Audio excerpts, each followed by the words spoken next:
Okay, I'll just bring everyone's attention. We have quorum, so we can start our proceedings today. So good morning and welcome to the Standing Committee on City Finance and Services meeting of June 8th, 2022. This committee meeting is being convened by electronic means as authorized under Part 14 of the Procedure Bylaw.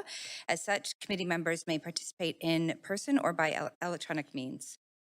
Committee members participating by electronic means are reminded that in accordance with Section 14.13 of the Procedure Bylaw, video must be enabled in order to confirm quorum. Any council member whose video is disabled will be marked absent for that portion of the meeting. Members are also asked to please advise the clerk if they need to leave the meeting. If a committee member loses connection during the voting process, staff will get you back online quickly while we suspend the voting process. The staff contact information has been circulated to you. Video of committee members speaking, presentations, and vote results will be projected on the live stream when available. Members of the public who wish to participate are encouraged to submit comments online or participate via telephone. Members of the public are strongly encouraged to attend remotely. We acknowledge that we are on the unceded homelands of the Musqueam, Squamish, and Tsleil-Waututh people. We thank them for having cared for this land and look forward to working with them in partnership as we continue to build this great city together. I also want to take a moment to recognize the immense contributions of the City of Vancouver's staff who work hard every day to help make our city an incredible place to live, work, and play. Clerk, may we have the roll call, please? Councillor Bligh in the chair. Mayor Stewart. Councillor Carr. Here. Councillor DiGenova. Present. Councillor Fry. Here. Councillor Swanson. Not here. Councillor Hardwick. Present. Councillor Wiebe is on leave of absence. Councillor Boyle. Present. Councillor Dominato. Not here. Councillor Kirby Young. You have quorum, Chair Bligh. Thank you very much. So our first item is a proclamation for Italian Heritage Month, and I'd like to invite the mayor to read the proclamation. We just got to make sure you've got your microphone, Mayor. Just give us a second. I'm not hearing it quite yet. Just a second. Test.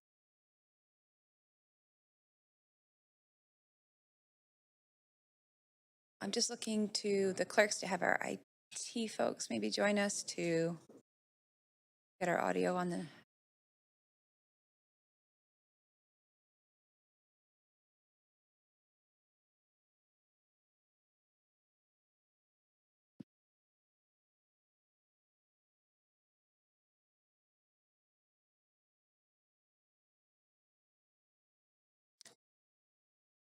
Okay, we're just going to have a 3-minute recess and get this microphone going. Just a second.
for that brief pause.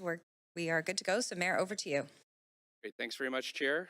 Good morning, everyone, and welcome to Vancouver the Council Chambers. Welcome to the descendants of the internees and Mr. Fabio Messinino, the Consul General of Vancouver. On behalf of the Vancouver City Council, it is an honor to be here today to recognize Italian Heritage Month and to acknowledge the formal apology to the Italian community of Vancouver. Despite the community's long history and deep roots in Vancouver, in 1940, following the declaration of war against Italy by the federal government, more than 30 Italian men were deemed enemy aliens and were taken from their families and sent. Few, if any, of the former internees lived to hear the apology. Fortunately, today hereby proclaimed the month of June 22nd as Italian Heritage Month in the city of Vancouver. I would like now to present this year's proclamation to descendants half the larger Italian. Also, like to thank all the descendants of intern Italo-Canadian men, a larger Italian-Canadian community, their ongoing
Okay, back on.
Just bring us back to the proceedings for the day. That was a wonderful celebration, so thank you to everyone who came out to acknowledge and witness the proclamation. Great to have you here.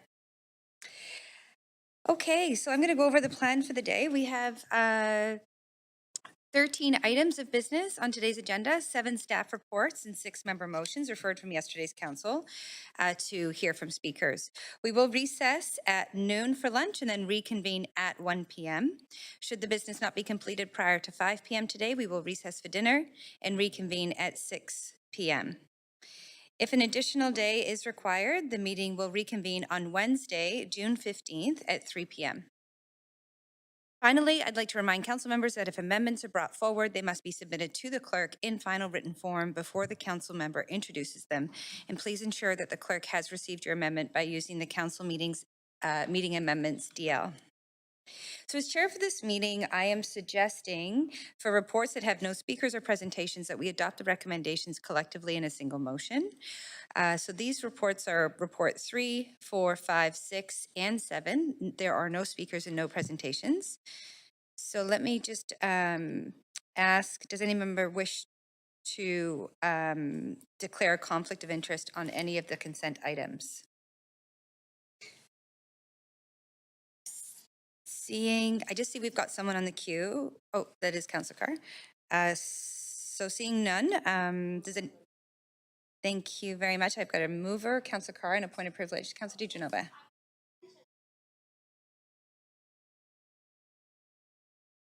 Okay. Okay.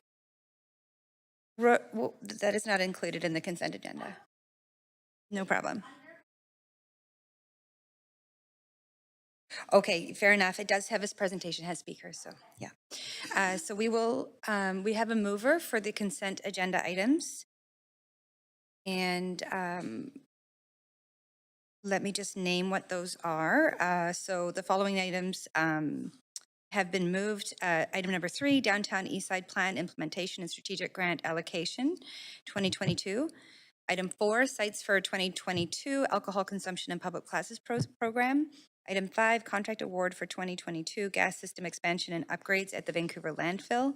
Item 6, Contract Award for the Supply and Maintenance of Sewage Screening Equipment for the Neighborhood Energy Utility in False Creek Energy Center. And then item number 7 is Contractor for Granville Bridge Structural Repair and Recoding Phase 1. So I'll now call the vote. All those in favor say yay. Any opposed? Yay. Okay, we will. Councillor Swanson, was that a vote in opposition? No, that was a yay. Okay, great. Thank you very much. That motion carries. So the following items will have been approved on consent. Clerks, do I need to read those again? I'm going to say that I've just read them, so we're going to go ahead. So now we're going to move to our agenda items. And before we begin, I'd like to remind speakers that they have 5 minutes to make their comment, should state whether they are in support or in opposition of the recommendations, and may only speak once. Council members may have up to 3 minutes to ask questions to speakers. However, speakers are under no obligation to respond. I will also ask if speakers are residents of Vancouver if it is not noted on the speakers list. And following the last speaker on the speakers list for each item, we will go back through the list for those who were not present when their name was initially called. I also want to note the City of Vancouver's longstanding commitment to equity, diversity, and inclusion, including utmost respect for all genders. I remind Council that when addressing speakers and staff, we will avoid using gendered honorifics and will instead refer to the person by first and last name, role, or title.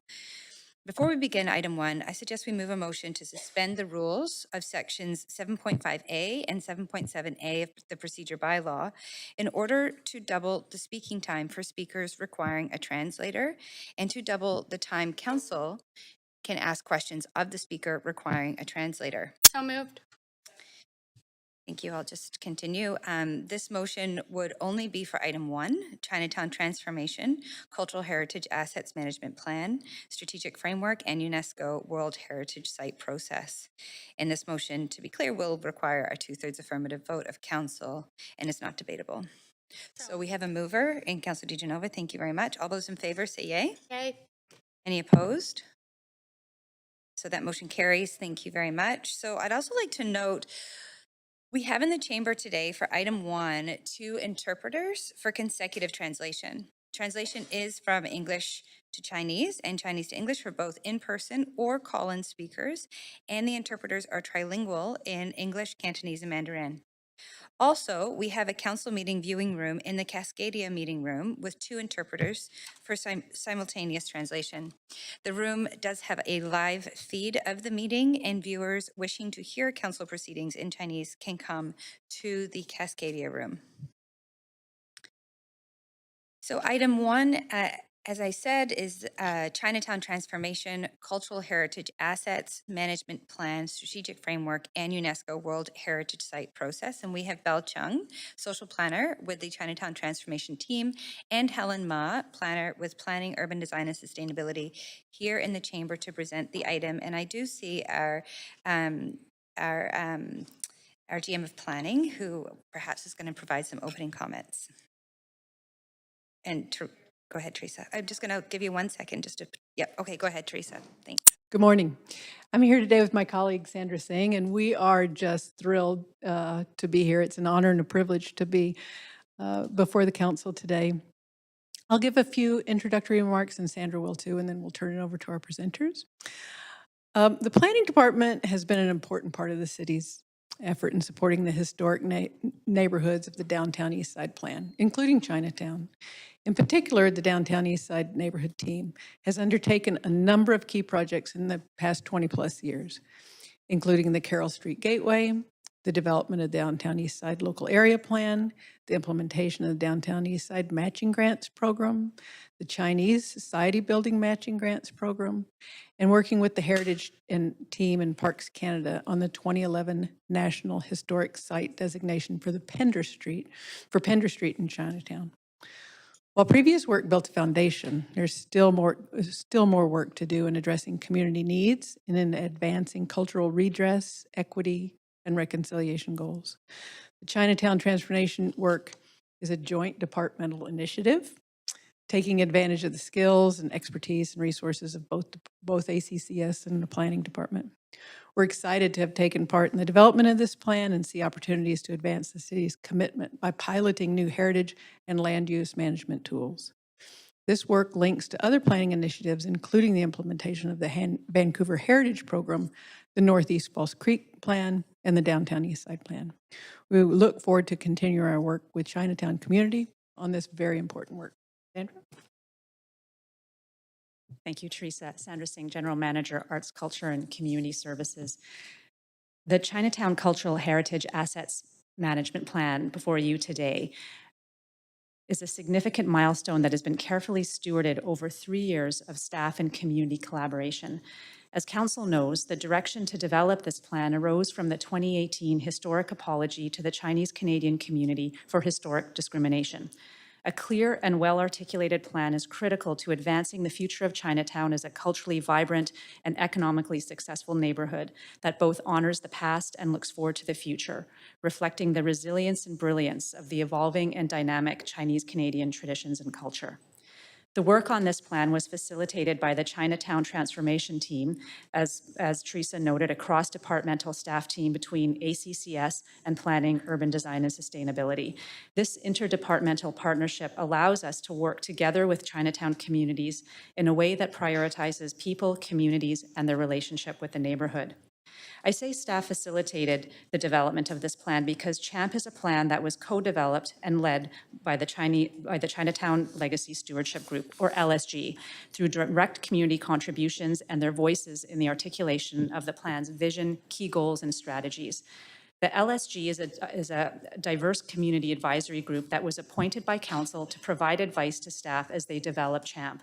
The 32-member LSG includes property owners, business owners, associations, cultural organizations, housing advocates, individual community members, seniors, youth, a diversity of community voices. LSG's working groups, which were open for broad community participation, expanded the reach of this engagement. This diversity of experiences and perspectives on LSG has allowed for the development of a nuanced plan that encompasses different ways to support cultural heritage and also address the challenges in Chinatown today. This plan is a significant step for the city in its equity and cultural redress work at a time when it is so desperately needed. As well, CHAMP lays out a roadmap to advance the longer-term goal of applying for a UNESCO designation for Chinatown. As Council knows, UNESCO designation is a significant commitment and endeavor that can bring not only international recognition to Vancouver Chinatown, but also presents incredible opportunities to align resource and work that supports the overall well-being of the entire area.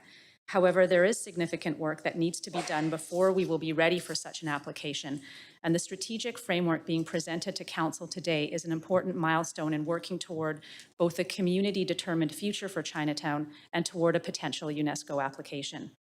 I want to thank each member of the Legacy Stewardship Group for their leadership, partnership, and tireless work in developing this plan over the past 3 years to support Chinatown's cultural heritage. As well, I would like to thank the past, present, members of the Chinatown staff team who facilitated the considerations of LSG, bringing us here today. Before introducing the staff presenters, I do also want to recognize that we have received some inquiries from some community members on the city's investments in Chinatown since 2018. The city's investments into Chinatown are diverse, ranging from additional street cleaning and graffiti abatement through engineering, in-kind leases to support community organizations enabled through ACCS, cultural grants, social grants, capital grants, to business associations and social and cultural organizations through PDS and ACCS, and of course, the work of the transformation team with LSG and the many projects that they've undertaken.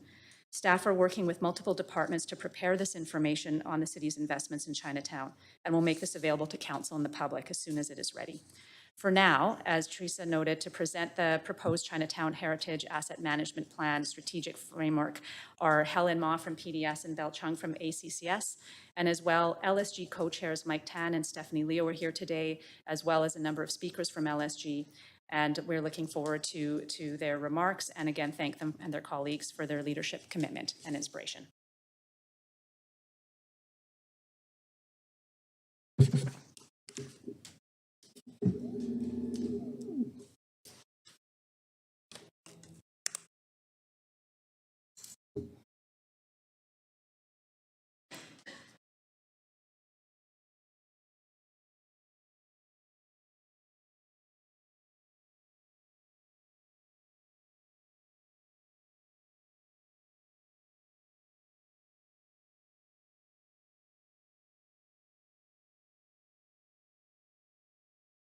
Okay, we're just loading up the presentation, and I'll invite our staff to continue. Thank you.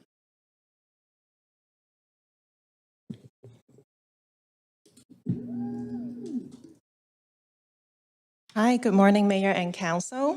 My name is Helen Ma. My Chinese name in Cantonese is Ma Hoying. I'm a senior planner from the Planning, Urban Design, and Sustainability Department. With me is Bell Zhuan Zitong. Senior Cultural Planner with the Arts, Culture, and Community Services Department. Together, we are the co-leads of the Chinatown Transformation Team, and we're delivering this presentation to you today.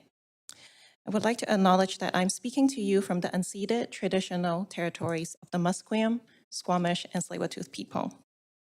The work we're presenting to you today is the result of 4 years of collaboration with the community, including with the council-appointed Legacy Stewardship Group that Sandra just spoke about. I know many LSG members are here today, either in person or in the Cascadia viewing room or joining by video. So I would like to acknowledge the work and contributions of the more than 50 past and current members of the Legacy Stewardship Group and their 6 working groups. All LSG members are volunteers, and I would especially like to thank them for their time. I would also like to acknowledge our partnership with the University of British Columbia and their initiative for student teaching and research in Chinese Canadian studies, and the many members of the community who work very closely with us in the past years.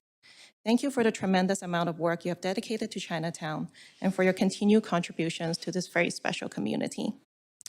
Today, we have arranged for interpretation, so as a reminder, if possible, please remember to speak at a slower pace to allow for interpretation.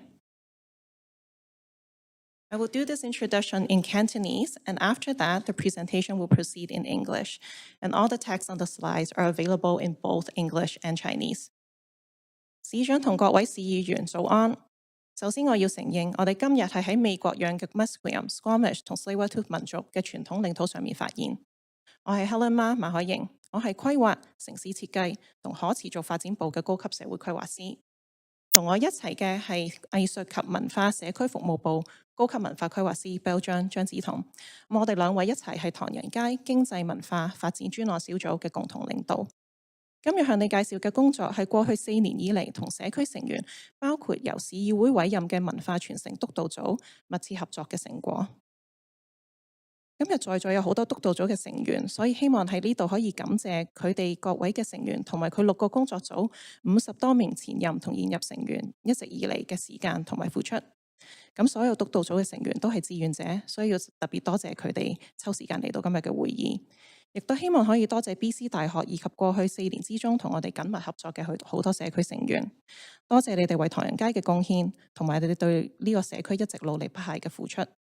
由於今日嘅會議已經安排咗中英翻譯，所以可以嘅話，請你用較慢嘅速度講話。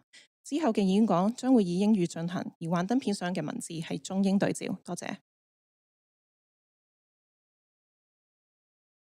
And here's our presentation outline. I'll be taking you through parts 1 and part 2, and Belle will be presenting to you part 3 and part 4.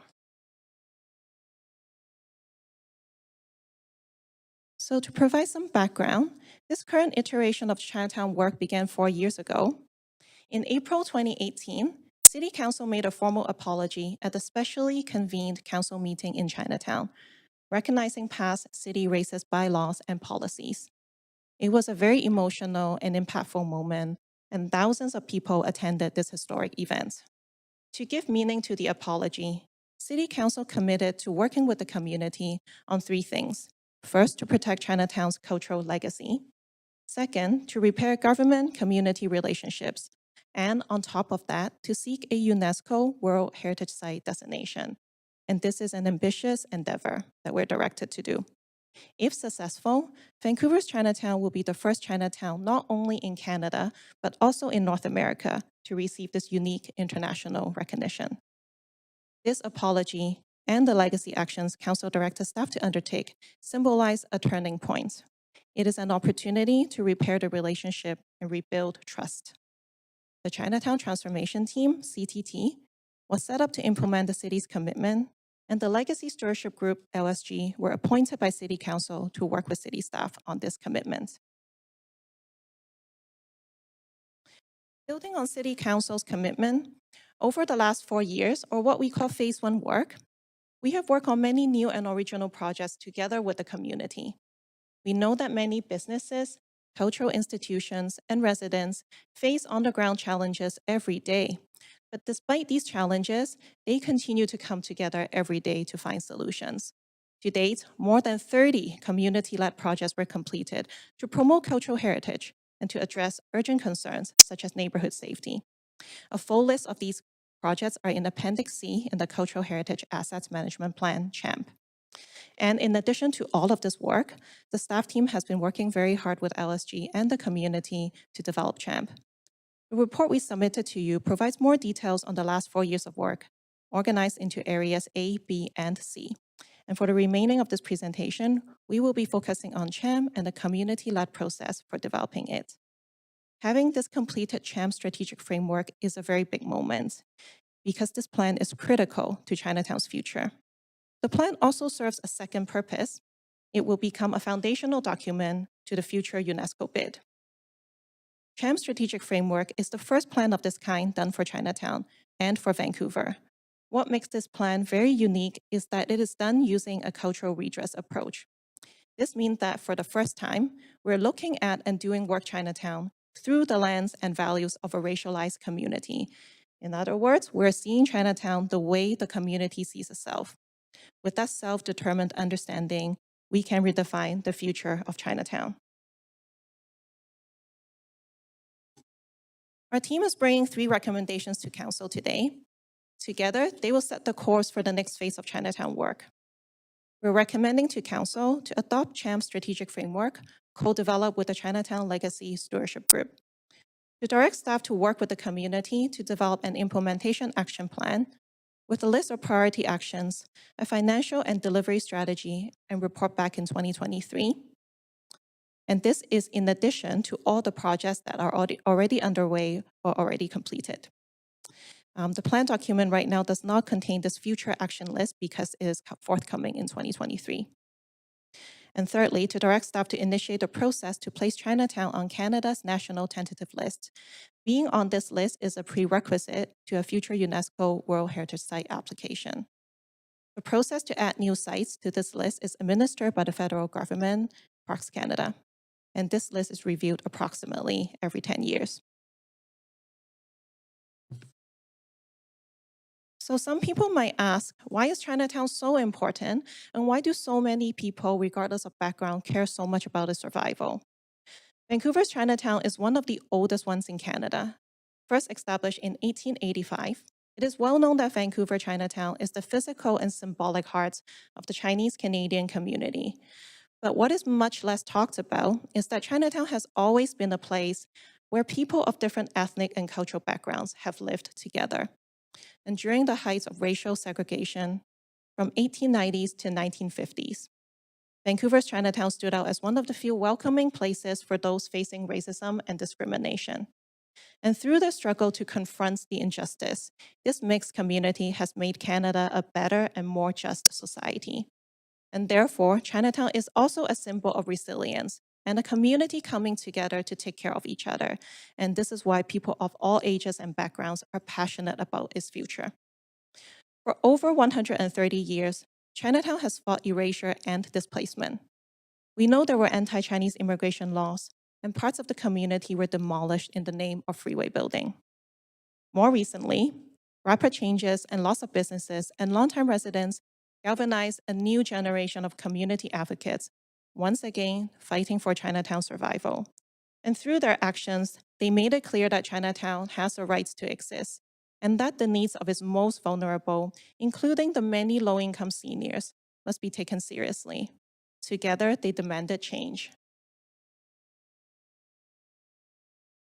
To fully understand the history and context of the redress work, we must not forget that Chinatown sits on the traditional unceded territory of the Musqueam, Squamish, and Tsleil-Waututh nations. And because of this work must also affirm their importance, visibility, and voice, and move forward the goals of historical redress and reconciliation together. Earlier, I mentioned that the community wants things to be done differently. So how do we respond to this request? One of the ways is by making visible what was erased. Today, parts of Chinatown and some buildings are designated by the city, the province, and even the federal government as historic. However, despite these designations, our existing planning and heritage tools still fail to recognize Chinatown fully. To illustrate this, I will provide you an example. So Panda Street, which is HA1, the darker red area on the map, has been deemed as the area in Chinatown as more important with more heritage value and therefore deserving more conservation efforts and resources. And this is because past heritage approaches mostly focus on the presence of historic buildings. The southern part of Chinatown, which is HA1A on this map, has many cultural food stores and shops that are very important, especially to residents who depend on them. And they continue to tell us that this is an integral part of the community. But despite that, HA1A is seen as not important or less important and less heritage. Its intangible cultural assets or businesses were not documented, and this omission has made them invisible. This has led to two different sets of rules for two areas within one community, and many important assets, because they're not recognized, they're not getting supported. So to make visible what was erased, we asked community to identify cultural heritage assets, and they're very enthusiastic that they get to tell us what they know. We received over 500 pieces of input, and with that information and a team of consultants, we completed the cultural heritage assets inventory, which for the first time documented intangible assets along with the tangible ones. With this community-driven process and much better information, we can make a better map. And on here, you can now clearly see that Chinatown's cultural heritage is spread throughout the neighborhood, and the entire neighborhood is important, showing some gaps in our system that should be addressed. Understanding and properly documenting Chinatown's cultural heritage is important not only to make visible what was erased, but also when we think about the future of this community. It is because cultural heritage represents the values of the community, who they are, and what they care about. And these values, its history, legacy, and resilience continue to be expressed through its many assets, whether it is a building that you can touch or the intangible heritage of its daily life. Cultural heritage, in essence, is about people's way of living that is passed down from generation to generation. It is being able to connect with your grandparents and understand the language they speak over tea and dim sum. It is taking your kids to lion dancing classes in a society building's heritage hall, just like your parents took you when you were young. But it is also about inviting new friends to learn a game of mahjong and creating new memories and practicing new traditions. Because cultural heritage is so woven into daily lives, we can sometimes take it for granted that they will simply continue to exist without any care. But just like a building that could fall apart if no one's taking care of it, the same could happen to cultural heritage, and people are telling us Chinatown's cultural heritage is fragile and vulnerable. It takes effort to protect and sustain cultural heritage, and this is especially true for a racialized community that has been under threat of displacement. Cultural heritage is at the heart of everything people cherish about Chinatown, and this is why our CHAMP strategic framework also puts cultural heritage in the center and sees them as the key to reshape Chinatown's future. Another very important feature of cultural heritage is that it is all about people. Cultural heritage belongs to the community and everyone who takes part in practicing it. So taking care of cultural heritage also needs a special approach. It takes not just one of us or a few of us, but all of us to share the responsibility to steward them. And this is why involving the community and supporting them to take the lead is a big part of how we develop this plan.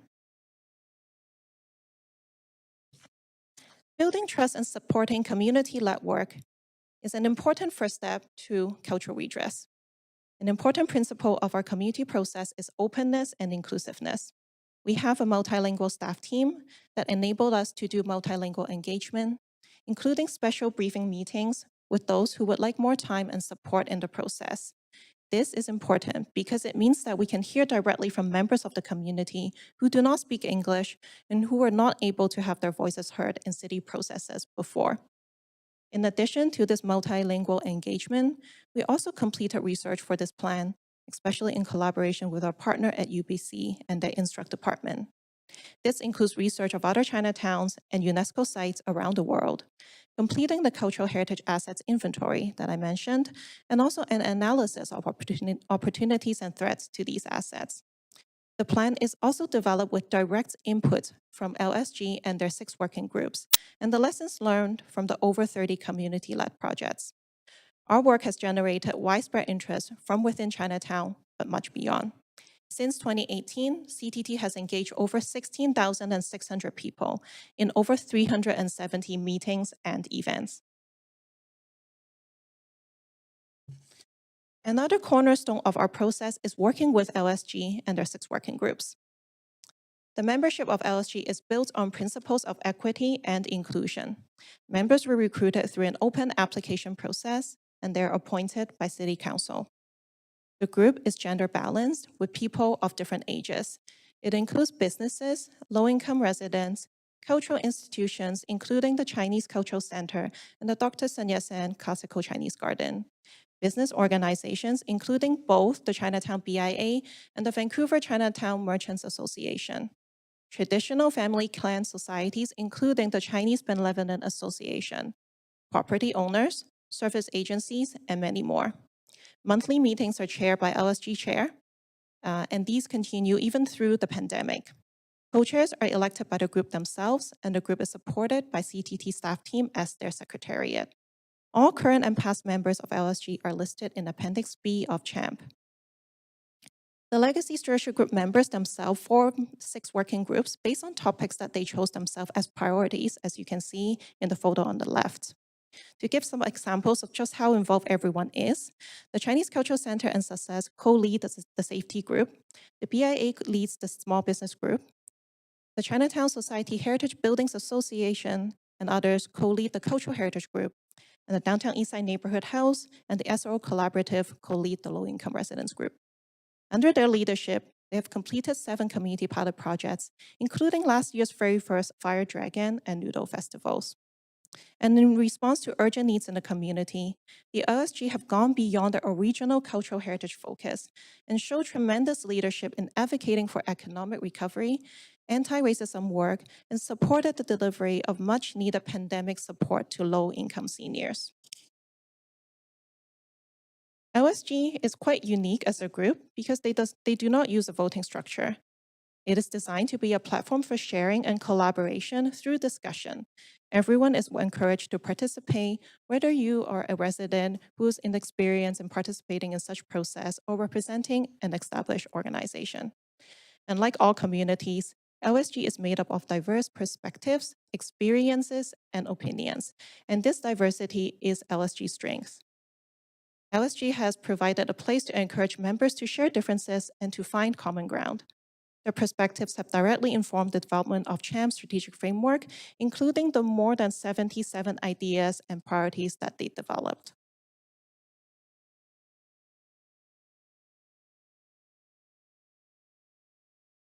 The community's vision, as summarized in CHAMP, is to honor Chinatown and the neighboring area's shared history and experiences of struggle and resilience against racial discrimination and displacement by strengthening and sustaining cultural heritage assets for future generations. CHAM is an opportunity to imagine a future for Chinatown where the community takes the lead. It is about stewarding, managing, and championing Chinatown cultural assets the way they want to. And this is also reflected in the plan's mission, which is to establish Chinatown as a cultural heritage destination for the world and center the community in ongoing management. But supporting CHAM also means supporting cultural redress across the city. This represents an opportunity to pilot approaches on cultural redress and support the work for other equity-denied community as well. And with that, I would like to turn over to Belle to go over the plan themes, goals, and strategies with you.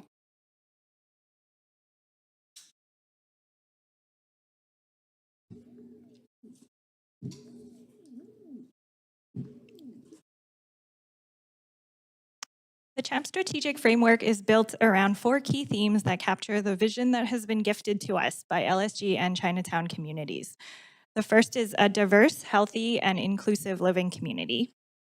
Cultural heritage as the foundation and future. A cultural heritage economy.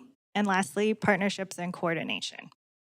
Chinatown is a rich cultural landscape, expressing the deep and evolving relationship between culture and place, and the neighborhood's cultural assets are an expression of Chinatown's history and the ongoing legacy of resilience. This strategic framework centers cultural heritage in all aspects of neighborhood planning and identifies new ways to protect and promote cultural heritage. Chinatown's cultural heritage is an expression of social and cultural history embodied through its built form and intangible cultural heritage apparent in the daily lives of residents, businesses, community organizations in the neighborhood. Supporting cultural heritage is not only about ensuring that individual cultural assets stick around, such as a restaurant or a heritage building.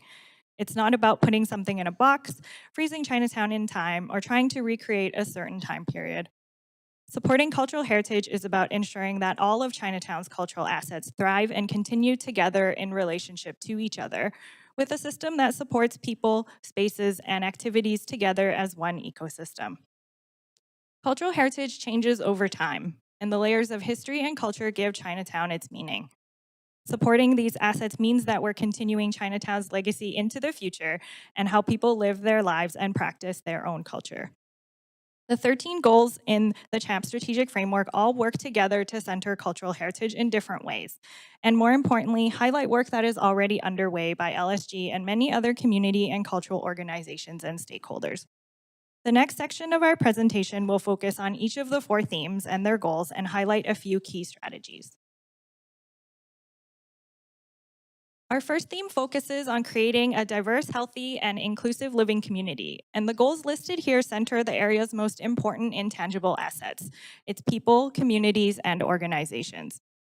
Chinatown's people and communities are what keeps cultural heritage alive. Theme 1 spans the priorities of a number of working groups, including low-income residents, seniors housing, and the relationship building, public education, and capacity building working groups. Chinatown is on the homelands of the Musqueam, Squamish, and Tsleil-Waututh peoples.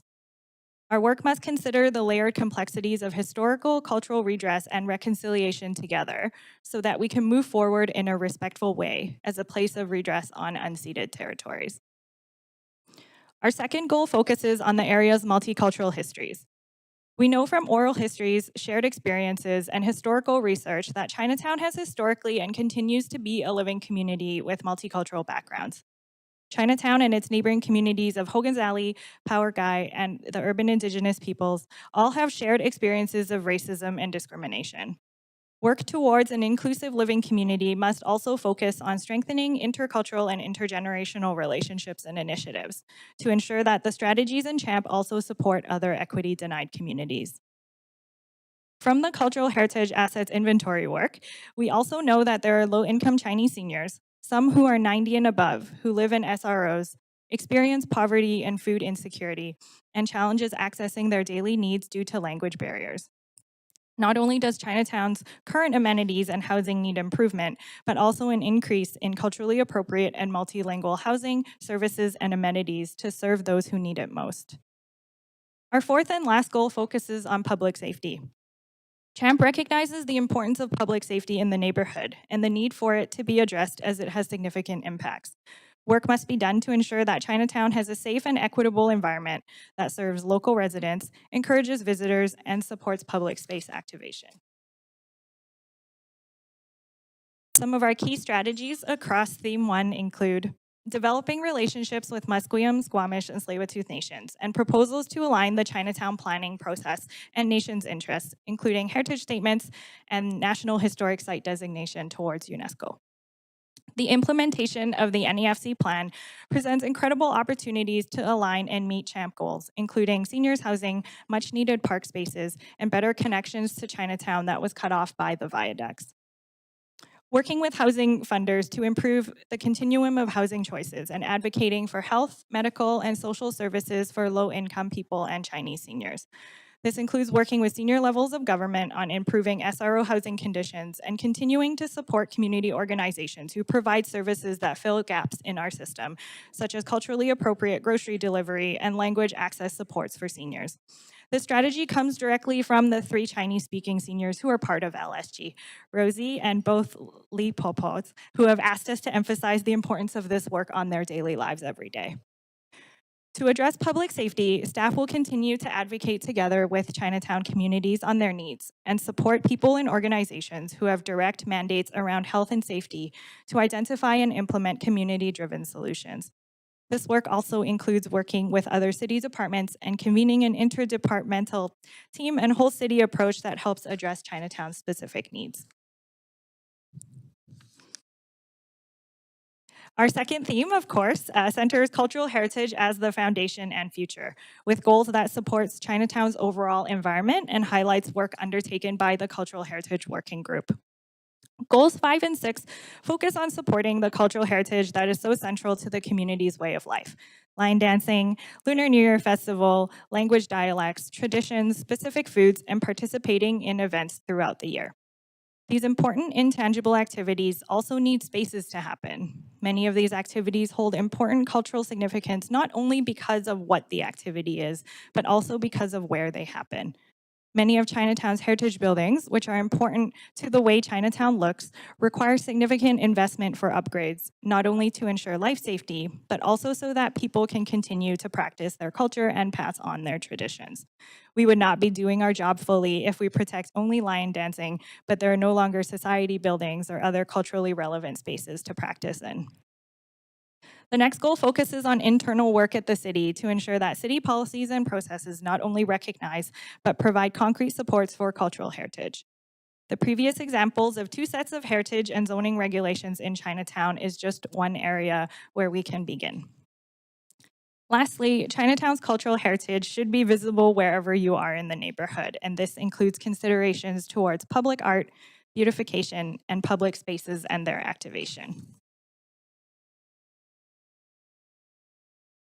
Some key strategies in Theme 2 include continued support and resources for intangible heritage activities, research, and documentation, including working with relevant funders and through grants. Facilitating development of a cohesive vision for the Pender Block, where the Chinese Cultural Center and the Dr. Sun Yat-sen Classical Gardens are located.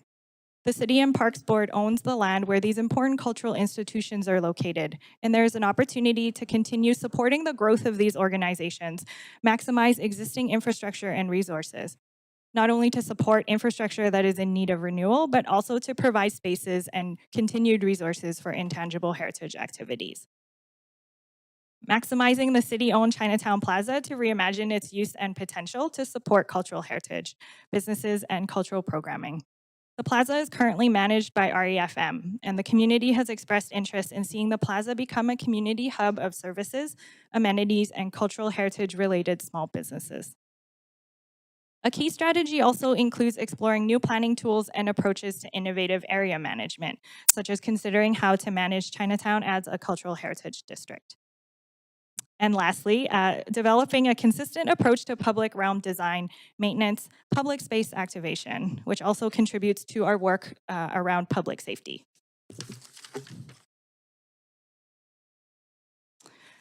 Throughout phase 1 of our work, we consistently heard that Chinatown's businesses are not just places of commerce and retail. They're also places of cultural exchange and practice. They are places where people experience and participate in cultural heritage, whether it's through hearing or speaking language, or buying culturally specific items like a steamed bun or incense. The goals in Theme 3 recognize that Chinatown's businesses are critical to the cultural fabric of the neighborhood, and were developed together with input from the Small Businesses and Economic Development Working Group, sponsored by the BIA. Goal 9 recognizes Chinatown's small food-focused businesses and other cultural heritage-related businesses as important and key characteristics of Chinatown's economy. Developing a cultural heritage economy centered on Chinatown's values and cultural food assets presents an opportunity to undertake policy work and explore innovative economic development tools. We also know that Chinatown is already a destination for many locals and visitors, including both international visitors and regional visitors who travel to Chinatown because of its significance. Visitors are coming not only for its history and buildings, but also for its businesses and restaurants. Encouraging sustainable cultural tourism focused on Chinatown's cultural heritage will bring visitors to Chinatown who have an appreciation for cultural heritage and continue to support local community economic development. Some of our key strategies in Theme 3 include recognizing cultural food assets and other related small businesses as a key characteristic and contributor of Chinatown's economy through cross-departmental policy work with social policy, heritage, and the economic development team in planning. Working with tourism organizations such as Destination Vancouver and Destination BC to develop sustainable tourism approaches that include investment and supports activities already happening in Chinatown, such as walking tours, cooking classes, and other experiences that emphasize cultural heritage and community. supporting relevant organizations with the development of a business curation model that incentivizes cultural heritage-related businesses to either stay or come to the neighborhood. And lastly, supporting the city's work around small businesses to ensure that equity is built into current work, aligned with CHAMP, and includes considerations for cultural heritage and the specific needs of these businesses. The last theme in CHAMP emphasizes the need for partnerships and coordination. Our inventory shows that 97% of assets in Chinatown are privately owned. The first goal recognizes the leadership of the many community leaders, advocates, and organizations who have worked tirelessly for many years to sustain, protect, and promote Chinatown's cultural assets. Many of Chinatown's cultural assets, such as its languages, traditions, and society buildings, are collectively created, owned, and shared. Community-led assets management supports Chinatown communities in determining and stewarding the future of cultural heritage assets together. Current heritage management best practices include inclusive and sustainable frameworks for shared decision-making that would include all relevant stakeholders. CHAMP stresses the importance of the city's role as a convener and coordinator, and to continue providing resources to Chinatown and cultural heritage-related work.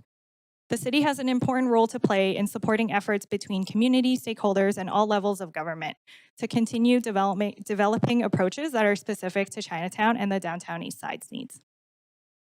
The last goal in the strategic framework brings together the shared history of racism and experiences of Chinatowns around the world. Today, Chinatowns around the world face similar challenges as Vancouver Chinatown, including gentrification, development pressures, and real estate speculation. Vancouver Chinatown has an opportunity to continue to be a leader in centering cultural heritage and piloting new approaches by sharing our knowledge and expertise, as well as learning from other cities and Chinatowns who have been doing this work for many years. Some of our key strategies in Theme 4 include supporting the establishment of a Chinatown Cultural Trust. A Chinatown Cultural Trust has been identified as an area of interest by LSG and its Cultural Heritage and Small Business and Economic Development working groups. At this time, there is interest in a feasibility study that would include considerations for public and community accountability, best practices, and conducting engagement with community stakeholders to determine interest. CHAMP's goals and strategies are far-reaching and encompass work that the city cannot do alone. Significant coordination with senior levels of government is necessary to achieving the vision that has been gifted to us. Lastly, in October 2021, hundreds of people around the world came together at the Chinatown Reimagined Forum, the culmination of a 3-year-long process with the community to explore a UNESCO World Heritage Site designation and Chinatown's potential as a cultural destination for the world, and to pass on its cultural heritage legacy. The forum provides a foundation for a national and global network of Chinatowns that shares best practices around promoting and protecting cultural heritage. To recap, the Chinatown Transformation Team, together with LSG, are asking Council to approve the following recommendations. This draft plan has been shared with the Civic Advisory Committees of the Vancouver Heritage Commission, the Chinatown Historic Area Planning Committee, and the Arts and Culture Advisory Committee, all of whom have endorsed the CHAMP strategic framework.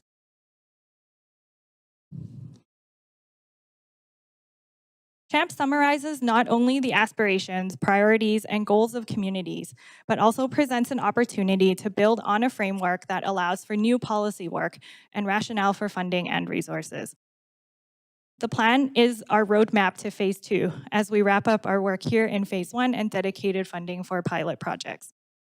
Pending Council's approval, we will begin the next phase of Chinatown transformation work. Staff will continue to work together with LSG on pilot and community projects that are already underway, including a seniors housing inventory, the 2022 Fire Dragon Festival, and exploring the future of LSG and how best to work together in support of CHAMP goals and UNESCO. This includes partnering with the provincial and federal governments to work together on the application process and steps towards UNESCO in support of Recommendation C.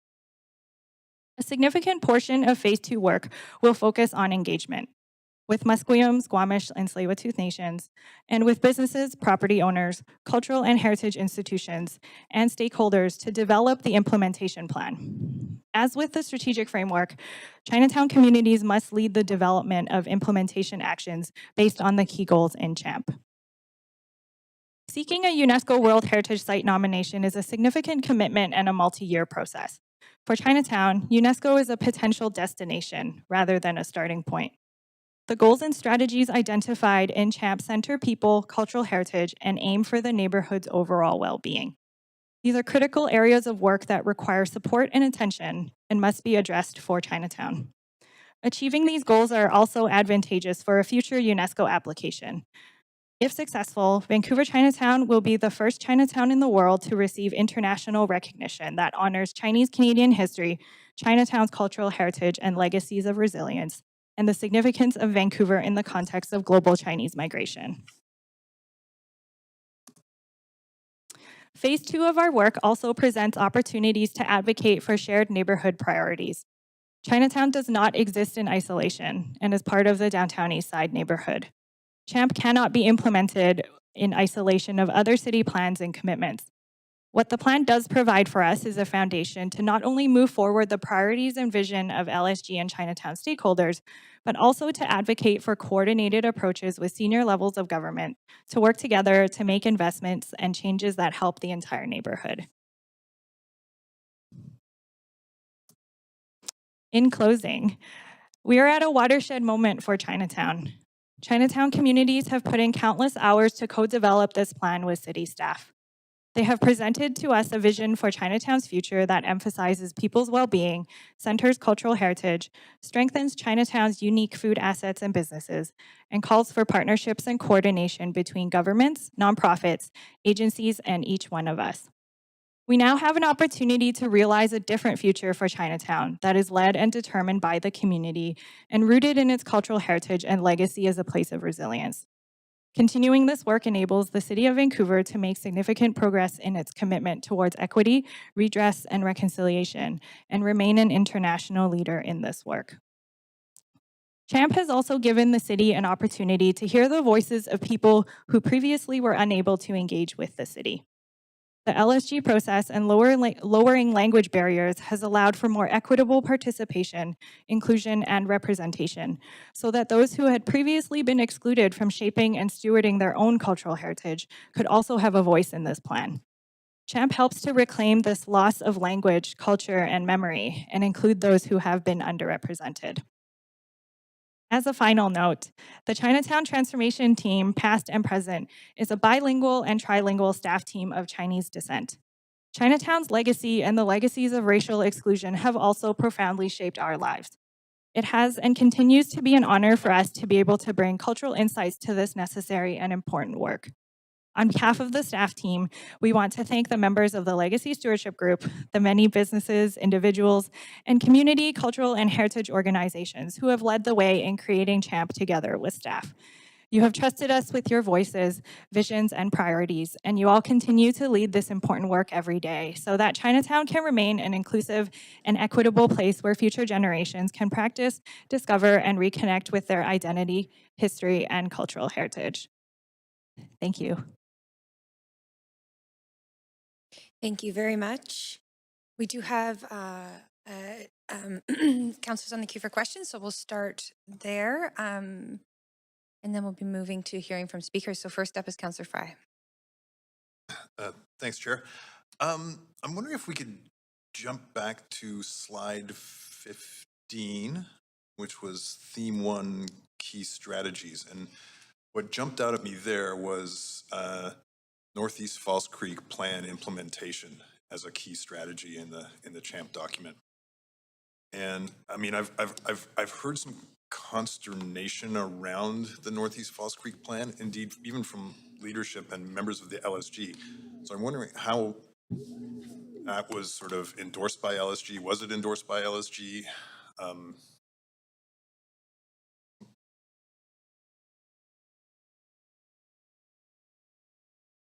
What we put into the plan is that we can support the implementation of the Northeast Falls Creek plan. It is not envisioned that the Chinatown team will do this work separate from the Northeast Falls Creek team.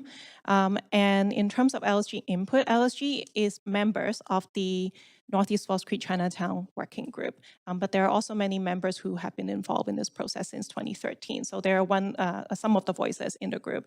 And I know the meetings are continuing, and I can't comment on those meetings because I haven't been participating in those. Right. So I guess my question then is does this CHAMP document kind of embed the Northeast Falls Creek plan as sort of an endorsed principle?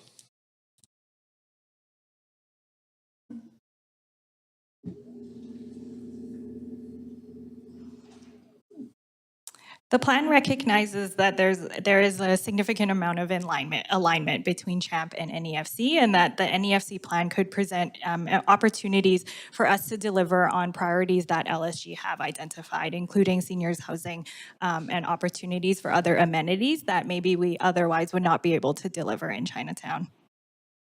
Okay, and I totally appreciate that. And by the way, this is great work, and sorry, I should have opened with that. So I appreciate all the work that's gone into this, and there's some great principles, but you know, I've heard concerns around the Northeast Falls Creek plan as far as Andy Livingston Park and viaducts removal and road networks that are going to connect to Chinatown and how Chinatown's gateway. And so I worry that if this is suggesting that the word was any Northeast Falls Creek plan implementation, that this is kind of creating a bit of a conflict from even folks that I've heard from on the LSG that are opposed to the Northeast Falls Creek plan as. Yes, Sandra Singh, General Manager, ACCS. Yeah, I think per Belle's comment, that what this signals is the alignment and the opportunity to look at the delivery of some of LSG's priorities through plan implementation. There is the Northeast Falls Creek plan Chinatown Working Group that is being convened by the City Manager's Office to look at those concerns that have been expressed by representatives from Chinatown. It's quite a large group representing multiple organizations, including LSG representatives, and we are looking at those very issues. Carroll Street, Andy Livingston Park, housing. So there's a number of issues that are being worked through and discussed at that table. That table doesn't directly involve the Chinatown transformation staff, but we stay connected because of the alignment. Okay. I'm still struggling with it, but I'm going to just mull on that, and I'm sure there's members of LSG here who might be able to kind of reflect on it. What's the runway look like for the UNESCO bid, like timing-wise? Sort of like as far as key deliverable dates and where we're at today and where we need to be tomorrow kind of thing. Great. So this is quite a long process. We look at other sites around the world, minimum 5 to 10 years commitment. So we're in the early phase of it. Some of the prerequisites include having a plan prepared, which this plan will contribute towards that, and also being on the national tentative list. And being on the national tentative list, we see it as the next milestone in a process towards UNESCO. The list is reviewed every 10 years. It was last reviewed and updated in 2018. What we would like to do and what we're recommending is to start that process and to be ready for the next review, which will be approximately in 2027 or 2028. And once we're on that list, then the application to UNESCO would begin. So I would say, 2028 and beyond would be the timeline we're looking at for UNESCO. And what are the specific things that UNESCO will consider around Chinatown? Like in the kind of living heritage context, obviously there's historical vernacular, but what else are they going to be specifically looking at? Yeah, appreciate the comment. Living heritage is going to be one of the strongest features of our application. And we have had international experts who have delivered forums and talks and did a site visit of our Chinatown.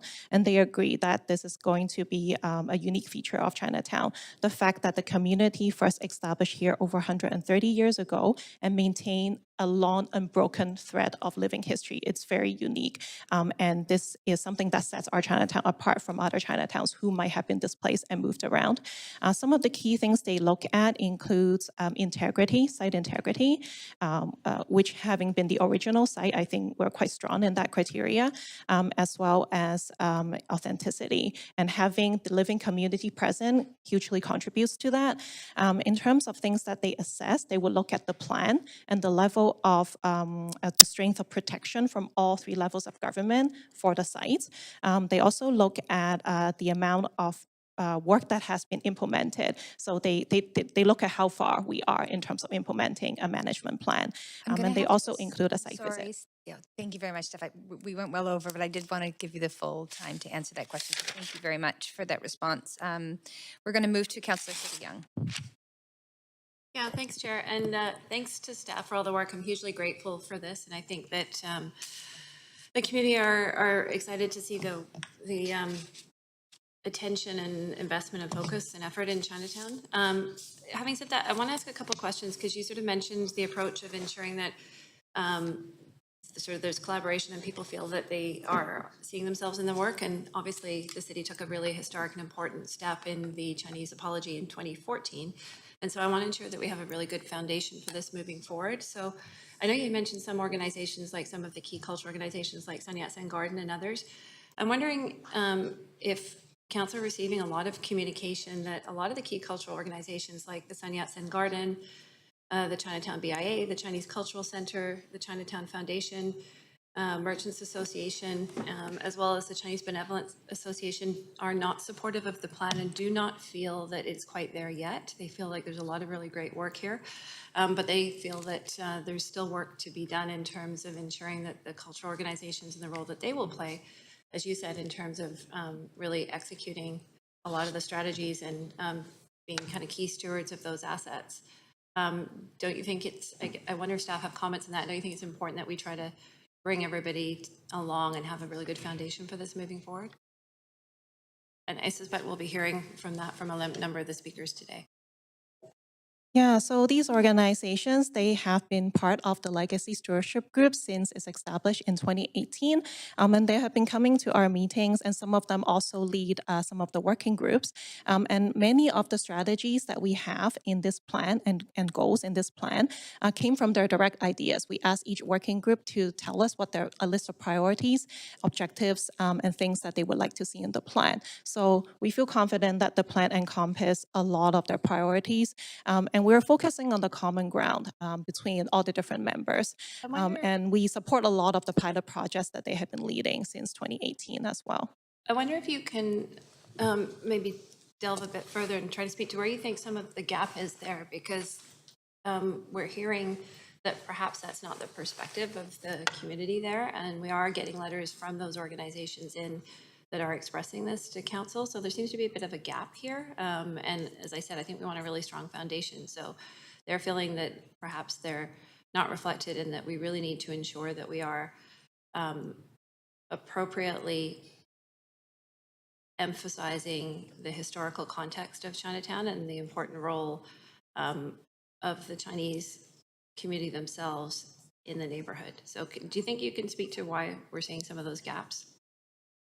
I believe they are signed up to speak later themselves, so I'm sure they will elaborate more. If I can offer a general assessment of this, it would be, I think it's quite common that in a diverse community, even when they've been working on the same, in a group, for over 3 years, they would have different views on different specific issues. So it might be the case that they feel like not so much the strategies of what's in here, because we feel this is quite broad and does cover a lot of things that would relate to these organizations' own priorities in terms of business development, economy, business curation, as well as capital improvement to their institution.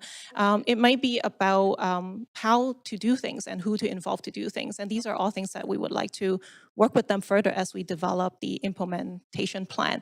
This is a strategic framework. It outlines all the things that they have said are important. But hopefully in phase 2, we'll have a chance to work with them on how to do things. I'm going to jump in just for time, but I do think it's important because the framework, as you said, sets the stage, and it's important that people feel good about the framework. I want to switch gears, though, just for time, onto the UNESCO piece and pursuing that designation, and there's a lot of enthusiasm for that specific goal. I'm wondering if you can comment on, in terms of trying to strengthen that to be successful and achieving that outcome and recognizing that's a multi-year stage, what role and weight is placed on things like crime, street disorder, graffiti issues, sort of degradation in the public realm in terms of how that would impact the success of achieving an actual UNESCO bid? Yeah, I appreciate the question. As many of us have heard in multiple meetings, including a specially convened council meeting on the very topic, this is an incredibly important issue to Chinatown, to the businesses and to the residents. The residents, some of them don't feel safe walking, and it's noticeable there's vandalism and graffiti in Chinatown. In part of our report back to you in the council report, we outlined some of the ways that this could threaten the cultural heritage assets. The cultural heritage assets, the protection and management has to be the key piece in our UNESCO bid. So having these issues on the ground, it could threaten these assets, and this will be something that will be assessed by the UNESCO team. So we believe these have to be addressed in order to put ourselves in a good position for the future UNESCO bid. And as you have heard from many seniors member of the city's corporate leadership team, this is something that would require multiple departments and multi-level government support. And we are very supportive of kind of coordinating and keep advocating for Chinatown. Thank you very much. Thank you, Councillor Kirby Young. That is your time. Councillor Boyle. Thank you so much for all of this work. It's incredible to hear, and I know many of us were at that historic apology, and so to hear the huge amount of work that has happened and these updates, really exciting and appreciated. I am also curious to ask a bit about engagement. I know you mentioned a few numbers and I missed writing them down, so can you speak again to the number of touch points, people, organizations that were engaged in the proposal we have before us? Yes, very happy to do that.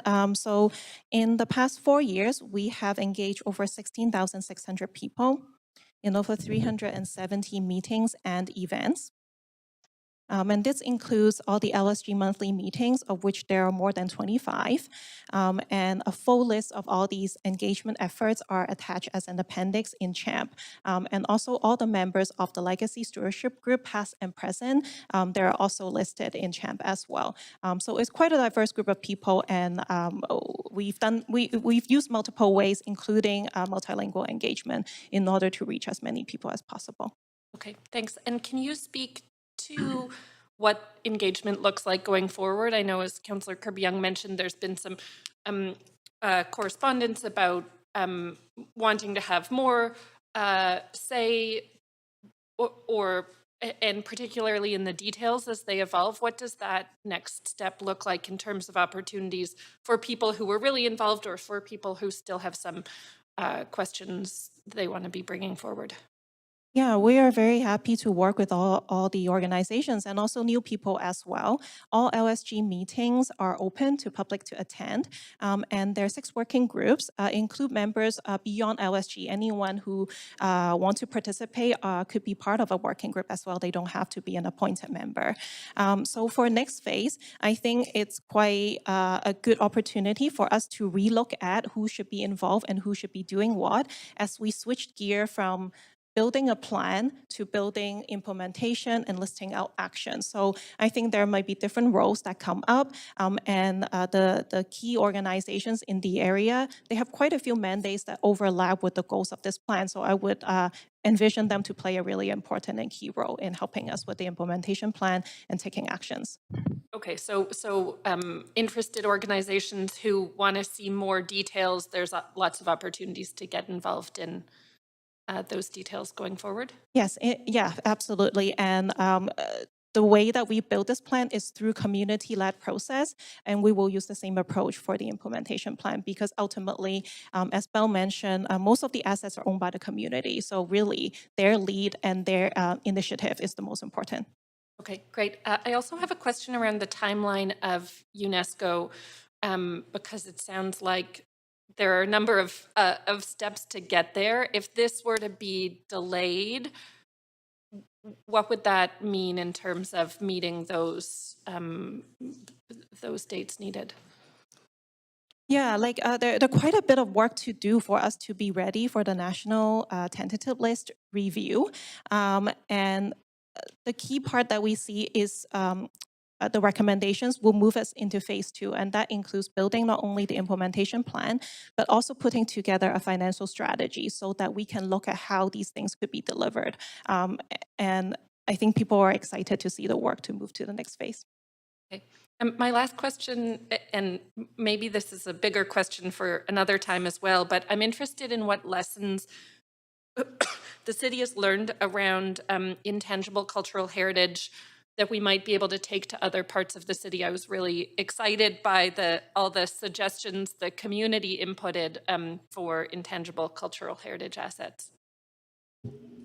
Great, thank you for the question.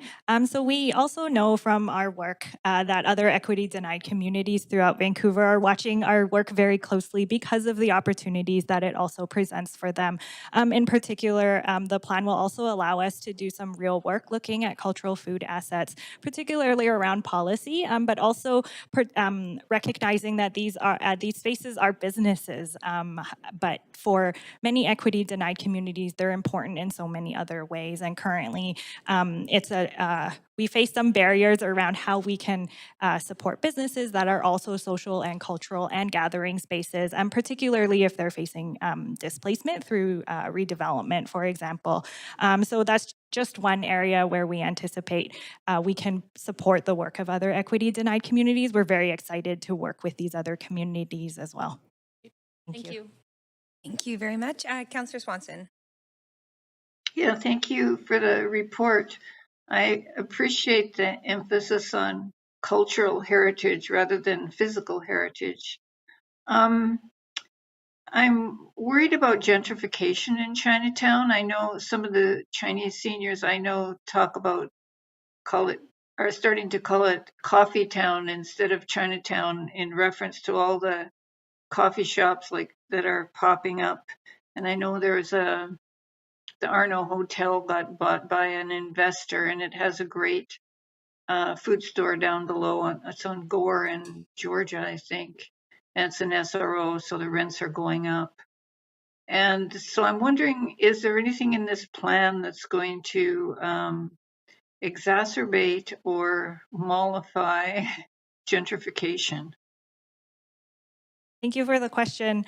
This is something that has come up a lot through our work, and the important things that we've put into this plan really recognizes that at its heart, what makes Chinatown special and unique is the fact that it is a living community. And so our plan has to be able to support the people who call the area home. We have strategies in the plan that is about finding new ways to support local shops and the residents that depend on them, and also strategies to identify and advocate for more and better quality housing for low-income seniors. The Chinatown team has also provided funding to the Chinatown Foundation to deploy the Special Enterprise Program, which supports legacy businesses, as well as the important research and documentation of living conditions for seniors who live in the neighborhood. You had that answer all prepared. Thank you. Thank you, Councillor Swanson. Councillor Carr. Thank you. Again, like my colleagues, really want to appreciate the work that's gone into this for many years. And I was at that, on council and at that apology event in Chinatown, which was a phenomenal experience. I'm very pleased to hear you talking about the need to engage key players, in particular, in the implementation of this plan. So I'm going to ask you maybe a tough question. What if many of the key players are not yet on board? And do not, I mean, I'm assuming you didn't seek consensus in this process. It was input, but not necessarily consensus. So how would you want to approach the situation of making sure those key players that you've identified need to be the implementers of the plan, need to be engaged? What should we do in terms of moving forward so that we can ensure they are on board? Again, I feel like these goals and strategies encompass and overlap with many of their priorities of their own organizations. So we feel confident that this reflects their input and their priority. And we have a monthly LSG meeting where all the inputs are welcomed, and the LSG expires at the end of this year. So I think it's an opportunity for us to relook at how the meeting could work better if there's a feeling that input discussion are not happening as much as they would like to. So we're open to working with them and getting their input and adjusting the process so that it accommodates their comments better. Yeah, that's my only question. Thank you. Thank you, Councillor Carr. Councillor Dominato. Thanks, Chair, and thanks for the updates and the presentation today. I want to pursue just some questions around the framework itself, and you've got the articulated goals and strategies, and then I gather there'd be an implementation plan developed. But what I want to understand is how that translates into tangible actions and support for Chinatown in the sort of immediate and very near future, because I think that that is something I'm hearing from the community, is that while we are striving and moving towards this broader objective of the UNESCO designation, there's some very tangible immediate concerns with the community. I'm not going to go through list all of them, but I'm just curious if you could speak to that from a staff perspective. I'm sure you're hearing similar things to what we're hearing as councillors, and yeah, how that translates into some really tangible actions and supports. Yes, we hear that comment a lot. In fact, in the beginning of our process, this is why the LSG chose to have working group that also take pilot actions. They want action while planning. They don't want to wait. So some of the things that we have supported in the past, including diverting cultural heritage programming funding to the business organizations for graffiti abatement and security patrol, awning cleaning, also doing activations and special events such as summer movie nights, attracting young people, laneway activation, as well as Fire Dragon Festival. So many of these projects are continuing for 2022, and the LSG continue to take the lead on that, and we are continuing to support them. So Fire Dragon 2022, that it's being organized, as well as new laneway and mural projects and things like that. But I do want to emphasize that most of these projects are possible because of special one-time funding that we were able to access to support. So they are pilot in nature. In order to continue this level of work, this is where the implementation plan and the financial and the delivery strategy will be very important, so that we can look at how we can sustain this type of work and this type of actions on the ground moving forward. So while we do foresee continue to support this type of actions on the ground, I think we need to look further into the future as to what's more sustainable funding sources for that. I appreciate that. And I guess just flowing from that, and I apologize if I'm duplicating questions, but could you speak to, I recognize that the LSG has a broad representation, but we're also receiving correspondence this morning from a number of critical organizations, key cultural organizations within the community, around sort of the level of engagement. And can you speak to that and how you see that going forward with this framework? Oh, sorry, apologies. Can you repeat the second part of your question? Yeah, just acknowledging that we are getting correspondence from a variety of organizations that are sort of key anchors in the community and in Chinatown around their engagement around the framework and even the articulation of the goals and the strategies. Could you speak to how they've been engaged and sort of how you see that going forward? Yes, they have been actively participating in all the legacy stewardship meetings, which is very important in developing this plan.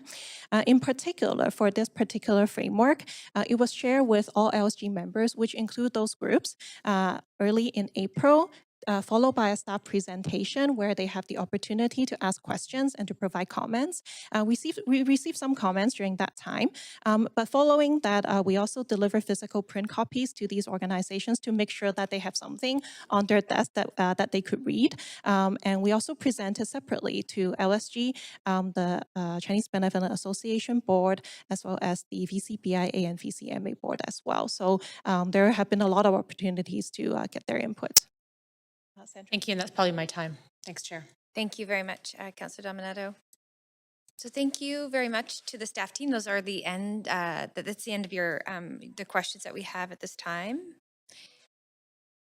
Sorry, Councillor DiGenova, Ask did you want to some be? question? Yes, if I could. Sorry, I'm trying to get my password. Okay, we'll just add Councillor DiGenova to Thank the you. list. Sorry, staff team, we do have one more round of questions here from Councillor DiGenova, so please go ahead. Thank you very much. I really appreciate the presentation and the thoughtful work that has gone into this.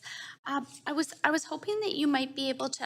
I know that in the presentation there was some discussion about consultation with property owners, but that would be in the second phase.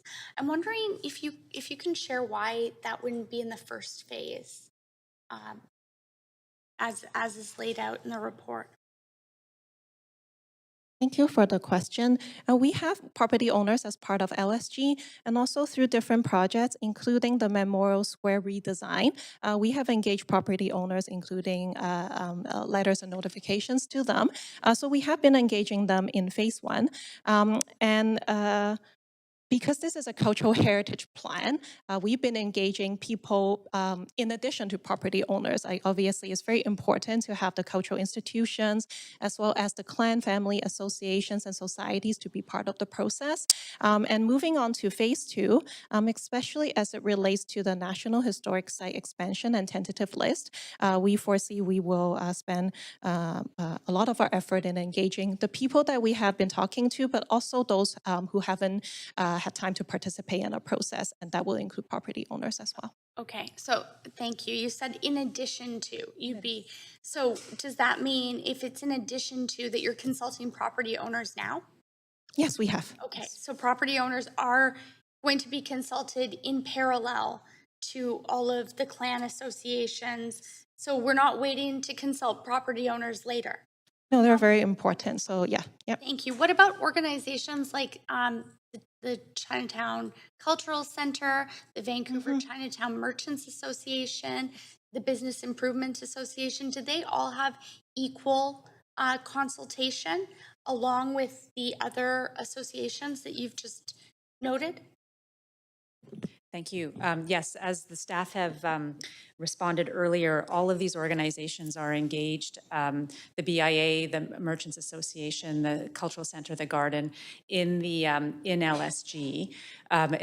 This is the development of this plan happened iteratively over the last couple of years through drafting of various priorities, and so there were multiple opportunities along the way. And as staff noted, key priorities were integrated. It is hearing this feedback. It is of interest and concern to us, and so if Council approves the strategic framework today moving forward, we will certainly consult with them and hear more about how they would like to be engaged perhaps differently moving forward. So that is some key feedback for us as we move forward in this work. Okay, thanks very much.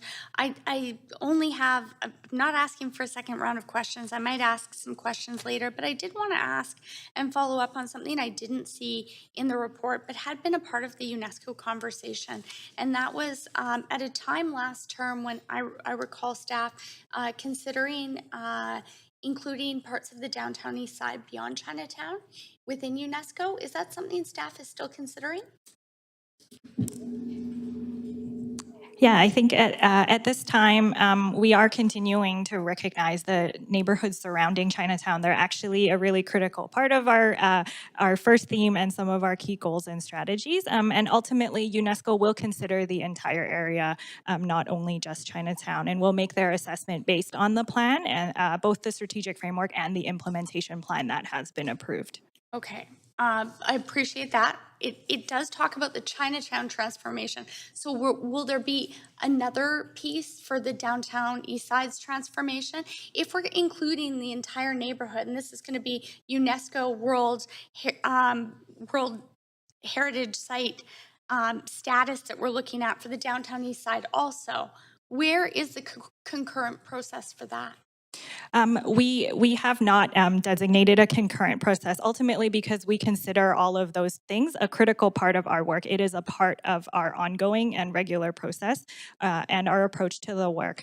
The plan really centers the overall history of the entire area and not only Chinatown. And so ultimately Chinatown and all of the surrounding areas are a part of our work moving forward, and particularly in support of UNESCO as well. Okay, I appreciate that. I just don't see that work. I see the Chinatown work.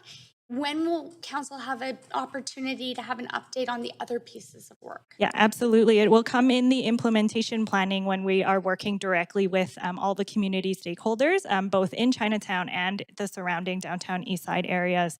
And that will come back to council in 2023. Thanks. With my last few seconds, I'd like to move a motion that we suspend the rules and have a round of questions, Chair, after we hear from speakers. That is fine, just in the nick of time. So yes, we can entertain that motion. All those in favor? Aye. Any opposed? Okay, great. So we will have, we'll hear from speakers and then we'll have another round of questions to staff.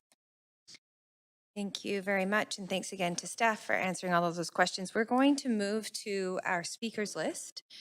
So we have our first speaker, who is a representative of a public body, the Legacy Stewardship Group, Michael Tan, in chambers here to speak to council. Thank you very much, Michael. You can start whenever you're ready. Good morning, Mayor and Council. My name is Michael Tan. I'm one of the co-chairs of the Vancouver Chinatown Legacy Stewardship Group, or LSG. Happy birthday to our chair today, Councillor Bligh. My first birthday was a very happy one. My family had just settled into a new apartment. Well, it was an SRO in Chinatown. My mom, my dad, 3 sisters, and 1-year-old me. A single room separated by a curtain. Many of you councillors have actually visited our apartment building. It's right across from the Chinese Cultural Center in Chinatown. You may know it better as the current home of the Chinese Canadian Museum. My parents were peasants, farmers in Huaiping, China. Their house had a dirt floor. And here they were stuffed in this cramped room with fabric dividers and their 4 kids. And they couldn't have been happier because they'd made it to Canada. My dad was working the fields along Marine Drive. My mom got to fish at a processing plant. It wasn't glamorous work, but paid enough to support the 4 kids. Daycare? I called her great aunt, or Gupal. My parents eventually scrimped enough to move out to a house, but my life continued to revolve around Chinatown. I would transit an hour each way to go to Cantonese school at Mankeong on weeknights. On weekends, I would go to learn Kung Fu and lion dance, and of course have dim sum with my great aunt.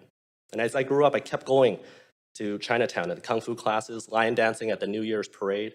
And around my 30th birthday, so a few years back, my parents sat me down and said, "Son, you're not married, but why are you spending so much time in Chinatown teaching Kung Fu? You know, we've worked so hard actually to get out of Chinatown." And I reminded them of the stories that they would tell me when we first settled in Canada about how the uncles and aunties in the neighborhood support each other and helped each other find jobs, you know, even as they were each struggling to make ends meet. And if I didn't keep teaching Kung Fu and lion dance, who would pass on these cultural practices? And if I didn't help out at the Chuan Tower, you know, how could I ensure there were places like that for people like my great aunt to live? How would these things be protected?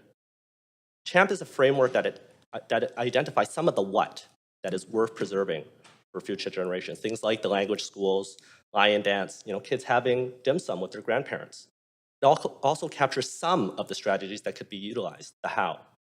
CHAMP was created through a unique community-led framework, you know, process in concert with the LSG's diverse membership, including individuals who live, work, and play in Chinatown, including artists, seniors, lion dancers, youth, queer folk, many from equity-denied groups, but also has the institutional representatives, like folks from the Chinatown BIA, Cultural Center, and the Garden, CBA, and the Chinese Community Policing Center, to name a few. We at the LSG have worked over the last 3 years, supported by the Chinatown Transformation Team, to pilot programs that would form the basis of the themes that are now in CHAMP. And without the hard work of our community members, we would not have this report in front of you today. This framework is not yet complete.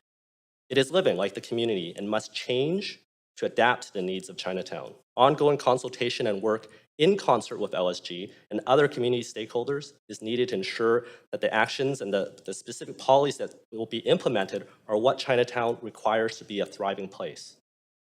Approving this plan today does not lock us into a set course for the next 5 years, but rather is a tangible commitment to ongoing collaboration in the years to come. CHAMP gives us the tools to keep this work going, to expand LSG's capacity to continue to develop and nurture relationships with all members of our community, to pilot and experiment with more projects that benefit the diverse needs of our community, and to set an example of cultural heritage conservation that is sensitive and inclusive of a broad spectrum of voices. We know that this process is not perfect, and that CHAMP as a plan is not either. But for me, this plan reflects the scrappy, honest Chinatown of my upbringing. Our community was asked to trust not just in the process, but to lead it. Since the City of Vancouver's apology for its role in historical racist discrimination against Chinese people, it's kicked off this process that has resulted in 34 pilot projects supported, 371 community engagements with 16,681 participants, and tens of thousands of community volunteer hours, and that we've arrived at this roadmap for the future. The threshold of this next phase on a potential UNESCO World Heritage Site bid for Chinatown, the first of its kind in North America.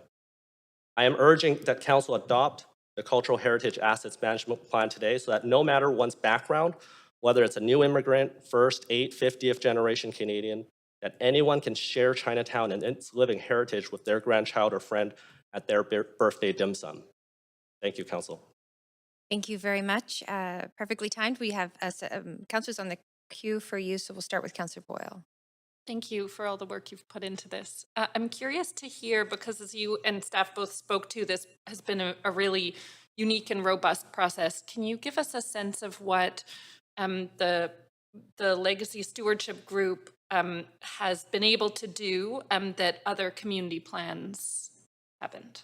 One of the big things that I've been really proud of is like just that consultation process. I mean, a lot of us in the community have been watching, the Broadway plan, the Vancouver plan, and hearing about that consultation process and arriving at the end, but having difficult consultation in the middle, not to throw staff under the bus. But a lot of the consultation and work that has formed the basis of these strategies and themes have been led by the community in these individual working groups, like the Safety and Security Working Group headed by, Fred Kwok at the CBA and the Cultural Center, the Small Business and Economic Development Working Group with the BIA and Jordan, the Cultural Heritage Working Group with Fred Ma, the Heritage Buildings Association, Low-Income Seniors and Anti-Gentrification with the SRO Collaborative. It's been a lot of these pilot projects and working groups that have been led by our LSG members and with other non-LSG members to provide the framework for what you see today. Okay, I appreciate that. I'll leave it there. Thank you. Thank you, Councillor Fry. Hi, Michael, and thanks for all that you do and the ongoing work in the community. And I wanted to circle back because I know you have opinions on the Northeast Falls Creek plan, and there was the slide, and it's embedded in Goal 7, centered around city policies, and this key strategy being Northeast Falls Creek plan implementation. How does that dovetail with your concerns and endorsing in the CHAMP? I think that with CHAMP and the ask around Chinatown's ask around Northeast Falls Creek, specifically access to Chinatown for transportation, that's via Carroll Street and the Main Street, Gore Street corridors, housing for seniors in the neighborhood, the park redesign enabling access for the residents of Chinatown, especially low-income folks and seniors to that park, that they are very much in strong alignment with the principles of CHAMP and the themes that have been identified within CHAMP. I'm confused though, because this calls for Northeast Falls Creek plan implementation, which is already established, and my understanding was there was concerns with the Northeast Falls Creek plan as it has been established. And this calls for asked that we are continuing to work with the Northeast Falls Creek planning team. So, the committee, I guess, established through the city manager's office. That is ongoing, but we are asking for that to generally. I don't feel that that is incongruous with what CHAMP's principles are, and does not, I guess, preclude any changes to the Northeast Falls Creek plan. So it's not necessarily implementation of the Northeast Falls Creek plan, but it's working and extrapolating or expanding upon it, that kind of a notion. Okay.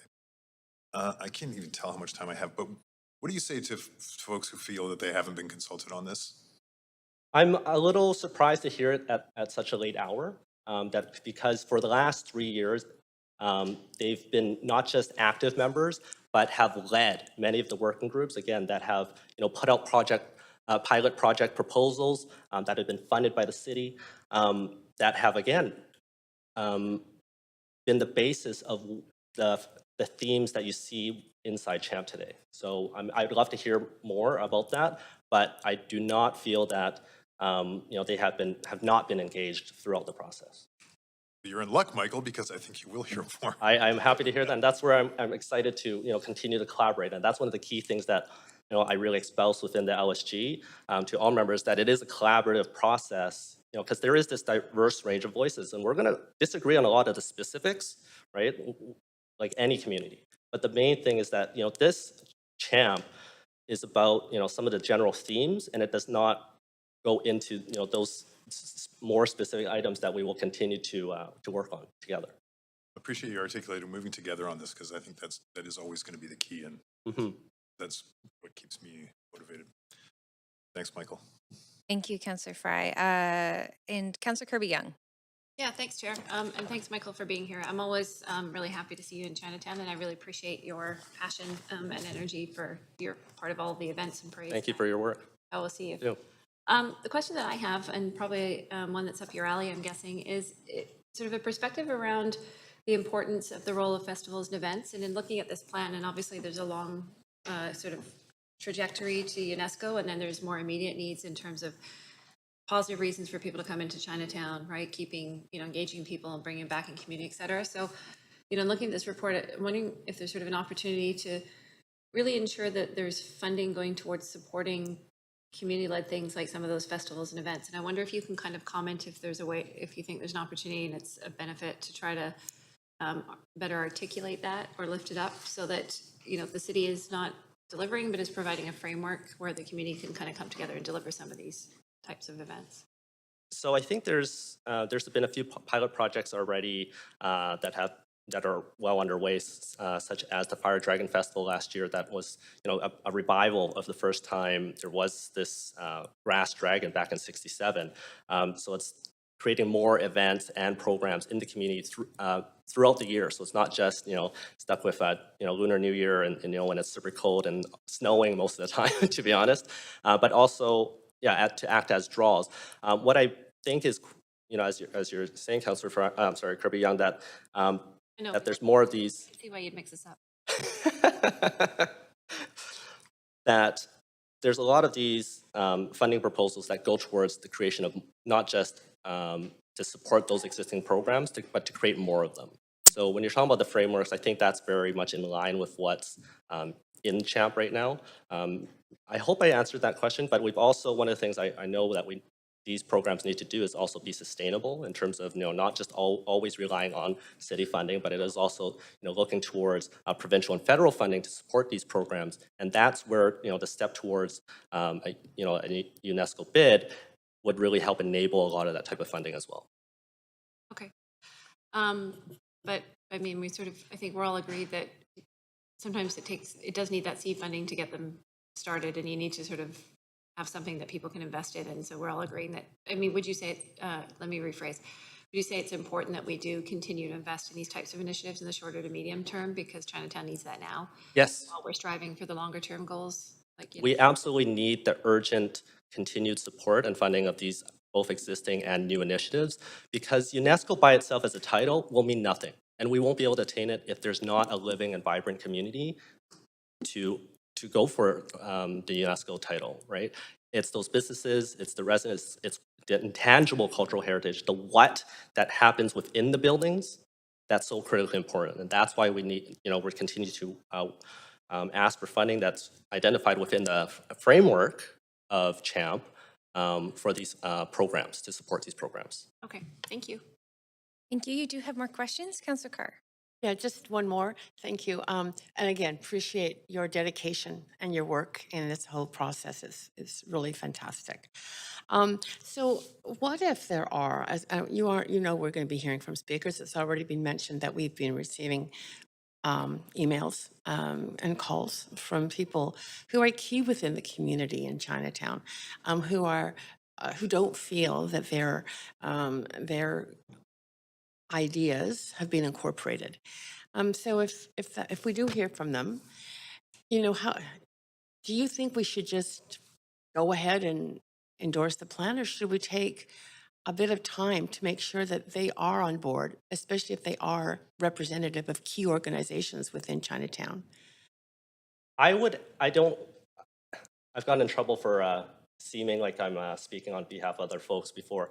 One of the questions I would pose is, how does the CHAMP framework, how does it, whether it aligns or is not in alignment with a lot of the values and principles that these organizations prioritize?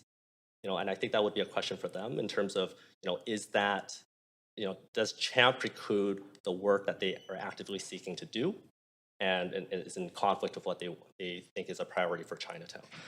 I guess the other question no, I think I'll just leave it there. That's clear. Thank you. Thank you, Councillor Carr. Councillor DiGenova. Thanks so much. Thanks, Michael. I'm wondering if you might be able to tell me how often the Legacy Stewardship Group meets with some of the other organizations. You've already heard them listed, but they might not have felt that they've been consulted. So how often do you actually meet together with them? Can you be more specific because of the large membership within LSG, we actually meet with the vast, what I would consider to be the vast majority of all the institutions within Chinatown. What I mean is, do you ever have meetings where you say, we're going to invite some of these organizations to come and speak to our members? Mm-hmm. And how often do those meetings take place? Because like Councillor Carr had mentioned, I'm just trying to gauge and understand sort of, from your perspective, you feel that there has been consultation. Others have written to us saying there's not. I'm just trying to understand how often you actually meet with them together, mm-hmm. and sort of bounce feedback, ask for feedback, ideas. So we have officially monthly Legacy Stewardship Group meetings. However, there are 6 official working groups. That's the safety and security. Sorry, I got my list here. Street safety and security, small business and economic development, cultural heritage, relationship building and education, capacity building, low-income seniors, and anti-gentrification. Those are some of the official ones. There's also some unofficial ones like the Vaccination and Healthcare Working Group and the COVID-19 Emergency Measures Working Group. I seem to have a meeting with many of these members and non-members basically every day. And, and there's also invitations to the official working group meetings as well to non-members. For example, last month we invited to speak with, for the Vancouver Mural Festival, and also with the Bakwa artists to come to speak to LSG, even though they weren't members of the LSG, to help us understand, how their work in terms of, help support Chinatown, especially, with graffiti and vandalism being such a Sorry, hot I only topic. have three minutes. So, but for some of the organizations like Sun Yat-sen, like VCMA, like the BIA, how often are you inviting them to Legacy Stewardship meetings on average, even if it's these 6 working groups? How often are they invited to come and speak with you? They are specifically not just invited, they attend, are engaged, and leading many of these working groups. Okay, right? And they're asked for their thoughts, input. 100%. Okay, and that would be at every meeting, or that's right. At some meeting? No, we 100% have ensured that there is adequate time for discussion, right? We often we run overtime on a lot of our meetings. I will leave it. Thanks. I will ask us to leave it there. Thank you very much for your work. Councillor DiGenova's time. And thank you very much, Michael, as others who commented, for your work in the community. That's all the questions for you. Next up, we have Stephanie Leo.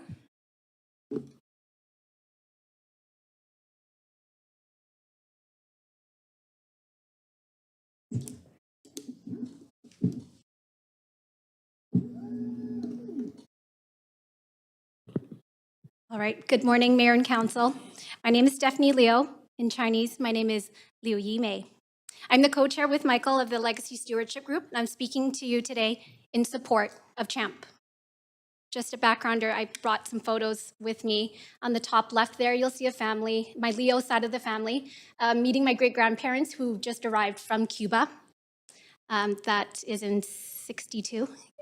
Top right is myself on a Via Rail train with my dad. He was a chef, and my grandfather on the left got him the job, and that's me enjoying a steak, which I will spit out probably 2 seconds later. Bottom left is a picture of my two sons, Leo and Luca, at the Dr. Sun Yat-sen Garden, and the bottom photo is my maternal grandmother, my papa, feeding my young daughter there some fish that we bought in Chinatown. So I told my kids that I would be speaking to you today, and knowing it was regarding the sometimes complex topic of Chinatown, they wanted to know what specifically was the issue at hand. They knew that the conversation of late has been focused on graffiti and safety. I tried to explain to them that CHAMP is the culmination of their mommy's work so far in Chinatown as a member and now the co-chair of the LSG. CHAMP, I told them, will protect some of the things they love, and at that they began to list off boughs, veggies, trinkets, and visits to the garden, and some of their favorite things about Chinatown. These are some of the ways that my three kids, the oldest being 7 years old, connect to Chinatown. I, being older, of course, perhaps have a deeper and richer emotional connection to Chinatown. My mind drifts to times that I spent with my grandparents walking through Chinatown after picking up my grandfather, my gonggong, from the Canadian Pacific Station after his shifts working on the Via Rail trains. Sometimes we would visit our Chun Wing Chun Association building and leave an offering for our ancestors. Ancestors like my great-grandfather who paid a head tax to come to Canada and laid the tracks on those same lines. I remember weekends spent picking up groceries in preparation for family dinners, awaiting the rewards of a new hair clip or the chance to pick my gonggong's 649 numbers. My grandmother, my popoa, is here today, along with many other seniors, to hear us speak and lend their support. I'm glad there's a translator available, as I often struggle to explain to my popoa my work in Chinatown. I cherish the time I get to spend with my popoa, bringing her down to Chinatown to collect her groceries, greeting friends on the street, or filling a box of steamed buns before we head home. Sometimes with my popo, I might not have the words to properly express in Toisan, our dialect of Cantonese, how I'm feeling or ideas that I have, but Chinatown has always offered a place where words aren't needed. We can share in a celebration, a ritual, or habitual acts of care for each other. I also cherish the time I get to spend with my kids in Chinatown and wonder the big question of what could be lost if CHAMP is not adopted. Maybe when they're in the throes of their teenage years and communication between us is difficult, and maybe they'll make the effort to come down to Chinatown too and perform these ritual acts of care, like buying groceries, silent strolls, and sharing in dim sum. These will be the I love yous when teenage awkwardness fails us. The Chinatown that I envision for them, one that could be achieved with the help of CHAMP, will not only safeguard Chinatown as an important cultural space, but with help to reimagine a part of our city that has been a nexus for many communities. We have before us the opportunity to make Chinatown a space and community that leads the way in cultural redress and reconciliation. Vancouver's Chinatown belongs to all of us together, and together we rise.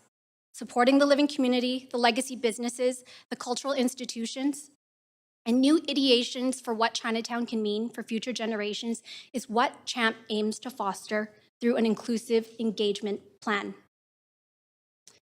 Maybe my popoa has never consciously given thought to what Chinatown means to her, or maybe she has. More likely, she can't be bothered to suffer through a conversation with me and my broken toisan. It, of course, is a place that holds lots of memories, some happy, some difficult. But in her everyday actions of love for her family, she shows us what Chinatown holds, the value it holds. Chinatown is a place where we connect and show care, learn about our ancestors, and pin our hopes for our future. Thank you. Thank you very much, Stephanie. Do you have questions? Councillor Fry. And I totally got along regards to your sons. I really enjoyed getting our paint on that day. It was good. I appreciate that you highlighted sort of the inclusive and engagement side of things. And so how do we move forward with folks who, feel they haven't been included and engaged in this process? And what's the next move to make that work? Because I think we all agree that we need to be moving together, in the neighborhood and get everybody on board. Sure, not to, flog a dead horse, but I too am very surprised actually kind of hearing this at the 11th hour. As a co-chair, I chair these meetings on a monthly basis. So I guess I don't know where the disconnect happened. And it's unfortunate that the disconnect happened and we're now here at this point where people feel like they weren't consulted. So I guess I would just flip back to those people who feel like they weren't consulted. What is the concern here, and what do you feel like is missing from CHAMP that excludes their organizational values? Because I don't think it does. Okay. I think it's very broad in its approach.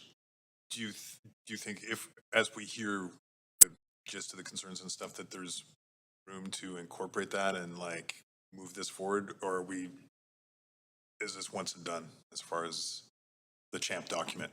Do you think that it's a living document and there's room to move it around and adapt and include? Yeah, I definitely think it's a living document. I think that it's very inclusive in terms of where it's at right now. So I think it's a living document in terms of how we implement it moving forward. But I do feel like we've been paddling together up until this point. So again, I'm at a bit of a loss, I'm not going to lie, for people saying that they haven't been with us in the same boat to this point.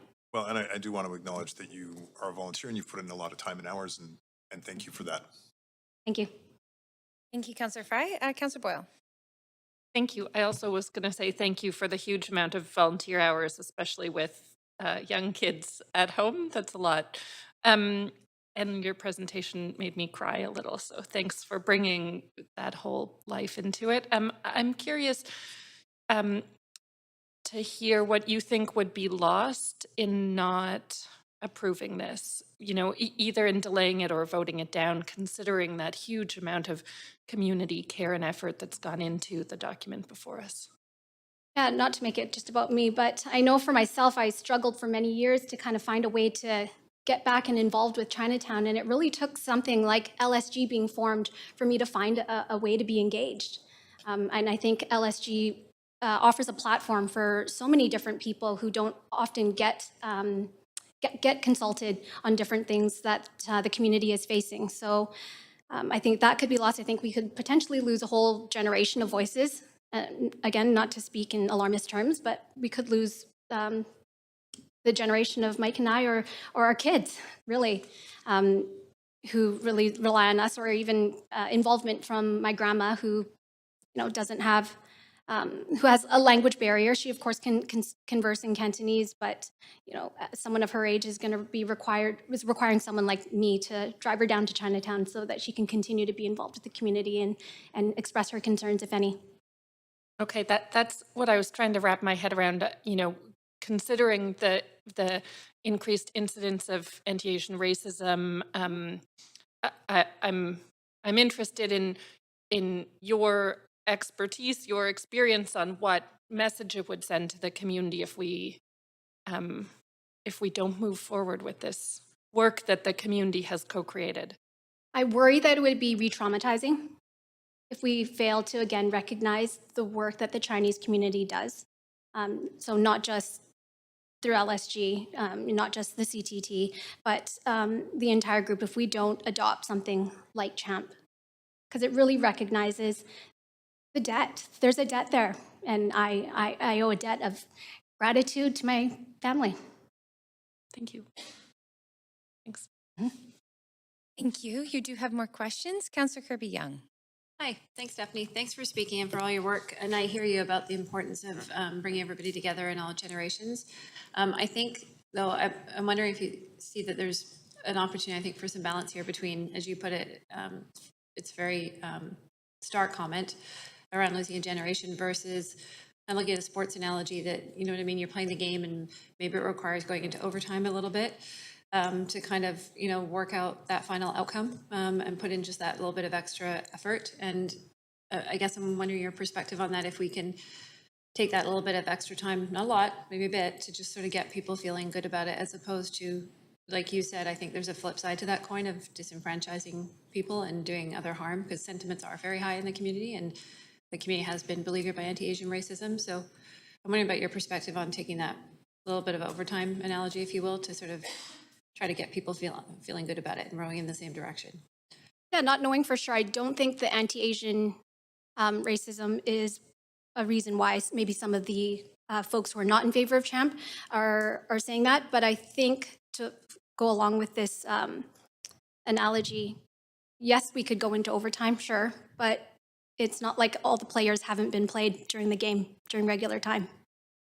So you think that leaving some of the key folks behind that are part of the implementation, not feeling good about the framework, is the way forward? No, not at all. I don't think we're leaving anyone behind. I think everybody has had equal opportunity to come to the table and discuss with LSG as well as CTT, seeing as how we meet on a monthly basis. Okay, but I guess that's the challenge for council, because that's not what we're hearing. But I really appreciate you sharing your perspective. Thank you. Thank you. Thank you very much, Stephanie. And again, thank you for all your work in the community. Those are all your questions. Thank you. Next up, we have speaker number 1 from our public body speaker list, and that is Joanna Yang.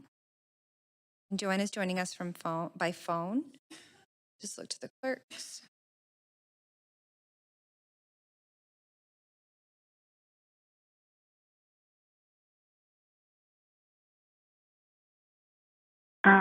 Good morning. Hi, good morning. We can hear you. I just need to ask, because it's not indicated on the speakers list. Are you a resident of Vancouver? No, I'm not. Okay, no problem at all. Happy to hear from you today. Please go ahead. Good morning, Mayor, councillors, and city staff. My name is Joanna Yang. I'm a second-generation Chinese-Canadian settler and uninvited guest living on the traditional unceded and ancestral territories of the Katzie, Tsawwassen, Kwantlen, and Musqueam First People, also known as Richmond, BC. And I go by she, her, hers pronouns. The last time I spoke in council chambers was in person in May 2017, when I, like many others, felt compelled to speak out against the 105 Kiefer proposal by BD. And truthfully, at the time, I was very skeptical that my voice would matter. In retrospect, though, I am thankful that my voice added to the chorus. I felt very strongly about how the proposal would negatively impact the neighborhood. And 5 years later, it is really heartening for me to witness this presentation of the Chinatown Cultural Heritage Assets Management Plan, a framework that I know involves so many hours of engagement by community members and staff members from the CTT, and it's a framework I'm entirely supportive of for several reasons. So reason number 1, the plan is grounded in decolonial, anti-racist, and intersectional values in pragmatic ways. And under theme 1, a diverse, healthy, and living community, the plan references the need to advance cultural redress in Chinatown, the downtown east side, and Northeast Falls Creek by documenting and sharing stories of Indigenous, Black Canadian, Chinese Canadian, and Japanese Canadian communities.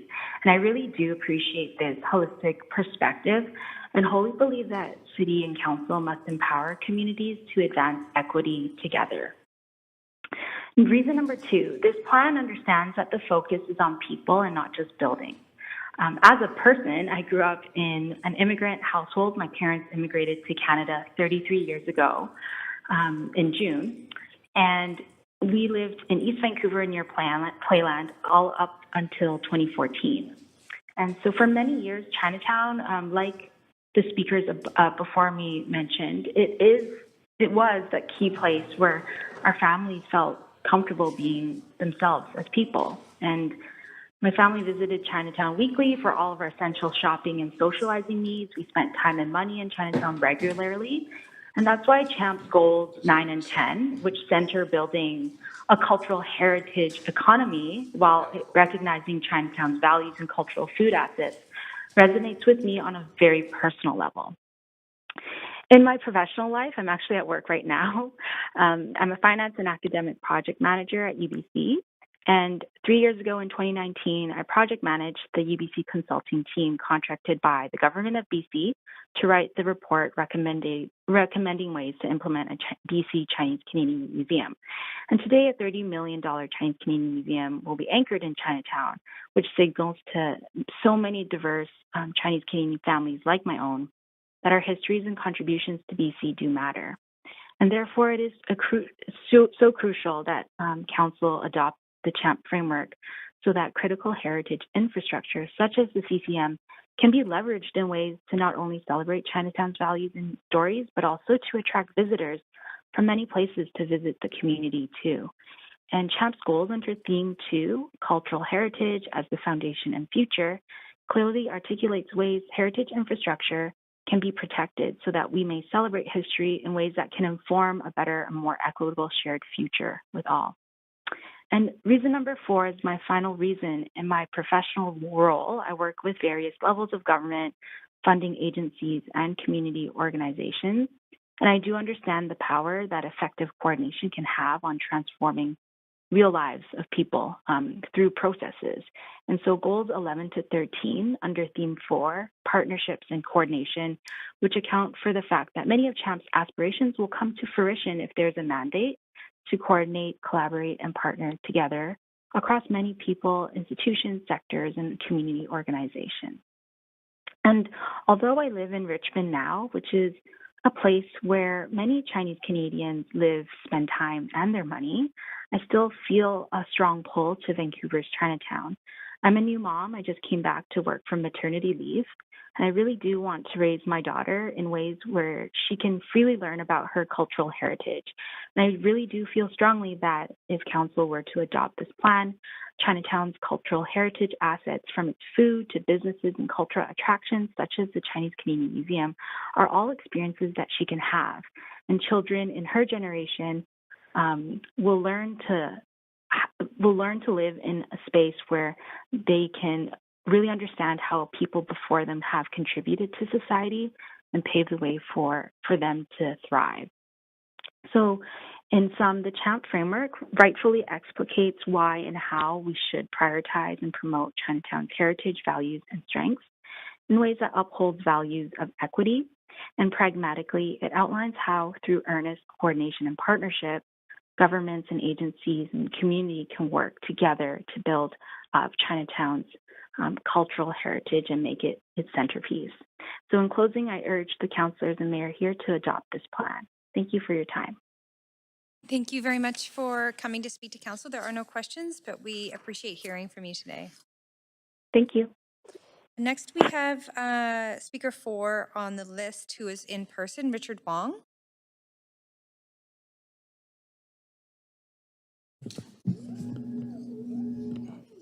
Thank you very much, Richard. You can go ahead and start whenever you're ready. Good morning, Council. My name is Richard Wong, National Chair of Canada Day Drumming. I'm here is to express my strong support to Chinatown Cultural Heritage Assets Management Plan. Why? Because it is very important, not only to Vancouver, BC, and Canada, may even very important for the world. Why? Because if we, Vancouver, got designated as UNESCO site, it will bring in a lot of tourists from around the world and increase our economy, okay? So it will create a lot of jobs. It will really benefit for everyone in Canada. Why? Because the historical fact had proven to us. Give you an example. A prime example is Angkor Wat of Cambodia.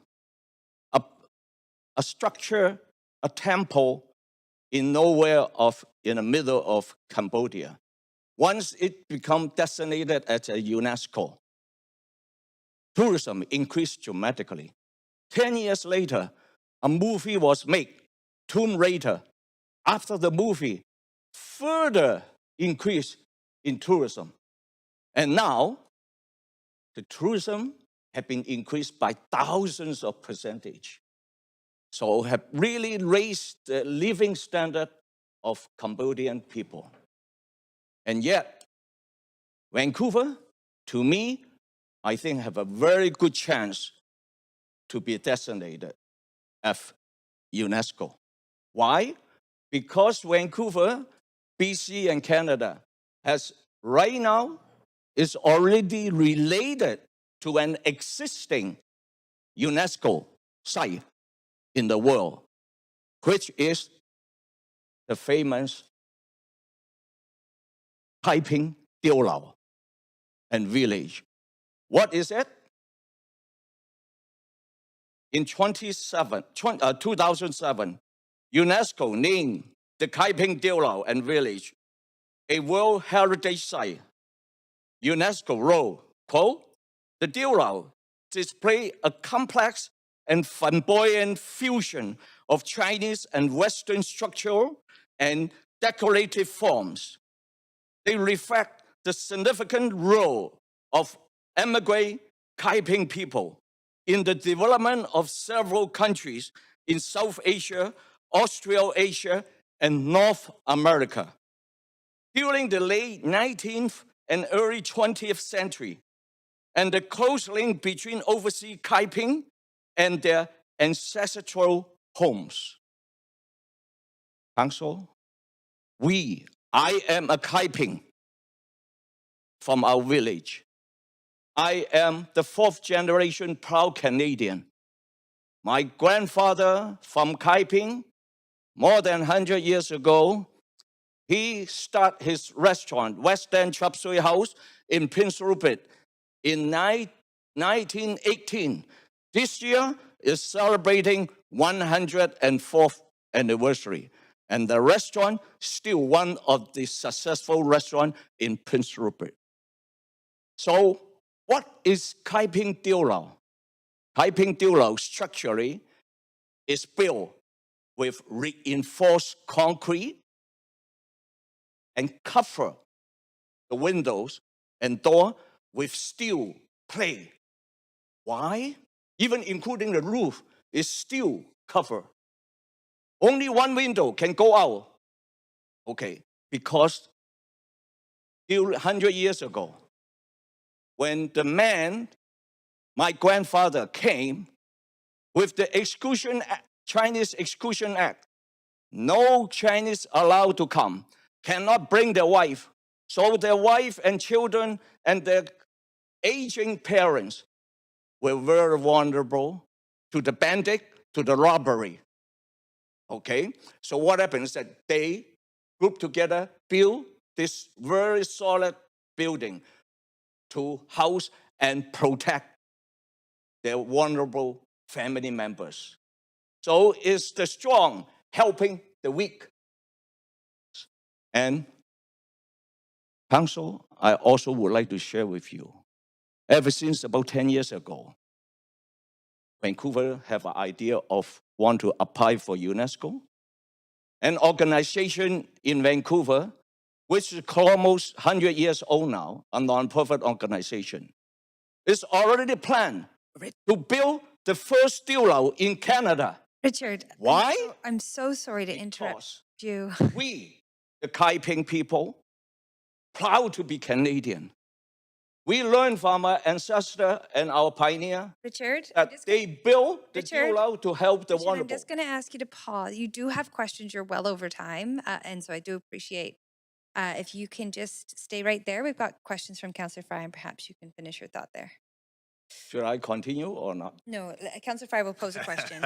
I know you could keep going, Richard, but it's great to see you. So I wanted to just maybe reflect, and we all know the great work you do with the Canada Drumming Festival. And what? Sorry, I cannot hear too well. Oh, okay. Well, I just want to, I know about your work with the Canada Drumming Festival. I was wondering if you could highlight some of your work in Chinatown over the years and how you've supported and worked for the betterment of Chinatown.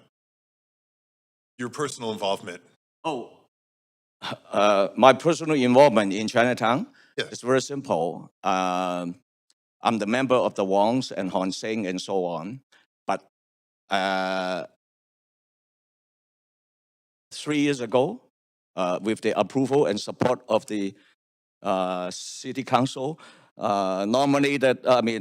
suggested by Councillor Sarah Kirby Young, we erect the Canadian flag pole in the Memorial Square of Chinatown to commemorate our pioneer, the contribution and sacrifice of our pioneer who built the railroad and the veteran who served and sacrificed for Canada in the First World War and Second World War.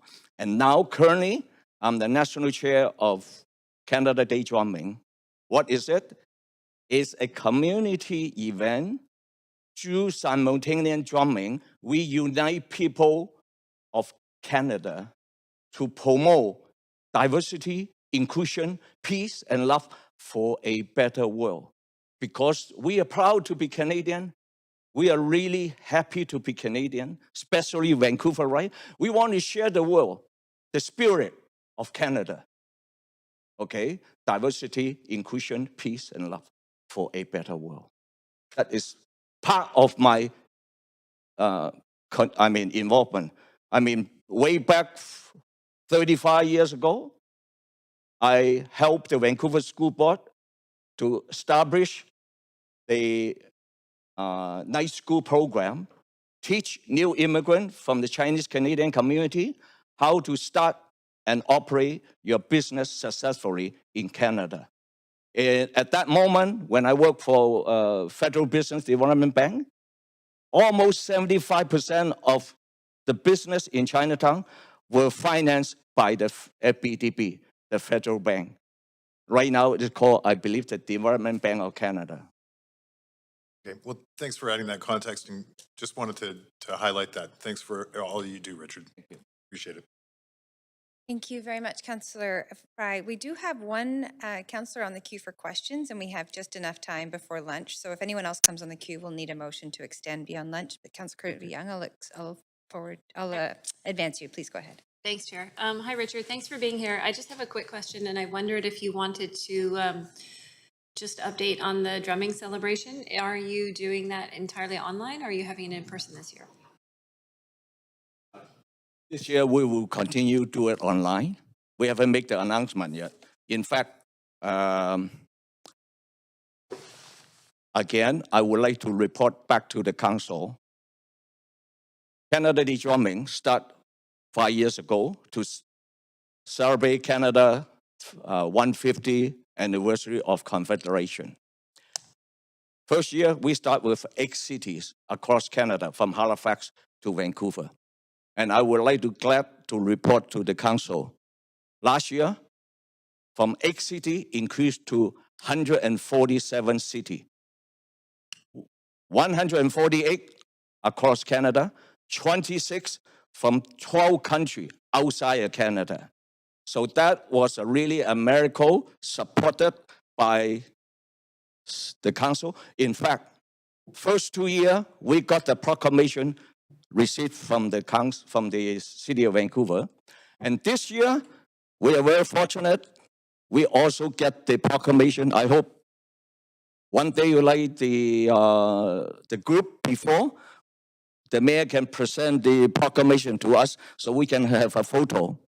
And I would like to share with you that every year since the beginning, Canada Day Drumming have been proclaimed by the province, signed off by the Lieutenant Governor, that day as an all-Canadian simultaneous drumming day in British Columbia. And now we have many more cities have been signed up across Canada for this year.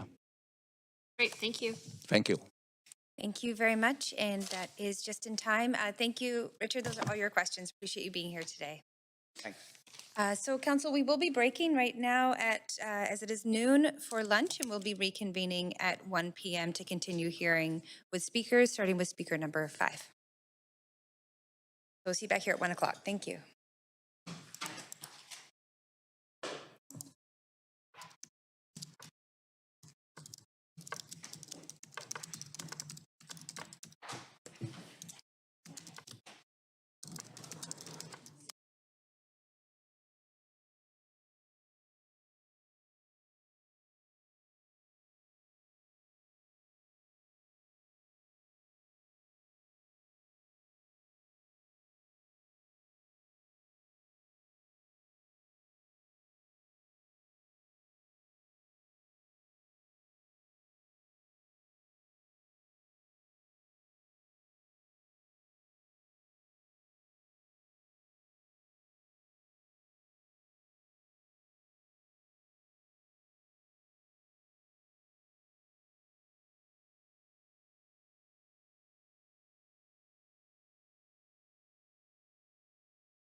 Sorry. Can you hear me now? Okay, I can hear you. Thanks. Great. Sorry. Thanks.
Okay, Council, welcome back from the lunch break. We are going to continue on with item number 1 in our speakers list.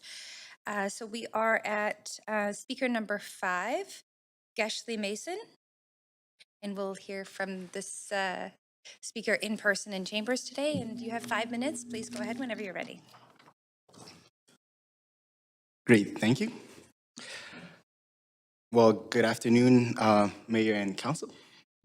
My name is Geshley, and I am a game developer. I am originally from Montreal, where I came to Vancouver about 9 months ago or so.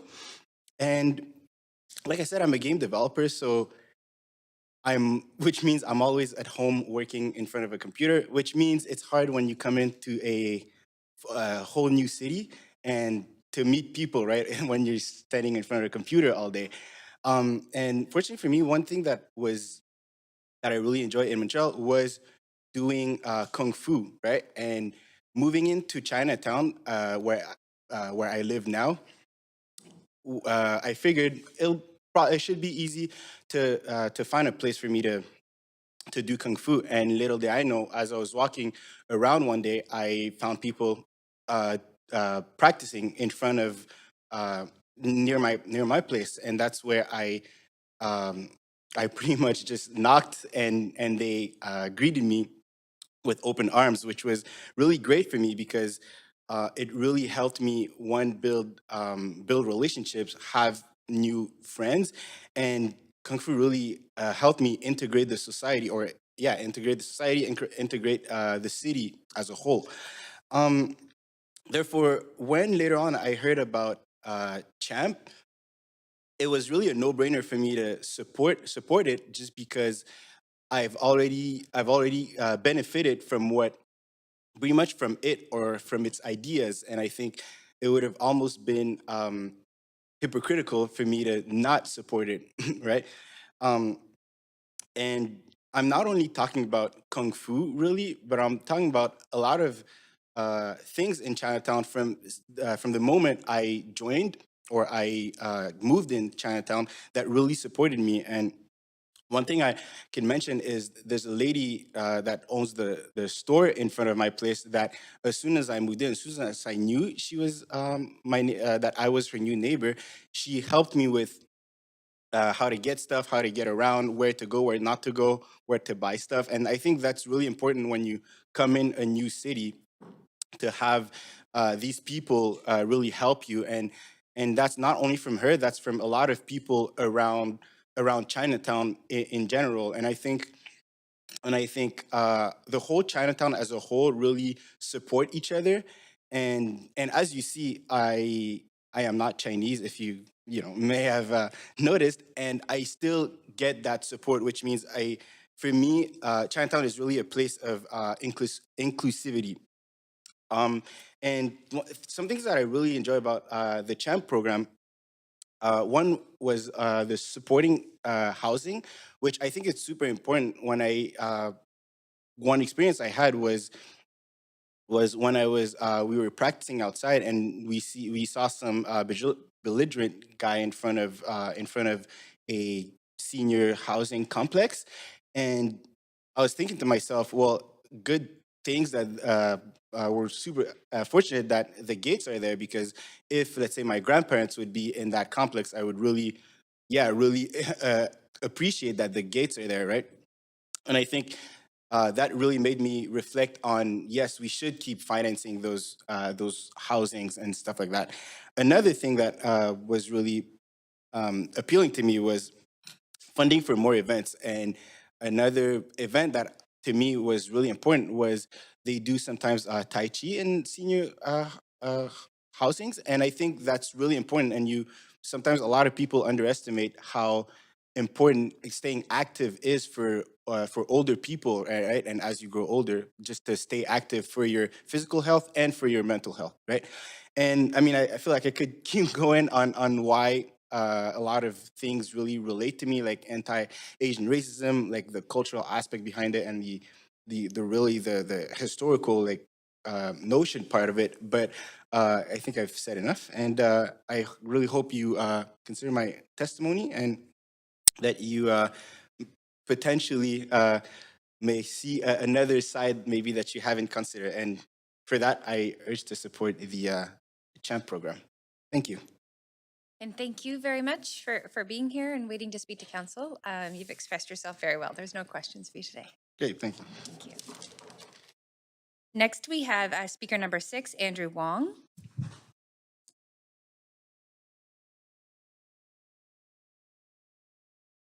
Let's go ahead. Good afternoon, Mayor and Council. My name is Andrew Wong, and I'm a student at the BD School of Business at SFU. For practically my entire life, I've come to Chinatown every week to visit my grandmother. And since I was 7 years old, I've been attending Kung Fu and lion dance classes right here in Chinatown, or right wherever it is. That's over half my life, which is kind of crazy. But during the pandemic, our university classes were moved entirely online, and so were our Kung Fu classes. So I had a chance to reminisce about the pre-COVID times. And during those few insightful months, I came to realize just how important Kung Fu and lion dance is to me. At first, when the classes were initially canceled, I wasn't too disappointed about losing out on fitness aspects, since it wasn't too hard to recreate a fitness environment at my home. But losing out on the ability to practice these cultural traditions meant they could be lost entirely.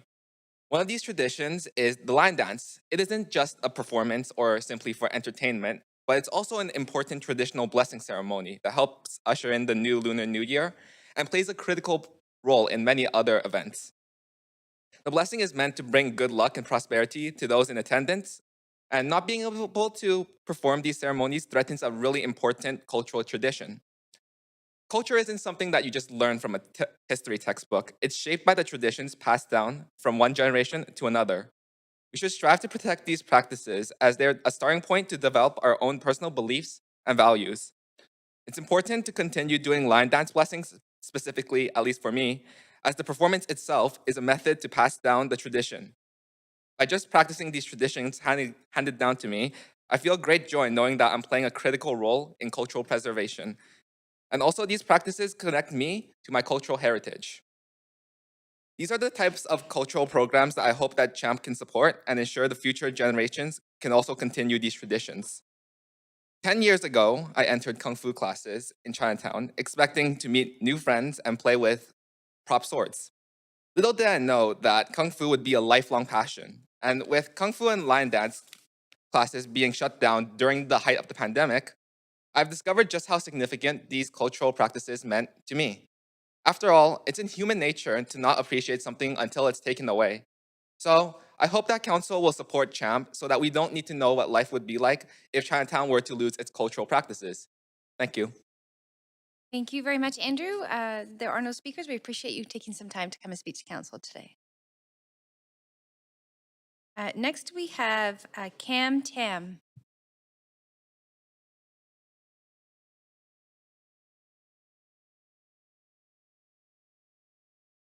We'll just give, the speaker is here in person, and so we'll just give you a few minutes to get set up there. I'll just pause for 1 second, make sure their audio's on. Hello， OK， 司長各位議員你好。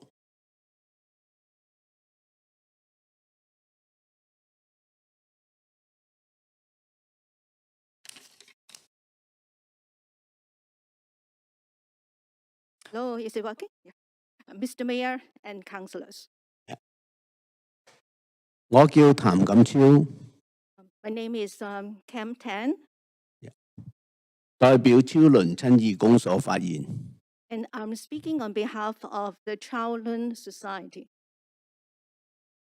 我係公所嘅主席。 I'm the president of the society.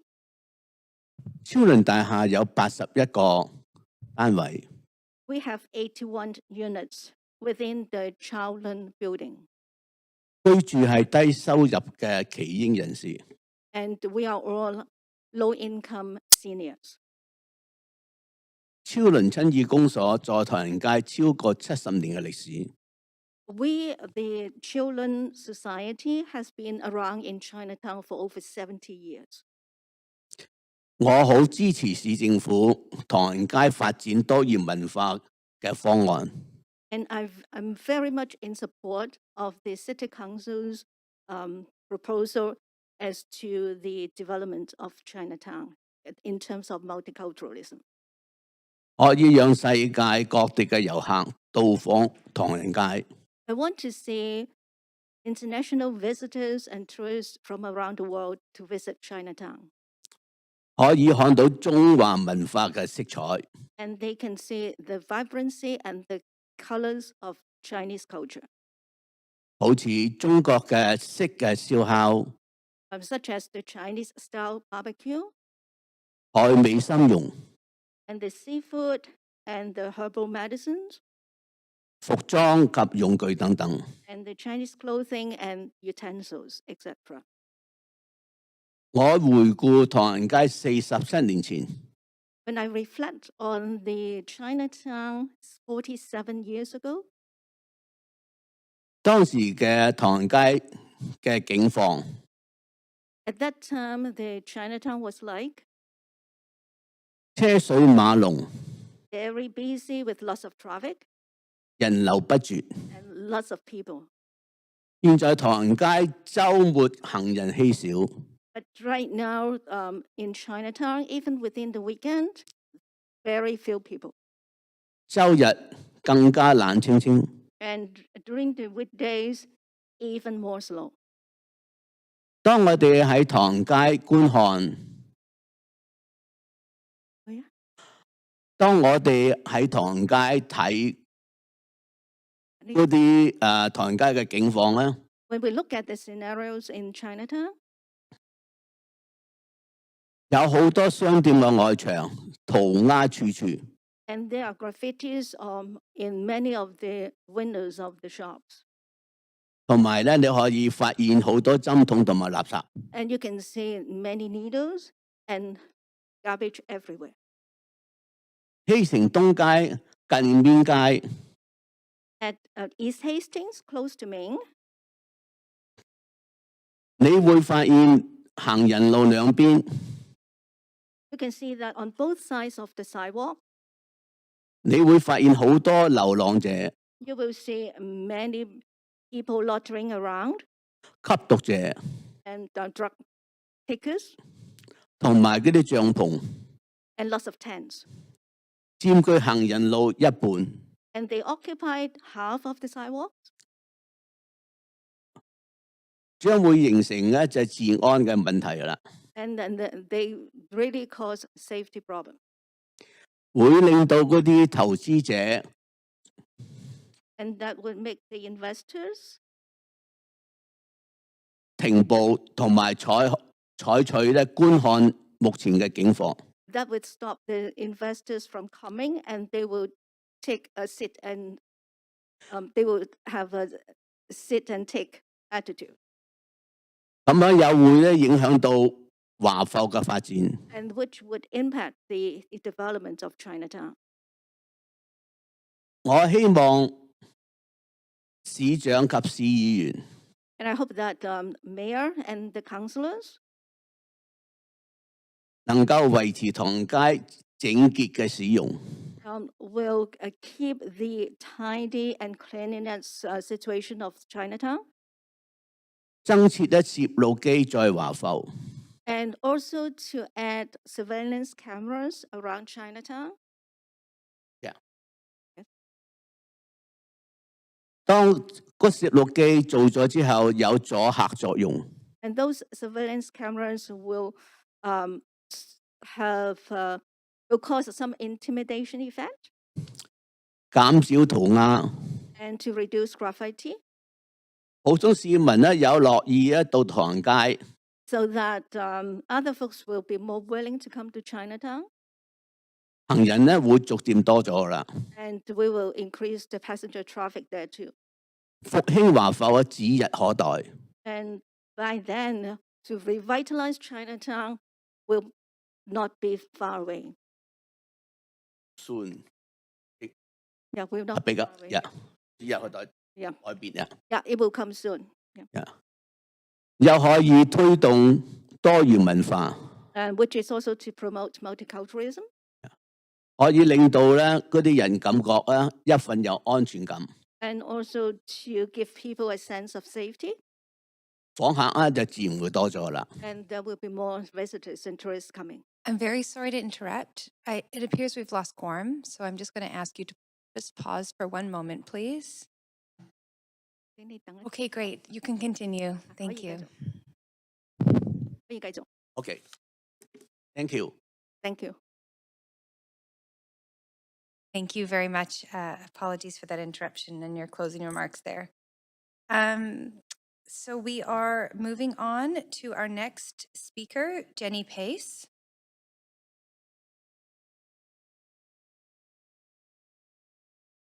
Thank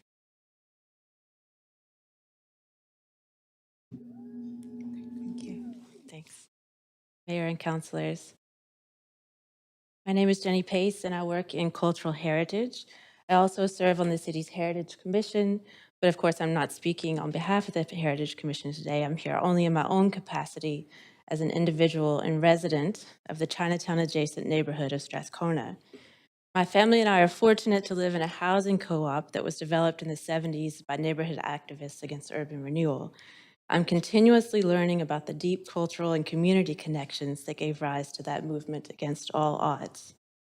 Just as in Chinatown, the key values of community-designed decision-making, infrastructure, and mutual care have buffered and uplifted our co-op throughout the pandemic and numerous other challenges. I'm delighted to offer my wholehearted support for the 3 recommendations before you today. Centering culture and community in city planning allows us to build on our strengths and better absorb shocks in the future. As Chinatown has shown us, community determines what heritage is and what it can be, how we connect and care for one another, and how we move together into the future. Thank you. Thank you very much for coming to speak to council. We do have now speaker number 9 who is on the line, Sunny Wong.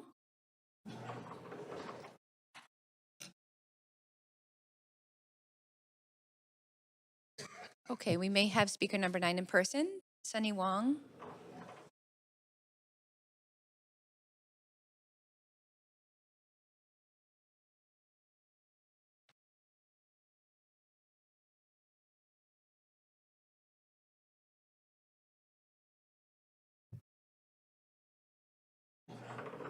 So we're going to move ahead to the next speaker, Xiao Chen Zhang. This is speaker number 10.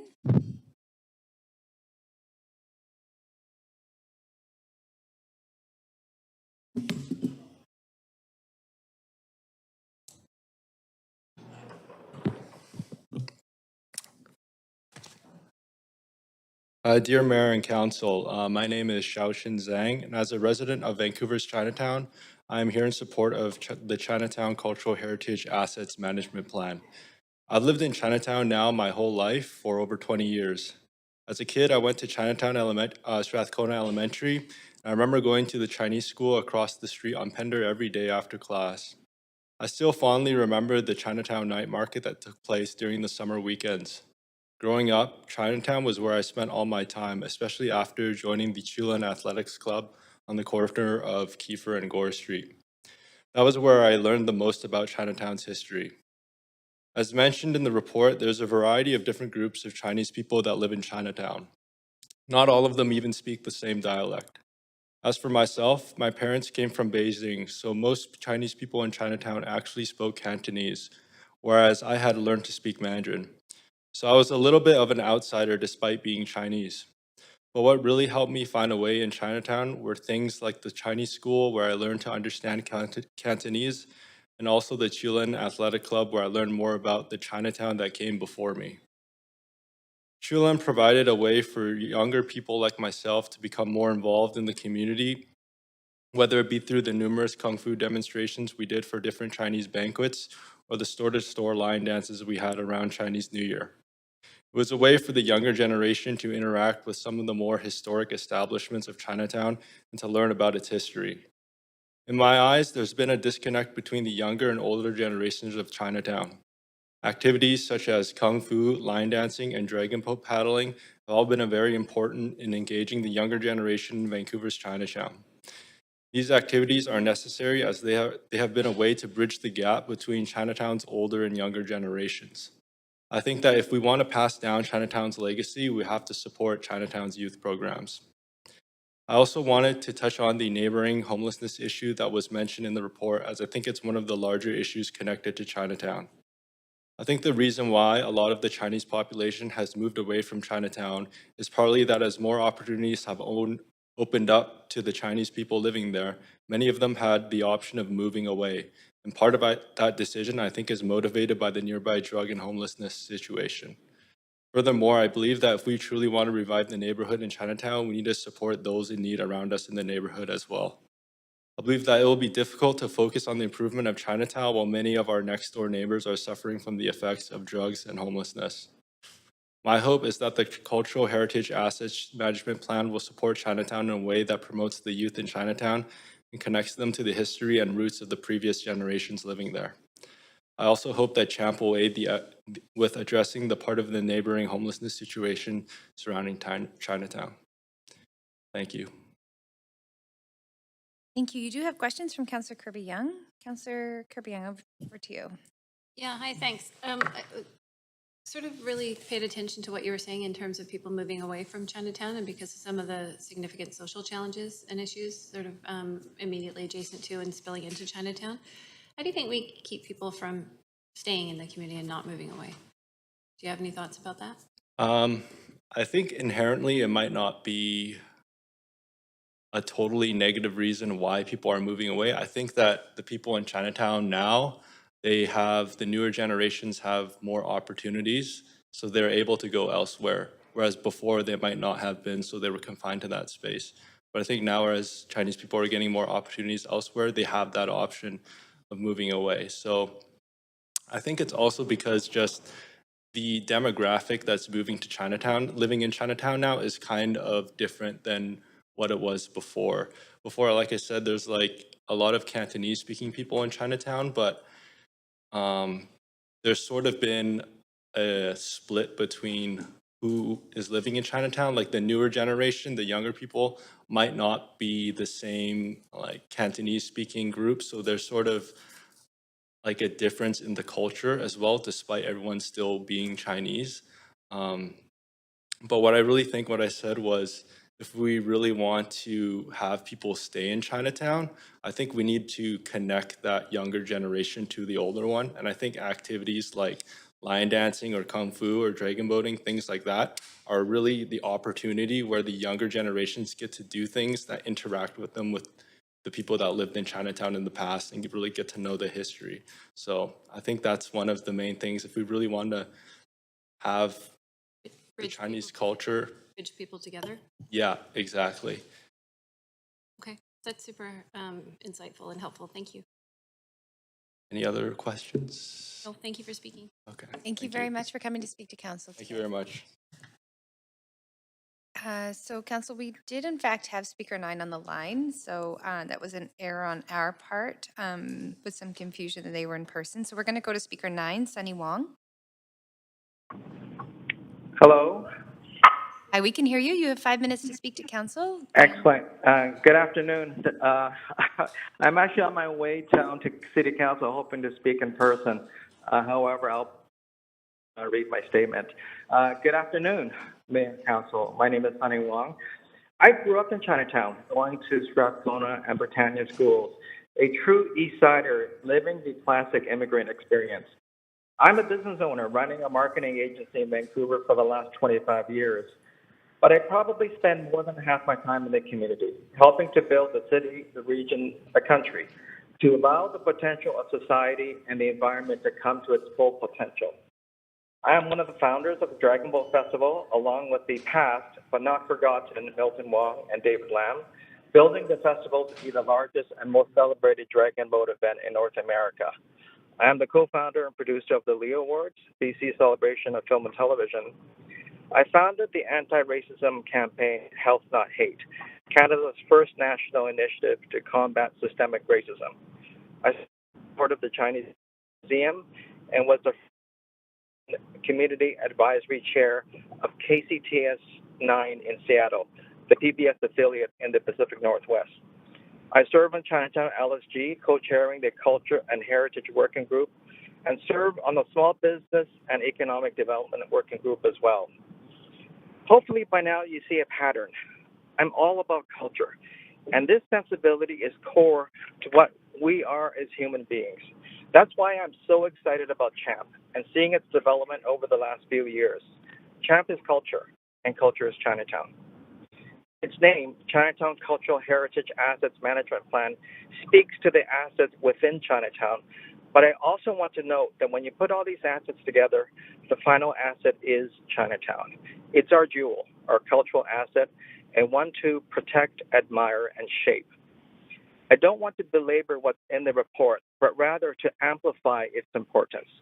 First, it's about culture, and make culture the core. Without culture, there is no Chinatown. Rather, a hollow place of buildings and microcommerce. Add culture, and it becomes Chinatown in all its glory and history, with a future to shape and behold. Culture is what makes Chinatown, Chinatown. And in Vancouver, our Chinatown is distinct, with its community, architecture, and personalities. Second, CHAMP offers a framework that uniquely describes our Chinatown, our very own here in Vancouver, illuminating our tangible and intangible heritage, our neighborhood, and the distinct characteristics that place us in good stead for UNESCO heritage status. Third, it's about community, those whose lived experiences make up Chinatown, but also those who form our friends and neighbors, Indigenous communities who contribute to the richness of the area. Is it perfect? Not yet. But with the CHAMP framework, we have a path to get there, with a sense of inclusivity that obligates us to make community a priority. CHAMP is a revelation. It's big, it's bold, it's believable, and most importantly, it's necessary. As a framework, it harkens to the past, but allows a scaffolding that begs us as a community to fill it in, to define the future and what we envision for a Chinatown that is distinctly ours. Chinatown is a place, but it's also living heritage, and CHAMP invites us to all participate and redefine our Chinatown and what it means to us, the citizens of Vancouver. And who wouldn't be excited about that? Finally, CHAMP is a solution, an antidote to those naysayers under whose watch Chinatown has become what it has become. Councillors, I would like you to think of CHAMP like taking the bus. It doesn't take you to the front door, but it goes in the right direction. This is CHAMP. It's the action we need to go forward. It's solutions-driven and deserves our attention. It deserves our support and deserves to fulfill its promise to make Vancouver's Chinatown the most admired in the world. I encourage City Council to endorse it with the vigor and enthusiasm that is worthy of such an important proposal. Thank you. And thank you very much. We do appreciate you calling into council. There are no questions, and it was good to hear from you today. Thank you. Next on the speakers list, we have speaker number 11, Andrew Sanford Marchese. Marchese, but thank you. Marchese, give it a go. Council members, my honor to speak to you this afternoon. I'm a resident of Vancouver. I'm a relatively newcomer to Vancouver, actually, and I'm speaking in strong favor of the CHAMP proposal today. When a few of you were in 2018 attending or preparing for the apology that the city made to the Chinese Canadian community, I was actually driving from my home state of Minnesota to Vancouver to UBC, where I have actually just recently concluded my degree, but where I was then beginning it with my family. And actually a few months after that drive and after that apology, I found myself in Chinatown for the first time on a very snowy, quiet day when the New Year parade had been intended to occur. But I immediately felt the importance of this space and the heritage buildings and the dragons on the lampposts and the shops and their lights and everything. It immediately connected with me. And since then, I've been involved in Chinatown work. Currently, I'm employed with the Chinese Canadian Museum, which is on Pender Street in an over 100-year-old society building. And I also get the pleasure of hearing the Kung Fu group and the lion dance practice up above us, drumming and hearing the jumps of the lion dance too. And so an encounter with intangible cultural heritage and a lot of what CHAMP is seeking to preserve is something that's very familiar to me. I've also had the opportunity to study and work with the Initiative for Student Teaching and Research in Chinese Canadian Studies at the University of British Columbia, which has had a very important role in collecting stories and sharing the stories of Chinatown and Chinese Canadians across the province, and a lot of them have deep connections to this place. I've also had the honor of making the friendship and acquaintance of seniors in Chinatown, and have come to understand how important what CHAMP is seeking to do, and how it could give back to them and give back to what they will experience on a day-to-day basis, living and shopping and eating in the neighborhood.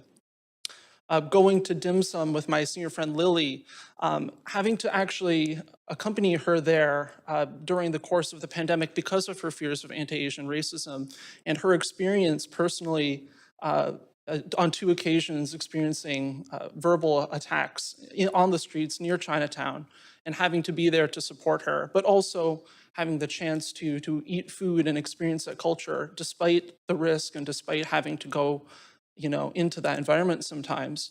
The encounter with intangible cultural heritage, the encounter with the food and the traditions and the languages of Chinatown and the buildings, that whole comprehensive picture is immensely important to so many individuals and has become immensely important to me. And there are countless occasions that testify to that. And CHAMP goes beyond just the UNESCO status. It's the goal, it's something that's far ahead, the national perspective list in a decade, but the pilot projects that different Chinatown organizations with the support of the city have been able to do, I've been able to be there on the streets and see the positive benefits too.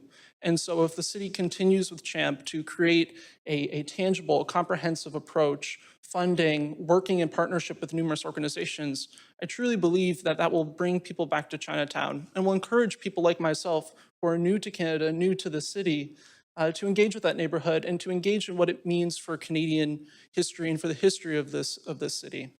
I think that Chinatown as a space offers an important lesson in multiculturalism and belonging for everyone. And even though I'm not Chinese, I have bad Mandarin, which I get to practice once in a while with Chinatown store clerks to limited results. But I think that this neighborhood can really serve as a template, and CHAMP can serve as a template for future work with other neighborhoods of Vancouver, and to understand how different communities have appreciated Chinatown and appreciated specific neighborhoods, businesses, associations. And this comprehensive approach, I was really amazed. I read the whole 90-page thing, and it is really thorough in terms of how it addresses some of the most pressing issues.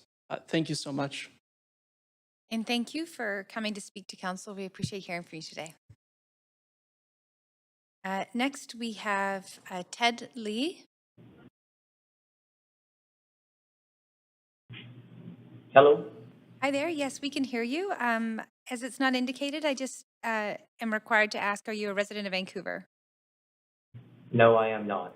Okay, thank you very much. Please go ahead whenever you're ready. Great. Thank you. Good afternoon, Council. Thank you for this opportunity to speak with you today on the important work regarding Chinatown's transformation.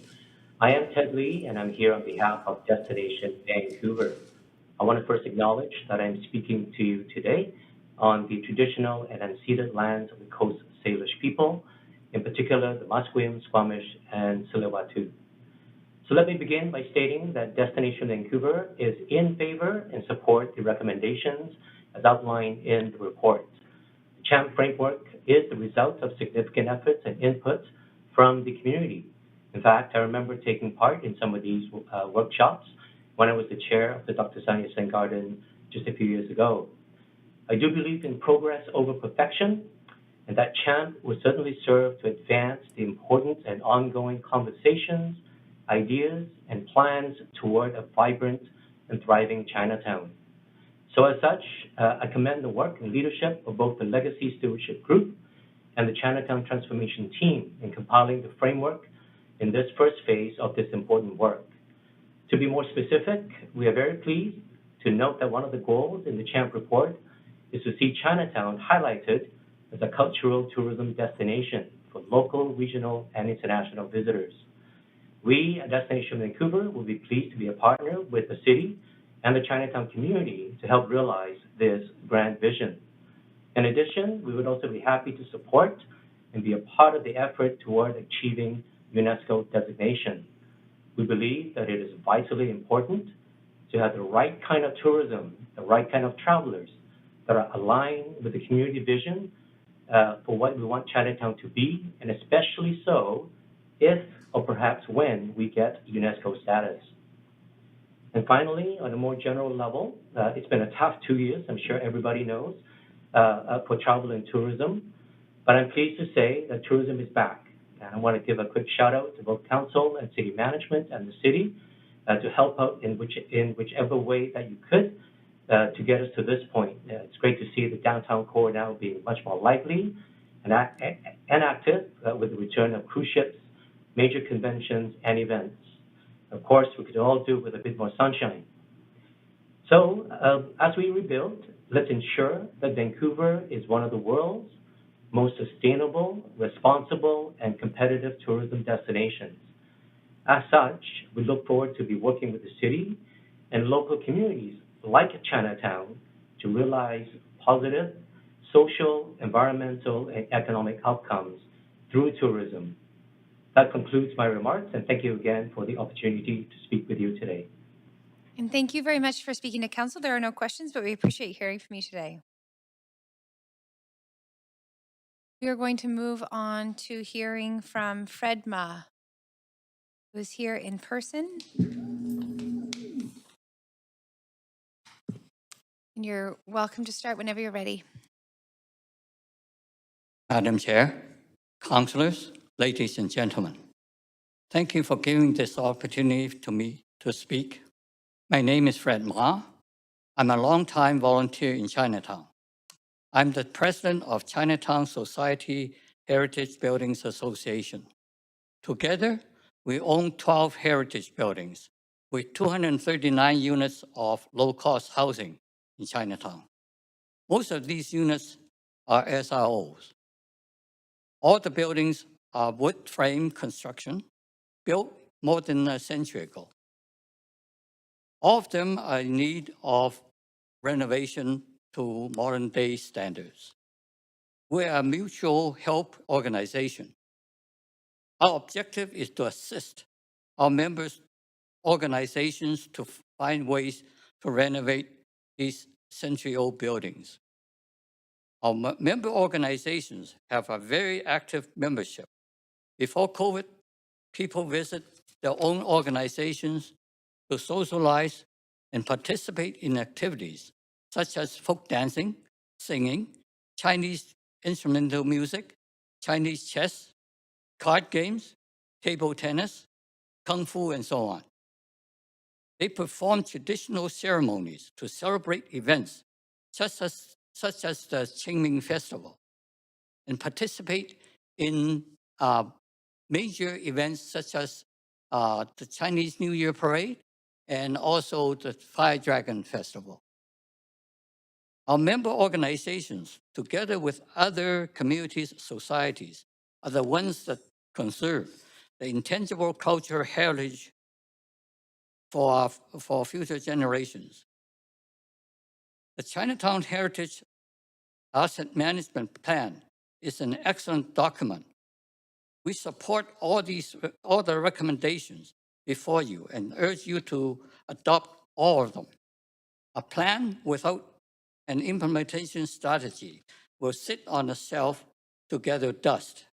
The development of an implementation strategy is critical for your staff to carry out the work that is required for the successful UNESCO World Heritage Site application for Chinatown. The application for UNESCO World Heritage Site designation is a long, drawn-out process. If successful, the potential rewards are tremendous. I visited Malacca, a city of more than 500,000 in Malaysia in 2001. What I saw at that time was very disappointing. All the heritage buildings were in disrepair. There were no people on the streets, and many of the businesses were closed. It became a World Heritage Site in 2018.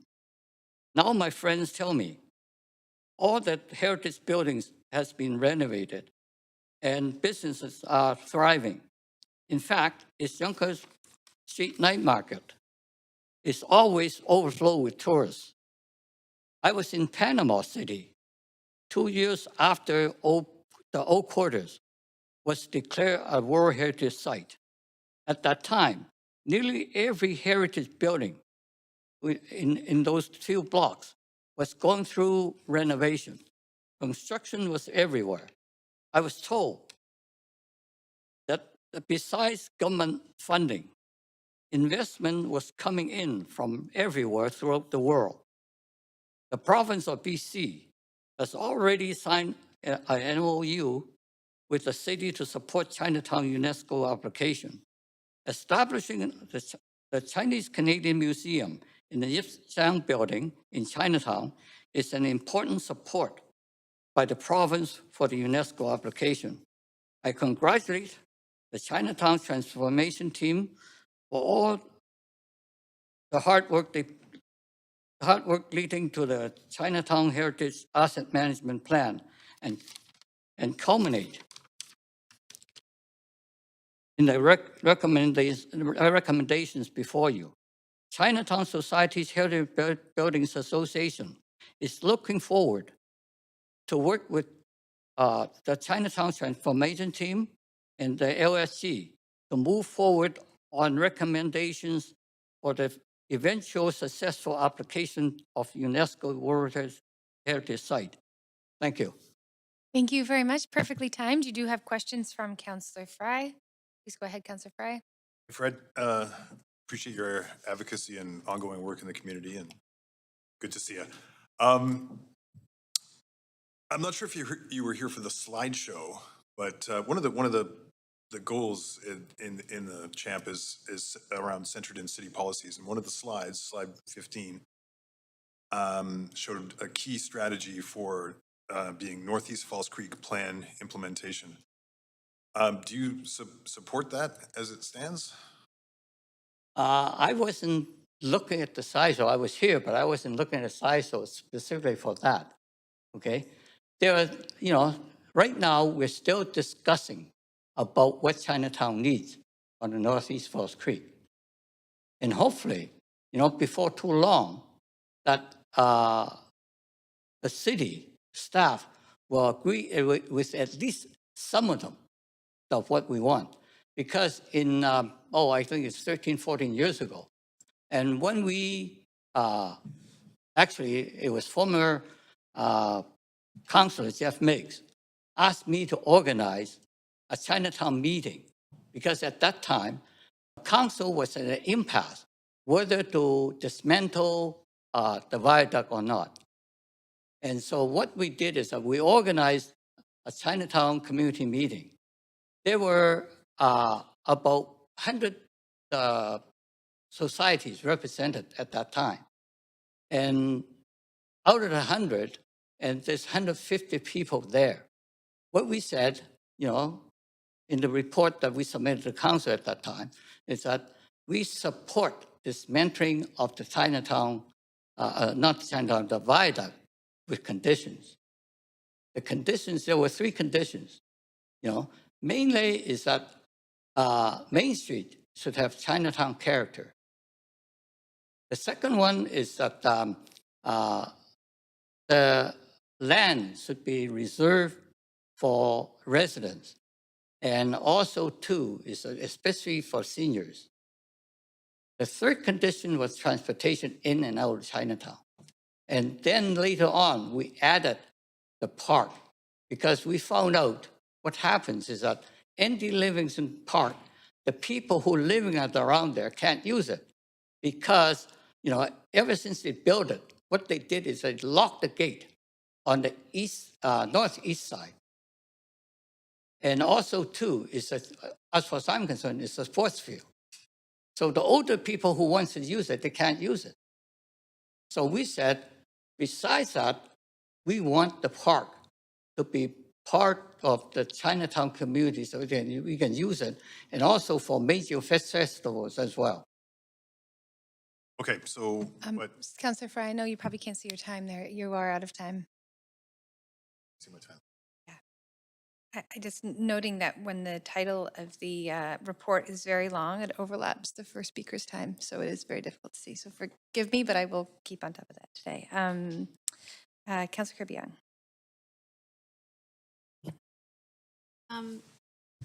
Yeah, so Fred, I just wanted to follow up on Councillor Fry's questions then, because I know you've been really involved in the discussions of the Northeast Falls Creek, and I just want to be clear, because I'm not fully clear in terms of where you think that work is at yet, if you're supporting it or not supporting it, or those are outstanding issues in your mind around the park, for example, and support for seniors. Okay, can you repeat that question again?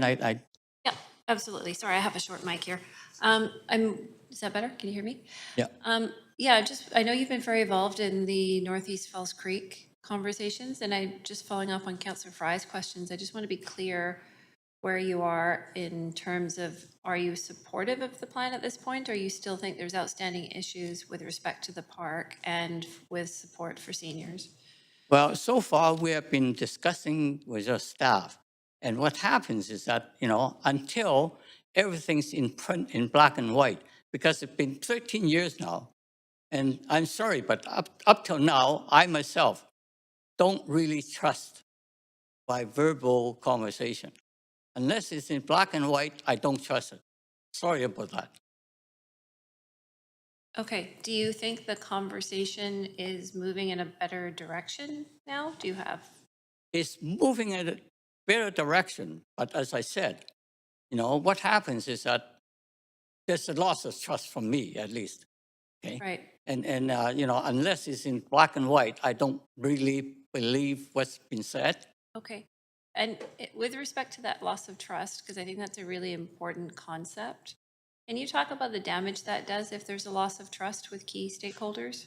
Can you talk about what? I'm sorry. Can you talk about what you think the damage is when there is a loss of trust with key stakeholders like you when council are Okay, trying to I can strategies start. forward? The first, we went to council. Actually, what happens is that, your staff call a public meeting on a Saturday. I forgot an exact date, but it's on a Saturday. And what happens is that the document goes to council on a Tuesday next week. Now, how can you put anything in? We suggest into the document. It's already, going to council on Tuesday. That's the first loss of trust. But throughout the last, umpteen years, and every time we said we do need some explanation on X, Y, Z, it's come back with the same thing. So it's no explanation. So just because I'm running out of time, it sounds like it's taken a long time. It takes a long time to try to build back that trust if you don't start from the right place. That's right. That's right. Okay. Thank you. Thank you. And Councillor Carr, over to you. Great. Thank you. Thank you, Fred, for all the work you do. It's amazing within the city. Just one follow-up question to the questions that Councillor Fry was asking you. And this is about the Northeast Falls Creek Plan, which does keep Andy Livingston Park separated from Chinatown and realign some streets. This report, the CHAMP report, actually supports or endorses the Northeast Falls Creek Plan. So do you have a concern around that? Okay, when it's very general support. But what happens, the meat is in the details. Yeah. And that's why we still continuing discussion with your staff about the plan. Whether that's finalized or not, I don't know. Okay. And apparently from hearsay, in 2018, there was a plan that was submitted to the Planning Commission. But I don't think it went to council. Otherwise, we would have heard about it. Okay. So, I hope that plan that went to the Planning Commission is not finalized, because that's not what we oppose. That's the one you oppose? Yeah. Okay. Okay, I can check into it, but thank you very much. Appreciate that. You're a good historian. Thank you. Thank you very much for being here. Those are all your questions. Okay, thanks. Thank you. And next we have on the queue speaker number 14, Grace Wong, who is calling in. Hello. Hi there, we can hear you. You have 5 minutes to speak to council, and you're welcome to start when you're ready. Thank you very much. Chair Bligh, City Councilors, thank you for the opportunity of speaking on behalf of the Chinese Canadian Museum Society of BC. I'm Grace Wong, Board Chair of the Society. I am speaking from the traditional and ancestral territories of Musqueam, Squamish, and Tsleil-Waututh Nations. To begin with, I would like to note that we are a new organization, having been formed only since March 2020. As such, we have not been directly involved as an institution in the work leading to the Chinatown Cultural Heritage Asset Management Plan strategic framework. So my comments are from that newcomer perspective, and I will offer some comments on broad principles. I want to commend, though, the Chinatown Transformation Team and the Legacy Stewardship Group for all of the work over these past several years and the many discussions and consultations that led to this Chinatown Cultural Heritage Assets Management Plan strategic framework. It is very challenging to pull through the core tenets of so many members of community and diverse viewpoints. The CHAM report is a good place to start by outlining those tenets. We find the plan and framework to be thoughtful and in fact have themes that coincide with the themes of the thematic program that CCM has adopted. Our themes at the museum are intercultural communities, innovations and contributions, and intergenerational resilience. On recommendation B, the Council directs staff to report back in 2023 with an implementation plan. As with all plans, implementation is key, and we trust that the implementation plan will need to draw upon input from key stakeholders and address short-term, medium-term, and long-term actions. I've listened to the discussion earlier regarding engaging key organizations, and it would seem that this institutional engagement will be very fundamental going forward. Recommendation C, the Council initiate the process to have Chinatown ready for a national tentative list as part of the pursuit for Chinatown to be designated as UNESCO World Heritage Site. I note that the province of BC and the City of Vancouver signed an MOU in 2018 to work together on the establishment of the Chinese Canadian Museum to be located in Vancouver, Chinatown, and to support Chinatown's pursuit of a UNESCO designation as a living community. As you may know from the February announcement of this year, we are absolutely delighted that the Chinese Canadian Museum will have its permanent home in the historic Wing Sang building at 51 East Pender Street. We believe this is an important development in support of the Cultural Heritage Assets Management Plan and the UNESCO bid. CHAMP and the UNESCO bid are certainly long-term plans that will take place over many years. As the city and the community undertake these commitments together, it is also important to continue to take immediate short-term actions to continue to preserve cultural heritage and to nurture the economic, social, and cultural vibrancy of all of Vancouver Chinatown for the people who live and work here and for those who visit. For the Chinese Canadian Museum, this means working toward opening the permanent museum in the summer of 2023, next year, preparing to showcase the history, culture, and heritage of Chinese Canadians through permanent contemporary exhibitions and programs, including broad public education programs, and drawing significant numbers of visitors from school children to seniors from all over BC, Canada, and internationally. Over the past 2 years, we have operated a temporary exhibition gallery in Chinatown, piloting collaborative programs with key cultural institutions in Vancouver, Chinatown. As we locate to the Wing Sang building, we will expand both programs and collaborations with organizations in Vancouver, across BC, and beyond. Again, we commend the City of Vancouver Chinatown Transformation Team and the Chinatown Legacy Stewardship Group for all of the work leading to the CHAMP report and for the recommendations. In particular, the members of LSG are volunteers, and they deserve our thanks for the many hours and months they've put into this.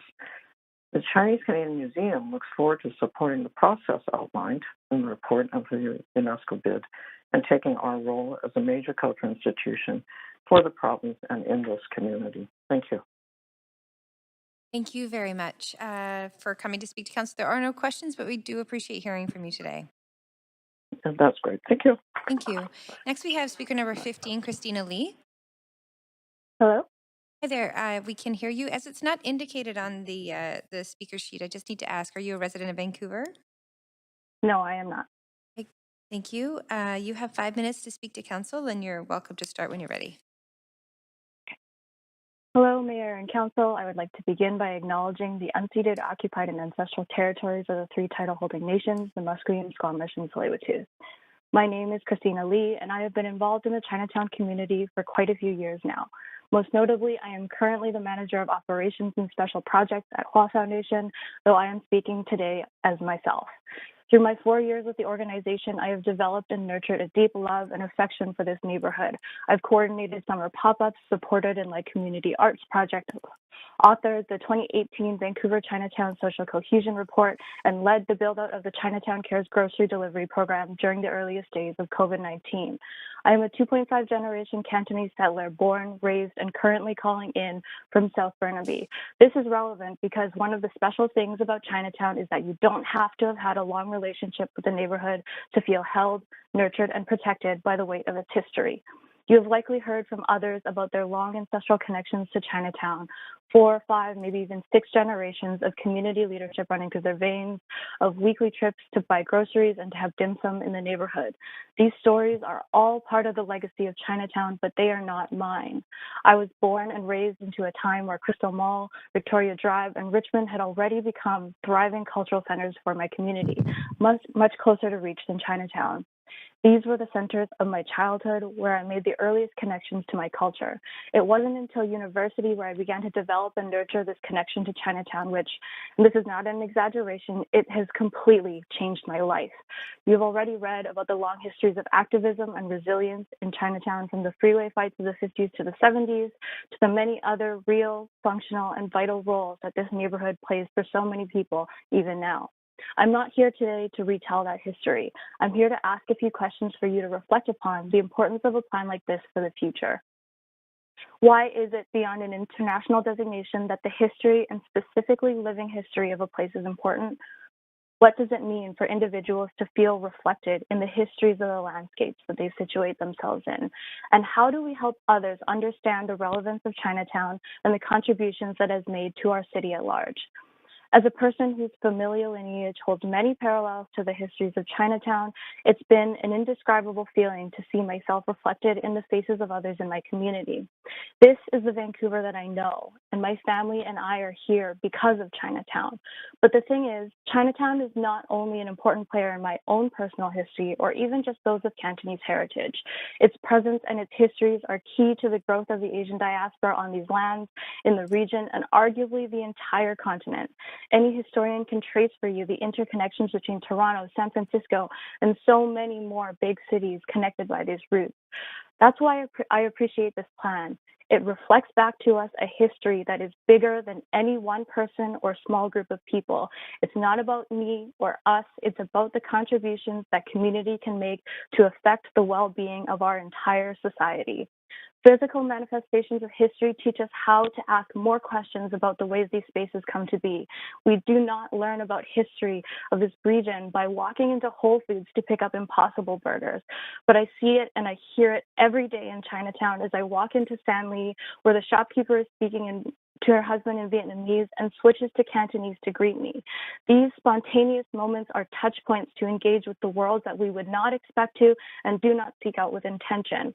This neighborhood has been a microcosm for the city at large. The ripple effects of unaffordability and decreasing food security that we have seen in the early years in Chinatown have started to become even more visible across other neighborhoods as well. Joyce Collingwood, Punjabi Market, to name only a couple. And as I am running out of time, I will say this. I am excited to see, for once, that a holistic approach has been taken with this plan, because I, alongside so many others, am tired of seeing real policy action disintegrate in our hands due to the silos of the city bureaucratic structure. For this, I'd like to acknowledge the work of the Chinatown Transformation Team. We have to recognize the monumental amount of labor that is and the unprecedented level of community engagement that has been undertaken throughout this process. It has been an equalizing of power of the voices who get to be heard in the conversation of this neighborhood. This is no small feat, and alone it sets a standard for how planning can be achieved with communities rather than for or around them.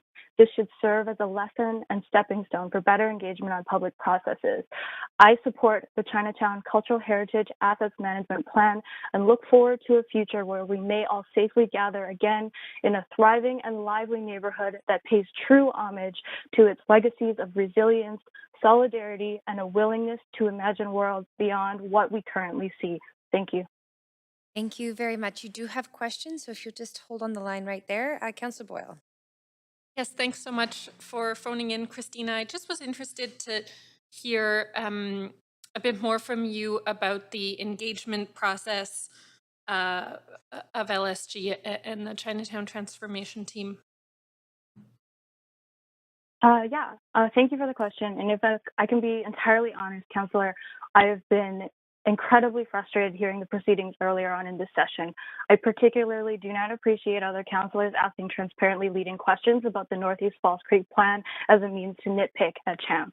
And I will be upfront and say, I do not feel represented by the BIA, Finance and Gardens, and I never have. And this is the first time I have felt that my voice as an individual has been heard. I am not a property owner and I don't live in the city, but that doesn't mean my voice isn't valid in this conversation. And for those of them to say that we scrap it all or delay it because they didn't feel included is an insult to individuals who have commuted into Chinatown every day, week, or month to have their voices heard. In the early stages of this engagement, I was living in Hong Kong and I was still able to contribute. So where were they? And so in response to your question, Councillor Boyle, some more questions. Why are their voices to stop a plan that I and many other individuals have contributed to? What makes their voices different than mine? I don't feel that they represent me. And so when councillors say that these are the important voices of Chinatown, what does that make me and all of the other pawpaws who jumped through hoops just to say something? Okay, I'll leave it there. Thank you so much for making the time. Point of privilege, Chair. Yes, Councillor Hardwick. I think I heard the speaker chastise council for asking quote unquote leading questions. I was listening intently and to the language, and although Leading questions about Northeast Falls Creek specifically. Anyhow, I know that that would be considered inappropriate, and I just wanted to bring that to your attention. Again, I appreciate that. I was listening and thought that it was close to the line, but did not cross it. So I appreciate you raising that. You do have more questions, Christina. Councillor DiGenova. Thanks so much. Thanks, Christina, for making the time to share your experience with us and your presentation. I'm wondering if you can share, I'm not sure if you heard some of the speakers earlier or council asking questions of staff about some of the correspondence we've received, but there are groups in Chinatown and organizations that represent a number of people that don't feel that they have been consulted. That's what they've written to council.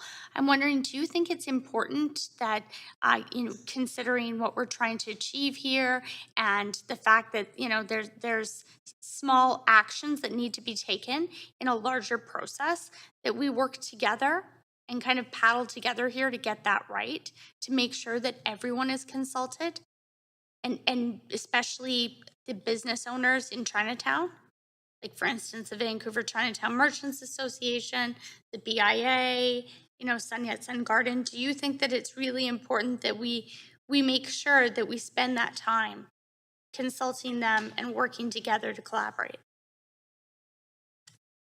Thank you for your question, Councillor DiGenova. I would like to remind everyone in the room that this has been a years-long process. And so for folks to say that they were not at the table or were not consulted through the entire process when, as I had mentioned briefly before, I was living in Hong Kong when this consultation began, and I was still able to provide comments and reflections. And so, yes, I agree that all members of the community could and should have been consulted, but I believe that the efforts have to come from both sides to meet at the table. And that means that when they are provided invitations to sit on advisory councils and they are provided copies of the plan several weeks in advance of it coming to council, it is always a two-way street to be a part of any kind of collaborative environment. And so I think that regardless of what kind of property you own or what kind of connections you have, yes, it is important for you to be included, but that means also me too, and as well as the other people who have taken the time to commute down to Chinatown to contribute to meetings from across the ocean. All of those voices are valid, and to pull apart something like this because other folks were not willing to meet halfway is unfair to the rest of us who put in that effort. Thanks very much. That's all my questions for you. And thank you to the speaker, Christina. Those are all your questions. Thank you for coming to speak to council today. Thank you. Next, we have Speaker Brian McVeigh, also on the line. Speaker 16 is not on the line. Thank you. And we all speaker number 17 is Lorraine Lowe. Good afternoon, councillors. Lorraine Lowe here of the Dr. Sun Yat-sen Classical Chinese Garden. First of all, I'd like to say, we are very enthusiastic about this application. We always have been. And I can spend minutes talking about my connections to Chinatown and how I still have my original head tax certificate of my grandfather on the wall, and my father's names on the garden wall. And, the work that the garden's been doing for the community really speaks for itself. And I just want to let you know that, we're all still very optimistic and see the wonderful potential and hear everyone's heartfelt connections to the community. It's heartwarming.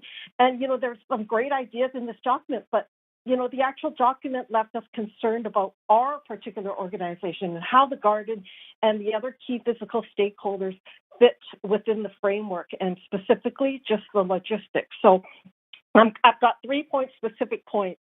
On page 39, goal 6.1, to facilitate the development of cohesive complementary vision of the Chinese Cultural Center, Dr. Sun Yat-sen Garden and the Chinese Canadian Military Museum to transform the city-owned Pender Block into a community hub that leverages shared values, existing infrastructure, and resources. So we had our last strategic plan completed near the end of 2021, and goal 6.1 particularly affects the long-term management of the organization, and what can be casually interpreted as a nuance can become like a rigid commitment and policy, as we've seen in NEFC. So, we are enjoying our position to have the creative freedom and flexibility to execute quality programming, mobilize effectively with our small, tight-knit team quickly and efficiently. That's what's worked. And, as a result, we've been able to deliver a record amount of programming and events in 2021, even during a time when there were restrictions. And, we were able to carry out this programming that's enabled us to win this 2020 Year Award of Excellence in the category of diversity and inclusion. So developing a cohesive and complementary vision sounds great in theory and with all the organizations, but, in practice, it may hinder the progress in the delivery and commitment of programming to our community. So that's my first issue. And the second one is the engagement process. We'd like to request for an additional stage of consultation with a Q&A and feedback. And, as one of the major physical stakeholders, we'd like to be active collaborators. And as we specifically mentioned in 6.1, we'd like just more clarification on the scope, responsibility, and role of the garden, so that we would be happy and we would like to request that we work with staff and the major stakeholders, property owners, to come together and get a level of understanding on the implications, specifically financially and operationally. So, a true collaboration and co-development of an engagement plan with all physical Chinatown stakeholders and property owners. This is actually outlined in the International Association of Public Participation Spectrum, which I've emailed to everybody. So we kind of want to fall in the area of the spectrum where there's involvement and collaboration. Thirdly, the framework of this, it doesn't really align with our organization, as our mandate is to maintain and enhance the bridge of understanding between Western and Chinese cultures here in British Columbia and to promote Chinese Canadian culture and history. The framework does not envision a bridge of understanding and touches lightly on the Chinese Canadian culture. So we'd like that wording to be stronger. So based on these key points, we're not opposing this, but we want to request that Council defer adoption of the CHAMP in its current form and instead direct staff to reconvene with Chinatown stakeholders to work in a collaborative way on a deeper level. So, you know, in closing, I just want to say we want this to be successful, and we want to start off on a good foundation. We want to bring the community together and build bridges. So it's the framework which we're having the issues digesting it. We want to eliminate any reservations. And, you know, as Fred Ma pointed out regarding the NEFC he was speaking on, it does, the CHAMP document does broadly support it. And as he pointed out, trust has been diminished between the community and the city. And as you heard from Fred, it's hard to gain that back. And we just don't want to be ending up in the same situation. So in closing again, main concern, what impact it will have on the garden, the key physical stakeholders, the property owners. You know, we want to have an engaged roundtable conversation before adoption. And as we see it in the last few years, time is of the essence. So the success of this application is what we would all like to accomplish. And we want to ensure that the goals are not too idealistic and can be executed realistically moving forward. Thank you. Thank you very much. You do have questions? Councillor Kirby Young. Yeah, thanks, Chair. And thanks, Lorraine, for speaking. I got a couple questions for you. And I have limited time, so just give me a heads up on that. So my first one is, we sort of heard a perspective from some folks expressing frustration that despite misgivings from some of the key organizations, we should move ahead. So it sort of seems to be an in spite of. And I'm wondering if you see this more as an and, that we're actually heading in the right direction, but there's still some work to be done, and that we should actually find a way to bring people together as opposed to saying, well, people aren't happy, then so be it. We should go ahead. Comments? Absolutely. I think, you know, this is a great plan. It needs a bigger step two in the consultation process, you know, at a deeper level. So that is what I'm hoping to achieve. Okay, and then we heard, I wonder if you can give us just kind of some more granular detail about from your point of view, the engagement consultation process, because we heard, you know, some metrics around touch points and how many people connected with and all that sort of thing. But can you talk about realistically what those discussions were like at LSG? Were these like sort of dedicated long meetings? Were these quick updates? Was there a chance, I understand there's no voting, was there a chance for a kind of like debate on this plan? Like, what was the experience really like? So the engagement process, I joined the LFG late November of 2020. I replaced Vincent Kwan. And I'm just going, there are minutes out there that details, you know, what was discussed. You know, in my view, you know, attendance is not agreement. You know, voices need to be heard. It needs to be documented. And, you know, we have been attending LFG meetings. It's about an hour and a half. And, you know, there was a huge festival last year, the Fire Dragon Festival. I'm just going through the notes between February, March of 2021. There was just like some updates on themes. You know, of course, I missed a couple of the meetings. There was I believe there was a meeting that was supposed to be scheduled for May 24th. That was canceled. So there was meetings, but you know, I'm just looking at the minutes, and, you know, the amount of time that's spent just on updates on CHAMP were about 15 to 20 minutes. Okay, so from your perspective in that specific forum, not necessarily robust conversations in that particular environment. Exactly. Is that a fair statement? That's a fair statement. Okay. And do you see, if council were to consider trying to find, you know, bridge these groups together and bring them there, do you think this is something we could do within a reasonable period of time, so as not to kind of throw the work off kilter, but to keep it moving forward with some momentum? Absolutely, yes. I mean, you know, this is, like I said, again, this is a positive thing for the community. We just need to work out the framework and, you know, make sure that going forward, it's not too idealistic. And the wording and our culture, we need to make sure that there's strong wording in there that protects Chinatown. Okay, that's my time. Thanks. Thank you very much. Councillor DeGenova. Thanks so much. Lorraine, similar to Councillor Kirby Young, I have very limited time, so I'm gonna try and get 2 questions in here.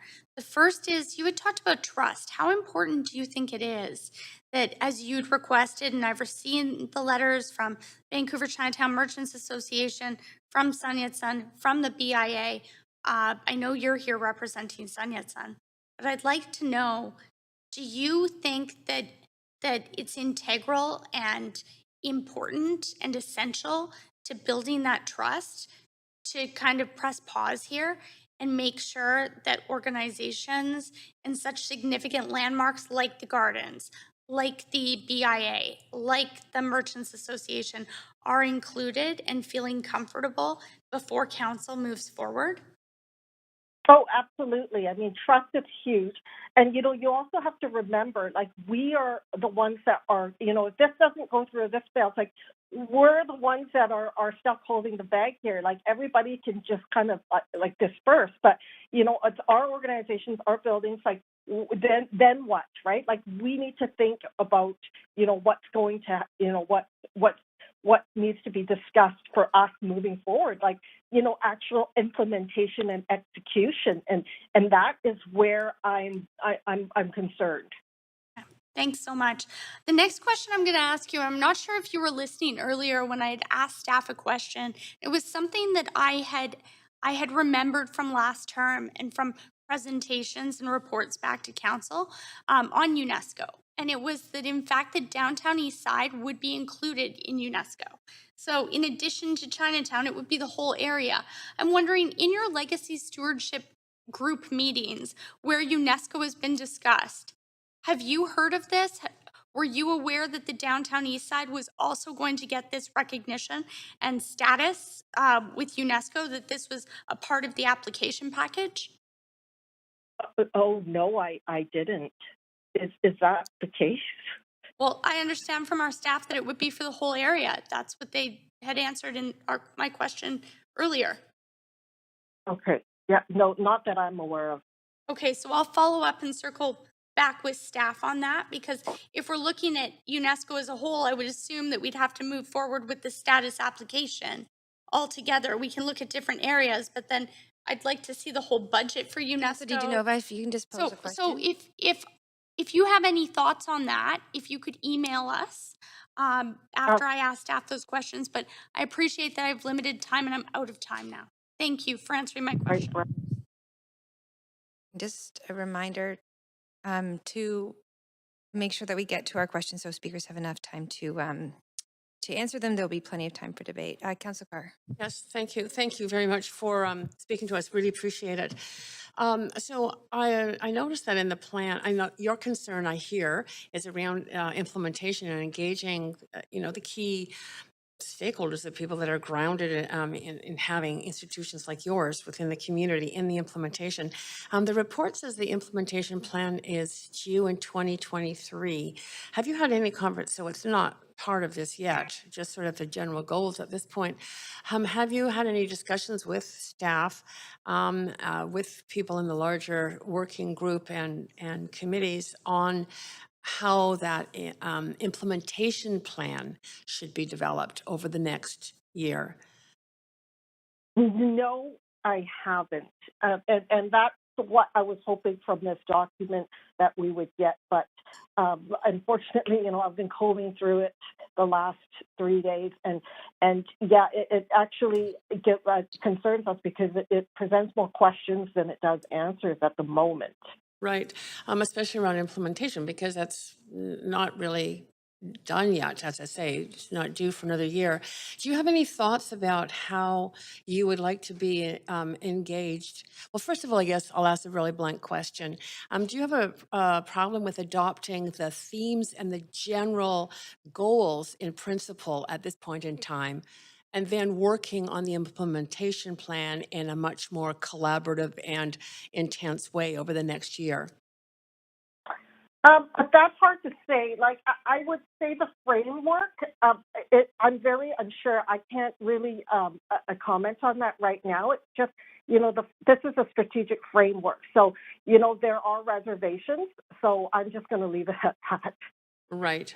Even with the 13 goals, you've got some reservations, or 13 general goals. You still have reservations with the 13 general goals. Is that, I'm just verifying, is that what you just said? I just want to confirm we have the speaker on the line still. Lorraine Lowe? The speaker is disconnected. Oh, okay. Thank you. Okay, we've lost it. The speaker is disconnected, so we're going to have to move on. There were other speakers on the line. I have a point of procedure. Yes, Councillor Kirby Young, and I'll just make sure your mic is on. That sounded like an accidental disconnect to me. Is it possible to try to get the speaker back on the line? We certainly will. We can certainly do that. If she calls back in, we'll get a note from the TELUS moderator. And if that is the case, I note that Councillor Hardwick and Councillor Kirby Young, you're back on for questions. Oh, I wanted to make sure that I'd ask questions, but I know there was others that wanted to ask questions, and it sounded like she was literally mid-sentence. So hopefully we can get her back. Okay, great. So we'll, and if still tuning into the live stream, we're happy to make that time for Councillor Hardwick to pose questions. Just a quick point of procedure, perhaps. Chair, I'm wondering. You actually have Lorraine Lowe back on the line, so if that wonderful. is going to solve. Okay, great. Councillor Hardwick, we do have Lorraine back on the line here, thankfully, so I'll advance you. And Lorraine, you have questions from Councillor Hardwick. Okay, thanks. Sorry about that. I was in the call earlier. No, thanks, Lorraine.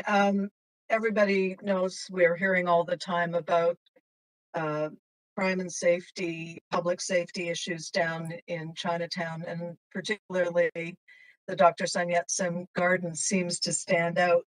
I'm sure you must have a fairly intimate relationship with the VPD, with the police department.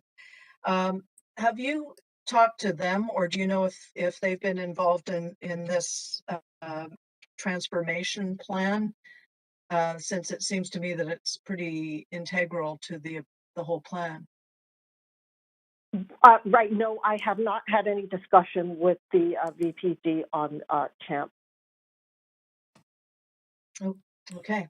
That's just something I noted was missing, and because you guys are in the news all the time, I thought you might know. Thanks very much. No problem. Okay, and you do have questions, Councillor Fry. Yeah, thanks, Lorraine. I just want to circle back on the 6.1 clause that you highlighted and about the sort of, I'm not looking at it, but the master planning for that Pender block and a cohesive, comprehensive vision. So to what extent have you been part of that conversation as director of Sun Yat-sen? Not that I haven't had any particular conversation. Mind you, for the record, I do want to say I was the interim executive director starting November 2020. Okay, so I guess just to put a finer point on it, this is you read this for the first time in this report. The idea. Correct. Okay. Okay. Yeah, I haven't. Sorry. Yeah, no, please go ahead. I guess, do you have an interpretation of what that means? Well, no, I was just going to say, get the consultation, and, we haven't been a part of it, or, the garden, the board hasn't had any meaningful discussion on this, as far as I'm aware. Okay, so uncertainty, open to interpretation. Yes, with the body, yes. Okay, thanks. You do have additional questions, Councillor Boyle. Thanks, Lorraine. I'm just trying to understand, because it sounds like there's been a lot of touch points of engagement on this, what opportunities or what involvement you've had in CHAMP so far through the Heritage Planning Committee or the LSG or with staff, or what that's looked like for you and the gardens. So are you discussing LSG, the meetings that we have monthly? Well, I'm asking you what your involvement more specifically has looked like. So those meetings, sure, and if there's been more, I'm just interested to kind of to better understand what those touch points have looked like for you.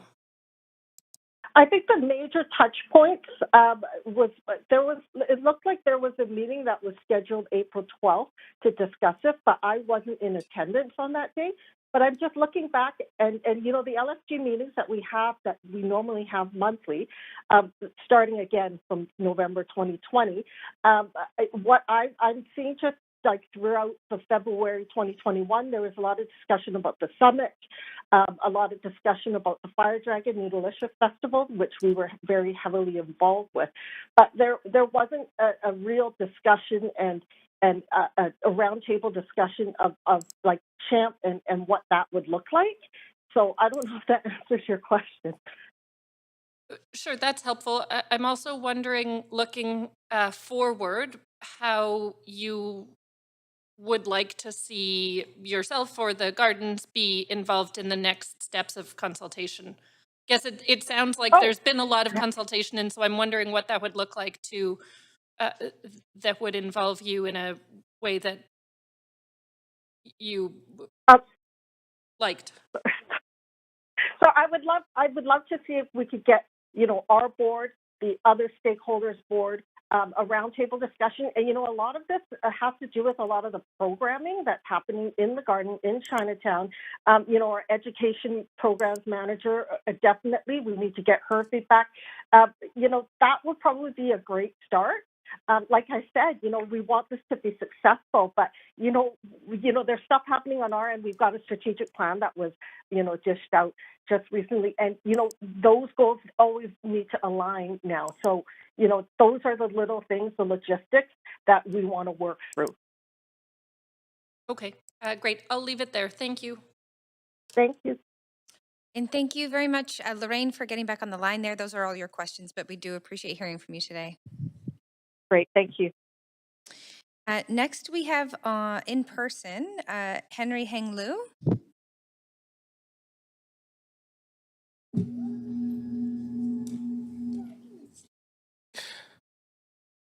Hello. Okay. Dear Mayor and Council, my name is Henry Heng Liu. Chinese names, Mandarin Lu Heng, Cantonese Lo Heng.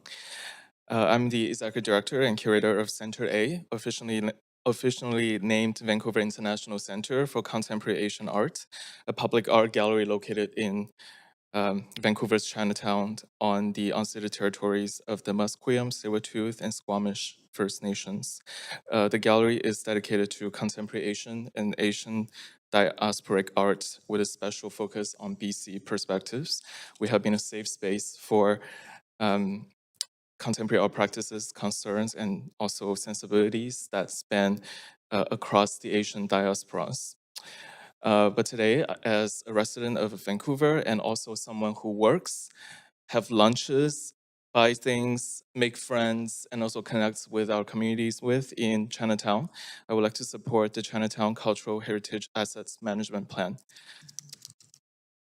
When I look at this plan, I see a lot of potential that it would be able to activate in our community. I would like to think about the future of Chinatown as not just a quote-unquote ethnic enclave, because Chinatown is so much more than that. And I would like to imagine Chinatown with more involvement of the younger generation of our community members and also whoever comes to visit the community. And I would like to urge everyone to acknowledge the multiplicity and complicity of cultural expressions more than just a demonstration of quote-unquote Chinese culture, because Chinatown really has been a site for diverse communities to find refuge in, and also people who identified with. And when you're in the space, you will be able to see that in Chinatown, you'll be able to see how people really are able to use the space and also hold activities there. And then it's just a very viable and also lively neighborhood, but still needs substantial support. And the second thing I want to point out is that I think that it will be crucial to have suitable and affordable cultural spaces that can enhance the activities of Chinatown and also to support the intangible heritage activities in the neighborhood. And we all know that it's not going to be a scene with just one player. So we need support for all parties or individuals, communities to be in the neighborhood. And also as I also serve on the Public Art Committee and also the Arts and Culture Advisory Group, committee at the City of Vancouver. And I do think that Vancouver Chinatown is a suitable spot for more public art projects that are more than just murals. And I think that will really be helpful to be a touristy attraction in that way. And further to support cultural heritage in the public realm.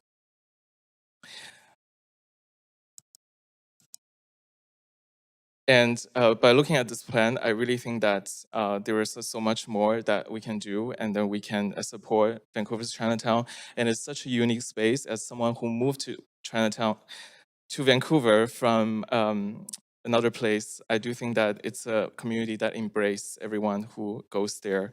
And I agree, I want to echo a lot of the things that the previous speakers have spoken about in terms of the cultural practices and also how important a gathering place for different generations, multiple generations of Chinese Canadians and Asian Canadians in general, the role of Chinatown in their life, but also how culture, the cultural activities shape their lives. And I think that's really important. That's a really important a way to continue putting more support, ongoing support for the community and people who identify with the neighborhood. I just want to stress that the potential of this plan and then the resources that we'll be able to dedicate to Chinatown, and I do think that with proper implementation, this plan would do so much more to the neighborhood, and also it will be a prime example for a neighborhood that has very specific historical context and how throughout the years it need energy, need people to also involve, but also respecting the ongoing and also the cultural legacy that's existing in our community. So I urge everyone here to look at this plan and then see what it proposed actually, and then the vision that we'll be able to bring to not just neighborhood and also the city. Thank you very much. You do have questions, Councillor Kirby Young. Yeah, thanks. Hi, Henry. Hi. It's great to have you on the Public Art Committee. So I thought I'd take this opportunity to ask you about one of your comments when you said you see opportunity for more public art and different types of public art in Chinatown. And I wonder if you could expand on what you envision, maybe help bring that to life a little bit. Yeah, for sure. I think that when people think about and talk about Chinatown, it's always quite sort of these, well, I'm not saying everybody, but usually this kind of, thinking just goes to, oh, let's do like dragon dance, and then let's do mahjong, and then these are the cultural staples that we have with our communities. But it's so important to think beyond that because the community is so complex, and then so many different generations, people with different backgrounds and so contexts where they came from. So I do not think that it's productive to reduce cultural expressions to just the historical ones, but also think about how we can reimagine that and how we can revive some of these older workings, but also to go beyond that, and then to work with different neighbors and habitants of the neighborhood. And to go to your question, I think that we have amazing murals in Chinatown, but of course that suffer vandalism throughout the time, especially in this year. I guess since last year, and then there's always that tension over there. But I would like to see more well, try not to name specific sort of forms of art, but there could be more sculptural forms. There could be a more there will be more projects that be consultation with heritage buildings and the associations in Chinatown. I have to say, Vancouver's Chinatown is definitely one of the spots that I feel that there's so much of a rich history and also remain there, because that's not always the case when you're looking at other Chinatowns across North America. So there's like a more community engagement component in public arts, but also go beyond just physical forms of art. There is also performative public art. Recently there was one with artist Paul D. Guzman, for example. That's also commissioned by the City of Vancouver Public Art Program. Okay, that's really helpful. Thank you. I wanted to have the opportunity for council to hear that, because I know I get to hear some of your insight in the Public Art Committee, but that's great to hear that. Thank you. Thanks. Thank you very much, Councillor Kirby Young. Over to Councillor DiGenova. Thanks so much. Just to the points that you'd made on the murals and some of the vandalism, and I guess what I'd call, I mean, not all graffiti is vandalism, but the tagging especially over some of the murals. I mean, we've seen it happen not to older murals, but murals that were just recently completed.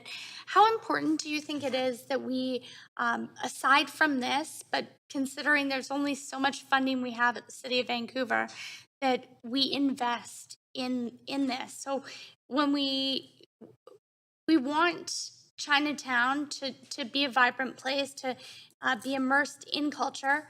We want there to be murals, but there might be some hesitancy. Oh, if we put up a mural, it's going to be harder to repair that than just painting a wall.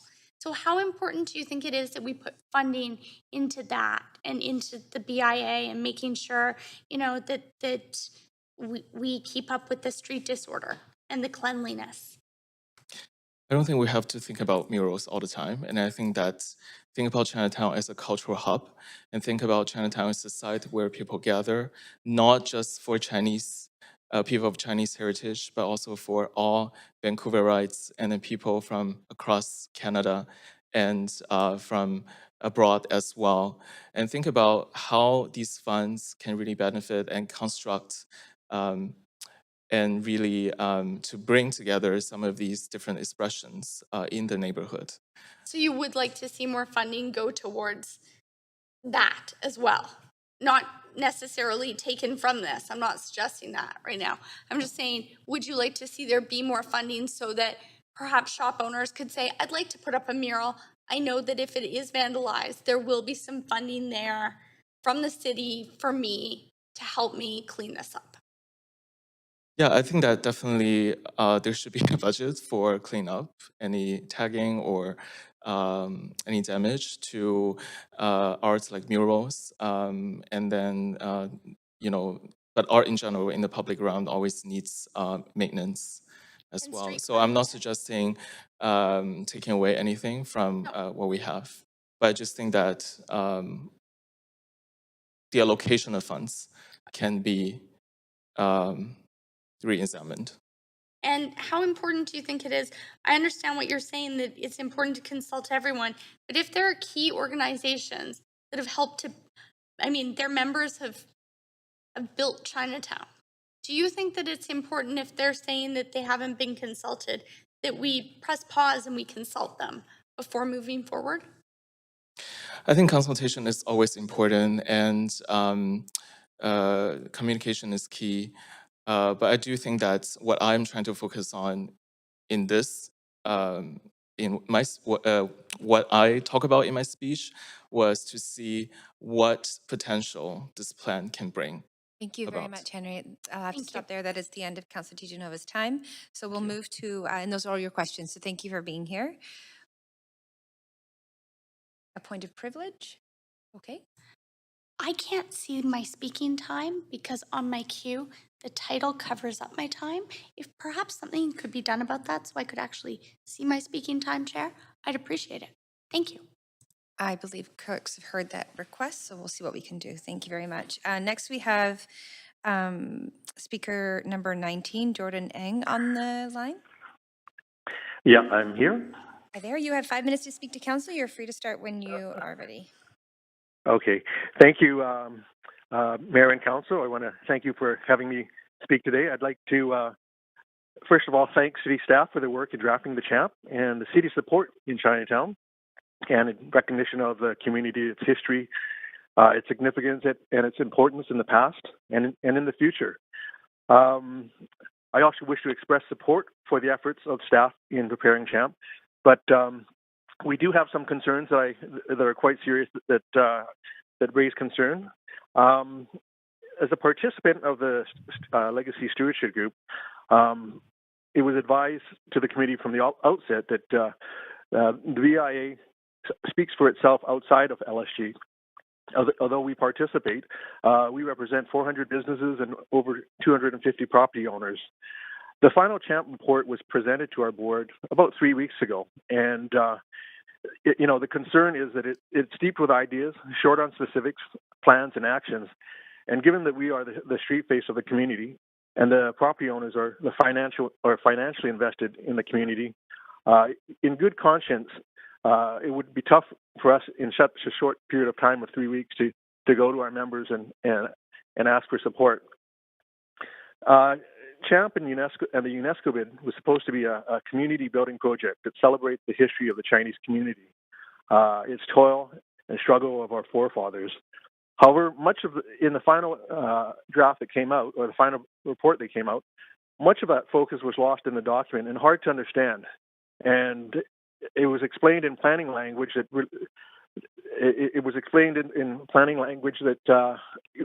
for me, actually having been involved in the process, had a tough time to understand. While we're still committed to support a long-term plan for Chinatown, the program must be more substantive and focused in its approach.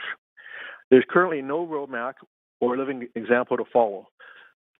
And many businesses are concerned with their viability today in the next 2 years, not 5 to 10 years from now.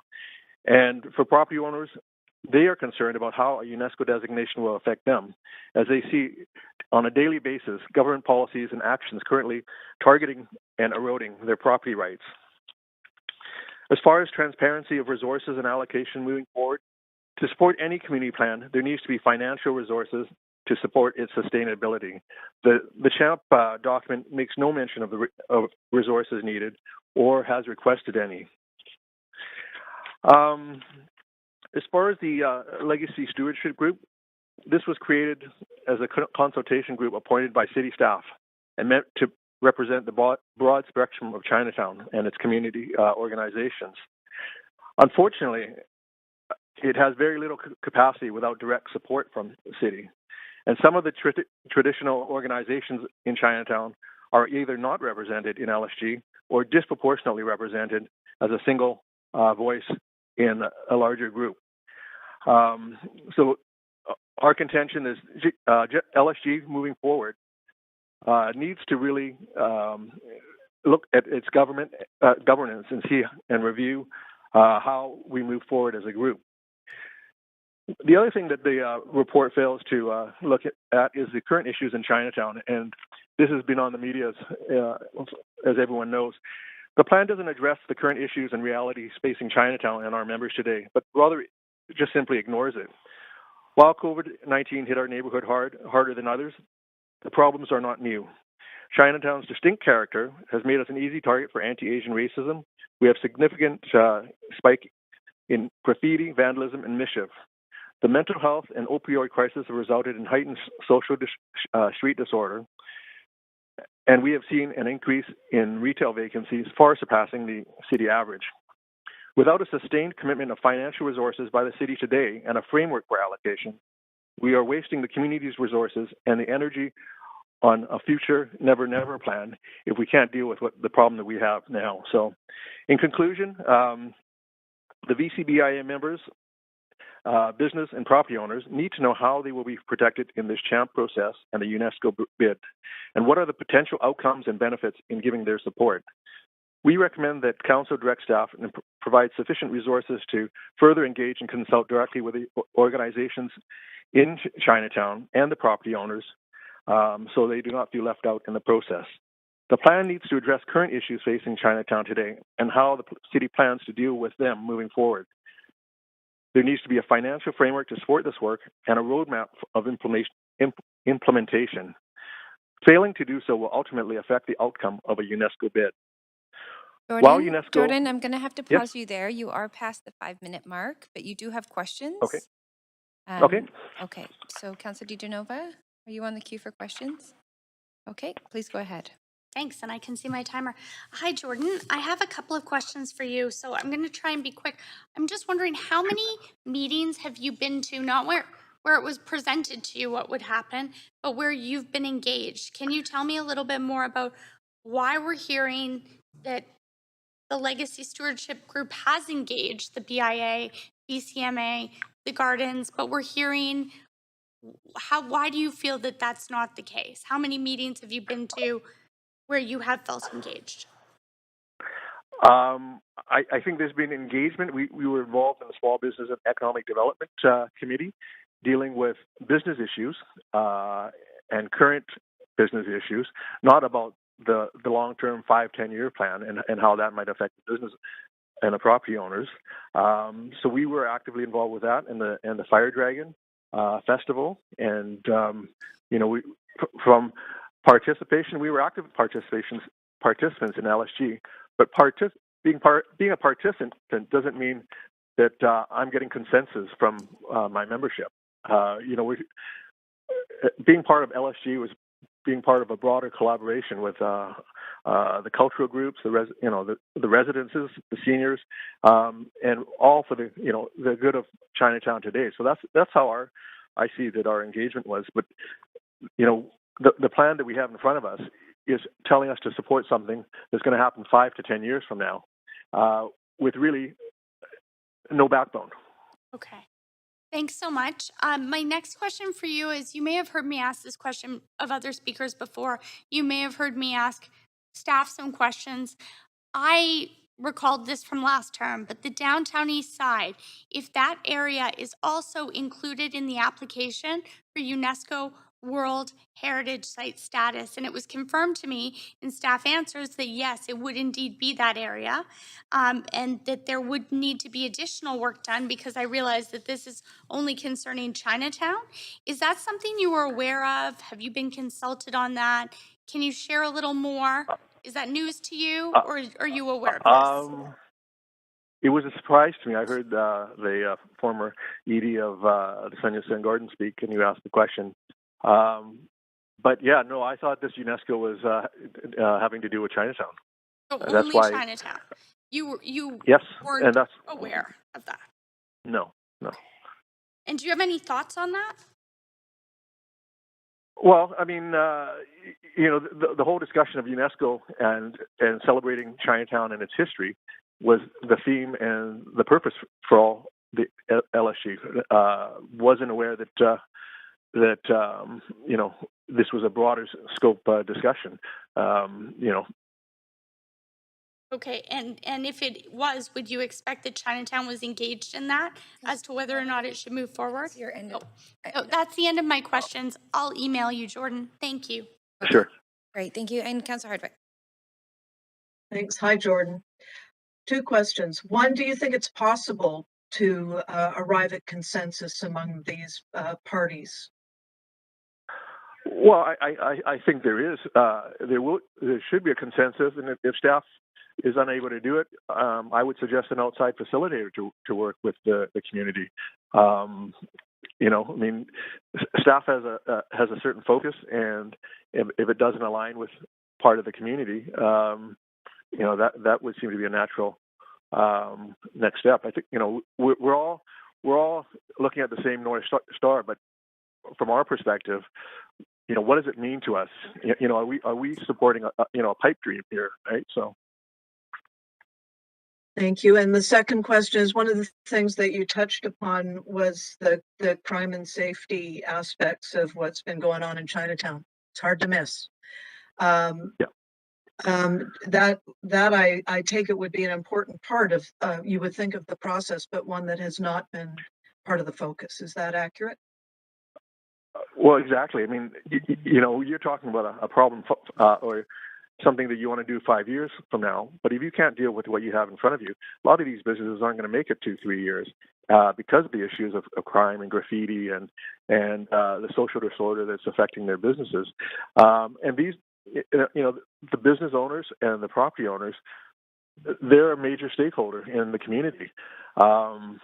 It's their families, it's their lives. They're the ground. They're at ground level. I mean, we can all talk academically about UNESCO, but if you've got your ground level people not making it, it becomes an academic conversation.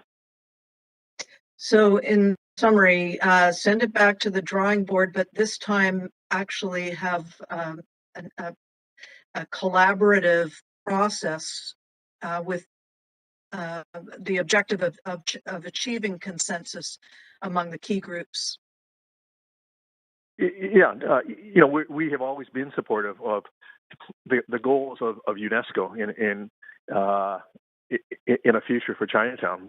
We all celebrate Chinatown as a community. We all have, I think I've seen more collaboration with COVID in Chinatown in the last 2 years than I have in, 5-10 years previous. I think we all want to see a successful Chinatown. But today, we've got these issues, and these issues are going to affect the outcome and whether we actually get passed to an application for UNESCO. And on an aside, I mean, it's the property owners and the business owners that are paying for the security and the cleanup and spending their money. It's not city taxpayers' dollars that are paying for keeping Chinatown clean and keeping it safe. It's the individual businesses, each one of the property owners are paying for it. So, okay, Jordan, I'm going to have to leave it there. That is the end of Councillor Hardwick's time. But you do have more questions, Councillor Carr. Okay. Thanks very much, Jordan. I really appreciate you calling in. And, you've really just sort of opened my eyes to something I hadn't thought about before. And that is the question of whether or not individuals who joined the committee, the CHAMP, were there as individuals versus representing groups with the expectation that they were checking in with their group in terms of support for the consensus support of this document. So I'd like to have you explain that a bit more. Did you join as an individual, or did you join as a representative of your group? I joined as a representative of the BIA. Okay. Yeah. So our members were informed of some of the aspects of the LSG that we were involved with. But this is when you're talking about a whole neighborhood going through a redesign, when the question is about making the whole neighborhood one zoning area, I mean, that's not incumbent on us as a BIA to speak to the individual or notify all the property owners. I mean, if you go to any other neighborhood, like for example the Broadway plan, the city sends out the notification. This is what we're planning to do. Right. I think to put it on us like that, and we were one vote out of 30 when we did have a discussion, right? So. Okay.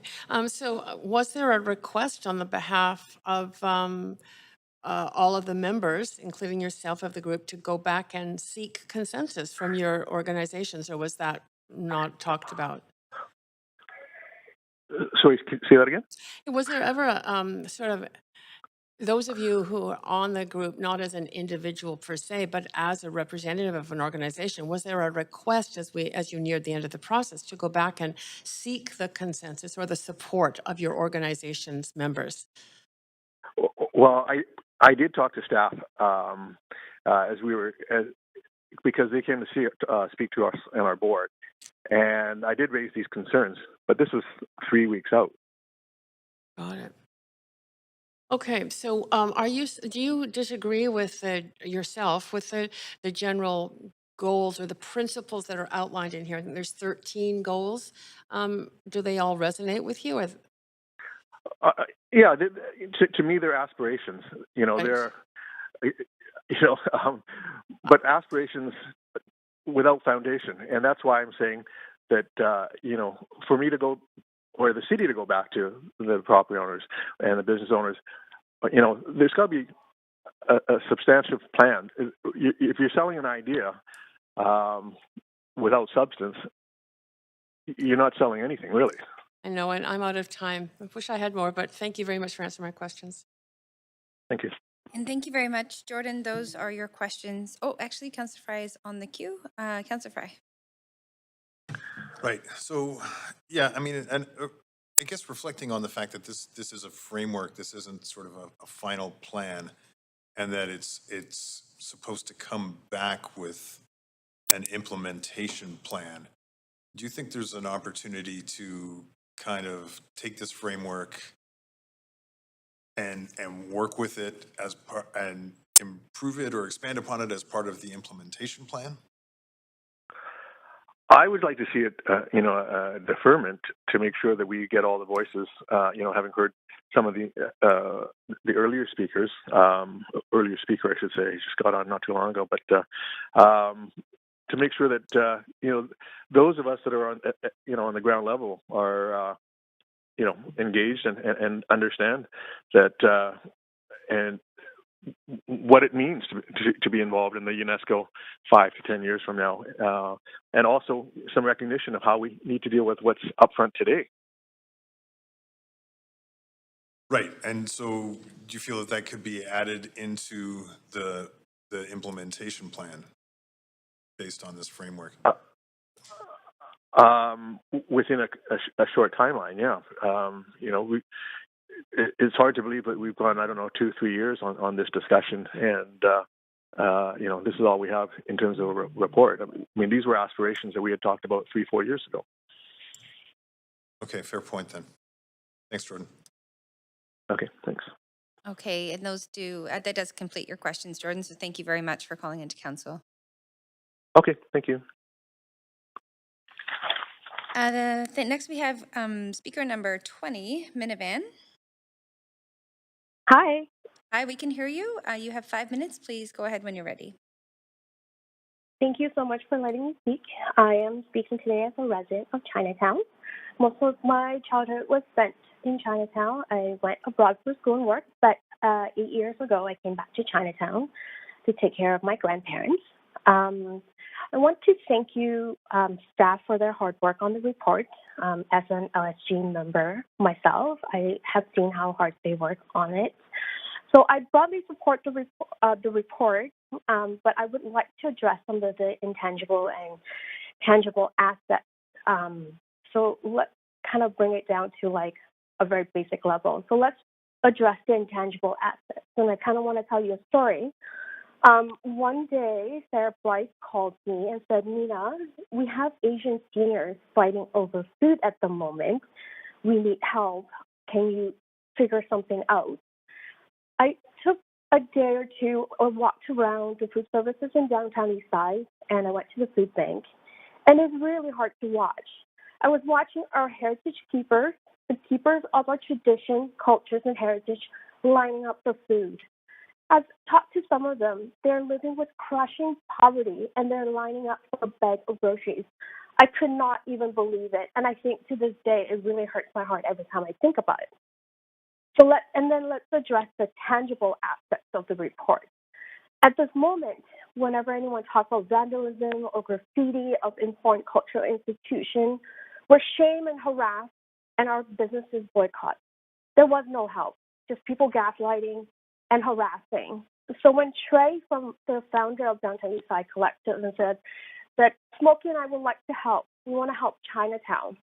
And that was literally a balm to soothe my very achy soul, watching all these businesses, small businesses, being defaced. And I want to acknowledge Sarah from UP, Trey from Downtown Eastside Collective, and Lorraine from The Garden, who have showed us what positive collaboration for the betterment of both our communities look like. If you have not visited the Welcome to Chinatown mural or Respect Chinatown mural, please come take a look. There's also an upcoming art show at The Garden next week featuring all Downtown Eastside artists, so I hope you will all come. Ambitions are great. Ambitions give us the roadmap to build a future. But let's not lose sight of the people and the legacy businesses of Chinatown. It would be unconscionable to me that we would spend more money on studies and reports while elders go hungry. Protecting and feeding our senior is protecting intangible heritage. Supporting the garden and the Downtown Eastside Collective is protecting the tangible heritage, and it is how we build a resilient community. And I hope in our pursuit for the UNESCO designation, let's be sure we keep an eye on what's important, the people. Chinatown is not Chinatown without its people. And that is all. Thank you. Thank you. Minna, you do have questions? Please stay on the line there. Councillor Swanson.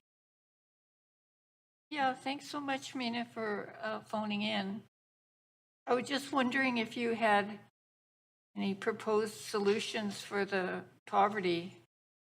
These are seniors and they're Canadians. They should be getting an old age pension, but maybe some of them don't have their citizenship yet. Is that the issue? No, I think from some of the conversation I've had with, very terrible Chinese and terrible Vietnamese, what I gather is that their old age pension is just not enough to keep up with the rising cost of living. And it is hard to afford fresh fruit.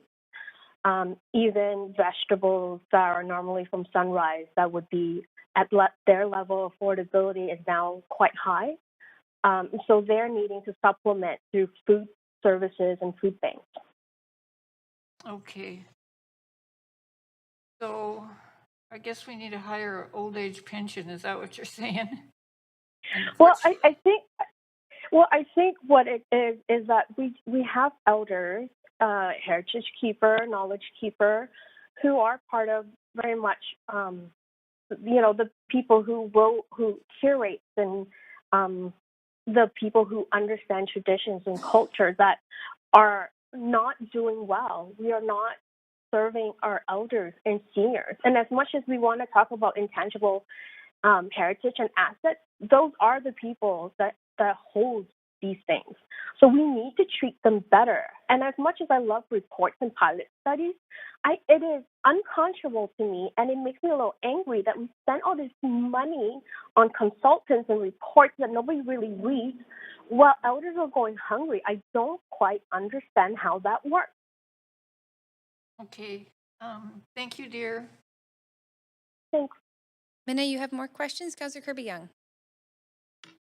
Yeah, thanks, Minna. I can tell how passionate you are about this, and it is hard to think of the plight of the seniors in Chinatown.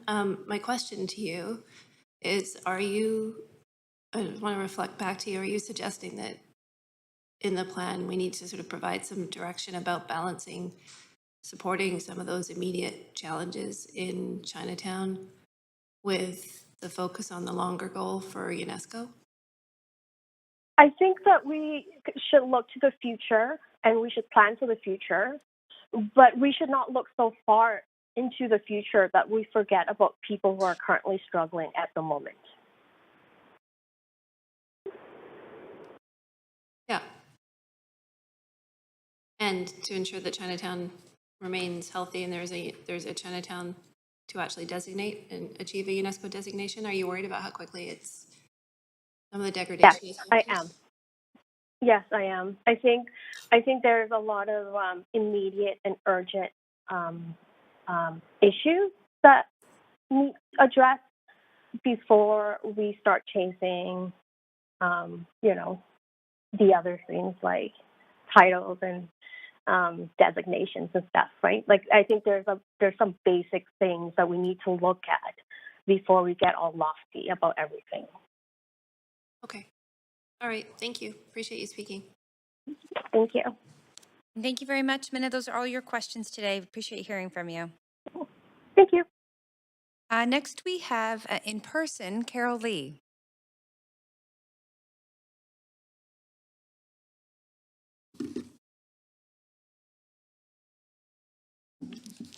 Hi, everybody. My name is Carol Lee, and I'd like to acknowledge that I'm on the traditional and unceded territory of the Squamish, Musqueam, and Tsleil-Waututh nations. Like many of the other speakers, I've had a long history in connection to Chinatown. Both of my grandfathers came over in the early 1900s from southern China and worked as houseboys. My father grew up in Chinatown, and my mother was born in Alert Bay, because when her father went to apply for a job as a cook in a logging camp, they said they didn't hire Chinese. It was suggested he go to Alert Bay, a small village near the northern tip of Vancouver Island.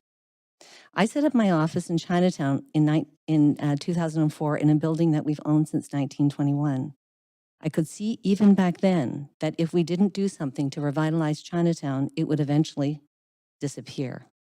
In 2012, with a group of like-minded individuals, we founded the Vancouver Chinatown Foundation, a registered charity that is dedicated to building a more resilient and inclusive community by promoting the well-being of those in need while preserving Chinatown's irreplaceable cultural heritage. Our ongoing projects focus on creating lasting positive impact, such as affordable housing, seniors housing, cultural and economic development. Our revitalization strategy is built on 3 interconnected pillars: physical revitalization and social housing, economic revitalization, and cultural revitalization. Our projects include a social housing project at 58 West Hastings, the Meiwa SRO, Chinatown Storytelling Center, Freehome Curios, Chinatown Vintage, Gifts from Chinatown, Taste of Chinatown, and before COVID, an annual spring banquet at the Flota and our autumn gala. We'll be launching our 5-pillar economic revitalization program next week. On October 10th of this year, we will have our street festival, Light Up Chinatown, where last year, our inaugural year, we welcomed more than 7,000 visitors to rediscover Chinatown. Merchants said that they hadn't seen that many people in over a few decades. I'm also the owner of a restaurant, Chinatown Barbecue, and will be reopening the well-known restaurant, the Ho Ho, later this year. For the past decade, I've devoted a lot of my energy to this effort. Like you and many people in the city, we're looking forward to a better Chinatown in the future and working together to help it regain its vitality and relevance. I would like to thank the mayor, council, and staff for their support over the years, and to thank the Chinatown Transformation Team and the LSG for their hard work on this project. I know that many hours of work have been invested in this process. Although I support the overall thrust and some of the goals of the CHAMP plan, I do think there has been a lack of meaningful, authentic consultation. And I think we need to ask ourselves, why do some of the largest and most important cultural organizations and institutions that form the backbone of the community feel that they have not been consulted and do not support the plan in its current form? I know the argument has been, well, they were on the committee, but we all know that attendance on a committee does not imply support or agreement. As good as a job as the LSG has done, no one group can possibly represent such a diverse community. But if that is the case, that the LSG represents the community from the city's vantage point, then it is important for the rest of the community to know what the governance structure is, how people are appointed to the committee, and how decisions are made. On most committees or boards I have sat on, there's a rationale for committee composition, and all decisions are put to a vote and minuted. When there's so much at stake, there must be a level of transparency and governance in order to build trust. I appreciate the fact that we want to have broad engagement, and I want to thank the LSG for bringing in younger voices. But there are still large institutions that can't be ignored, especially if they are the organizations expected to implement much of the plan. I think of my business partner Henry Fung's advice when he told me, the quality of the outcome depends on the quality of the debate. I think it is evident in this case there needs to be more discussion. I have one other issue about the process. I received a copy of the draft CHAMPS plan, but by then it was sort of, probably with not really a chance to actually review or have any meaningful input. For many of us on the Northeast Falls Creek Working Group, which I've been involved in for 9 years now, this is reminiscent of that same flawed process, and I think Fred Ma talked about it earlier. We all felt duped because the final report was already submitted to the city before we even had a chance to have a really meaningful community consultation. Let us not repeat that mistake. Carol, just as you Okay, I got pause, 5 seconds. Okay, it is your time. Do you have a closing statement? I was just going to say, it's wonderful to see all the recent support for Chinatown. I think there is a realization it is a jewel for the city, but Chinatown deserves that we do this project process right from the beginning. So we're all moving forward together. Thank you. That's wonderful. Thank you very much for that. Councillor Carr. Thanks so much, Carol, not only for being here, but for everything you do for that community in Chinatown, but for our city as a whole. Thank you. So my question is really around process now, because we have this report on the table. And I'm wondering if you, number one, want to see this report deferred, if you, number two, you think you can support the basic principles of it, but want to see a very different process with the implementation plan. If you could just be clear about those things, I'd be appreciative. Well, you know what? It's hard for me to be here because I just know that there's lots of people sitting here. I would consider myself friendly with Tom and, people at staff. So I know a lot of work has gone into it. But if we're really serious about this, like the city has invested a lot of money into this, we want to do the process, I think, right from the beginning. I don't know how long it would take. I don't think it would take a long time to do a meaningful kind of consultation. I think if we're serious about, and I think that there is, at the council level and mayor with the staff, I think in the community. But can we all get on the same page? Because if we want it to succeed, that is going to be what is required. I've just, as I said, the Northeast Falls Creek, I still remember it was the first time I came to council and you were so nice to me. It's 9 years and it's been a struggle. Let's not do that because by then Chinatown will be just a memory. Right. So, I mean, we have some choices. We accept this. We accept it in principle with some conditions, or we refer the whole thing. I mean, these are the choices in front of us. So if it was to, for example, accept just in principle, but require that staff go back to the key groups within Chinatown that are going to, as you say, have to be involved in the implementation for their seeking their support is just on this part of it. And then there's the bigger process of the implementation plan, which is a whole other part of this report. And that can be done with much more collaboration. Would that be okay? Or is it just do you want us not to accept it at all at this point? So those are the choices. Well, we have to make those I choices, know you have right? to make those choices. I'm just trying to figure out what then is allowed to be modified, or would we make those now? Is that what you're saying, and that we would have to agree? I mean, I understand people want to get it done, but there was a comment earlier about we're in overtime, like we can almost win. Can't we just kind of figure out, is it a 2-month period that we can have a consultation? Yeah, we could ask for a short-term consultation aimed at collaborative seeking of support. Yeah, that could be language. I don't know if that's, reasonable, but I just don't think that the way it is now, you will be leaving behind probably the biggest pieces that you're going to need, and we all want it to succeed. So I'll just pause you there, Councillor Carr, that is over your time, but Councillor Kirby Young, please go ahead. Yeah, I was going to ask sort of a similar question, just trying to crystallize around where everybody is on the go forward. So I'll just pick up on Councillor Carr's question if you want to kind of finish responding to that. Well, I think it's clear that it can't be sort of, accepted as is.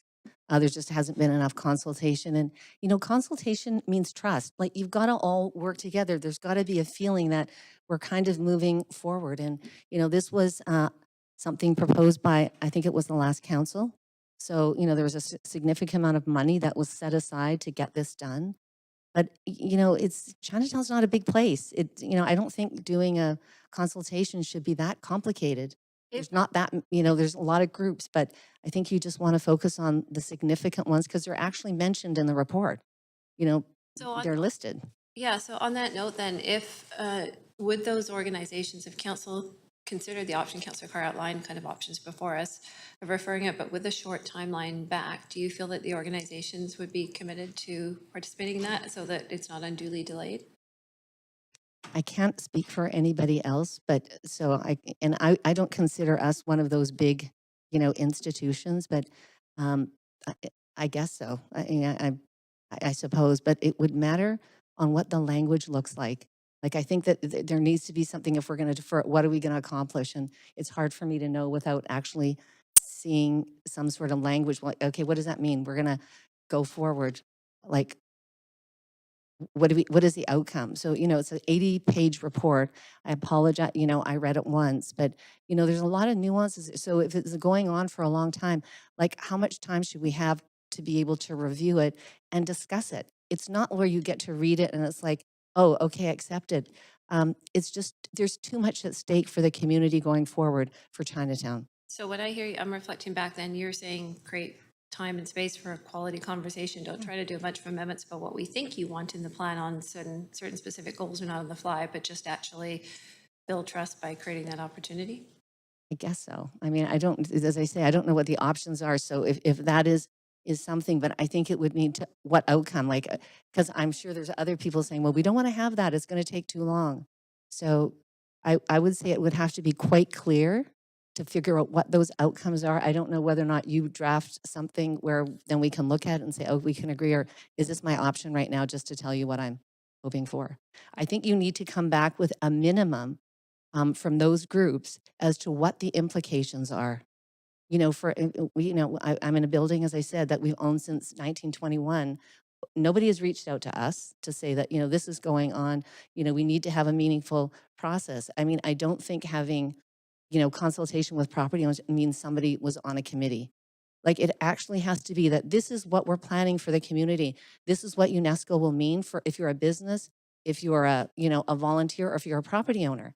And I think that you'll get a lot of good support from community. Let them be part of the group that's coming up with the solutions. We all need to be going in the same direction. All right, And, Carol, I'll I'm just- supportive. Again, but I it's just, apologize sorry, That's I do okay. apologize for continuously interrupting you, but everyone has the same amount of time. Okay. You have more questions, okay. Councillor Boyle.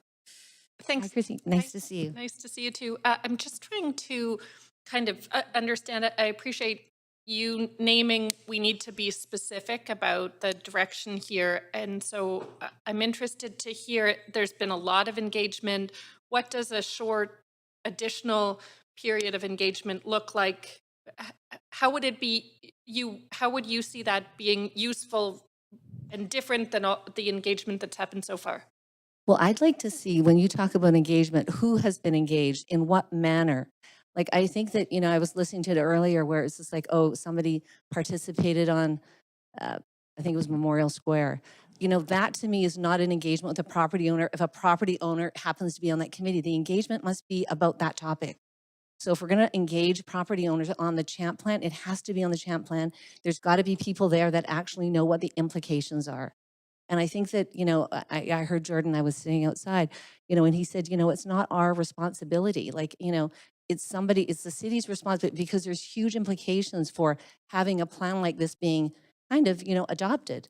And I think that there's support, but you want to have this not come back and bite us in the butt, right? That it's like these people who don't really, haven't heard about it, are going to say like, this has got huge implications, and, why did you not consult with us, especially if we've been working on it for 4 years? Yeah, I appreciate that. What does it look like to you, and the community well, to balance property owners' voices alongside all the other voices who we're hearing from who don't own property but are very Engaged, invested in and absolutely. committed to It's not one or the other. I think everybody needs to have a seat at the table. That's the thing. It's great. And I think it's wonderful because it has been missing before, having a youth voice. And I think that the LSG has done a really good job of bringing that to the table. But it's got to be balanced with like some of the other institutions that are going to be financially responsible, as well as, their physical space is going to be part of that new cultural hub. I think that we can't really do it when we're saying, okay, you guys are, going to be in the plan, but we haven't really, but they don't agree. Like, I'm just not sure how that works. That's my last question is, and, we wrestle with this on a lot of topics at City Hall. If there isn't unanimity on a subject, the risk is nothing happens and things get worse. I totally understand and appreciate. I don't think we're asking for unanimity or even consensus. The idea is a fulsome discussion that has to take place at a very, and you can decide because you're council, whatever if they don't come to an agreement, that would be something that you would be able to, but people must feel that they had that opportunity to actually debate whatever the future is going to look like. I mean, I think that that's the very least that we can do. Okay, Yeah. maybe, I know there's a bit in the report, but I'm curious to I think that's your your comment time, about Councillor Boyle, sorry. who's been invited. Thank you, Carol. Okay, sorry. Okay, we do have more questions. Councillor Hardwick. Thanks. Hi, Carol. Hi, Colleen. Two things. Methodology. When we talk about having a real fulsome consultation, what does that mean to you?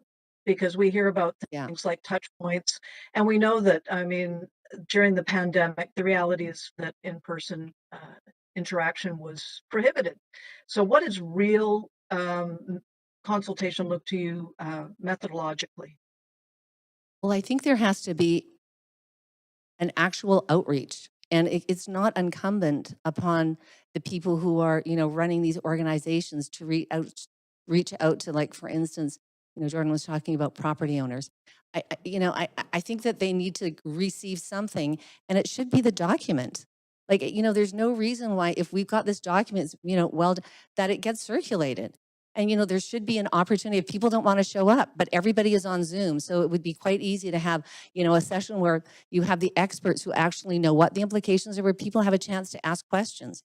I'm sure there's a lot of people on staff and, on the CTT that would actually could give good answers. But to not do it and say that, there's been, broad consensus, it just worries me for the future of viability of the plan. I don't really want to get to stage 2 knowing that that is not going to be successful. I think we want to do everything now to make sure that stage 2 is successful. And I don't think it should be that hard, because everybody believes that they want to go ahead and have a more vibrant and, just viable Chinatown.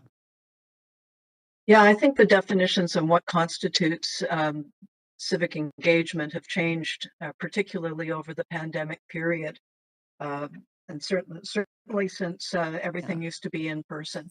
Well, it doesn't have to be in person. person, but you have to engage and let people know, and then it's up to them to come. But it can't be something where somebody is in a meeting and then by their attendance, we say, oh, they've agreed. There has to be something where this isn't just a regular report. This has got huge implications for Chinatown and the city going forward. Yeah, and I wonder about the adequacy of the budget that's been provided for this, and whether that we should be focusing on UNESCO with this, or with the core operating of Chinatown. Well, this is what we worry about, that, by the time we get to UNESCO, there won't be much of a Chinatown. If you can sort of, we've been in the news a lot lately. It's a community under siege. And it's, it's a very challenging situation. There's been a lot of good speakers. The seniors are at risk. There's, all sorts of issues. But I think that getting the community together on something as important as this, I think that's kind of essential. That's like community outreach. I think it's, I don't think it should be, oh, sorry. Yeah, that is time, but we do have Councillor DiGenova. My goodness.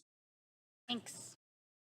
Did you want to finish that? No, that's okay. All right. I was just mumbling. Yeah, thanks. Thanks so Melissa. much, Carol. I'm wondering, to Councillor Carr's question, just because you got cut off just as she was finishing, these different options, what I'm hearing from you, and I really want to clarify this, is this is so important and fundamental, especially as you'd mentioned, Chinatown's already facing more hardship than any other community in our city right now. When you look at sort of the graffiti and some of the other things, I mean, other than the downtown east side, I can't really think of another community that is going through that right now. So I'm just wondering if you could tell me, do you think it's really important we press pause and do proper consultation with groups like the Chinatown Foundation, like Vancouver Chinatown Merchants Association, the BIA, Sun Yat Sen? I mean, it's not one of you. It's many of your organizations that, as you said, you can consult us on lots of general things, but we haven't been consulted specifically on CHAMP. Do you think it's important that we take that time as a city to do that before we approve things and move forward? Well, I think that it's going to make, if we don't do it that way, it's going to make it very difficult for phase two. And as I said, I think we're all on board. I'm very supportive, but it worries me that if we don't have a process where people have trust in the system, that it's will fail. So it's like building a house or a structure. If you don't build the foundation correctly, the rest of it's going to be shaky anyways. Is that correct? Is that a good way to describe? Yeah, and I think that you've heard from a lot of speakers. I don't think people are opposed. It's just they want to be consulted. Okay. And have meaningful consultation, not something that's kind of superficial. So I think that And can I ask, did you have any input, or were you or any of the other organizations, to your knowledge, asked in Chinatown about how the membership of this legacy stewardship group should come about, or who should be on this? Was there any consideration for that at the beginning of the process? you know what, I'm not sure, but I wasn't part of the process, so I'm not sure. So you weren't part of the process. You have been consulted on some things, but not everything, and not CHAMP. Not CHAMP, and very little for LSG. But they're doing their own thing, and I don't think that necessarily that's not a bad thing. But on this particular piece, if you're talking about community engagement, I think that we would be an obvious group that at least they would say, oh, what do you think about this? But I put ourselves much lower than the other groups that have physical, I would say, property and assets that will be used in the plan going forward. Thank you so much, Carol. Thanks. Thanks for your time. Thank you. You do have more questions? Councillor Fry. So just expanding on that last piece. Hi, Carol. Hi, Pete. Because I don't see you on the list of any of the consultation, or I don't see Chinatown Foundation. No. Were you invited to participate? No, I don't think so. Did you ask to participate? Did you? No. But so that's what I'm saying. I'm not. Now, I did get something from them at May. So and now I'm talking. Are we talking about the CHAMP plan? I just want to make sure so I don't. Yeah, the CHAMP plan. They list The everybody. CHAMP plan. The CHAMP plan. Yeah. No, we were not part of that. Okay. I mean, I know that we got the report on the 16th of May, so that's when I received the first draft. And I apologize, it was very nice. They did reach out and said that they wanted to talk, but honestly, I just, I'm swamped, and so it wasn't until I read it a couple of nights ago, so. So, okay, so speaking to some of the actual sort of reality of this work and moving forward on the eve of an election, and we've heard a lot of folks saying, we got to keep the ball moving on this. This is a lot of work that's gone into this, and if we send it back to, somewhere, wherever, for a future consideration, it may just die, and a future council may not adopt it or whatever. So, in the interest of moving it forward, we would have to really kind of land something before the election, realistically. Would you have capacity to offer more input and this somewhere where you're comfortable with, like between now and Of September course. kind of thing? Yeah. I mean, it's got to be a community effort. We're a small player. There's lots of other groups that, obviously need to be consulted with, but we've always, been would welcome participation.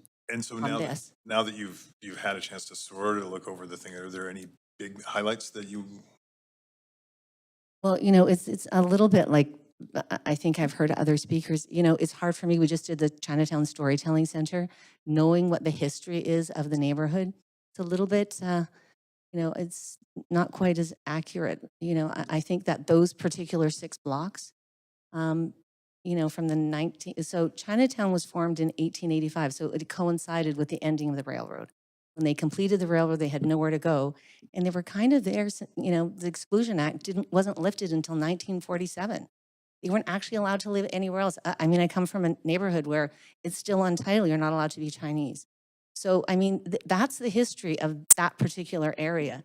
Even when my father graduated in 1956, he still couldn't get a job, even though he graduated from UBC. So you can kind of see that it was still very, I hate to say it was quite Chinese. And not to say I'm not in support of the principles, but I think you've got to get the history part right. I didn't look at it closely enough, but I think that that would be one of the things that you as a city would want to do and make sure the history is right. I mean, I'm not a historian. We've got the storytelling center, but that's somebody's job to do that. Out of time. Yeah. That is Councillor Fry's time. Thank you. Those are all your questions. For answering all Thank those you. questions. Thank you very much. I don't know if I was very helpful, but I appreciate the opportunity to speak to you all. Thank you very much. And next we have speaker number 22, Fred Kwok. Good day, everyone. Nice to see you all here.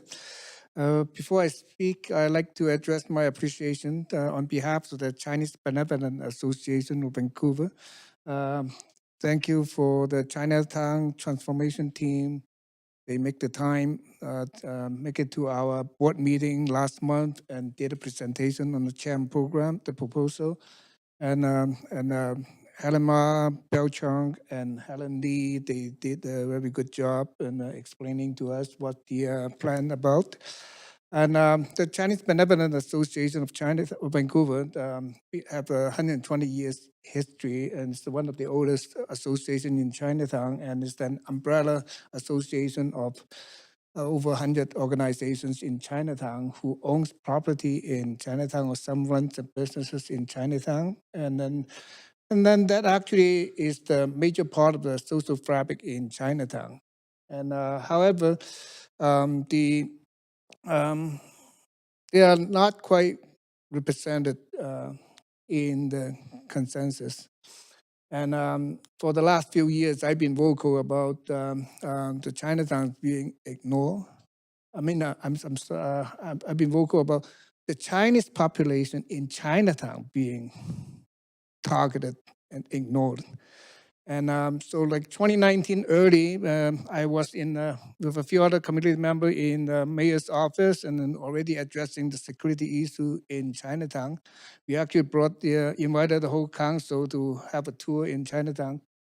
And I myself said this CHAMP program, the cultural heritage asset, which mostly actually meant the artist association, the buildings in Chinatown. A lot of them have a 70, 80 years history, and they've been around for a long time.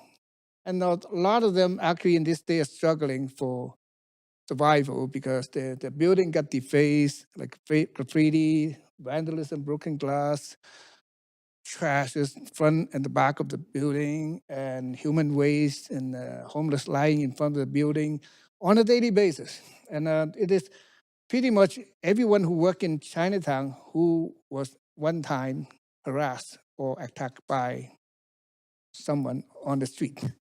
And I myself been helping a few guys for the last 2 years. And July 2020, I was in the LSG Street Safety Committee, and I proposed the plan about the Street Safety Initiative Program. And then it was approved by the council October 2020, and then it was implemented beginning of 2021, and for about 6 months the program ended, and then we submitted a report and with a bunch of recommendations in it. And so my concern is the program is welcomed by, the CHAMP program is welcomed by the community. However, ever since the presentation, I talked to a few members who owns building in Chinatown, and they're kind of ignorant to the proposal, to the plan.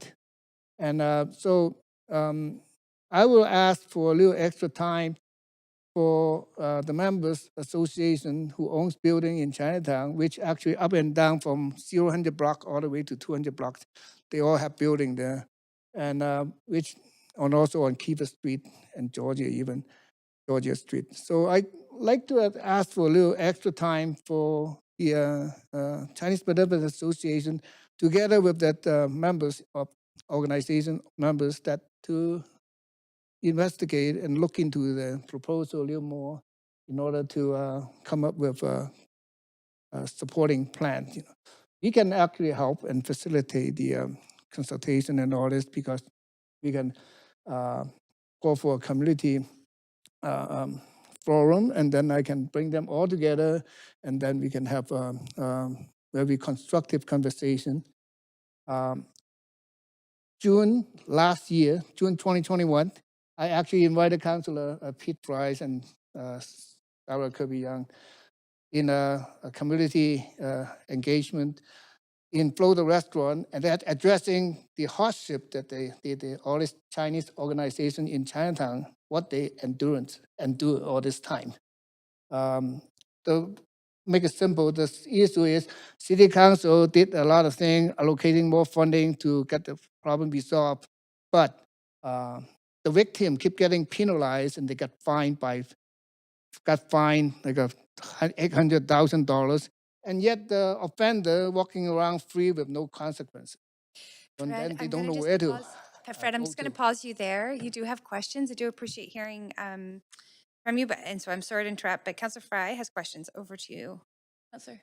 Yeah, Fred, so over 100 different organizations within the CBA, and they've been around for over 100 years. I wonder if you could just kind of explain a little bit more for council, who are the Chinese benevolent associations, and are like, how did they maintain these properties? Where's the money coming from? Are these really rich property owners, or are these grassroots kind of?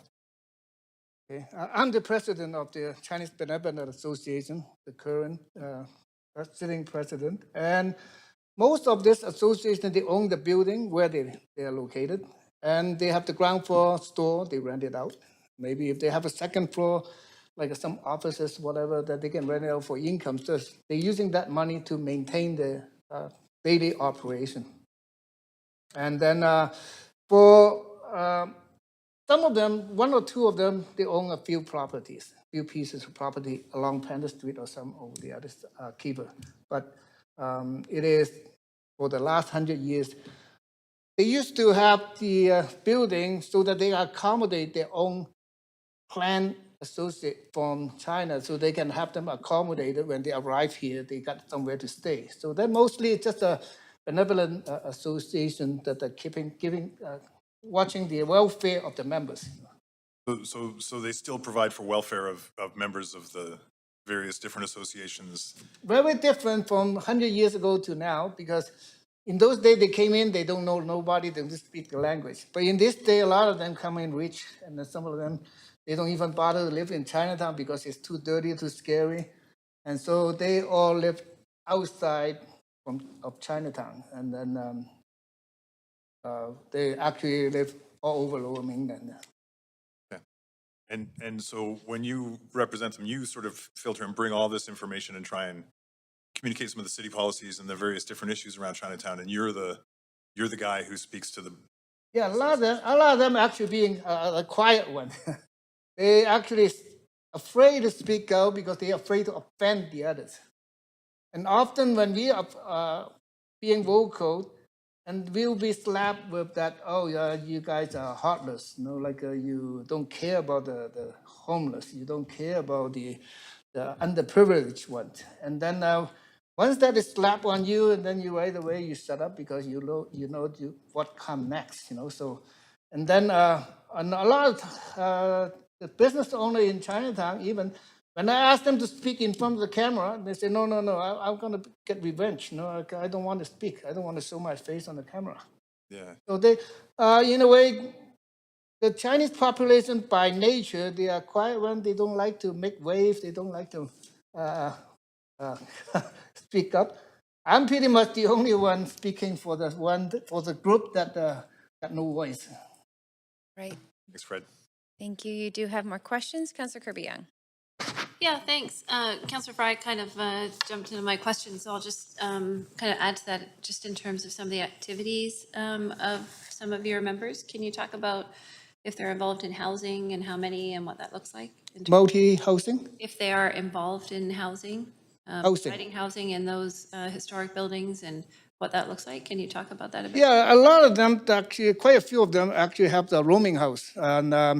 And then that's in the old day when they arrive here, they got somewhere to stay. And then it's kind of like a little like a hostel room, and then they don't even have a washroom in each room, and then they have to use the public washroom on every floor, and some of them got 4, 5-story, 5, 6-story building. And but in this day, they all rented out like a rooming house because obviously you cannot raise a family in those places, So But are they housing, for example, a lot of seniors or in terms senior housing, who's and also a rooming house for the like a social housing, and yeah. okay, and is that's quite common across a number of the buildings that they are providing that low cost housing? Yeah. They are actually a few of them providing this low cost housing for whoever applied for it. Yeah. Right, and is some of that, because it's very difficult to run housing now, the cost of some of those costs supplemented or supported by the different building owners? I think a lot of them actually connect to the BC Housing and the BC Housing Corporation, and then they are kind of monitored by the BC Housing Corporation. Right, okay. So it's for people that really need the affordability, right? Right. Okay, thank you very much. Thank you, Councillor Kirby Young. Councillor DeGenova. Thanks very much. I really appreciate you coming to speak. I'm wondering if you can share, after last term, and Councillor Carr and I were here last term, when there were some significant zoning changes made to Chinatown as a part of this entire plan. So the zoning changes that were made that many considered downzoning, but they did affect the land they did affect land value, is my understanding. Is that something that you're concerned about and other associations are concerned about? Does that hurt your sustainability, the effects? I think that is a very valid question because a lot of them, a lot of buildings being targeted on a daily basis. They erase the graffiti and then overnight they come back again. You never have a 1-day peaceful day that without any of this nuisance, including you wake early in the morning, you come to the building, there's a human waste in front of the door, back in the garbage can, they break the lock, and then they pull all the trash out on the roadside, on the laneway, and they clean it up, and then they can't catch up, and then end up they left it sitting around, and then they got fined. But the problem is with all this being targeted in such a manner, and then they cannot find tenant for their storefront building, and then they lose revenue. And then year after years, you're talking about, I actually witnessed some building like over 10 years, they cannot rent it out because the building, the condition of it is kind of scary. So of course they cannot survive. They still have to pay the expensive property tax, and then they still have to keep the building maintained. And so I think 2019, the city staff, together with 2 ladies from the Downtown East Side Women's Center, and want to operate a street market in the Sun Yat-sen Garden, the courtyard. And then I already addressed, I said, it's not fair using the tax money to have some vendor to set up tents to sell stolen goods, and which then they actually directly compete against the businesses around that area with who they have to pay high rent, and then they have to pay property tax for their businesses, and they're suffering from low traffic, So I have limited time, but is it fair to say, with the way that it's eroded in Chinatown and the zoning changes have also affected together, all of that's affected your ability as landowners to be able to rent out the space for as much money? It will be helpful if a city can have a policy that will have a comprehensive plan how to deal with the whole area.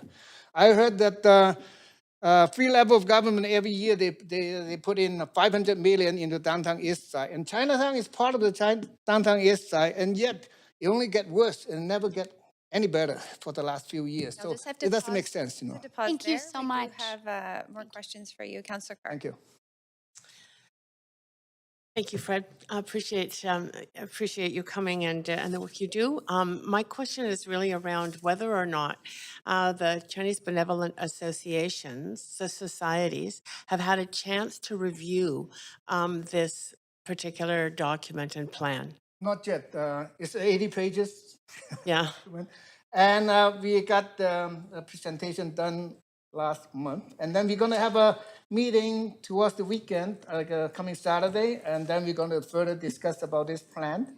And then we might bring together all these property owners who are our members. And they actually asked me to bring them together and discuss about the plan. So right now, at this moment, we don't have any Input, conclusion, response back. no Okay. input for now.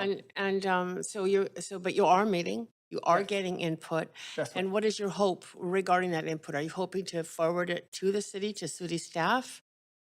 In general, I appreciate the plan. That it's exciting. It's like this area gonna be like a look after. But on the other side, all this element which have a negative impact in the area, which actually is the cause of the downfall of Chinatown. From the 70s, a very vibrant society full of neon lights and people go in late night. And up to now, everybody afraid of it and saying that's not safe. And we got, Chinese Cultural Center, they have a Chinese crew. And the teacher and the parents just afraid to come to Chinatown to sit in the class. And they rather to do online classes. So, but that has something to do with the city policy because 2017, I think I was I appeared in the Board of Variance and opposing a pot shop implemented on the Hastings along Columbia there, and then the city staff supported them to put in the I think it's a clinic in there. But I mean, they're selling the whatever I forgot, but we don't get the support. Put it that way. I was there on myself and submit my objection to that, but then it got ignored. So there's something to do with the city policy. So that's something that I cannot comment. Okay. Different policy, but you are definitely having a meeting. Your members are going to look over this plan. That's right. You're hoping to forward that. That's right. Their responses to the city. Yeah. Okay. Great. Thank you. And by the way, I was there in the 70s at the green door and the red door. And yeah. Yeah. Okay. It was great. We do have more questions. Councillor Bligh. Thanks, Fred. There's been conversation that we want to see a report come back, and so maybe a timeline like September would be fair. Do you think, recognizing you've got people meeting this weekend, that you would be able to provide adequate input? Sure. I think now is June, even August, we can come up with some kind of consensus summary of opinions and then have it presented to the city council. Thank you so much for being able to do that. Appreciate that. Yeah, thank you. And those are your questions. Thank you very much for coming to speak to council. Thank you. Next, we have phoning in speaker number 23, William Canero. Hi. Hi there, is this William? Yes, hi. Thank Hi. you. Thank you, staff.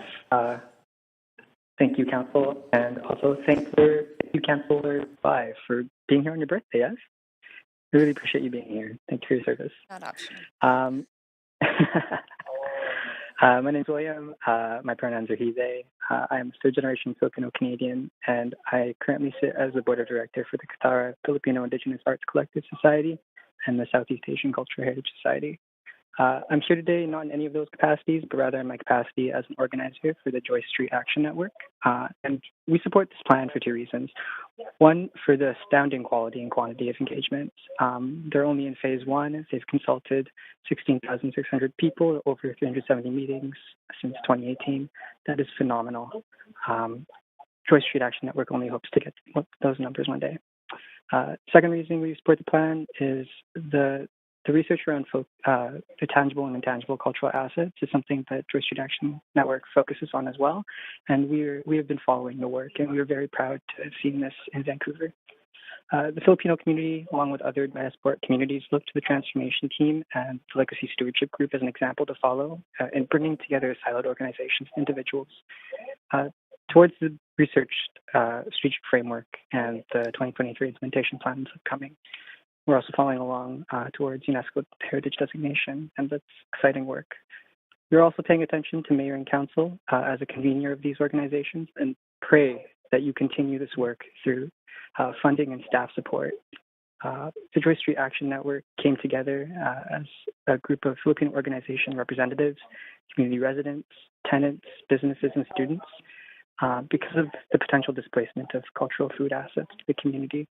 Last week, we organized an engagement that took stock of those assets in a similar model to the Chinatown Transformation Team, and we will continue to advocate for the protection and support of these assets. Again, we only hope to one day get to the 16,600 people consulted similar to this work. The resources committed to Chinatown help with laying the groundwork for Joyce, and we hope to one day receive that same level of support in the future, and we look forward to learning and growing with the Chinatown Transformation Team and Legacy Stewardship Group. On a personal note, I have a meaningful connection to research relating to intangible cultural assets. When we first immigrated here, I was born and raised here. My parents first immigrated here. My mother was overqualified for work, and she took a job at call center. She worked there for 21 years in Vancouver, and she would travel for long distances, 3 hours a day, 2 buses, sometimes 6 buses and 3 SkyTrains, just to pick up food after work from Joyce Street. And she'd do this because Joyce was accessible and had good, healthy, culturally appropriate food. It fed the body and soul. When it comes to culturally appropriate food, it matters to equity-denied communities because we may have been separated from lands, but we will never be able to separate from our stomachs. It is in the interest of Council to pass this plan. Not only does the plan focus on supporting an equity-denied community, the future strategy, action, and budget will have a revitalizing effect on the neighborhood. I have a background in community and regional planning and in the arts policies of the City of New West. Policymakers note that arts and culture has a multiplier effect on the local economy. So in New West, the arts policy states that multiplier is 4. So every dollar invested in arts and culture returns $4 to the city. I looked further into that. That's a conservative estimate. They were only able to measure what was directly fed back into the city through programs and services that are already managed by them. So we have no idea what the real multiplier effect is in the local community. It is in the interest of Council to pass this plan. To conclude, the Joyce Street Action Network looks forward to learning from CTT and LSG, and we look forward to working together in the future. Thank you. Thank you very much. You do not have any questions, but we did appreciate hearing from you today. Thank you. Thank you. Next, we have speaker number 24, Ainsley Wong. Good afternoon, Mayor and Council. Go ahead, we can hear you. My name is Ainsley Wong, and as the Wong's Benevolent Association representative on the Chinatown LSG and its Cultural Heritage Working Group, I would like to speak in support of CHAMP and the UNESCO process, which we believe is a plan which represents our commitment to preserving and cultivating cultural assets in Chinatown. We thank the Chinatown Transformation Team for leading and including us in the process. The Wong's Association is a mutual aid society in Vancouver since 1911. We have over 2,000 members and own 2 society buildings on Pender Street. Our current mandate is to preserve and promote intangible Chinese Canadian heritage while maintaining and preserving the built cultural heritage infrastructure of the buildings.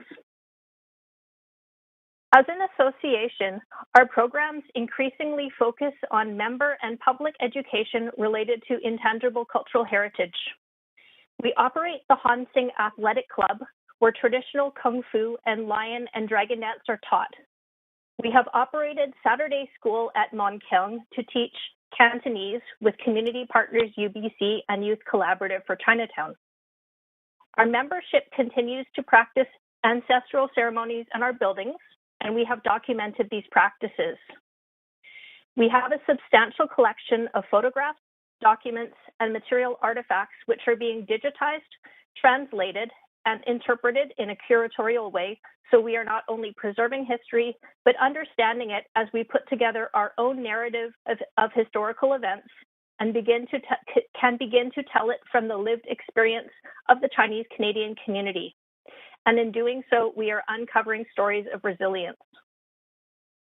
We are proud to say that we also promote cultural heritage and legacy business through our tenants. We have 3 storefront spaces, which we have made available at below market rates to the Chinese Canadian Museum and also to 2 culturally appropriate businesses. We choose to uphold the cultural values in Chinatown and do our part to incubate a cultural heritage economy. We are also committed to preserving our built heritage for the use of the community. The restoration of our society buildings is a labor of love, which comes with considerable cost and effort. We have been fortunate to receive city and provincial grants towards this work. Last year, we completed a fire alarm upgrade in the Han Sing building, and this year we are embarking on a conservation plan and facade restoration, as well as consultation into future space planning for the building. We were pleased to have Mon Kem School nominated as part of the Inclusive Commemorations Initiative of Parks Canada National Historic Designation Program. We open our doors to share our culture and heritage with the wider community, and we have been pleased to take part in community events such as the Dragon Boat Festival, the Fire Dragon Festival, the Cross-Cultural Walking Tour, and the inaugural Chinatown Summit. For these reasons, we support the CHAMP plan as we feel it will assist our work in creating an authentic, living, and working Chinatown for the future. That concludes my comments. Thank you. And thank you very much. You do have questions, Councillor Weeb. Yeah, thanks for everything you do. It sounds really amazing for all the Long Development Association does for the neighborhood. We've heard from a couple speakers ago that there's a meeting of the benevolent associations on Saturday to really discuss and put input into this plan. And that seems to be a lot of the discussion today. Do you think it's fair to give more time for that discussion, or do you think there's been enough consultation done and that we should move forward with this? I can't speak towards the viewpoints of the other clans. I can just say that as a representative of our society, we were pleased to be included in LSG. We took that opportunity, and we were pleased to work with LSG and the Chinatown Transformation Team in creating the last 2 years of meetings, which resulted in this plan. So we feel like we have been represented, and we have had input into identifying the cultural assets in Chinatown and identifying some of the priorities. Okay, and from your standpoint, you think that this is going to leave a great legacy moving forward if we implement a lot of the actions here in the CHAMP plan? Yes, absolutely. We think it's a positive framework. Thanks for all the work you did on this. Appreciate it. Thank you very much. Those are all your questions. We do appreciate hearing from you today. Next, we have Sean Cassidy, who's here in person.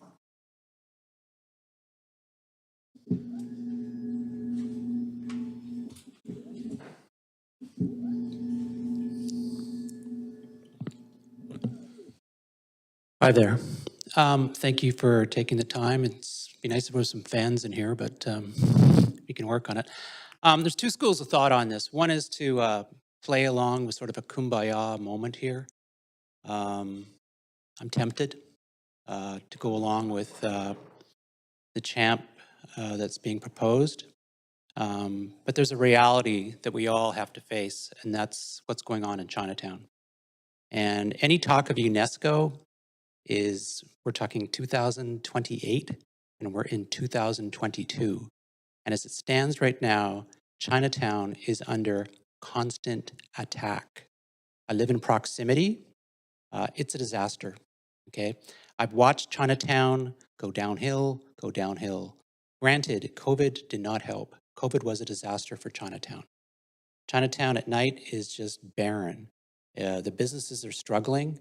The body heat is just not there. And the drugs, graffiti is over the top.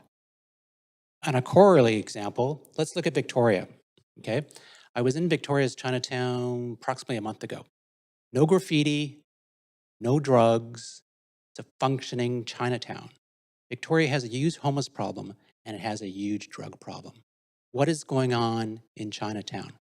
The inclusion of the notion of the downtown east side into a UNESCO application makes no sense. It's counterintuitive. Downtown east side, I worked in the downtown east side. I actually ran Oppenheimer Park and we turned it around. There was no drugs, no alcohol. We had corner to corner recreation in that park. We weren't messing around, okay? And that's what's required to kickstart Chinatown again. Chinatown, tourists won't go there. It's just gotten worse. I was one of the people that spoke at the 105 Kiefer and the downzoning. Am I of Chinese heritage? No. Have I had involvement in Chinatown? Yes. I know a lot of people that are actively involved in Chinatown. I was specifically asked to speak today. Did I want to speak? Not really. Why? Because Chinatown is a machination that just keeps going and going and going. And it's really, really not that hard to fix. It starts with security. It ends with security and implementing businesses into that community. And it is a community that has been beaten up badly.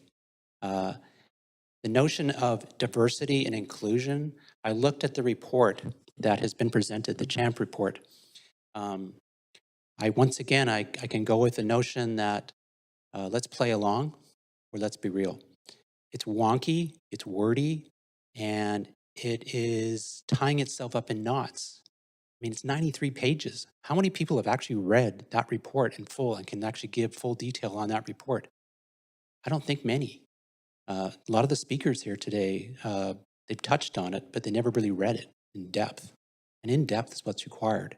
And we have spent, and I was one of the proponents of the implementation of this Chinatown transition team back in 2018. I'm going to calculate that the city has spent over 1.5 million in staffing on this transition team, okay? And Chinatown is a situation that you need to shorten the bench. When I say shorten the bench, you need to basically get what's going to be successful and create barometers of success, okay? Including the other areas, the Northeast Falls Creek plan, et cetera, in the downtown east side. Hogan's Alley, I really don't know what Hogan's Alley is. I did 3 reports in undergraduate in planning and urban geography. We studied Strathcona and Chinatown. Hogan's Alley was not really a notion. It was a transient alley, but the community seems to be building, and aligning with the Northeast Falls Creek plan. So Chinatown is, you're either going to be successful in the short term. UNESCO is going to look at this application with the downtown east side and laugh. I mean, the downtown east side is a mess. And it has just grown and grown and grown. Gene Swanson, I worked with Bruce Erickson and Jim Green back in the day when we turned Oppenheimer. Maybe you were around. My job was to make sure we implemented recreation in that park and there was to be no drugs or alcohol. The SRO situation is nowhere near what it is today. There was available SROs, but we had the same problems that are in the city, in the streets of Hastings that back then as there are now. But That is your time. You do have Okay. questions. Councillor DiGenova. Thanks. I don't want to put words in your mouth, but I want to ask questions. So I did actually inquire as to what the annual budget was. And it was maybe over a month ago I did that. Right. And I understand that it's in the neighborhood of $759,000 for staffing a year. Yeah, it's no small change. And the overall budget completely for the whole UNESCO project per year is 2.6 million. Sure. So I'm wondering, your comments are, let's focus on making Chinatown a place that is great for Chinatown, and then we can kind of move forward with maybe UNESCO or other things, but we have to clean up our own backyard. Is that Let's use the analogy of a shopping center, okay? And I worked in Toronto. We financed a lot of shopping centers. We financed most of Cadillac Fairview's shopping centers. 555, I can go through them all. The key component of any successful area, and a shopping center is no different from a community area. You have an anchor tenant, it draws people down. You do what's called locational analysis. You basically look at the foot traffic that's going by. Leases trip off that. Okay, so key areas are higher leased areas. And as it stands right now, Chinatown, you have lost some serious anchors in that community. Okay, and there's more to come, more than likely. So how are you going to basically last until a UNESCO application? It's like, you're shuffling the deck chairs on the Titanic here. We have to talk about Chinatown has hit a iceberg, okay? And what are we going to do? What are we going to do in the short term to fix Chinatown? And then talk about all this CHAMP stuff. CHAMP is about two things. There's physical assets, which are the buildings, et cetera, and then there are the people. So when you bring in diversity and inclusion, like the Irish Heather, is UNESCO really going to take a serious look at Chinatown when you've got all these businesses like organic stores and it's just a physical place and the physical place is falling apart? Thanks so much. I want to ask you another question. I only have less than a minute. Sure. I'm wondering, would you say that you'd like to see us, there's been some talk and questions from councillors about referring this, or do we support it today and just keep plowing forward to phase 2? Would you like to see us press pause on this and consult with some of those associations and organizations? I think if there's money included here, then keep moving. I mean, Chinatown's about every day measure what did we achieve as a success. Let me give you an example, okay? When I go through Chinatown, if there's someone that's passed out or they're shooting up, I kick them out. I say, get out of here, okay? If the cultural center, same deal. I am the one who brought the idea for the gates of the cultural center. I pass it to my partner who passed it down the road, down the line, okay? Aaron Schrum, and then the Parks Board took it on. The gates, as it stands right now in the cultural center, there's graffiti in the cultural center. The gates are not holding back the tide of what's going on in the cultural center. We do have more questions. but that Fencing is- should be around the garden. That is the end of Councillor Thank you very much. time. Okay. Councillor Hardwick. I want to pick up, hi Thought you Sean, were here. picking up where they left that Where is off. she? Again, what are we going to do here? Are we going to send it back to the drawing board? Or are we going to send it back on a short leash to address the consultation shortfalls that have been described by earlier speakers? What's your take? I think the idea of a short leash is appropriate because at the end of the day, Chinatown we've been kicking this can down the road since 2018. And as we look at the costs from the transition team, policing, the real question here is what's happening with policing in Chinatown and security, okay? You want to feel safe. Those businesses want to know they're not going to get robbed. They're not going to get their front windows smashed. They're not going to get graffitied. Why is Bob Rene's building? I never see graffiti on Bob Rene's building. It's clean as a whistle every time I go through. So there's fundamental questions, but in terms of the report itself, I mean, it's a really difficult situation because the report itself is not ready for prime time. But having said that, Chinatown, it won't have the time to get to prime time. Chinatown is like on a deathbed right now. And as I say, it's hit an iceberg and we're shuffling the deck chairs. So whatever we can do to move forward, give Chinatown some money. The report is flawed, but what report is not flawed? To get to this situation 4 years later, well, at the end of the day, it's like, what business can we survive? Jordan Eng really summed it up, okay? Because we need to get those businesses functioning again. And when those businesses are functioning again, you get body heat. And when you have body heat, the drug addicts and everyone, they move out, okay? And having worked for a developer where we had buildings in similar situations, once the neighborhood changed, the whole nature of crime changed, okay? So it's not rocket science, but it needs to move forward fast. And VPD need to be completely on side. And Yeah, that seemed to be a gap. And Chinatown needs really good security. Chinatown doesn't have security. I look at the security there and it's just not there. Okay, so there needs to be, unfortunately, with all due respect to what's going on in the downtown east side, there needs to be tough love because that's the only thing that's going to clean up Chinatown. Drug addicts can go and back on Hastings Street and do their thing. And I look at Main Street, I look at the Carnegie Center. The Carnegie Street is an utter disaster. It is a gong show of drugs. I mean, Chinatown used to extend as far as the Carnegie Center, and then it got crazy. It starts right at Pender now, and it's crazy. So, walk the beat, look at Chinatown. This meeting actually should be held at the Cultural Center. so where we can actually just look around. I've only got 15 seconds, so Sure. Couple of quotes was "The devil's in the details." For sure. You concur. The devil is in the details, and the devil is in Chinatown. So, Okay, we're going to leave it right there. yeah, Thank you very much. thanks. Thank you. And I would just say that that was a forthcoming point of order, but we'll settle it there with time. So let's move on. We do have another caller. We have caller 26, Doug Halverson. And this caller or the speaker is on the line.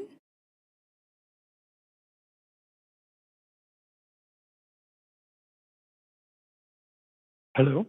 Hi there, we can hear you. You have 5 minutes, Oh, and you please can. feel free to start Okay. when you're ready. I've not done this by phone before, so I didn't know I was on the line yet. Okay. Thank you, Chair Bligh and Council, for the opportunity to speak. I sent a written submission as well, so some of what I do here will sum it up. I'm not formally representing any organization today, but I am a past president and current board member of Dr. Sun Yat-sen Garden, and an active participant in the current Northeast Falls Creek Chinatown Working Group. I've been active in Chinatown for 20 years. I support the city pursuing anything that will help Chinatown, but I don't support the strategic framework as it's before you today. And before I explain that, though, I do want to say I've worked with so many of the planning staff on the CTT, and I'm actually having a little bit of difficulty reconciling that report with the people I know. So let me go to the submission, and maybe that'll explain why. The previous speaker hit the language right, and I talked to so many people when I first got a copy of the report a few weeks ago and asked them what they thought of it. And to a person, they said, I haven't been able to get past the first few pages.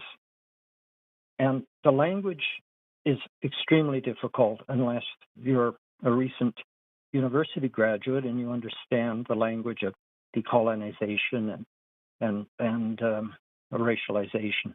It really is difficult. I worked my life dealing with people who are highly educated and hardly educated at all. And one thing I learned is to try to keep it real simple.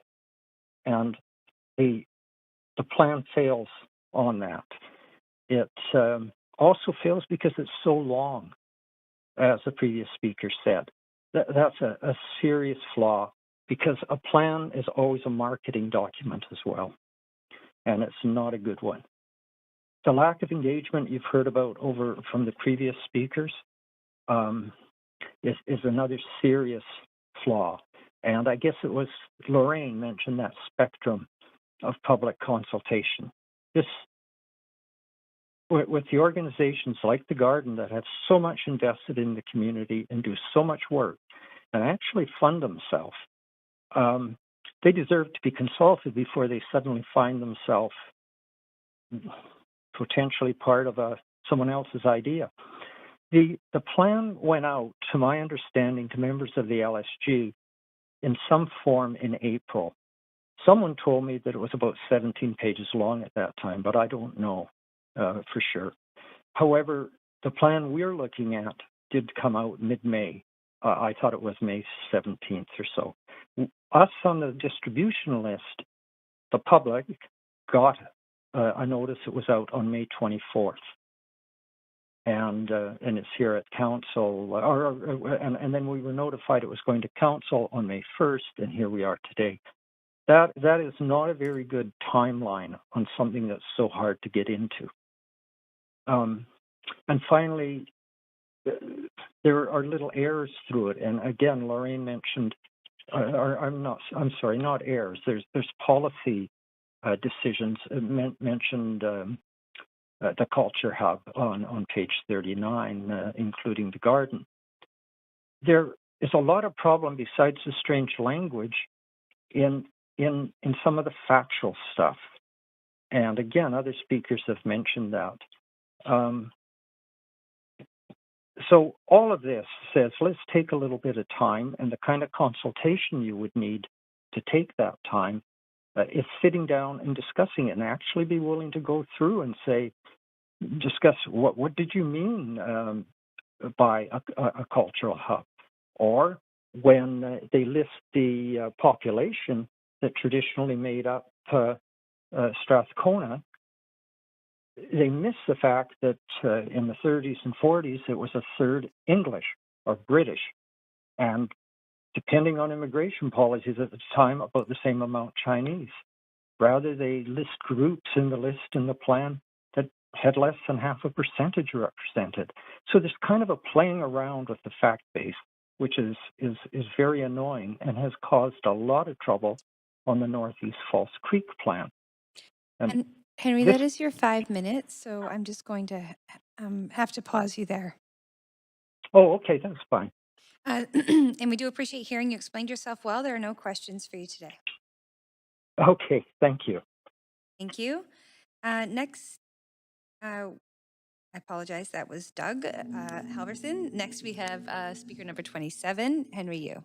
Thank you. Thanks to the council for allowing me to come. I came from campus today, so from the unceded territory of Musqueam, from UBC campus. I come speaking in three hats, so I will try to, if there are any questions, I'll try to say which hat I'm wearing. One is as a UBC professor and historian, so a scholar who works on history and has born here in 1967, raised here, fourth generation, so I have a very personal interest in the history of this place that we call home, and that it is on the unceded territories of the Musqueam, Squamish, and Tsleil-Waututh. The second hat is I'm a UBC administrator, perhaps the one other public institution that has a larger staff than you do, and that we are. And so as an administrator there, I know a lot about Gantt charts and HR and things like that. So I come with that as talking about the plan. And the third aspect is that as our team, our research team and our students, over 25 students have been working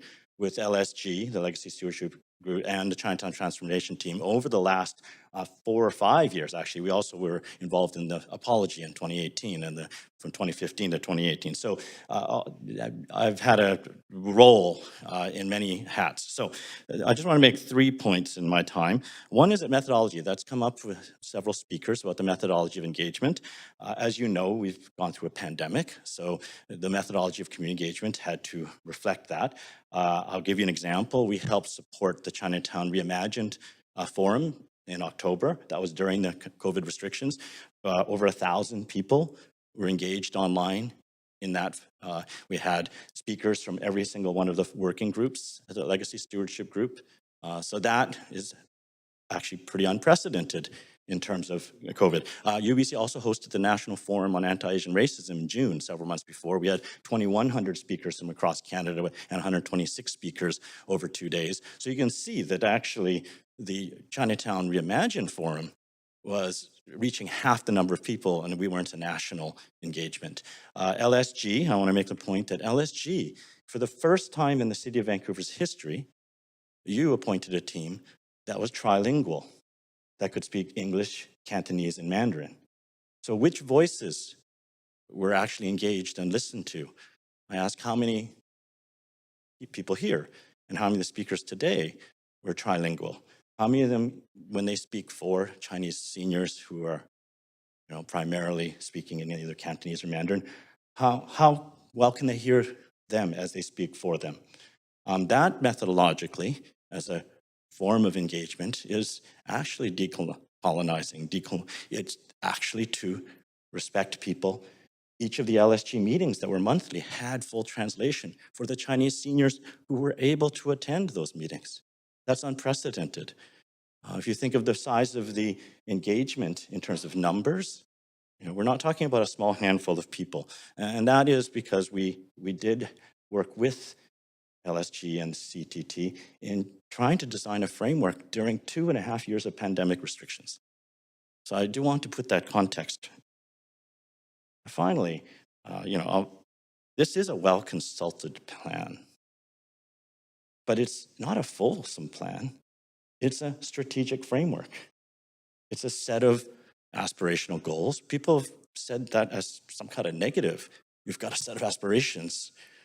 Those aspirations came out of 4 years of work, 2.5+ years with over 30 members of LSG, another 52 that came in, and 52 members that have working groups. You have working groups on seniors housing. You have working groups on, this is, methodologically speaking, better than most of your processes of engagement, to be quite honest.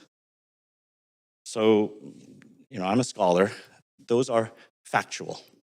I think those who question the level of engagement are being somewhat disingenuous, and I'll just say that and stop there.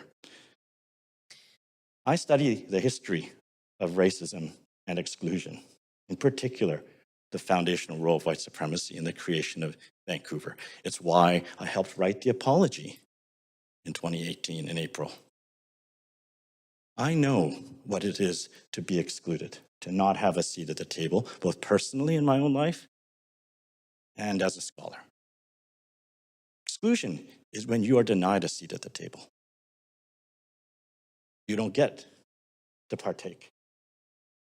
Exclusion is not sitting at the table and deciding that I don't like what's on the menu if we create the menu together at this table. I don't like what's there. I'm going to wait till after and say, I didn't get enough say of what's on the menu. I don't get to order what I want to order. I'm going to have to just pause you there. I know you are out of time, but you do have questions from Thank you. a number of councillors. So we'll start with Councillor Carr. Thanks so much, Henry. Really appreciate all that you do, and every time you speak to council, come with a lot of wisdom. So this is my question.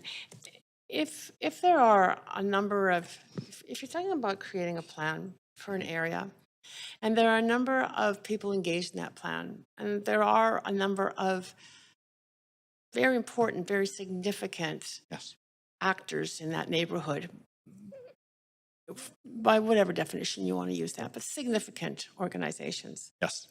Do you think it's better to just move forward if they're saying, oh, we haven't had a chance, we really need to talk to our groups, we can do it quickly? Do you think it's better to move forward and deny that opportunity? Or is it more important to give some additional time, not much, but some additional time that they've requested in order to get them to check in with their memberships to see if there can't be consensus formed? Yeah, I would put it as a Gantt chart issue, which is what you have right now is a strategic framework that is very high level, even though it's 90-odd pages, you can boil it down to those principles. I think phase 2 is to very seriously engage in discussions on an implementation, which means budget, which means a detailed Gantt chart, timelines, metrics. People have mentioned 2028 is so far off. It's not far off. If you want to be on the tentative list, you needed to have started yesterday with something like a CHAMP framework that is aspirational, that brings together many voices to say, what is it that is a charter for what we want to see? The details, the devil's in the details, yes, but that's what phase 2 is. You have not been asked to fund a 5-year plan.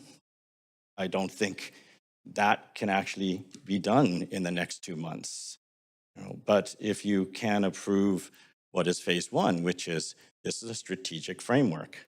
I did not hear today, and I listened to most speakers, a lot of detail as to what specifically, which of the frameworks do they not like? Which ones do? Now, does that mean you should, take that out for consultation? Yes. I'm not quite sure what it means to pause, in other words, because this is here. You have a document now, a PowerPoint, you have the framework to actually go and ask people. Almost out of time. Yeah. But what if the pause is only for a matter of months? What if, they said they could get back by September? What if that amount of time was sufficient to gain consensus amongst the larger bodies? If it's the consensus is on the framework, that has come out of the process. Those people were at the table. So if there's something that they think is missing, number one, that's a problem. If they think there is something that they don't like that is in there, that I would be careful with. Because again, there has been a democratic process where lots of people were involved in the LSG process and they had input. The job of the planners was to then turn that into a framework that could be gone back out and say, okay, what are the priorities within that? We'll just have to stop that there. Yeah. Thank you. And we'll move on to Councillor Dominato. Thanks, Chair, and thanks, Henry, for coming Yeah. today over here. I just want to explore with you from your perspective, because I really appreciate the experience you're bringing. And I was at the apology in 2018. It was really powerful and very moving. And and having done consultation and engagement work and looking back on some of the work I did, and I would arguably say that in working with key stakeholders, much of the work I did would not have seen the light of day if my kind of key stakeholders, which included some pretty large unions in the province, and other stakeholder groups. How do we get to a place where we have such a large number of organizations not feeling that they've had a voice at the table in terms of, because from my perspective, strong engagement leads to a strong buy-in. And I'm not saying, you said there was lots of robust work around it, but obviously I'm trying to reconcile today with the groups that have spoken who feel they think there's great work there, but feeling they still need to have a voice and have more input. So could you maybe reflect on that? Because I am really trying to reconcile all of that for myself personally. Yeah, I absolutely understand. If you've heard that there are people who don't buy in because they don't know enough about the process that led to these, these commitments, these principles, I would be a little bit skeptical because there has been broad consultations. Many of the organizations, they've sat at that table, and so I would take some of that with a grain of salt, again, not to impugn the intentions and motives of friends and colleagues. I would say that, however, that if you want buy-in is also about budgets. And right now, what you can approve is an aspirational document with frameworks that are heavily consulted. The priorities of funding, the priorities of which should be heavily funded, and this is where the Gantt charts and Excel spreadsheets is about budgets are priorities. That I think is perhaps what I hear in people saying we're a little skeptical until I see the dollar figures that come to us versus the dollar figures already that have gone to many of the organizations. And so I think if you look at the spending, which I know that this is one of that has already happened, you'll see that the spending has been quite widespread. Yeah. Can I ask you one more question before I run out of time? It's a bit pointed, but if to Councillor Carr's question around, if council was to ask for a couple more months of engagement with some of the specific organizations, is there a concern that people lose face in this and that it's... I think that's the personal and political cost. They're entwined, is that you have people who have devoted and committed years of their life through a pandemic to produce this, it's filled with hopes and dreams and desires.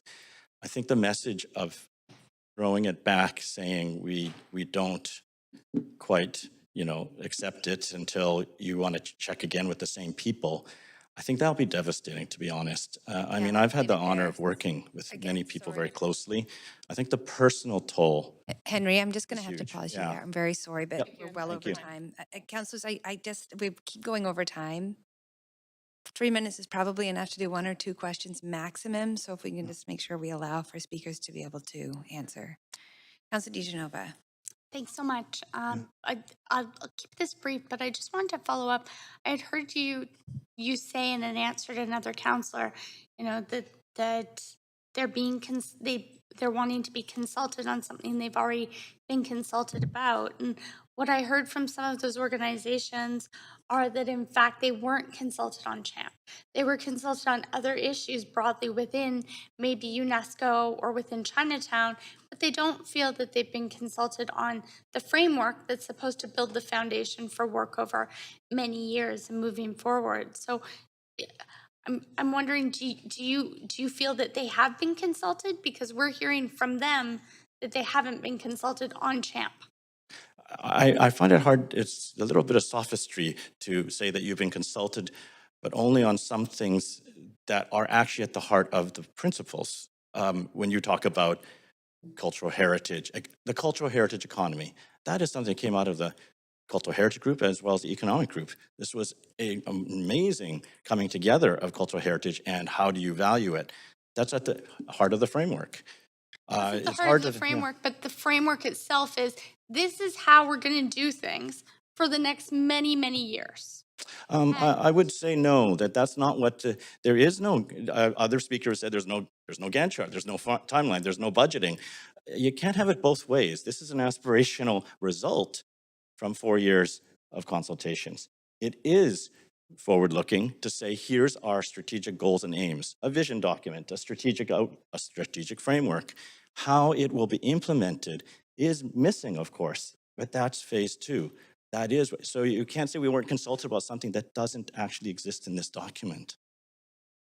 Okay, so you feel that they have been consulted, although we're hearing from them that they weren't consulted. You can believe who you want to believe. Thank you. Okay, thank you. Councillor Boyle.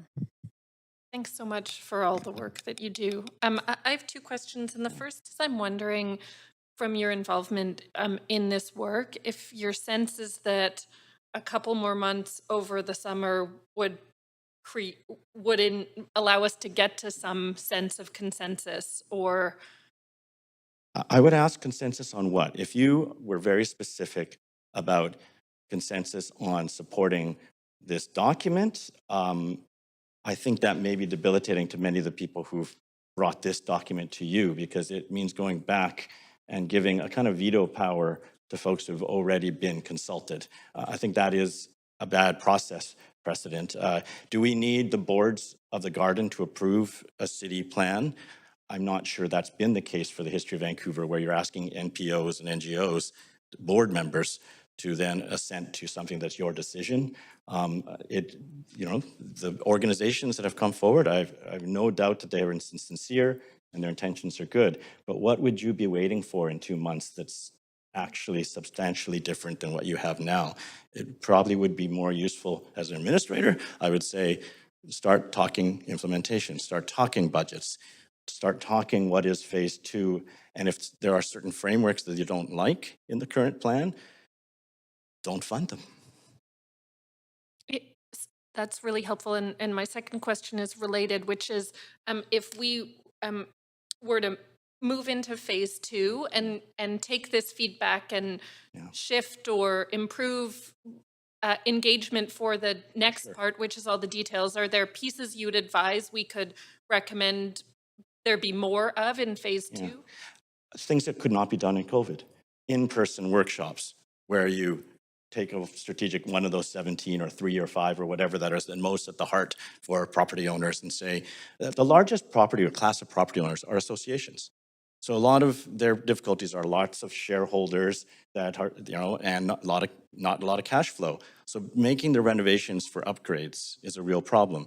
The removal of certain restrictions that right now are making life difficult for associations to actually improve. Those require sitting down almost building by building and saying there's certain grant programs that you already have, facade programs. These are the kinds of things that require some things that are very difficult during COVID, which was to actually sit together with stakeholders and talk turkey and budgets and which grants can you apply to, and then have the Chinatown Transformation Team, which is an incredibly active, trilingual, very devoted people to sit in those workshops with. That's what your teams can do. That's what your staff and your capacity. And that's the work of phase 2? And that's the work of phase 2. The phase 1 work was to create the thing that you have. If you want to remake and start over and make this thing again, I got to admit, I don't know what UBC could do, because we won't be going through this process again with you, just to be honest. Thank you. We'll just move on now. Thank you. That is time. Councillor Swanson. Yeah, I just wanted to say before I get rolled out of order here that you were really informative and really helped me understand this process. Thank you. Thank you, Councillor Swanson. Okay, that's all the questions for you today. Thank you for coming to speak to council. Thank you very much for listening. And next we have a caller on the line, caller 28, Nazma Lee.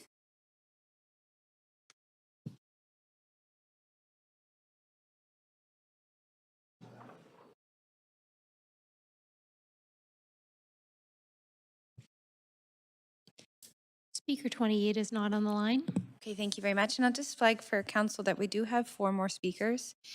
And we've had every speaker show up today except for 2. So we'll see if we can get through this list before the dinner break. Speaker number 29, Mark.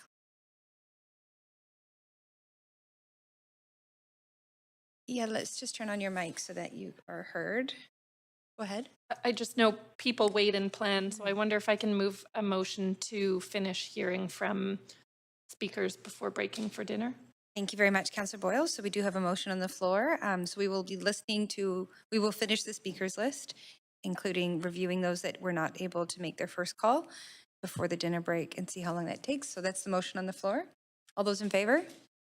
Aye. Any opposed? Okay, great. So for some certainty for our speakers, we will get through speakers before we break for dinner. So next we have speaker number 29, Mark Lee.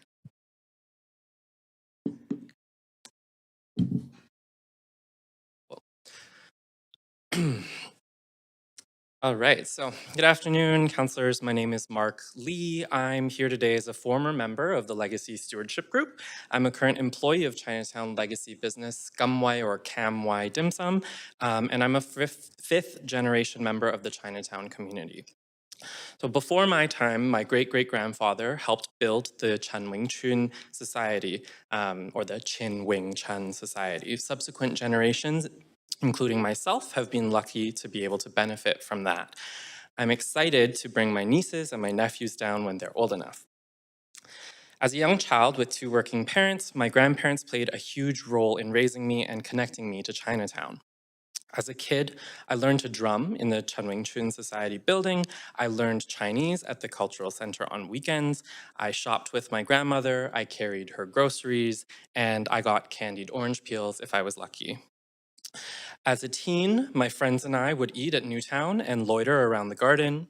We were too cool for hanging out with our grandparents, which is a sentiment that, of course, I now deeply regret as my time with my grandmother grows short. Fresh out of school, I began organizing with seniors in Chinatown as a community interpreter with a group called Youth for Chinese Seniors. You might now know it as Yarrow Intergenerational Society for Justice. I was lucky enough to be able to volunteer for the public mahjong events that were held by the Youth Collaborative for Chinatown at a time when the Chinatown BIA was openly hostile towards young people doing our part to bring people to Chinatown. I was here before you during the 105 Kiefer fight, interpreting for seniors and speaking to council. I provided the simultaneous Mandarin interpreting for the apology. More recently, I was able to take part in the Legacy Stewardship Group, which I'll remind you was partially born out of the need to actually consult the broader community and not just the usual players, including the BIA, the CMA, the CBA, and the Cultural Center and Garden. So as someone who stepped away from the LSG, in part because I felt that those key members were disproportionately influencing the conversation at the expense of the rest of the community, I find it frankly absurd that you would receive correspondence from these members claiming not to have been consulted. These are the people who have always had, they have always had an enormous influence at the city. And you expect me to believe that some of the richest, most powerful people in Chinatown don't have enough of a say. This is about egos more than it is about the merits of the strategic framework. They've had a direct line to the city for 4 years, and I think it's a bit unfair to the rest of us that reps from their orgs are now claiming that they couldn't get feedback from their organizations when that's the entire purpose of them being in the group. The terms of reference for the Legacy Stewardship Group explicitly state that the membership are responsible for sharing back with their organizations. Speaking to today with Champ, it's a strategic framework. So it doesn't have any of the future implementation stuff. You just heard from Henry, and he's completely right. It doesn't make sense for any of these groups to say that we need to delay the approval of the strategic framework because we don't know how it will be implemented. It just doesn't make sense. They could have voiced this to staff at any time during the process because, again, they have a direct line, which they've had since before the Legacy Stewardship Group existed, and they've had it since the Legacy Stewardship Group existed starting 4 years ago. I'm speaking in support of this stage of the Cultural Heritage Assets Management Plan because I have respect for my colleagues in Chinatown, and I have respect for the Chinatown Transformation Team, who have devoted the last 4 years of their lives to this process. And I do not appreciate seeing the same old plays by the same old players, frankly, spitting on the faces of the rest of us. We've heard the paddling metaphor multiple times today, and it's beyond frustrating that there are people who are happy to ride in the boat and get funding for their pilot projects, but then paddle backwards while claiming they're not. But how many more times do we need to be slapped in the face before an entire generation disengages because it's impossible to work with I'm other just going to caution you, Speaker, that it's not to speak disparagingly of people who have participated in the process. You're here to share your point of view of the process, not to speak about Yeah, other people. my point of view of the process is that Speaker, I'm just going to say. yeah, I heard you, if we but can you're using continue- up my time and if it's we can running continue. down. I can pause your timer. Yeah, you took about maybe like 15 I'll give to you 20 that 10 seconds off of back, but right now, I am the chair of this meeting, and I'm Mhm. asking you to speak to your experience in this and not about other people Mhm. to keep this proceeding professional and above board. So I'll give you 15 seconds left. Sure. So how many times does it have to happen before an entire generation of us who have been so engaged in this process and tried so hard to work with the community in all of the different organizations, how long before we just quit and give up? Because like Henry said, if we had to do this again, I would not waste another 4 years of my life to work the way that this has happened. Okay, we'll have to leave it there. Thank you very much. There are no questions for you. Thanks. Do appreciate you coming to speak to council. Next, we have speaker number 30, Terry Hunter, who is calling in. Can you hear me? We can. You have 5 minutes. Please go ahead. Thank you very much. Thank you, Mayor and Councillors. It is my pleasure to speak to you today in strong and enthusiastic support of the Chinatown Heritage Assets Management Plan. I'm a member of the Chinatown Legacy Stewardship Group, and I've served on the group as an individual. I'm also co-founder and executive director of Vancouver Moving Theatre and the annual Downtown Eastside Heart of the City Festival. I and my partner, Savannah Walling, have lived in and near Chinatown since 1975. Here we raised our family, developed our artistic and cultural practice, and found community. For over 45 years, I've walked the streets of Chinatown, and I've seen the changes that have taken place over the last 4 decades. Where once I used to walk on sidewalks packed with people, now I walk on half-empty streets, past multiple businesses with for lease signs nailed to the building. The change is dramatic, and I'm deeply concerned about the future of Chinatown, a community under tremendous stress from the impact of the pandemic, from gentrification and displacement, the loss of heritage businesses, concerns around safety in the streets, and rampant graffiti and the defacing of local buildings and cherished murals that celebrate Chinatown's history and people. These concerns led me to put my name forward to join the Chinatown LSG when it was established in 2018. And it's been an honor and a privilege to collaborate with this hardworking, dedicated, and exceptional group of diverse Chinatown residents, concerned citizens, community organizers, and leaders. And led by staff, we've worked together in a positive and supportive process to build a comprehensive and exciting vision for the future of Chinatown. I am very proud of the Chinatown Cultural Heritage Assets Management Plan. Countless hours of volunteer work by Chinatown LSG members went into this plan. City staff have done an exceptional job articulating and framing the thoughts expressed by the Chinatown LSG members. The plan before you is an accurate reflection of what we expressed in our meetings over the last 4 years. There are many, many things I really appreciate about this plan, but given the time considerations, I will focus on 4 points of appreciation. 1, I appreciate that the plan recognizes that Chinatown is a living community. It's a home for many people and a home for seniors, people with disabilities, and low-income folks. And it is vital that the future of Chinatown continues to center and support their needs and aspirations. This aspirational plan speaks to that need.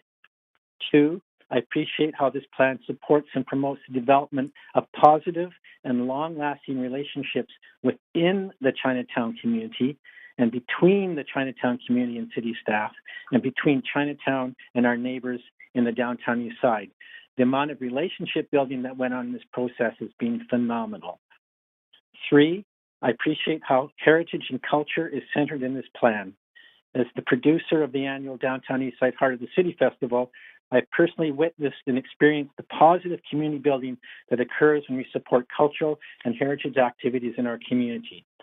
These include promoting community pride and civic engagement, providing opportunities for employment and economic development, creating activities that enhance street activity and public safety, and providing platforms for residents to tell their stories and express their heritage. And finally, I appreciate how this plan has acknowledged and engaged the vital role of the Chinatown LSG in the development phase of this plan. For the implementation phase, it is vital, as the plan references, that a group similar in mandate as the Chinatown LSG needs to continue to work alongside the city to successfully realize the aspirations of this community-built aspirational plan. Vancouver's Chinatown is a jewel of our city and a jewel of the world. It is also under threat. Chinatown needs Vancouver's support more than ever. A visionary, bold, comprehensive, and coordinated visionary plan is needed now, and this plan powerfully lays out this vision. I wholeheartedly support and endorse this plan and sincerely hope that the City Council does the same. Thank you. And thank you very much. There are no questions for you, but we do appreciate you calling into council today. Thank you very much. Next, we have speaker number 31, Bill Yun. Hi, can you hear me? We can, and as it's not indicated on the speaker list, would you mind letting us know, are you a resident of Vancouver? I am a resident of Vancouver, but I'm speaking as the Executive Director of Heritage Vancouver Society. Okay, thank you very much. Please go ahead. So we are very supportive of the Chinatown Cultural Heritage Assets Management Plan framework and the next steps in formulating an implementation plan and the initiation of the application process for World Heritage. On the occasions when I speak to council, I often make a case for a heritage that is human-centered, whether that heritage is expressed physically or not. I also try to make a case for rooting culture and culture as in ways of living in planning. This also happens to be the basis of the city's updated heritage plan. And for us, one of the most important parts of Culture Shift is that it positions the relationship between culture and heritage in this way. So it is quite encouraging that these ideas are very clear throughout the support and framework, and that all of us have come to a point today where Council is making the important decision on accepting the themes and goals, with next steps being to work on a plan for implementation. This framework is one of the best opportunities in the city to put forth an approach that is very intentioned in bringing together place, memories, values, identity, belonging, social life, community participation, and even economic development as an ecosystem. I can share with you that all the work that has resulted in what is being presented today is important to many groups in the city we work with because of what it means for expression of identity, values, and culture in the physical environment. I think one of your previous speakers, Will Canero, he actually spoke to this, but our relationship with the Punjabi Market Regeneration Collective, for example, actually started because they saw us involved in Chinatown, and they saw promise and hope in the way heritage was being understood and presented as something that would be applicable to them in Punjabi Market. I also need to mention Councillor Boyle's recent motion on cultural food assets and other forms of intangible cultural heritage. This champ work is most likely the best opportunity you have right now to make progress on that motion, which affects a number of communities. We often look to other examples and ask about other examples from other cities. So I need to point out that in our experience with Chinatown, other cities and other groups are looking at Vancouver Chinatown. We have people ask us specifically about and be inspired by exactly how heritage is approached and planned in the way that it has been presented to you in this framework, with its goals, themes, and values. In more cases than you may realize, Vancouver Chinatown is the example. And so I just want to close by quickly talking about some of the points some people have mentioned. in relation to the downtown east side, whether or not that's included or not, I kind of missed that part.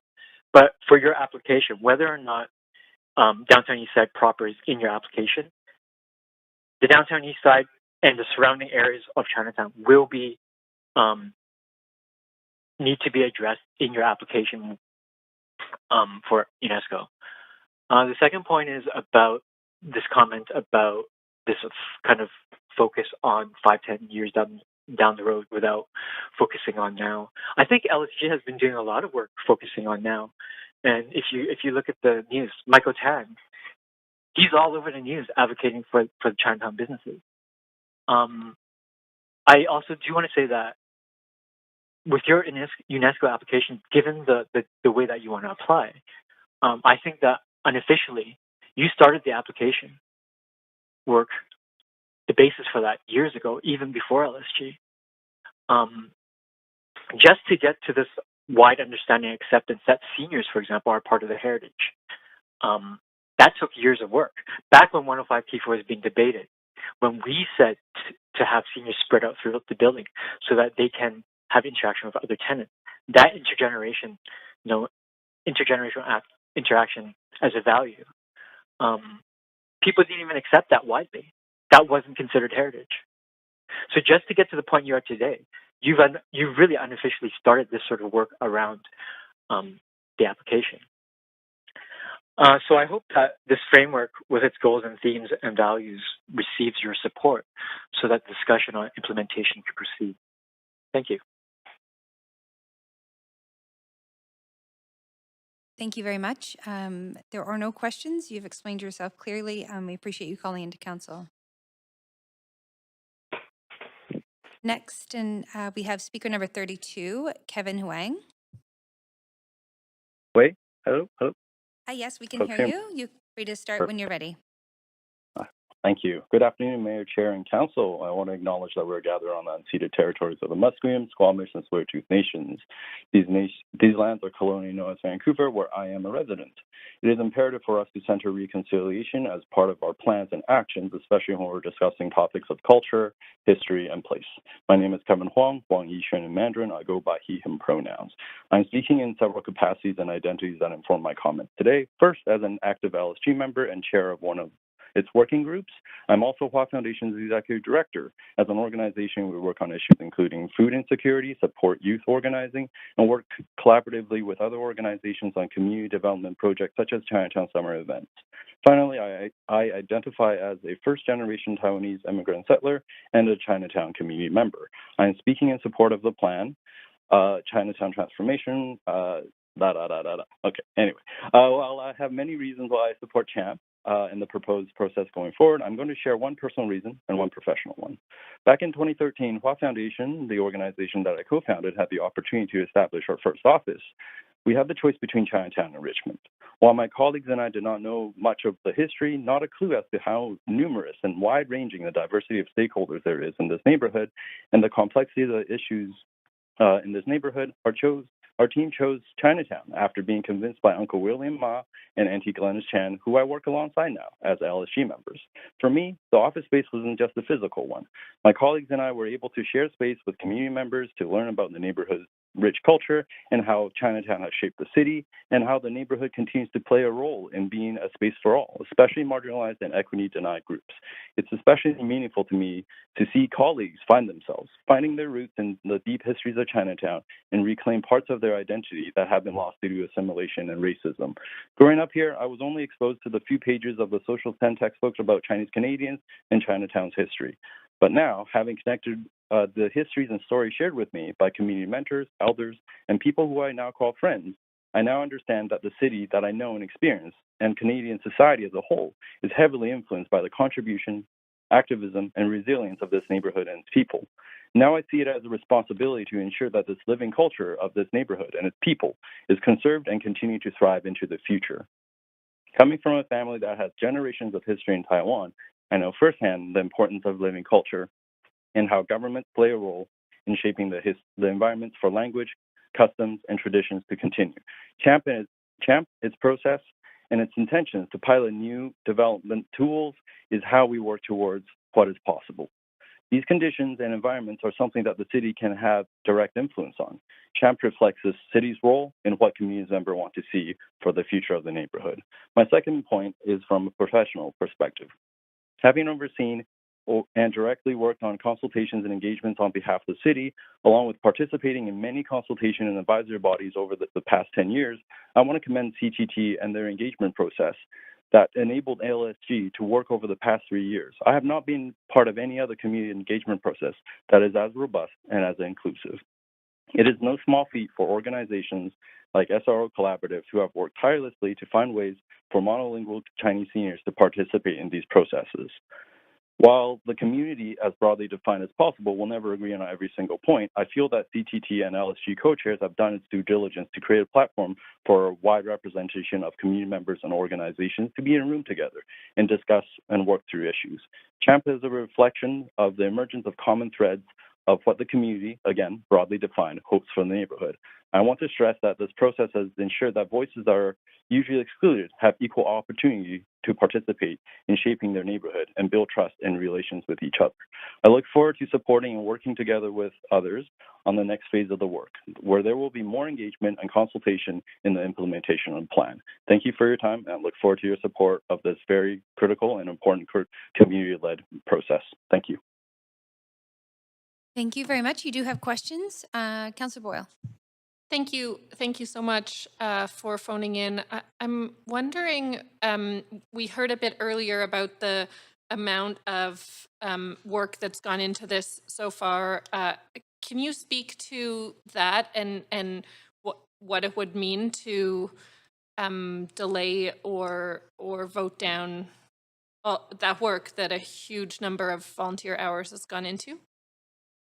Yeah, for me, hearing, and I've been tuning in for most of the day, I agree with comments from previous speakers saying that it would be a little disrespectful to a lot of people that put in so much of their time. And similarly, I would actually consider pulling my support or work if people had preferential treatment in terms of how their say could veto so many people's work. And what I really think about community planning processes, it's really important that we engage the seniors and like thinking about Popo like Lee and Popo Rong participating in meetings across language barriers. For me, that's what I think community engagement's about.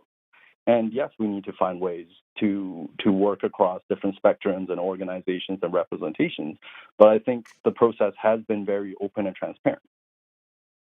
Okay, thanks. And you mentioned this just at the end of your time, but your sense is the next round of engagement is another opportunity to engage all of those voices and more in the details of how this framework gets implemented?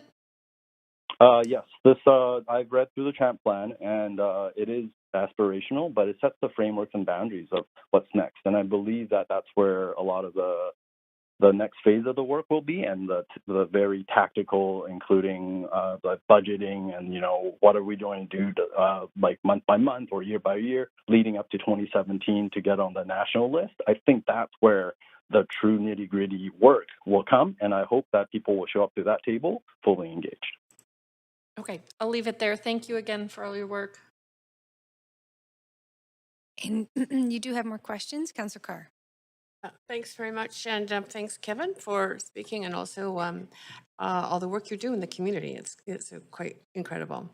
My question is this: you talked about the potential of giving groups veto, but what if that's not the intent? What if the intent of allowing a bit of time, and I mean just a bit, to get groups who are currently not on board, but who I think would like to be and need to be, give them the chance to come on board to create a more fulsome, really community consensus around this. Do you think that's worth it? For me, again, I stick to the process that I've been actively a part of, where there has been open participation and to my knowledge, the Chinatown Transformation Team has done extensive consultations with many of these organizations. And as you know, I'm quite involved in some of the other city initiatives and projects. To me, there isn't a difference between this and dropping a 650-page Broadway plan, right? So I think that this is part of just like a time is ticking towards 2027, and I think we need to move on it. And I don't think we're excluding anybody at this stage. It's actually the rather, where we've included voices that traditionally haven't had a voice at these tables. And I think it's fair to say that there is going to be enough consultation and process in the next phase. Do you think that it might be worth considering if you are expecting involvement in the next phase, which is implementation and engagement of not only all the groups that came to speak in support of this, but some who currently came to speak against it, just asking for a couple of more months to seek the support of their members? Do you think that it's beneficial to the process of getting their involvement in the next phase of implementation to give them that time? Yeah, this is where I see council's challenge ahead of them and the debate that's to come, because for me, I also speak and work with, from my perspective, there's a lot of people that put in their time and put in their process, and they might not have spoken up today, or they might have, not been here, submitted letters, but I do know that they were part of the process. And for certain groups to come and say that they need more time, I think it's fair, but it's also how do we afford other groups the same opportunity? I think that's where there's a bit of tension that we need to sort through. Mm. Okay, I'm out of time, but thank you again for coming to speak. Thank you very much, Councillor Carr. Those are all your questions, so thank you very much for speaking to Council today. Thank you. Okay, Council, so we have one speaker who was not able to join at the time they were first called. This is Speaker 16, Brian McBay, who had registered to speak by phoning in. And I'll just check to see if we do have anyone on the line. No further speakers are on the line. Okay, thank you very much. So that does bring us to the end of the speakers list for this item. It is time for our dinner break, and it's just a few minutes after 5 o'clock. So we will come back at 6:05 after our dinner break and enter into our last round of questions to staff and then debate and decision on this item. So have a good dinner break, everyone.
Welcome to TELUS Conferencing.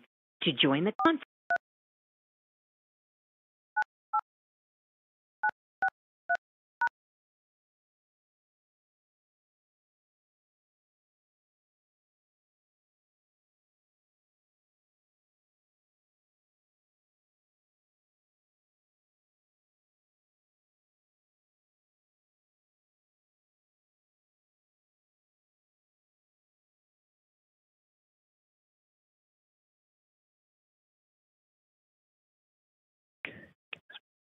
Hey, David, can you hear me?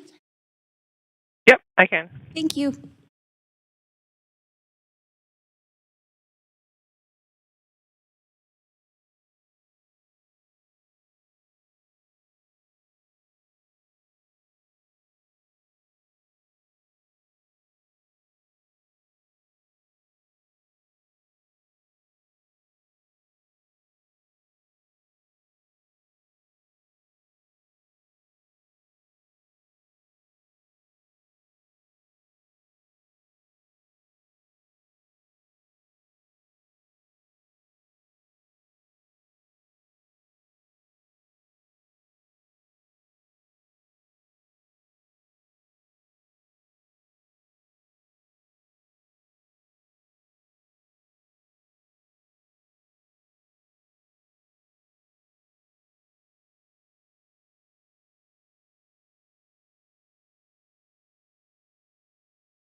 Okay, so we will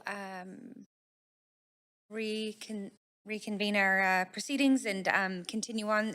We have completed hearing from speakers, and I'd just like to thank everyone for speaking to council on this item. So council, we did vote to suspend the rules and have a second round of questions to staff. So I'll be looking to the question queue for those that would like to pose questions. And Councillor Kirby Young, I see you're first on the list. Yeah, thanks, Chair. I actually am hearing from my other fellow councillors that there isn't a need to ask questions, and I'm very conscious that we have a really full agenda tonight. So I'd like to proceed with debate, and I'd like to move the recommendations, and then I have two amendments. I've broken them into two separate amendments. Okay, so the report has been moved. That is well within your right, Councillor Kirby Young. So we are going to move back to the main queue. And I'll just have Councillor Kirby Young is first up. And so you are moved the recommendations and you have amendments. And I'll just wait for them to be put on the screen. And we'll move to an amendment Q1. I'm going to clear this queue as I think it's an old queue. There we go. Okay, Councillor Kirby Young, over to you. Thank you.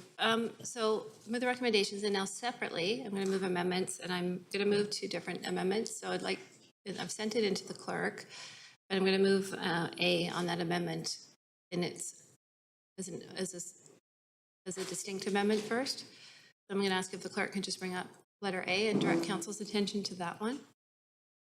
So is it your intention, Councillor Kirby Young, to move them all at once? No, my intention is to move two amendments. One will be A, and the rest will be what is the rest of that, which is currently lettered B through G. Okay, so we're moving A first. Correct. And I see that's up on the screen now. Great, thank you. Please proceed. And so I'm not going to belabor this with a lot of discussion because I think council have been listening very intently and thoughtfully to all the speakers that we have heard. But I do believe that we are on the cusp of having an opportunity to bridge people together and to build on, I think, what has been a lot of effort and a lot of time and input and a lot of work. But I just don't think it's quite there yet. And I think if we're looking at lessons that have been learned on some of the past engagement on Northeast Falls Creek and others, that this is our chance to actually take a leadership role in bringing communities together so that we can set a positive trajectory and encourage that spirit of collaboration. I heard very clearly from a number of speakers that they may not have consensus, but what they wanted to have was a real meaningful dialogue and conversation around the table. And that's what I think hasn't transpired. And I have been weighing and listening very diligently, as I said, as I know others have, to both sides. So the language here strikes, adopt, and inserts refer. And I'll read it out for the record. It says, to staff for further consultation and engagement on the framework with anchor and legacy Chinese cultural organizations, including, for example, the Chinatown BIA, Chinese Cultural Center, Vancouver Chinatown Foundation, Vancouver Chinese Benevolent Association, Vancouver Chinatown Merchants Association, and the Dr. Sun Yat-sen Classical Chinese Garden, and report back in September 2022 or as soon as feasible. And the reason, and respecting that time frame may need to shift, but it felt it very important to signal that this is not an intent to bury or delay this work, to keep the momentum going, but to provide that open opportunity to, as we said, kind of get people together in a positive way, and I think build some of the rifts that we heard about today. Thanks. Thank you, Councillor Kirby Young. Councillor DiGenova to the amendment. Thanks. I've sent in, I circulated it well before the dinner break on amendments, the amendment. Okay, I'll take us to an amendment Q2, and if you wouldn't mind popping yourself back on the queue there. And yeah, it should come up. Sent the language in two separate, one's an amendments, the amendment, and one's a separate amendment.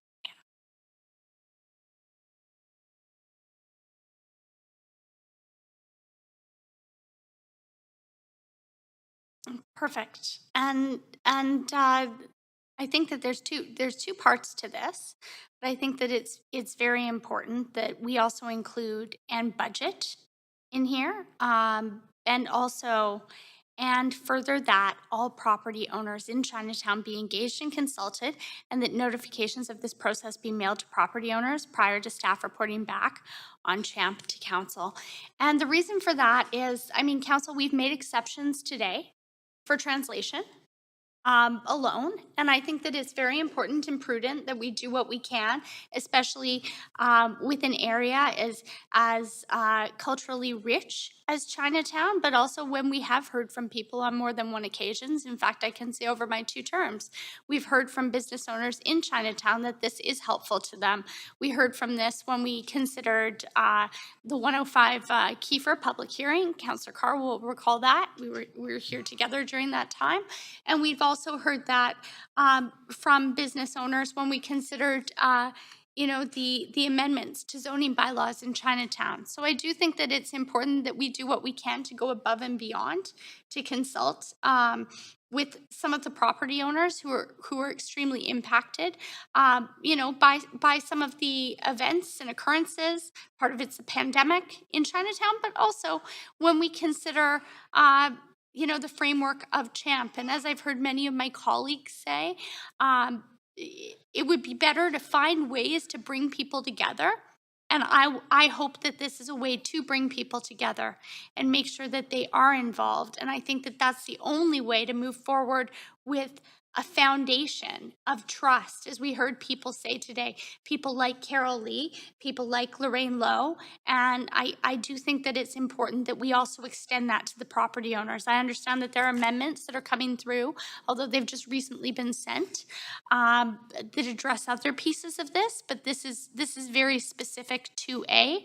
And I also want to thank Councillor Kirby Young for putting forward the amendment. I do support this, but I really, really would like to just see this have some extra clarity. Thank you.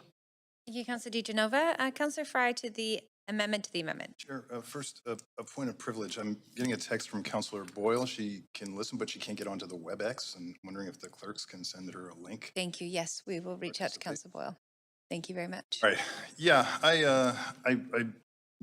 I'm appreciative of the original amendment that articulates some of the prominent groups in Chinatown that we certainly want to involve. I'm not really sure who property owners. That's a pretty broad brush. I know that there's a lot of big developments and condos that are moving into Chinatown. I know that we just approved the Bonus development. There's the Sparrow. There's the West Bank. There's a bunch of property owners in Chinatown that I don't necessarily think should be determining the legacy of Chinatown and the future of Chinatown as a cultural asset. So I'm going to vote against these amendments to the amendment. Thanks.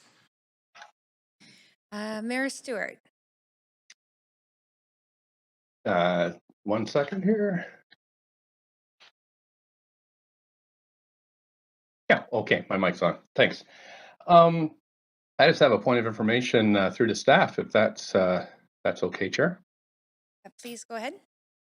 Yeah, I'm just wondering if staff can tell me, this is an open-ended referral that would send this back for an unexplicit, non-explicit period of consultation. I have 2 questions. My first is how many years of consultation has gone into this at this point? And then the second point is, considering we have Broadway plan, Vancouver plan, tons of public hearings, and again, potentially dozens of members' motions to go through before the end of July, when possibly would this come back for a future council for consideration? Mayor, I just want to flag that we are dealing with an amendment to the amendment, which is in addition to perhaps the amendment you're referring to, which is the referral. So just curious if you would like to hold that question for when we go back to dealing with the referral itself. I don't really want to, because the amendment to the amendment would, in my view, add extra work. Point of privilege. Mayor, I'm going to have to pause you for just a second. Councillor Kirby Young. I believe the incorrect language is on the screen. The language I sent into the clerk does have a date included back, and I think that what's being displayed is not the correct language. Okay. So that might help alleviate. Okay, I'm just going to check with the clerks. I do see there's language with a date actually in front of me here that the clerks have. So It's entirely improper, Chair, but anyway. Just bear with me. We've got a point of privilege. It's probably a point of order or a point of procedure, not a point of privilege. So I'm just going to quickly confer with the clerks. I'll stop your timer, Mayor, and we will come back with the correct language. This may be just an error because there's been a number of amendments going back and forth.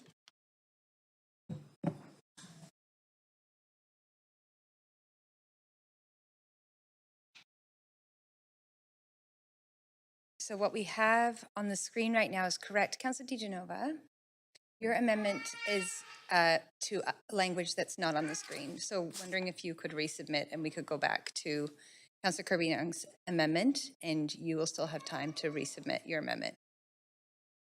So I'm going to clear, and we're going to, this amendment's not in order because it's being added to language that's not currently on the floor. So I'm going to go clear this queue, go back to Amendment Q1. Councillor DiGenova, you do have the floor, and you can, of course, use that time how I you would wish. like to ask that, because that's the amendment that I had to work with and that was up, that either we take a recess chair or that I'm able to ask the clerks to work my blue changes into this one, because I think they were quite clear. I think that's a fair request, so I'll just ask the clerks to add the word budget to the first part and add the further that. And with that, we will go back to an Amendment Q2. And for all those listening in, just appreciating this a lot for the clerks to work through, so we'll just give them appropriate amount of time to do that.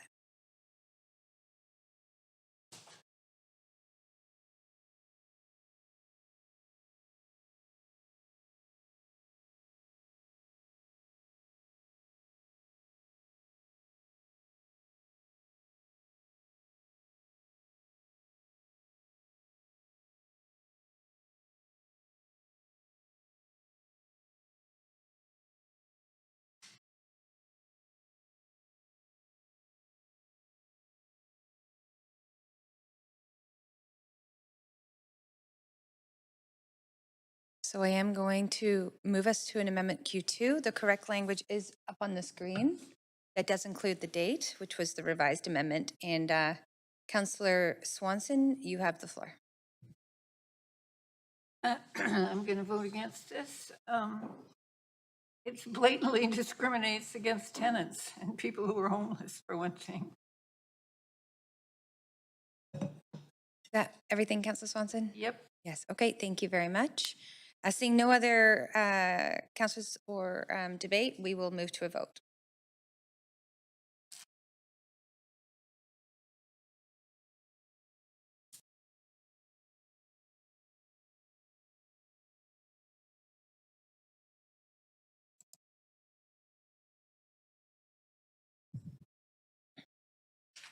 And that motion fails with Councillors Carr, Councillor Fry, Councillor Swanson, Councillor Boyle, Mayor Stewart, and myself in opposition. So we will go back to our Amendment Q1 with the amendment unamended. Councillor DiGenova, you still have the floor. I think I'll take myself off the queue. I might speak later. Okay, Councillor Fry. Oh, well, I've submitted an amendment to the clerk. Are we on the? And I'll have us move over to an Amendment Q2 and count. Sorry, can I just ask a point of procedure? We have a point of procedure, so yes, please Is go this ahead. an amendment to the current amendment? We're not on a new amendment because we haven't finished dealing with this one, No, is that correct? we're on Amendment Q2. Oh, we're still on the amendment queue? Thank you. That's what I wanted to confirm. Amendment Q2, yep. So did you say you're moving an amendment or an amendment to an amendment? And that chime is sort of freaking me out. I'm just going to pause for one moment. We have a strange tone in the chambers and we'll have to figure out what that is before we continue. So I'm just going to call a recess for 3 minutes.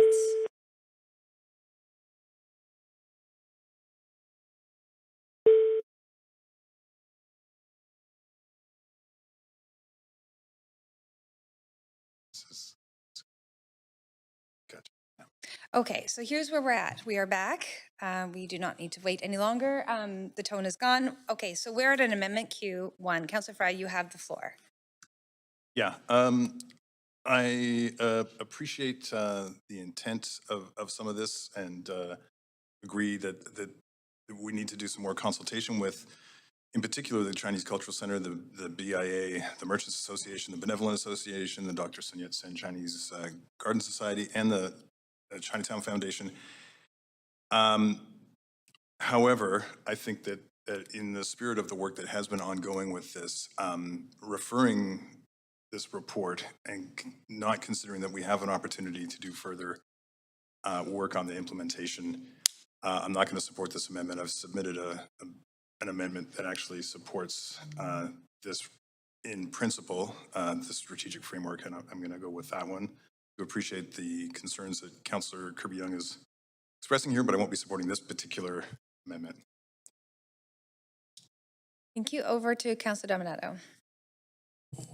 Thanks, Chair. And yeah, a couple of comments. I've been listening intently to the speakers throughout the day, and I asked a few questions there at the end. And what I heard through a good part of the day is that these organizations, particularly these legacy organizations that are named in the proposed amendment, do not feel heard and are seeking an opportunity through council to contribute in a meaningful way to the proposed framework. And I've been reflecting on, as I mentioned in comments earlier, around that ultimately what you want is a strong process that builds that buy-in. And I'm not criticizing the process. I haven't been part of it. I don't have a line of sight into the engagement and work and the conversations. I can only lean on my own personal and professional experience. But it strikes me to have 6 or 7 key stakeholders come out and express that they are not feeling that they were able to participate in a way and contribute and shape the framework. I've really wrestled with that, and so from that perspective, and I want to acknowledge that while part of the Legacy Stewardship Group, they've been members of that, as I understand. And again, I don't have a line of sight into the operational. It seems to me a reasonable kind of middle of the road approach here to bring people together is to refer this on a very short-term basis, to have staff and the LSG to sit down and meet with these groups, whether they meet with them individually, one-on-one with their boards, or as a collective. I'm not into getting into the how, but to really have an authentic dialogue about some things that I think are not being named and said in this chamber, because there is some fear. And I think what we want to do is to bring people together and bring communities together. And I feel there is a divide right now. And I'm thinking about the future of Chinatown, particularly as part of this framework is leading towards this UNESCO opportunity and the living legacy of Chinatown. And I want there to be a Chinatown.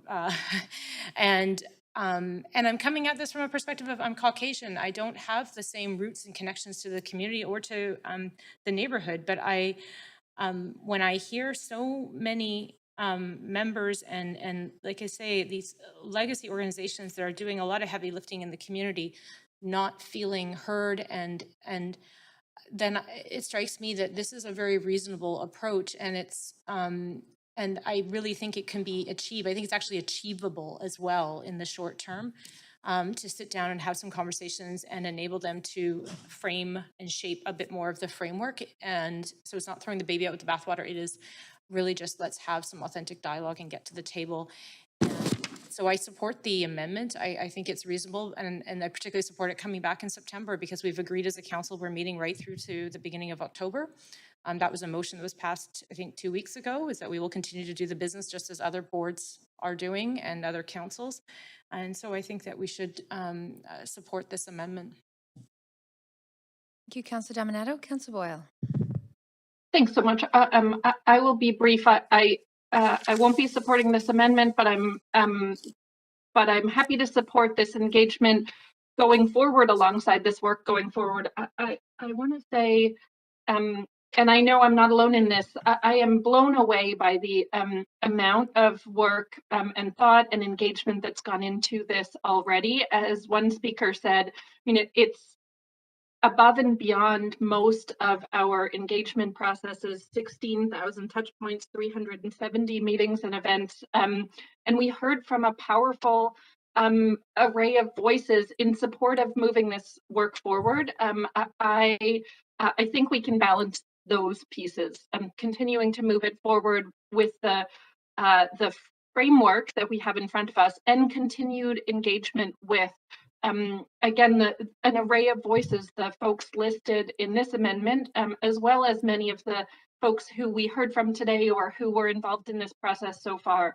I do worry about what delaying or referring would mean in terms of the thousands and thousands of volunteer hours and voices that have already gone into this, many of whom said that they haven't felt engaged in previous Chinatown work or city work, and this was a really important opening for them. So I think we can do that, continue to move this work forward, and continue to create avenues for people and organizations to be involved, particularly in the important details and implementation pieces that we know are next. Again, as we heard from speakers, this is a high-level framework and it's a living document. So let's keep living with it and move the work forward. Thank you, Councillor Boyle. Councillor DiGenova. Thanks very much. I will be supporting this amendment, and because an amendment that we weren't, that is not on the floor was being talked about sort of as a sub-in instead, that was just sent minutes ago. And I know my colleagues sometimes don't like to vote for amendments that were sent without a lot of notice, but I appreciate that Councillor Kirby Young put this forward, sent it to us before our break, so we had a chance to review it. But I think that this speaks to the issues that we need to consider, and this is the difference, Council, as we end our term between this Council and our wish to work collaboratively and hear the community, and the last Council that I think steamrolled things. And it just doesn't feel right to me when we have a number of the organizations, the Vancouver Chinatown Merchants Association, the Vancouver Chinatown Foundation, the Dr. Sun Yat-sen Garden, the Chinatown Cultural Center. These are organizations that built Chinatown. These are organizations with members who built Chinatown. And I hear some of my colleagues talking about moving forward. Well, you'll move forward. You'll run right over them. You will. And they've built Chinatown, and they're not saying, let's do it our way. They're saying we want a seat at the table. But don't move forward and just try and make us catch up. Don't move forward without us. And that's what I'm hearing them say. So if that takes a few more months, and that's what I hear Councillor Kirby Young asking for here, I think that that's really important. And, to Councillor Dominato's well-made comments, I too am Caucasian. But my father worked in Chinatown. I grew up pretty much in Chinatown, and I know a lot about Chinatown. Chinatown is one of the communities in our city where the communities and these organizations like the Vancouver Chinatown Merchants Association, they raised most of the funds for the lights that are down there. We don't see that in other communities in our city. The city pays for it. We see these organizations give back so much to the community that I think that it is incumbent upon us to make sure that they're included, they have a seat at the table, and their voices are heard. I also want to say that I think that it is really important. When I think about Chinatown, I think about some of the comments that were made by some of the speakers today. Yes, we have to preserve the culture, but we also have to do it in a way that moves it forward and invites people to be a part of it. And how is pushing people out of it suggesting that we should be inclusive and making more people a part of this? So I do support this amendment, and I don't support moving forward and engaging after the fact. I don't feel that that's genuine. I don't feel that that's authentic. And I know that we've heard from the community in Chinatown today that that's not what they want to see, and that that's what they heard from the previous council. And just as I voted against that on the previous council, I'll be voting against it here today. So I will be voting for this amendment, but I will not be voting to move forward without those voices being heard. Thank you. Thank you, Mayor Stewart.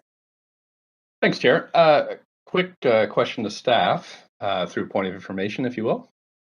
Please go ahead and pose your point of information.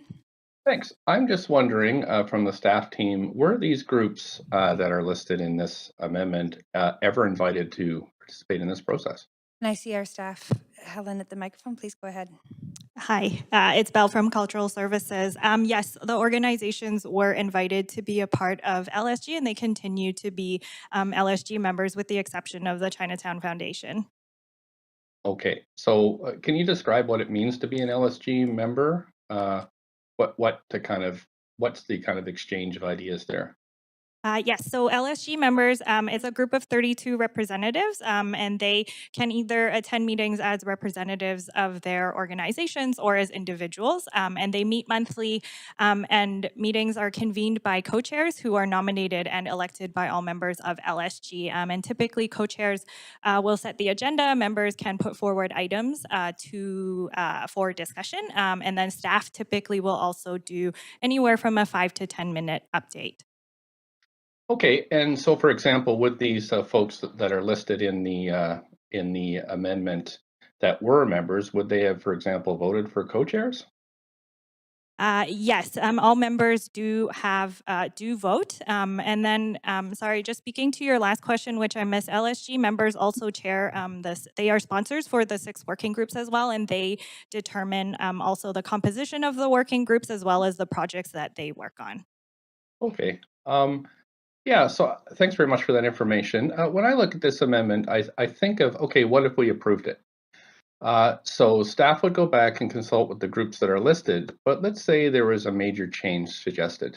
Then that major change would have to go back through all the other groups as well. So I don't think there's any way this could get done by September. I don't think it's possible that with all the other work that the same staff are doing. So to me, that would mean this would go past the election. It'd be a whole different council, maybe not.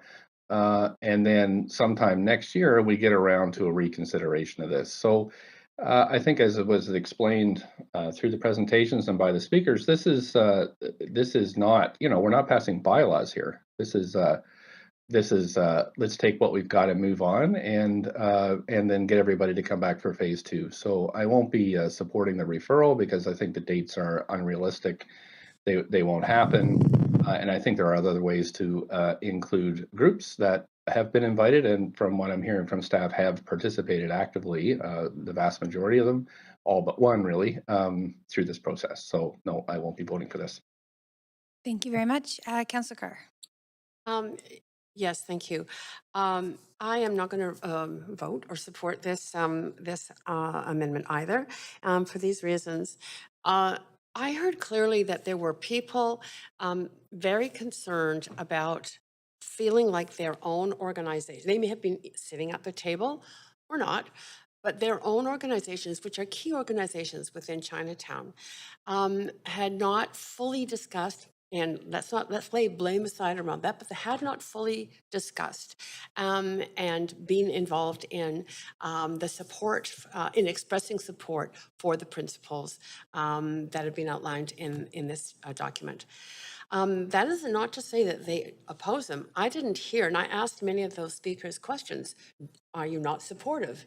And they, in many, I think in all cases, they said, well, that's not the question. It's, we're not saying we don't support it, but we just need time to consult with our own members. So I think that simply referring the whole document has problems in terms of, I think, some of the points expressed by the mayor and other councillors, in that it opens up the whole thing. But I believe there's another amendment coming that I intend to support that would support in principle these principles in the document, but allow for the time for the organizations who are saying, and they're key fundamental organizations within Chinatown, that they will fully engage their members in a way that some may say they should have already done, but that's moot in my mind. If they're saying it now, and we have a desire to see sort of fully collaborative work going forward by all members within Chinatown, I think we need to open the door to that happening without stopping and saying no to the plan that has already been presented to us as council. So I'm going to say no to these particular this particular set of amendments, but I'm open to further amendments that enable the acceptance of this document in principle and consultation, because I do believe bringing the community together. And the other point I want to make is to just refer the whole thing. We asked questions of speakers, and many said that they would feel really distraught around that those who had participated, and I don't want that to be the outcome of any decision we make tonight either. So I'm going to wait for the other amendment that's going to come forward and hope that what we can do is move forward in a way that actually opens the door to a greater collaboration and unity in the community around this excellent work that's happened to date. Thank you. Councillor Hardwick. Thank you. Well, I find this quite paradoxical, and the irony is not lost on me. Here we are talking about Chinatown's history and heritage and the long game of 137 years. And we're being told that a couple of months to assure the support of anchor, not just anybody, anchors of the historical Chinatown is unreasonable. So, and yet I find that really incredible that the subject that we're talking about is history and heritage in Chinatown, and we're arguing over a couple of months. Point of and getting privilege. the I can't really buy-in hear of Councillor people. Hardwick. Councillor Kirby, there's a point of privilege that you're hard to hear by one of the councillors here. So if you wouldn't mind just speaking closer to your mic, thank you. Okay, I'm sitting where I usually sit, but anyhow, I heard another councillor refer to it as steamrolling, which was something that we have assiduously avoided after its misuse by prior councils. And I think what we're into here should be the long game and getting it right. And so when I hear people say, well, we want to make this work, we just need to be more included, and we need the time to do it and make it right. And then I hear other people saying, well, if we don't do it right now, we're going to leave. So somewhere in between that, there has got to be a way of coming together on it, and not inviting the sufficient time to bring a community together around history and heritage again is paradoxical. Thank you. Thank you very much, Councillor Hardwick. And I see Councillor Kirby Young is on to close on the amendment, but I, as chair, do not always enter into debate, but I would like to make comments on this particular amendment. So if Vice Chair Fry, you wouldn't mind taking the floor. Please, over to you. Thank you very much. And I will be brief, but I did want to speak in support of the amendment. I think, what we've heard today is in what we're approving, whether in principle or not, is really the starting point for the phased work. And where we start is really where we begin on anything is how we end. And I think this is actually more important than people actually realize in terms of having all of the voices at the table feeling aligned. And what I heard today is from groups named in this amendment and others is that they don't want more power over the process. They don't want to delete work that's already happened. They want to be part of it. And what I also suspect, and it could be true, maybe not, is that they didn't engage when perhaps they should have. Who knows? But they're here now, and they are very much a part of Chinatown with an incredibly deep history. In fact, I would say that a number of people that we've heard speak are from a generation of legacy of investment in Chinatown when nobody else would invest in Chinatown. We wouldn't have a Chinatown without some of the speakers we heard today. So they admitted, you know what? I got the report 3 weeks ago. I looked at it 2 nights ago, and now I see things that I need to engage in. It's not an unreasonable request. And I think actually endorsing a September report back means we can do that level of engagement in 2 months, which we've heard from people who came today that they understand that timeline, and that we have to come back with something that this council can endorse. But I think there's, as Councillor Kirby Young referenced it, there's leadership here that's not to be punitive, but to recognize that this is going to continue on now for years and years to come beyond this council's makeup, certainly, but even when we're not sitting here anymore. And I think we have a responsibility to respond to what we heard, which is there's concerns of a support in principle, and the lack of trust that is out in the community for one reason or another needs to be bridged, and people need to come together and recognize that there's something much bigger than two sides here. There's the future of Chinatown, and everybody needs to be on board in order for it to be realized. So those are my comments. I will be in full support of this amendment. Thank you, and Chair, back to you, Chair. Thank you very much, Councillor, or Vice Chair Fry. Over to you, Councillor Kirby Young. Yeah, thanks, Chair. I'm just going to provide a couple of additional quick closing thoughts. I heard Councillor Carr talk about, I'm not sure these are the words, I sort of wrote down some words, but in response about sort of going ahead or suggesting it was bulldozing ahead. I think that bulldozing ahead without bridging is the wrong way to start. And if you don't start off on a positive note, I actually think that, and again, I'm paraphrasing, so forgive me if I don't have the words right, but I actually think it'll work against collaboration, and I think it will work against goodwill. And I think that's exactly where we don't want to be. I heard a lot of positive from some of the speakers around welcoming and engaging new voices into Chinatown, into the discussion, welcoming and engaging youth. And to me, the big takeaway, that was a net positive to have an and, not an or. And we now have a community that's feeling like it's an or, and they don't want to be erased. I actually don't think that we're hearing those real fears because they're really difficult to talk about. And I don't think that we're actually hearing that I don't think that we're actually hearing the real concerns in this chamber, because I don't think we're creating an environment for them to be able to say that. And the one thing that I will say is that these are the folks who were in Chinatown because they had nowhere else to go and nowhere else that they were allowed to be. And they now feel that instead of respecting that history and building on it with additional folks and move people towards a positive future, that's being disregarded and it's being erased, and I cannot support that. Thank you, Councillor Kirby Young. See no one else in the queue. We'll move to a vote.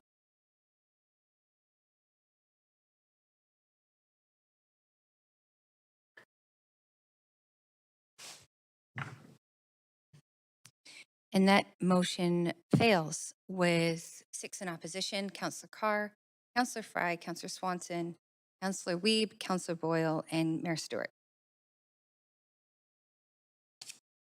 So we will go back to the main queue. And Councillor Kirby Young, you still have the floor. Microphone. I would like to move that second amendment that was items B through G that the clerk has. Okay, and I will move us to an amendment Q1 and reset your timer. And please go ahead. Yeah, so this was circulated to council in advance. I know council had a chance to read it. And again, I think in trying to signal specificity and clear intent to people and understanding is that a lot of it has not been parsed out as people can support what they understand. And there is a lot of ambiguity for people right now. So I think that's really the spirit of these amendments, in trying to provide some clarity around what some of the strategies are. Some of it may be buried in the report. It's not particularly clear. Some of these pieces are ones that were like in terms of review the future of the LSG, they're already in the staff recommendations, just reordered a little bit. So I don't know that it requires sort of much additional explanation other than that, but I'm happy to read it in the record if you want me to do that, Chair, or is it sufficient that it's on screen?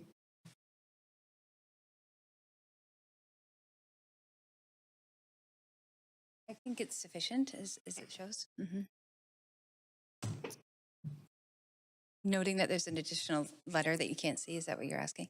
So I wonder if actually, just for the public, we should have the actual amendment up. So if I see we've got B through G, which is the amendment in its entirety now on the screen.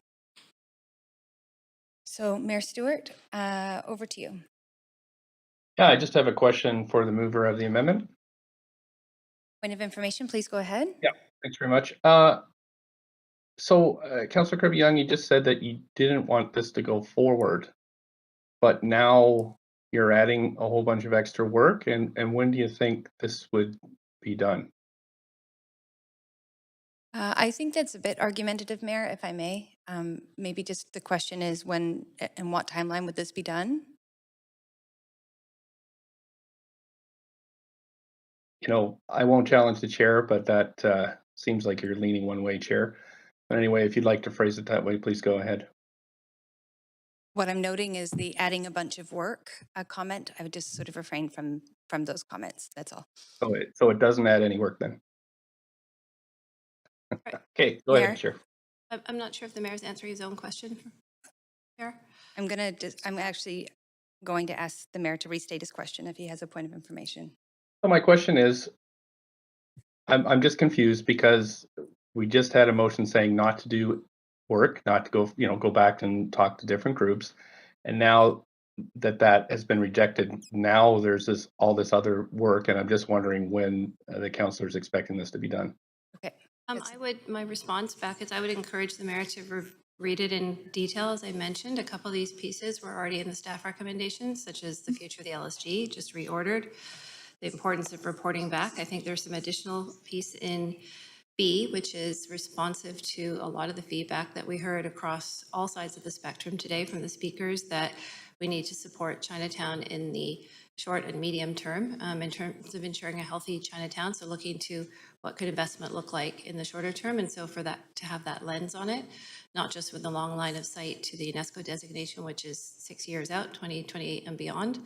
So that's sort of an additional lens to look at the work, but we know that the recommendations will be looking at things like spend and otherwise. So I think that would be my response, but I would encourage the mayor to maybe review it again with that perspective. Mayor, you still have time. You have 2.5 minutes. I'm fine, thank you. Okay, thank you. Councillor Boyle. Thanks. I also am just reading this. There was a lot circulating before dinner, so I'm just reading this in more detail now, and am hoping that as a point of information, I can ask the mover of the motion what the intent is. I see that the staff recommendation B is struck out. I guess I'm trying to bigger picture understand what the goal here is in terms of what happens next. So that is a point of information? Yeah, I think I'll restate in a different way, which might help to elucidate. My response to the mayor earlier is that I think that what I think we did here is widespread agreement that we need to support Chinatown now in the medium term and in the longer term. And so people want to more specifically understand what that looks like, and there isn't that level of specificity in the report. So it's really looking at, we heard about things like the importance of festivals, of lighting, of public art projects, the issues that we're having with graffiti. And so I think we're trying to provide some clear signaling and direction from council that that is something that we support philosophically, that we want to support Chinatown throughout the term. Again, noting that there is agreement on the UNESCO piece, but that's a much longer line of sight. So hopefully that sort of addresses the question. I appreciate that answer. I'm sorry, I'm looking at small text on my screen, and what I see looks like a lot more like reassess the Chinatown transformation team and the legacy stewardship group. I don't see Councillor Boyle, the legacy stewardship group language, as I said, it's broken out into a separate point, but it's actually in the original recommendation from staff. Councillor Kirby, I just make sure you're responding to a point of information, which I'm not sure I heard that. So yeah, thanks. I'll ask that, which is as a point of information. I'm just wondering. I would be very interested in supporting language additional language that says look at the need now, and I'm just trying to identify where in there that is. B. Okay. I'll go off the list for now, Chair. I need a moment to better understand what's happening here. Thank you, Councillor Boyle. Councillor Fry. Yeah. I support this amendment. I realize it's quite wordy and it's a lot to digest for folks, but I do appreciate that Councillor Kirby Young is channeling a lot of thought and questions that have come out around what we're doing in Chinatown, what we're not doing in Chinatown, a little bit more accountability. Certainly, we heard today that there's some folks who feel disconnected from the work of CTT and the LSG.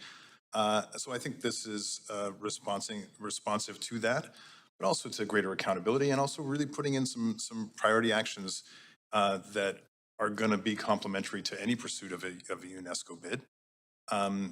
And I've had the privilege of reading this earlier, so I'm well familiar with the gist of it. And I do find it supportable, and I do want to acknowledge that Councillor Kirby Young is channeling some legitimate concerns that are coming out of the community, and I think that was the substance of the previous amendment that was supplied that we're going to resubmit as a different approach. But I do support this. So. Thank you, Councillor Fry. Councillor Boyle. Thanks. I have a point of information through you to staff this time, if you don't mind, which is I'm wondering what the implications are of striking out all of staff's recommendation B about the implementation plan. Okay, and I do see staffer will be responding in just a moment. Sure.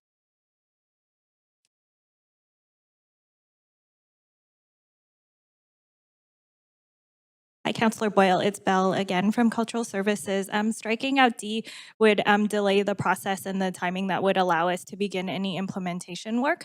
And then, of course, as many speakers have mentioned today, and we covered in our presentation as well, the implementation is critical given the timelines to UNESCO and the amount of work that does need to be done in Chinatown between now and when that national tentative list would take place. Okay, and are there other timeline implications of this that this is another point of information to staff that council should be aware of in this multi-part amendment? Thank you, Councillor Other Boyle. timeline? Staff Yes. will be responding to that question. Okay, thanks. Yeah, the only thing that Sandra's saying, the only thing that we think is missing here, as Belle just noted, is the strikeout of the development of an implementation plan. We think that's critical to bringing the strategy to life. Sorry? Oh, okay, great. Chair, I'm going to ask. Oh, you're right. Okay, no. Oh. So let me just, sorry, we've just got staffers reading the amendment on a smaller screen closer to them to get aligned on whether or not that language is there. Sorry, I withdraw that. It's fine. Could you be clear? Sorry, Sandra, would you mind just repeating what the response is to that point of information? That's right. Could you restate it? Councillor Boyle? I was asking about timeline implementations of both of removing staff's recommendation B around an implementation plan and any other timeline implication of the amendment. So the implementation plan that we had recommended in B could be interpreted to be actually C with the implementation strategy. So we would interpret it that way. So we would still come back with the implementation plan, and our timeline would still be 2023 as just in terms of staff capacity and the time it will take to work through and with community on this. Okay, Chair, I know I'm a bit over, but that took a bit of time with staff. I'm just wondering if we can sever the vote here. I'm not comfortable removing staff recommendation B and replacing it with possible implementation strategies. I think that actually really weakens the our commitment to moving forward. And so I'm asking that we vote separately on what's now C and the strikeout of what looks like D but is actually B. Okay, that is clear to me. I'll make sure that it's clear to the clerks as well, and then we'll come back when it's time to sever. Thank you. Councillor Carr. Sorry, I think this was just accomplished. I just wanted to make sure about that D is, we're going to vote separately? Yes, we are. On D now? We will vote separately on C and D. Thank you. Okay, with that, I will move us to a voting panel, and we've asked for we've had a request for severing, so we'll start with voting on B.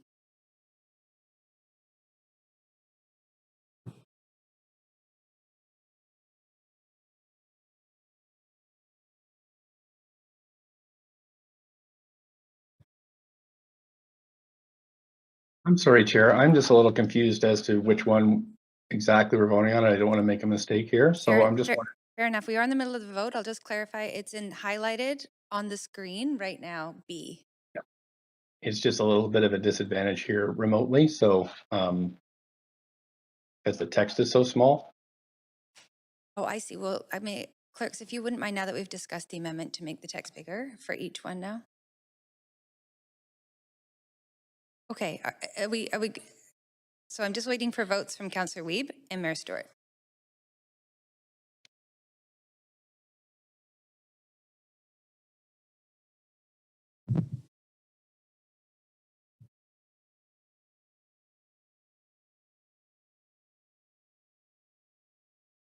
And that motion passes with unanimous support. We will now go to voting on C, Amendment C.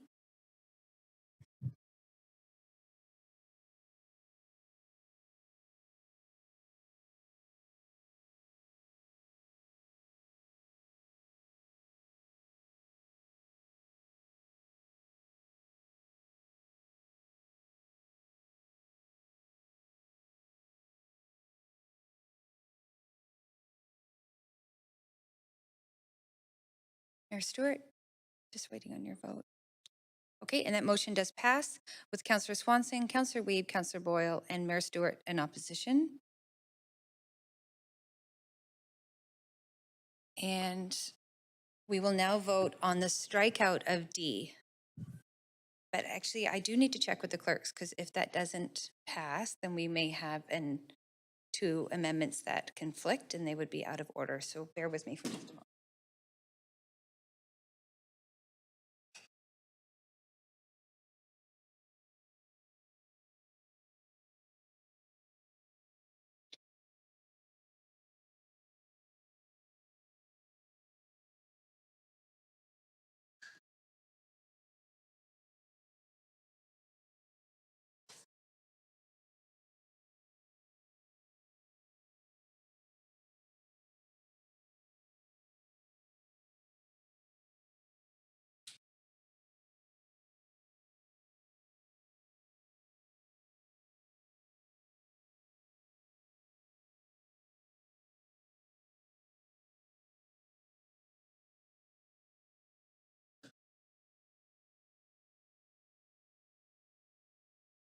Okay, so we are moving on to voting on Amendment E. By voting on C, the language is already struck in D. So we are now moving to E.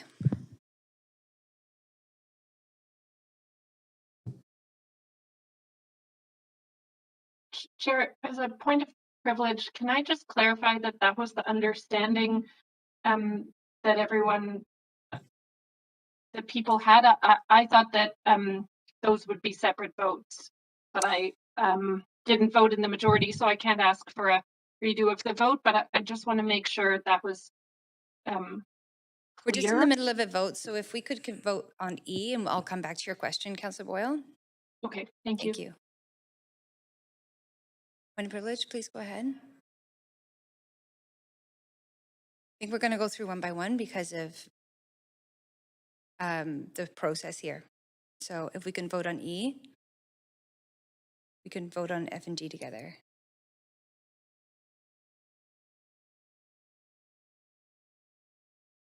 Okay, and that motion passes with Councillor Swanson in opposition. So I'll come back to the to Councillor Boyle's question, which is when the severing occurred, C was in place of D, and we can't vote separately on striking something out because something has to replace it, and C was to replace it. So I'm not sure whether or not that was clear or not to everyone. I'm not hearing.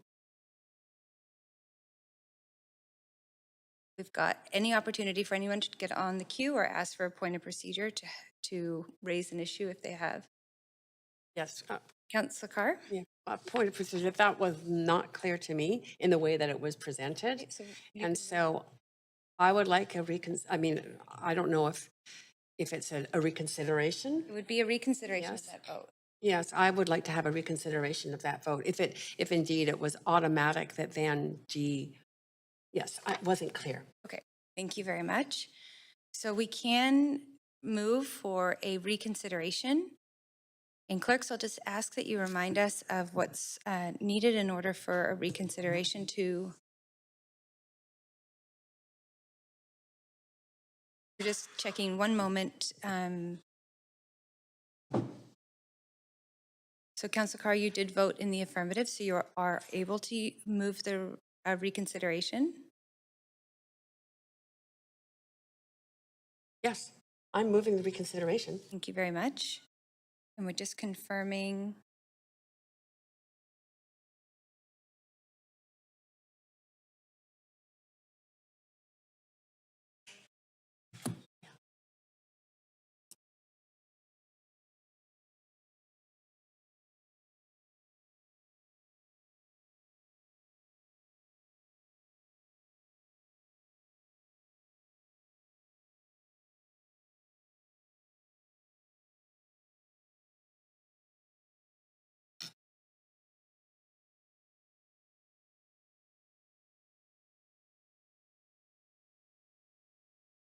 Okay, so all that is required is a majority to reconsider the vote. So we're now going to have a vote on whether, on a reconsideration of the previous vote of C. I have a point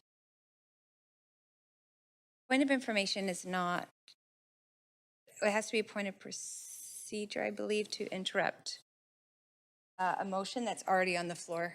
Councilor Dominato. Okay.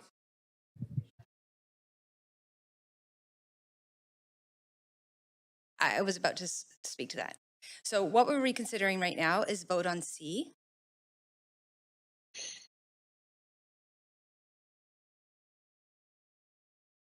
C, you see up on the screen now we have C. We are reconsidering that vote. It was not clear that by voting for C, we were adopting the strike of D. Okay, so we're going to we're voting to proceed with a reconsideration as the first vote, and then we will come back and vote on C once again. And does a reconsideration need to be unanimous? As a point of procedure? Yes, sorry, point of procedure. It needs to be majority, as Majority, stated. not 2/3. Majority, Councilor DeGenova. Okay, so we are going to go ahead to a vote on the reconsideration.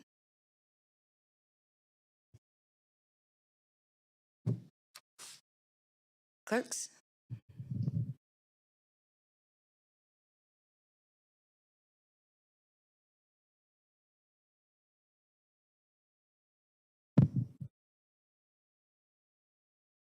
Councilor Boyle?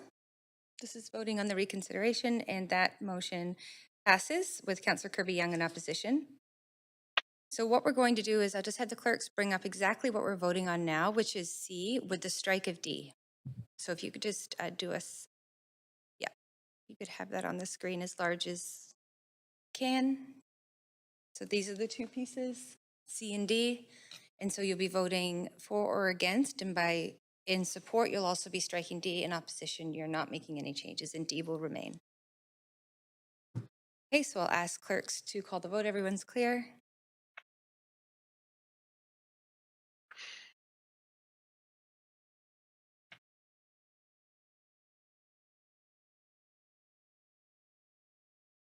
Oh, clerks.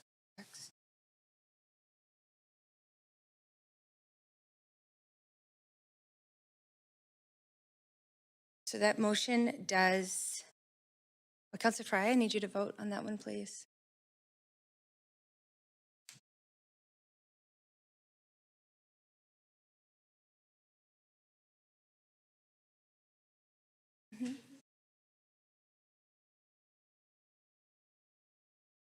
I saw it.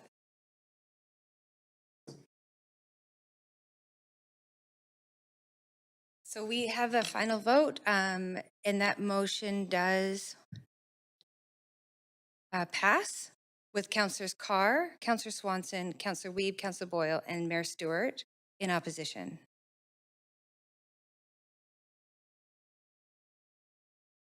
So we will now move to the final two amendments, recommendations, and I believe we can make them one vote. and that is F and G.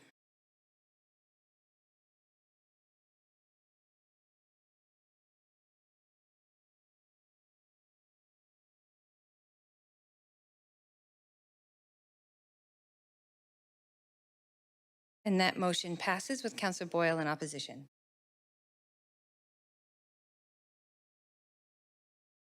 Okay, so we are now going back to the main queue, where Councillor Kirby Young, you have the floor. I'm fine for now. Thanks, Chair. Thank you. Councillor DiGenova. Thanks. I sent in another amendment. I'll just wait till it comes up on the screen. And I'll move us to an amendment queue.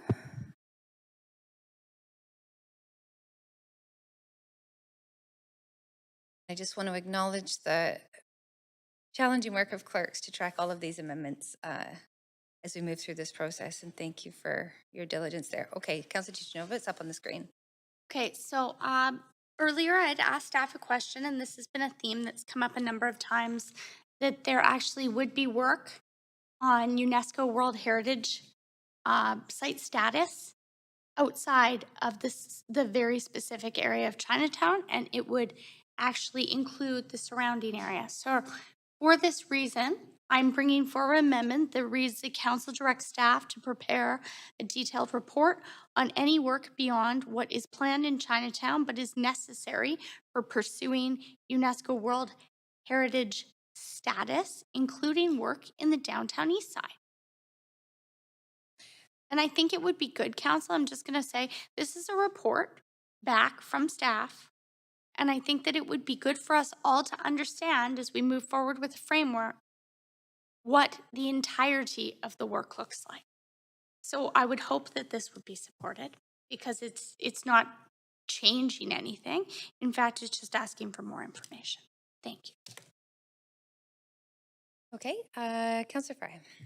Yeah, Chair, point of information through you to staff, I guess. Isn't sort of scoping of local context and international whatever, and isn't that part of a UNESCO bid, or is this redundant in that context that we would be doing a scoping of work beyond what's planned in Chinatown? Over to staff. Thank you very much for the question, Councillor Fry. 2 points of clarity. The work beyond Chinatown necessary for UNESCO, the boundaries for the UNESCO site would be Chinatown. And staff's original comment was just a reference to the need to understand the context surrounding the neighborhood, but not that there would be work extending beyond. And so just a quick point of clarification. And Councillor Fry, you are correct. We have not even begun scoping the work for the UNESCO work, and the exact block by block, parcel by parcel boundaries necessary for that application is yet to be done. And that's several years out into the future. And we would be considering, all the relevant context at that point in time in developing those boundaries. Okay, thanks, Neil. Appreciate that. I won't be supporting this amendment then. I appreciate that it is part of a larger scoping that will be coming, and in that context, this is sort of redundant. So I'll pass. Thanks. Thank you, Councillor Fry. Councillor DiGenova. Thanks. I do have a point of information for staff, and we may have to have a recess and roll the tape back, actually, because my question for staff is, I remember seeing a very specific presentation that included the downtown east side, and it wasn't just within the context. And then I heard today, and I wrote it down, that there were areas of the downtown east side that would also be considered within the application for UNESCO World Heritage Site status. So I just want a yes or a no to that. I want to understand the exact blocks right now, all 4 sides, if you can, street to street to street, that will be encompassed in the application. There are no set blocks right now for the application because that has yet to be determined. No application has been started. And my earlier comments reference our work in CHAMP that prioritizes the entire neighborhood and is not a direct correlation to the UNESCO application. Okay, I couldn't find that anywhere in the current work or on the city website. If I was a resident looking this up, where would I find that exact information that you just shared with me? Which information are you referring to? That there hasn't been a determination on the exact geographical location of where we would be applying for status for UNESCO.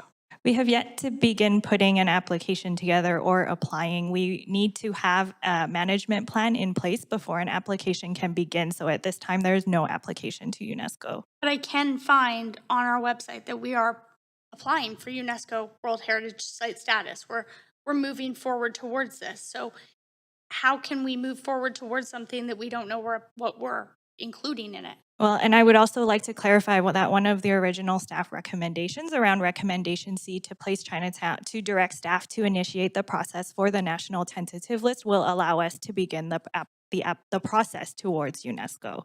Okay. Thank you very much. So for these reasons, I think it's very important. I appreciate staff sharing that, but if I was an average resident, I wouldn't know that.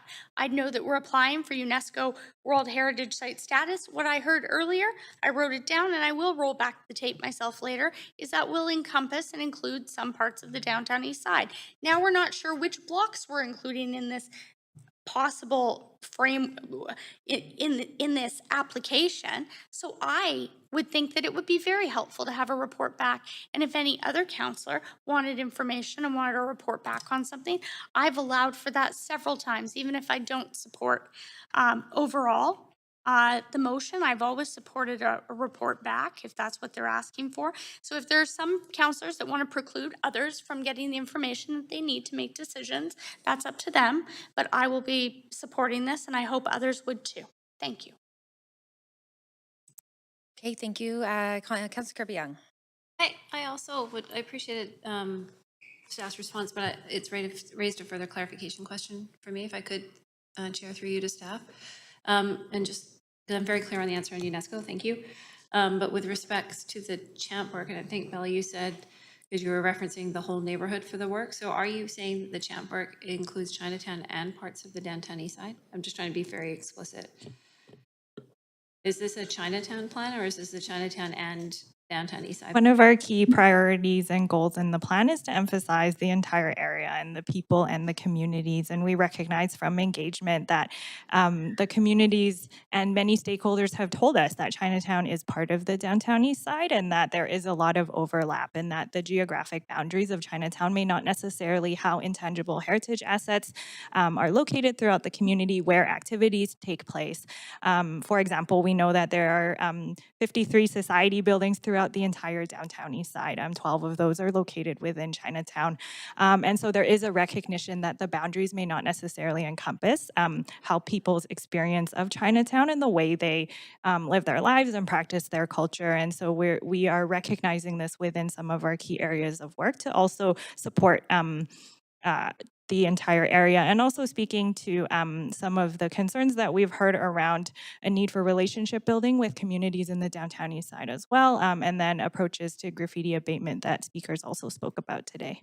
Okay, super helpful. Then just one further clarification. Then when you say the entire neighborhood, and again, the downtown east side, is that being defined by the downtown east side plan boundaries, or how and where does that begin? Because I actually think this is really important to clear. Yeah, that's actually a really great question. Currently, yes, that is how we are referring to it. However, through implementation and further engagement, we would take direction from community stakeholders around how they would envision that work.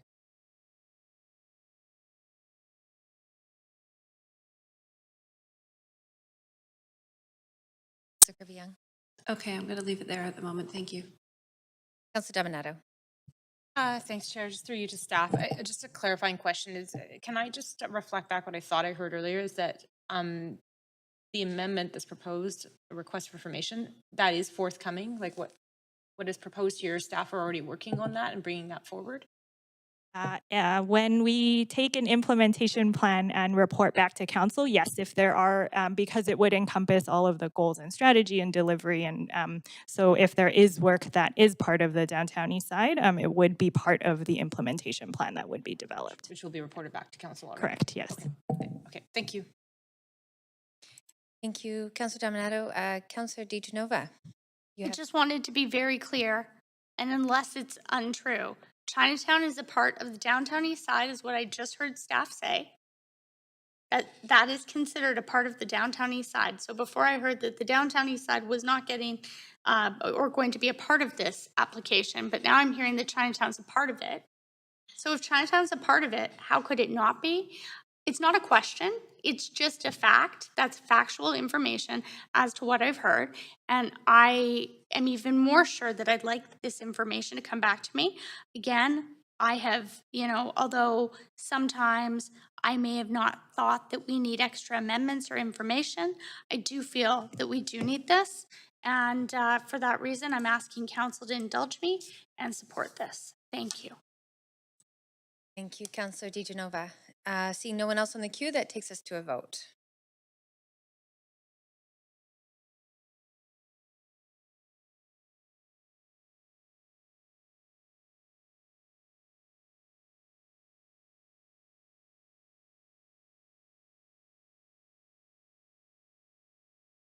Mayor Stewart, just need your vote. And that motion fails with Councillor Carr, Councillor Fry, Councillor Swanson, Councillor Wiebe, Councillor Boyle, and Mayor Stewart in opposition. All right, so that does take us back to the main menu, and Councillor DiGenova used. I'll reserve the rest of my comments for later. Councillor Fry. Oh, thanks, Chair. I submitted an amendment way back when to the clerk. Okay, I'm going to move us over to an amendment queue. If you could put yourself on the queue, please. Could you put yourself on the queue? Thank you. Maybe clear my clock, though. Thank you. Yeah, so the amendment, I want to reflect on what we heard, and it's been a long day. Appreciate the work that staff have put into this. We have heard from a lot of people that I respect. Certainly, I've heard concerns from people I respect who have long standing in the community, people like Jordan Eng, people like Carol Lee, people like Fred Kwok, Bill Kwok. But I also want to respect that we've heard from other people that I have an immense amount of respect for in the community, like Fred Ma and Richard Wong and Henry Yu. And clearly what we've heard is that there's been some concerns about consultation on the plan. There's also been some concerns that there's been a lot of work that's gone into this plan, and that there would be a great deal of negative reaction and even backward movement if we were not to acknowledge that work. So in the spirit of compromise, because I do, in reflecting on this, recognize that the history of Chinatown, as far as I've been involved in it, and that's been, a couple of decades, watching things from the sidelines in a more engaged capacity as a member of the Downtown East Side Local Area Plan, along with Councillor Swanson and Jordan Eng and a bunch of folks who we heard from today, that planning exercises, if done improperly, can actually divide the community. So I want to recognize that these can be divisive exercises, and our role as councillors is to really try our best to find the compromise, bring folks together. So in this amendment, really first and foremost, approving this CHAMP strategic framework in principle. And I just want to just sort of actually describe for folks what it means to approve something in principle. That means that we're approving a proposal or a deal that's acceptable in some, but maybe not all the ways, and that there may be more than one final step before we actually approve in final. So this is not a fait accompli kind of approval, this is an approval in principle. And then adding an additional letter, and I hope the clerks can indulge this additional letter as maybe falling right after and shuffling all the other letters, because it would make more stylistic sense that way. But that staff and the co-chairs of the LSG consult with many of the groups we heard from today: the Chinese Cultural Center, the Vancouver Chinatown BIA, the Vancouver Chinatown Merchants Association, the Chinatown Benevolent Association, Dr. Sun Yat-sen, Classical Garden Society, and the Vancouver Chinatown Foundation, to gather their feedback about the framework and the Phase 1 engagement, and their ideas on how we can adjust the engagement process moving forward, because I think that's an important reflection to consider. And then considering that feedback in the design of engagement for Phase 2 implementation plan development, and that all of this happens by the end of August, because I am aware that we are quickly running out of time for this council. And I do worry that if we punt this over September, we just won't have the time to actually deal with this. And this may end up in the hands of a future council that may be, I don't know, more interested in ensuring that big developer land property owners have a veto and say in the process, rather than the community and people who have been doing all the heavy lifting all these years. So I hope council can get behind this as an appropriate compromise that addresses, I think, the wealth of concerns that we heard over the course of the day, and charts us forward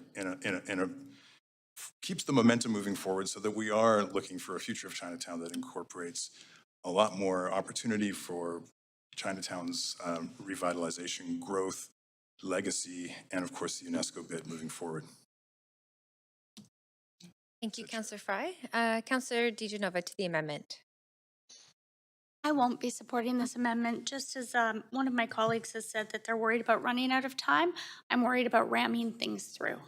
And I saw that with the last council, and after 10 years, it got the better of them. And I think that it's really important to note that we did hear from the groups today that Councillor Fry has listed in this motion, and it's kind of like, they asked for something and you're going to give them less than what they've asked for. These are the organizations, and I think Councillor Hardwick said it very well, the anchor organizations that built Chinatown. And they're not asking to exclude anyone else. They're asking for a seat at the table. And to offer this, in my opinion, is giving them something lesser than what they deserve. So I understand the mentality, I think, of this council. Oh, well, we'll give them this. It's not as good as what they wanted, but that's what we're going to do. And, I haven't stood against that always in the past, but I've seen how that's played out, and it hasn't worked out very well for some of those organizations or those people who have been promised true consultation, who have been promised engagement, who have been promised that things won't just move along without them, and if they don't get in line, that's what will happen. But I think true consultation and true engagement is, we talk about 100 years. We talk about what makes historic Chinatown what it is today.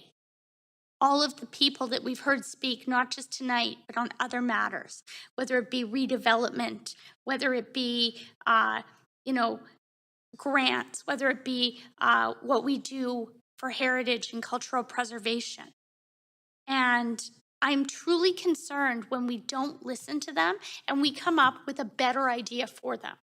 And, Councillor Fry, I've spent time in Chinatown too, but I haven't spent enough time in Chinatown, even though I pretty much grew up there. Going there like most of the days that I wasn't at school with my dad. I don't know Chinatown well enough to tell them what is better for themselves and not to listen to them. So I won't be supporting this amendment because this to me it just brings up too much deja vu from the last council. Thank you. Councillor Kirby Young. Yeah, thanks. I'll just respond directly. I was listening intently to Councillor Fry, and I heard him say, I hope we can all get behind this. And my answer is no, I can't get behind it because adopting in principle means you're adopting and endorsing a framework. And the second part of the amendment speaks to providing input into an engagement process, not actually in the opportunity to provide meaningful input into the content. And what we've heard today is that there's some issues with the framework itself. So no, I can't support it. Thank you. Thank you, Councillor Kirby Young. Councillor Boyle. Thanks. I will be supporting this. I appreciate what I see as an important balance in recognizing and supporting, even if it's supporting in principle, supporting the thousands of hours of volunteer time that have gone into this document already over many years, as well as recognizing the voices we heard from who said they'd like a larger role and opportunity for involvement. I think this strikes at a balance there, and so we'll be supporting it. I'll leave it there. Thank you. Councillor Dominato. Thanks, Chair. Through you to staff, I'd like to just ask a quick point of information, and it's just with respect to the added B, that the consultation and resulting discussions take place by the end of August. Could staff comment on that being achievable? Because I know there was questions raised about the ability to undertake consultation by September. Hi, Councillor. I think what we can definitely do by the end of August is initiate discussions with these organizations and meet with them. We did, Belle and I did have a chance to touch base with the LSG co-chairs, and they are interested in this, and so we can certainly start that. Will we? I don't know that we'll have, I think it's actually very important that we have this conversation with them sooner rather than later around how to adjust engagement moving forward as we work into and head into implementation planning, if we do want to be in a situation to report back on implementation strategies in 2023. So we do need to have that discussion very soon. We won't be in a position to report back to council, but it'll be able to inform staff and LSG's work. Super, thank you. Okay, that's perfect, very helpful. I am going to move what I hope will be taken as a friendly amendment to the added letter B. I send it right now. So I'm going to go ahead and move us to an amendment Q2. Go ahead. And I apologize, I'm circulating it now. And it is just to incorporate into that, and unfortunately it'll be a very long sentence. It's bolded that after the Vancouver Chinatown Foundation to gather their feedback about the framework and phase 1 engagement and incorporate feedback into the framework and their ideas on how to adjust the engagement process going forward. So that because it seems to be that at least a majority of council is intent on adopting in principle the framework. So if we're going to invest time and energy into further consultation with specifically the legacy groups of Chinatown, that we would be able to incorporate feedback into the framework, and that may be that at a later date an amended framework comes forward if necessary. But I think what I heard today was that it wasn't just about process, but it was around wanting to engage on the content and the actual framework itself, including the goals. And so this would allow for that. I just didn't see it provided for in the. Thank you, Councillor Dominato. Councillor DiGenova. Thanks. I just have a point of information for staff as to how this would be incorporated, how much information would be incorporated, and what if that changed the framework, depending on the feedback.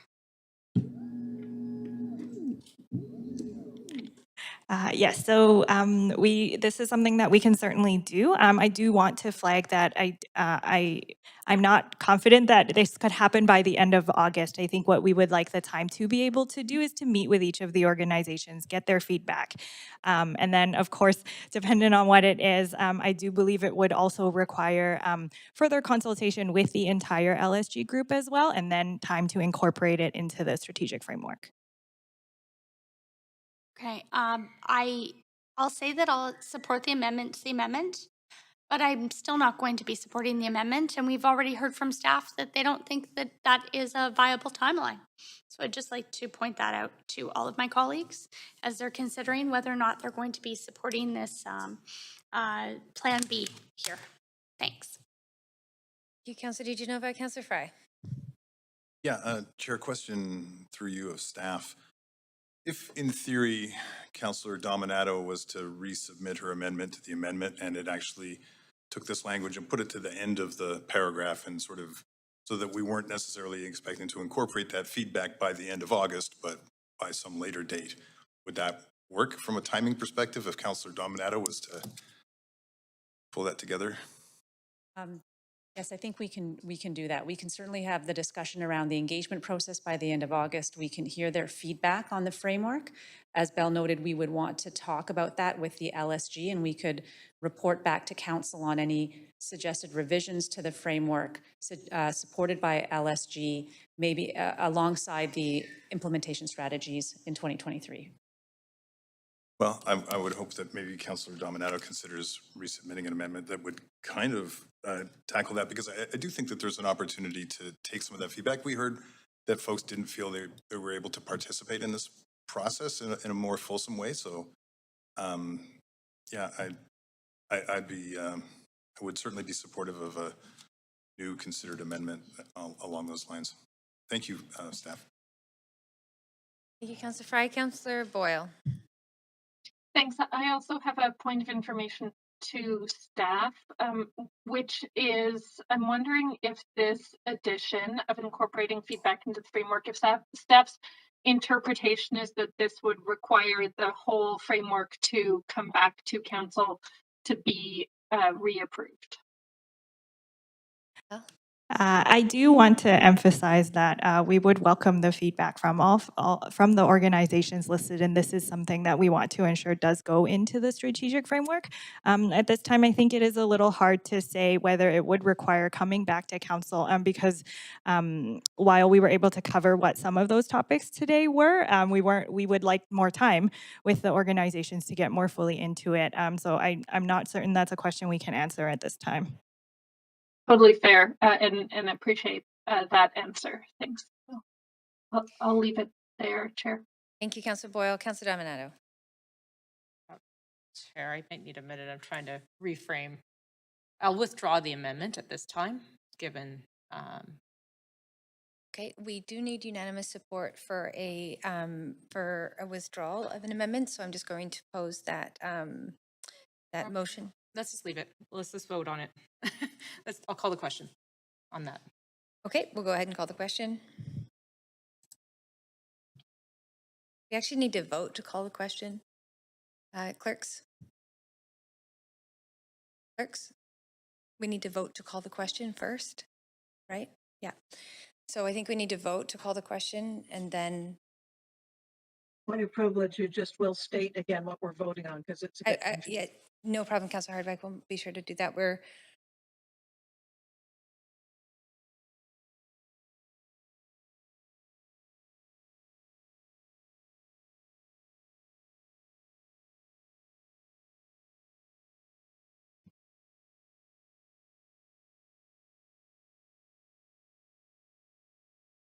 just give me 1 second.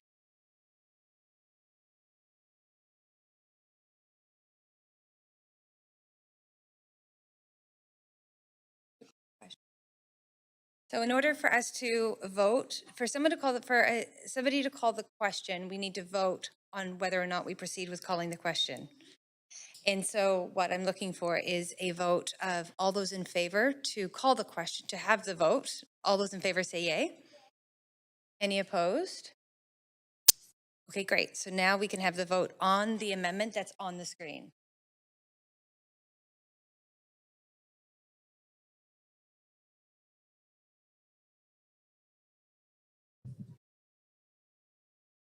We're voting on the amendment that's on the screen. Sorry, the amendment to the amendment. What's highlighted in yellow on the screen?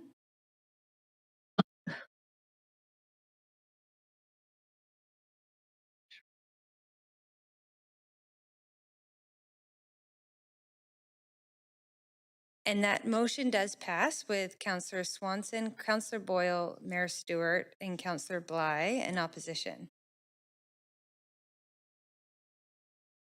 Okay, so we are now back to an amendment Q1, which is the amended amendment. And what I'm going to do is, Councillor Dominato, you still have the floor. I'm done my comments on this. Thanks. Okay, thank you. Councillor Carr. Sorry. I'm just getting through this. We are discussing just this. Councillor Fry's amended amendment. Yes. I am supporting the amendment, Councillor Fry's amendment.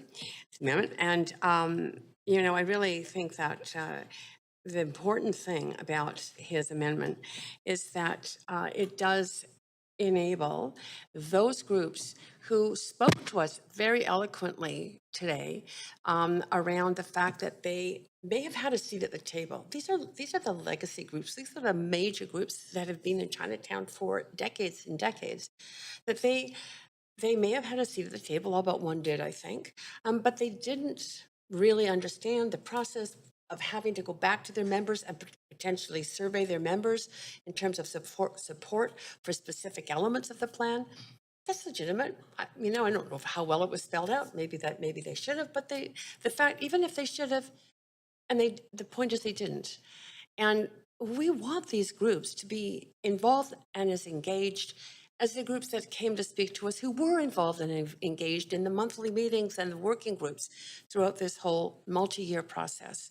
I mean, that's what a community is about. And it's about recognizing that it's, you know, it's not about leaving anyone out, even if it means extending some time. If we can extend the time to incorporate people who are saying, we're willing to do this. I didn't hear any of those legacy Chinatown groups say, we're opposing all these ideas. Just we need to check in with our members, and there may be some additional ideas that we want to put forward. But the important thing is they've asked us for that time. It is an opportunity for us as a council to ensure that that more collaborative building of community happens. And it's not a lot of time. I super appreciate staff's willingness to entertain this element of process on top of everything, I mean, all the years of effort that have gone in. I know it's been a lot of time. So I think this will help bring the community together. Staff have said that they welcome the feedback and that they would want that feedback to be incorporated. So I think it's a winning amendment here. Thank you, Councillor Carr. Councillor Hardwick. Thanks. Can you hear me? We can hear you. Thank you. Well, again, as I said before, I find this paradoxical. The irony is not lost on me. We're talking about primary anchor components of the historical Chinatown, which is what this is all about. And we were unprepared in an earlier amendment to take the time to fully acknowledge them. And yet, you know, organizations and things that have been in place over many decades and well over 100 years, because there have been thousands of hours of staff and volunteer time during a pandemic. I just cannot reconcile that. So the prior amendment would have properly addressed this, but this is continuing the same pattern that we've seen of just rolling it forward. We'll, you know, try it. The intent is made. And I guess in my final comment about it, here we are talking about in principle, and I've heard over and over again from certain groups that this is all aspirational. Whenever I hear that, it makes the hair stand up on the back of my neck. I'm very concerned about where this is going, and giving lip service, which is what I'm afraid might happen here to the anchors of Chinatown, I find deeply troubling. So I can't support this. I think we're headed down the wrong road with it entirely at this point, and it's created division, not bringing people together at all. Thank you, Councillor Hardwick. Councillor Kirby Young. I'd like to move to sever the 2 paragraphs on the vote. Thank you, Councillor Kirby Young. We could do that. We have 2 recommendations, A and B. Is that everything? Well, I believe it's 2 paragraphs, is it? Oh, I'm sorry, I see it's one added as B. Yeah. Any other comments, Councillor Kirby Young? No, I'll just say that it's, to me, disingenuous to support something in principle and then say, well, we'll ask you about it afterwards. And perhaps my words are just getting briefer because of the hour. But I will support B because I'm trying at this point to find any means to actually provide a mechanism for the historic organizations to feel that they've had some input here. And I'm going to leave it at that because that's the most constructive thing I can say right now. Thank you, Councillor Kirby Young and Councillor Dominato. Thanks, Chair. I'm just going to add and echo Councillor Kirby Young's comments and say that I was supportive of the previous amendment because I think it actually struck the balance necessary. It honored and recognized the work that's been done to date, including the work and leadership of the LSG and our staff, but was going to provide a small runway, a couple of months' time to sit down and have some authentic dialogue with those legacy historic organizations that are named in B. And I think that would have actually still been successful and I think was achievable. And so I won't support A because I'm not prepared to adopt it as it stands now, given all the comments and feedback that we've had today from those organizations. However, I will support the added B because I do want to see that conversation and dialogue take place. And I'm not judging the merits of the conversation and dialogue to date, but like I say, I don't have a line of sight.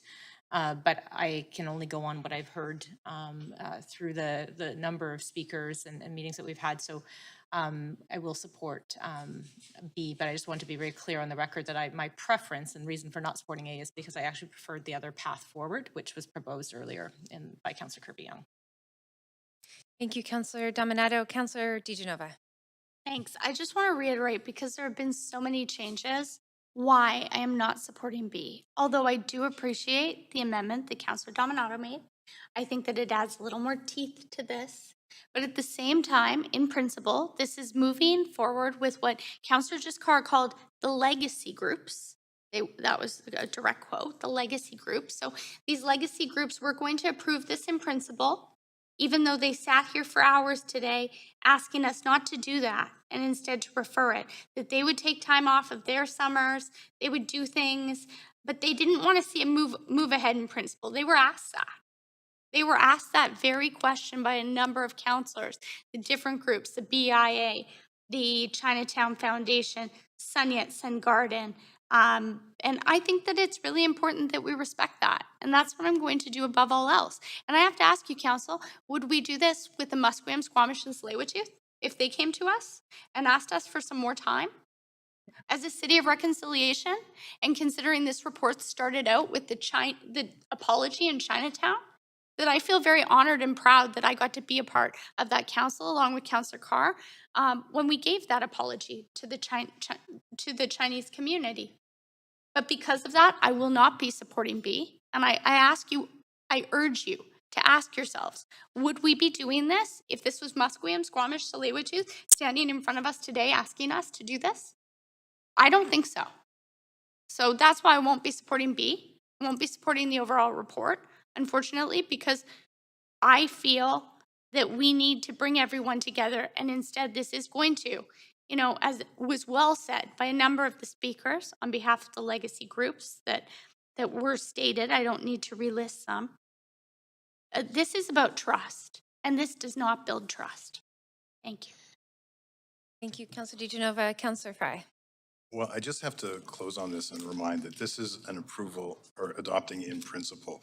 This is not closing the book on this. We have heard from a variety of speakers, and frankly, I find it very disingenuous to frame this as, would we go against the MST? Because that's not what's being suggested here. We're not going against all of Chinatown. We clearly heard a lot of division. And yes, the process may have been flawed in how it engaged with folks. And I think we recognize that today. I think we recognize that in this amendment. What we need to do is move forward in a thoughtful and understanding kind of manner that allows for that space to recognize that some people felt that they weren't included, and including some very significant legacy players in the Chinatown ecosystem. But to turn this down and say, well, one side wins, one side loses, is not the way forward. That is a more divisive approach. And I will say that I've seen this go down. I was there for 105 Kiefer. I was there for the Downtown East Side Local Area Plan. I was there for the Chinatown Historic Heights Review.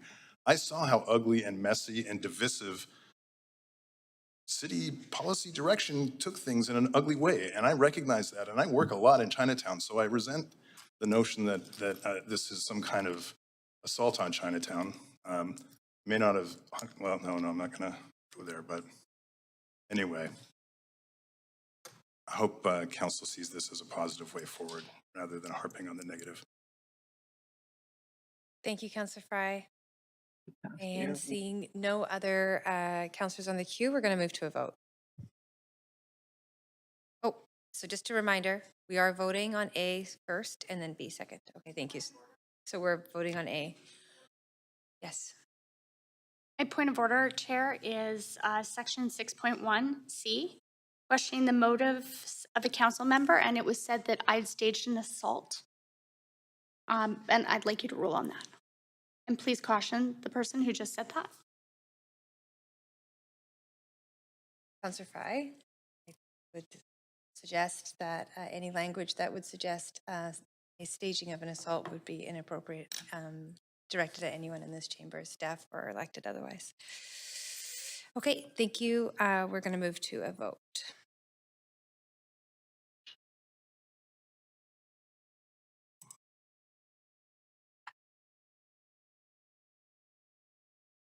And that motion passes with Councillor DeGenova, Councillor Hardwick, Councillor Dominato, Councillor Kirby Young, and Councillor Bligh in opposition. Now we're going to move to vote on B.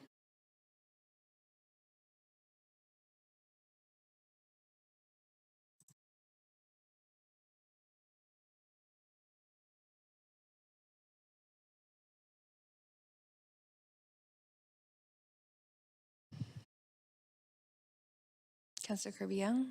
And that motion passes with Councillor DeGenova in opposition. Thank you, Council. So that does take us back to the main report as amended. And we have, Councillor Fry, you have the floor.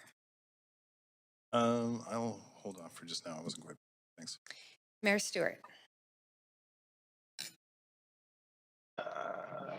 There we go. Oh, I'm off mute.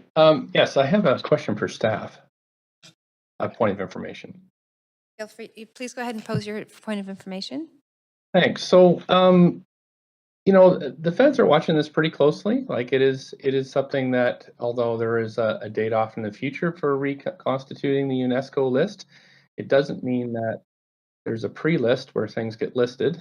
And so when I talk to the federal heritage minister, they're going to be wondering kind of what happened here. So my question is, by replacing letter D with C, are we now have we voted not to officially apply for a UNESCO heritage site? Like, have we kind of, that was very clear that we're going to have an implementation plan in D, but now that we've substituted C, what does that actually mean? Like when they ask, what do I say? Oh, okay, so that's a point of information to staff. Belle is there. And so if we could have a microphone on for Belle, please. Thanks. Could we see the amendments that the mayor is referring to, please?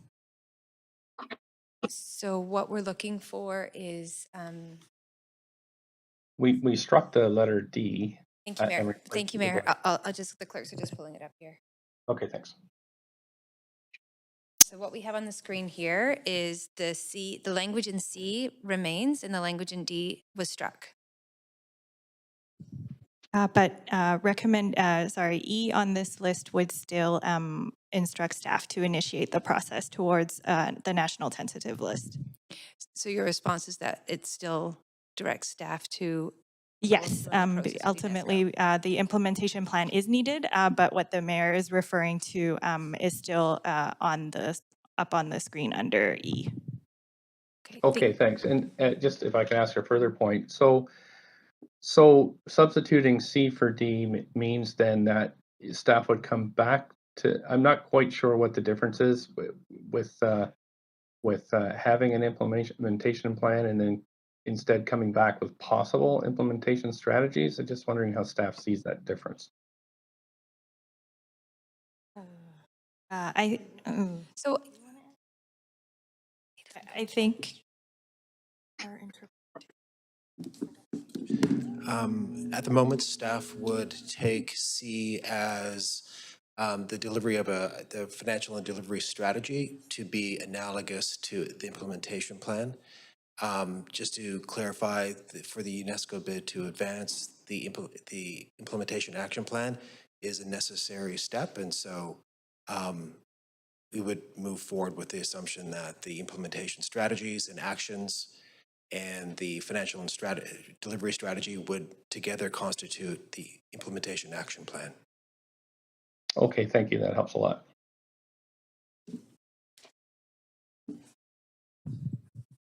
Mayor, you still have the floor. Well, thanks. I'm done. Thank you very much, Chair. Councillor Swanson. Yeah, I don't know if this is a point of procedure or what, but I just wanted to remind council that there's several folks that have been waiting outside to speak on the migrant motion since 9:30 a.m. Councillor Swanson, I hear you that it's not a point of procedure. Unfortunately, we're just going to have to move along. Sympathetic to your comment, Point of but procedure. you have to move along. Point of procedure, Councillor Could I ask the mayor, I was just going to ask a point of procedure to try and help Councillor Swanson. Chair, I'm just wondering, how would council give certainty to speakers on items like 12 and 13 and others that we're not going to get to tonight? When would be the appropriate time, Chair, to move a motion to refer those items to another meeting? I would suggest that we finish this item to not complicate it further. Yes, and then we could And then do we could that. talk about it. Thank you. I hope that helps. Councillor DiGenova, or Councillor Swanson, is there anything else for you? No. You're okay. Okay, Councillor DiGenova. I will be brief. I will try and be brief, but I am going to reiterate this because I think it is extremely important. And it's not an assault on this report. I came here hoping to be able to support this report. I also was a bit surprised and shocked when I saw that organizations that, you know, was well said earlier, that are anchors in Chinatown, who have built our Chinatown, who have literally raised money that the city probably should have put up instead to fund projects in Chinatown.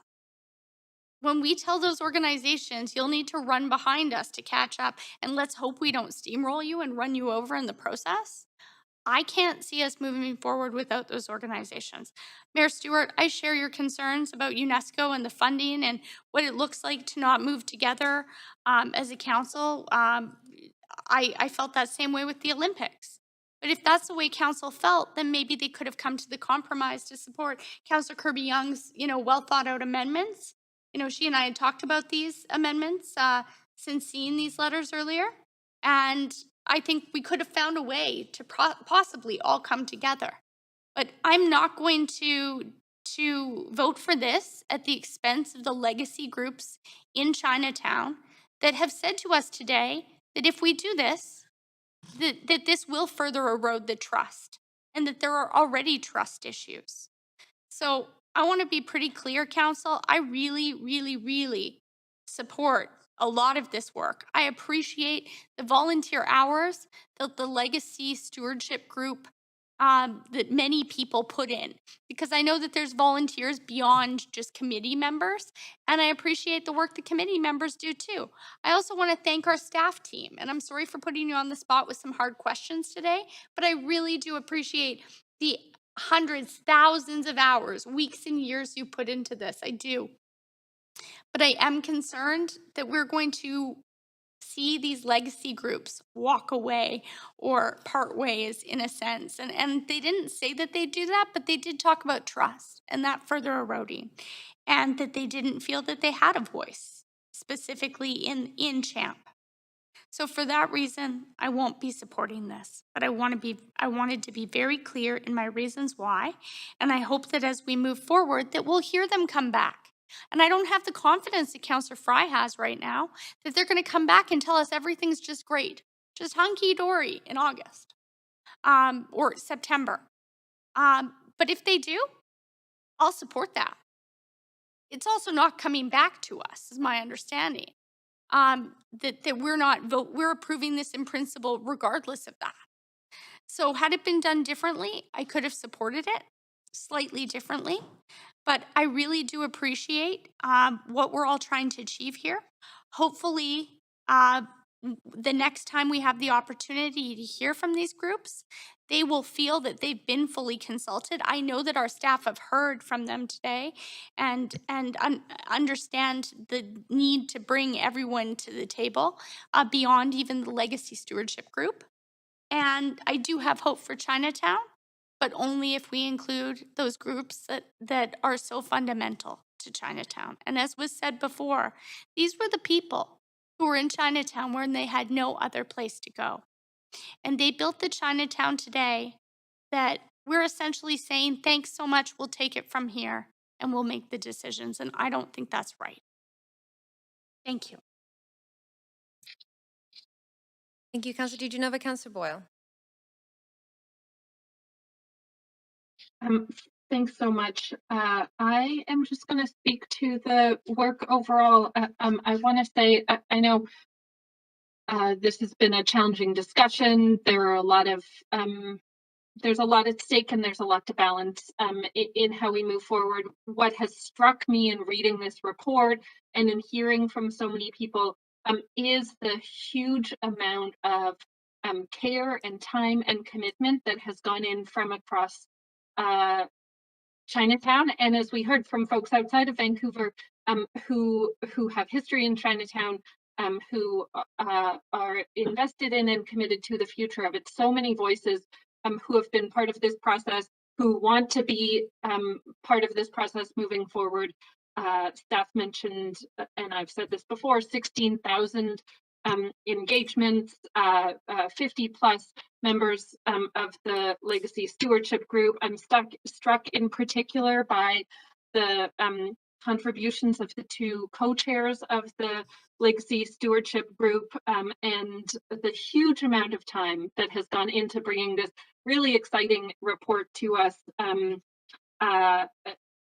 that does a huge amount of heavy work that we all will benefit from in terms of recognizing the living and intangible heritage in Chinatown, as well as the tangible heritage, and looking at processes that protect that and move it forward. I could go on and on. I think it's really important work. I know we've had difficult discussions, but I want this conversation to end with recognizing, or not end forever, but this evening with recognizing that huge amount of care and commitment and the importance of this neighborhood to so many people moving forward, and the really exciting components of this roadmap, this strategic framework that we still have a lot of work to do ahead in detailing and implementing. But again, just really grateful for the volunteer work, the staff work, the organizational work that's gone into getting us here. Thank you, Councillor Boyle. Councillor Carr.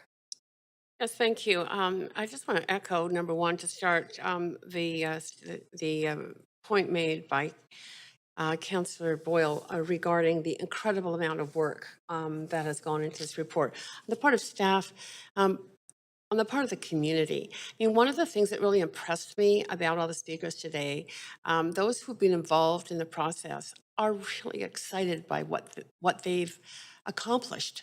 And the process, the uniqueness of the process in accomplishing it. So brought together a lot of people. It involved a lot of people, and they are excited. It also impressed me today to hear from some groups who have been very much at the forefront of the community of Chinatown and what Chinatown really is within our city, and leading so many of the initiatives there, who said we need a bit more time. We may have not consulted our members as we should have, but now we would like to. And they said, we can do it quickly.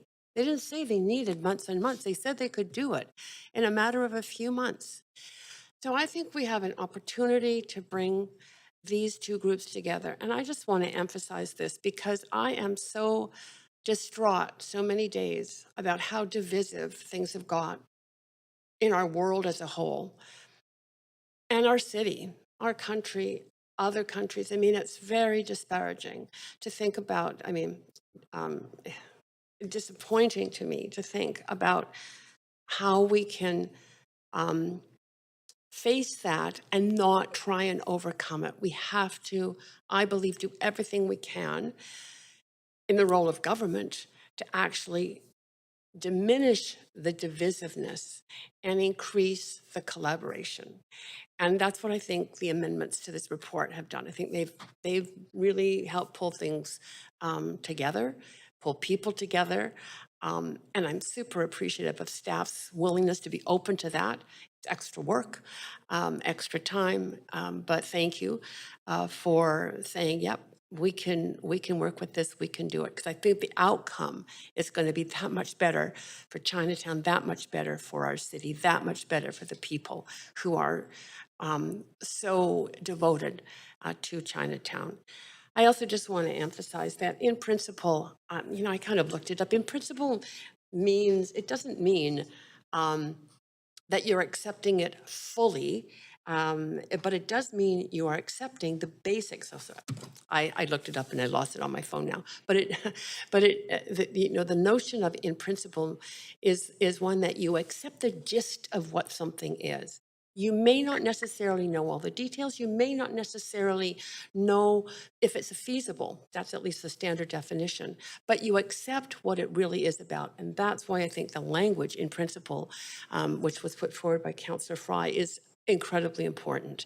It is the basis. It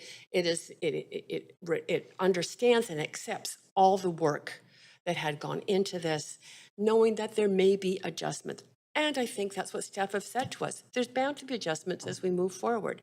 So this is just the beginning of that process. And I really hope that all the groups who came to say that they wanted an extra few months to engage their members will do that work and work with our staff in order to see that input reflected in the document as it evolves, and it will evolve over time. This is the big plan. This is a big vision for our city. It's of world stature. Again, just appreciating everybody's willingness to put that work in. Thank you, Councillor Carr. Councillor Hardwick. Yeah, Chinatown. I was born and raised here. I've spent every weekend growing up going down to the Marco Polo. We used to spend a lot of time down there, and my dad was involved back in the day in getting the Dr. Sun Yat-sen Gardens in there in the first place. And so listening to all this, I find it surreal. It's almost as if we're talking about the history and context of Chinatown, and yet we're projecting it into some new set of values, I guess, that seems to be taking us away from the historical Chinatown. And when we hear from the Dr. Sun Yat-sen Gardens, from the Chinatown BIA, from the Chinatown Foundation, and all of these folks are saying, we're not there yet. This is not there yet. And then we hear, well, we've had our staff and we've had some groups of university students and volunteers that have come in over what is represented as a long period of time, which is a handful of years, and yet thousands of volunteer hours in the face of 137 years of Chinatown. I'm speechless almost in trying to figure out what to say about this. We're trying to make it a historical site for UNESCO. We're trying to recognize what's unique about Chinatown's history, not erase it or rewrite it. So I found this whole exercise, and we've been doing this since what time this morning? Again, I went from paradoxical to ironic to surreal. So it's going to move forward. The votes are going to fall the way that they're going to fall. But I found the process to be disillusioning at best in the end. That's it. Thank you, Councillor Hardwick. Seeing no one else in the queue, I think we can move. Councillor Kirby Young is on the queue. Go ahead. Yeah, I'm sort of struggling with what to say here, but I feel like compelled, like I need to say this. I actually don't think this is a proud moment for this council. And if I reflect back over 4 years, I think I will remember this moment with the most regret that we didn't come together to provide a bit of space, to have a positive outcome, to engage people. And we are bulldozing over them. And that's honestly how I feel about it. Different folks may have different perspectives around the table. I acknowledge that, but I don't think that's how the community feels. And I don't think that it would have taken a lot to do that. I've been looking up the definition of principle, and I've been hearing like us discussing lots of semantics and other pieces, but when I hear some folks say, well, who are you going to believe? I believed in the kind of the integrity and the commitment to Chinatown of every single speaker that we heard today. And I think everybody was here because they actually really love Chinatown. And I think it was our job to take all of that and figure out the positive way to move it forward. And I think that we have failed at doing that. And I think that's going to cast a pall on the relationship moving forward. I think it leaves a bunch of fears unaddressed. And I just think that we could have taken a different way forward that would have put everybody in a celebratory mood and working towards something now. And We are just not there, and sometimes we just have to listen a little bit, and we're not. So a bit of honesty and a bit of humility about the fact that there's a lot of good work, but we're not there yet, sometimes goes a long way, right? As does just a little bit of goodwill. And I don't think that that was asking for a whole lot here, but I think that there's a disproportionate amount of damage that is being done. And this is on top of other processes. Councillor Fry brought up questions, legitimate ones, about Northeast Falls Creek. And we're adding this on with the same groups that are feeling similarly. And yet we are perpetuating it instead of finding ways to address it.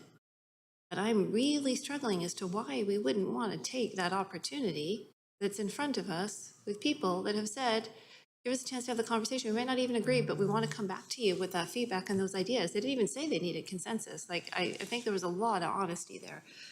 So I love the fact there's a lot of different voices there, but I think about all the things you want to do in Chinatown and all of the activations, and you're going to need the investment from the Benevolent Society buildings in those historic properties so that people can play mahjong and they can hear the thumping on the floor of the lion dancers. You're going to need the Sun Yat-sen Classical Chinese Garden so all of those amazing artists and cultural groups can have a venue to perform. You're going to need the 5 organizations that put on the Chinese New Year parade when we're lucky enough to have a parade again after 3 years. You're going to need those buildings again that can house some of the legacy businesses like Camway Dim Sum. Like they are inextricably, the success is linked together in terms of bridging. And I know we use that word bridging, but I can't emphasize that enough. So if I honestly think I wouldn't be doing my job. And if I'm sitting in this chair for another month or two, I'm going to use that opportunity to say, I think we failed. I'm really disappointed.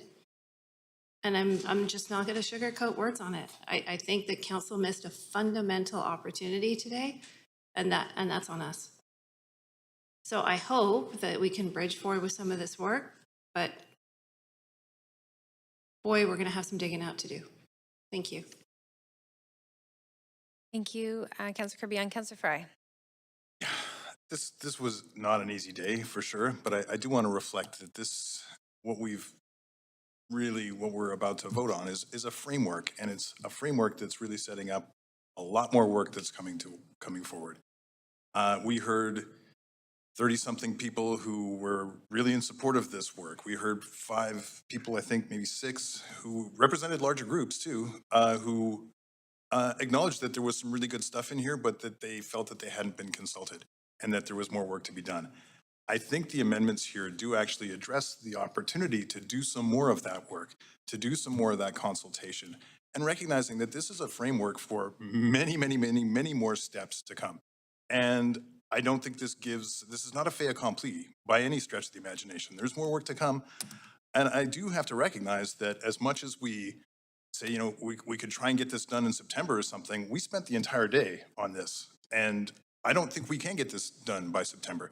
And when I hear, some councillors talking about wanting the big developers to have a say and a veto on how Chinatown's future goes, I worry that a future council may not be so sympathetic to any of this, and that we may just open up a bigger can of worms for farther down the line. And who knows where that might end up. So I think we've made the best of a complicated situation. We've brought everybody as close to a compromise as we can. And I don't think that the folks who were really rah-rah on this are happy with the outcome.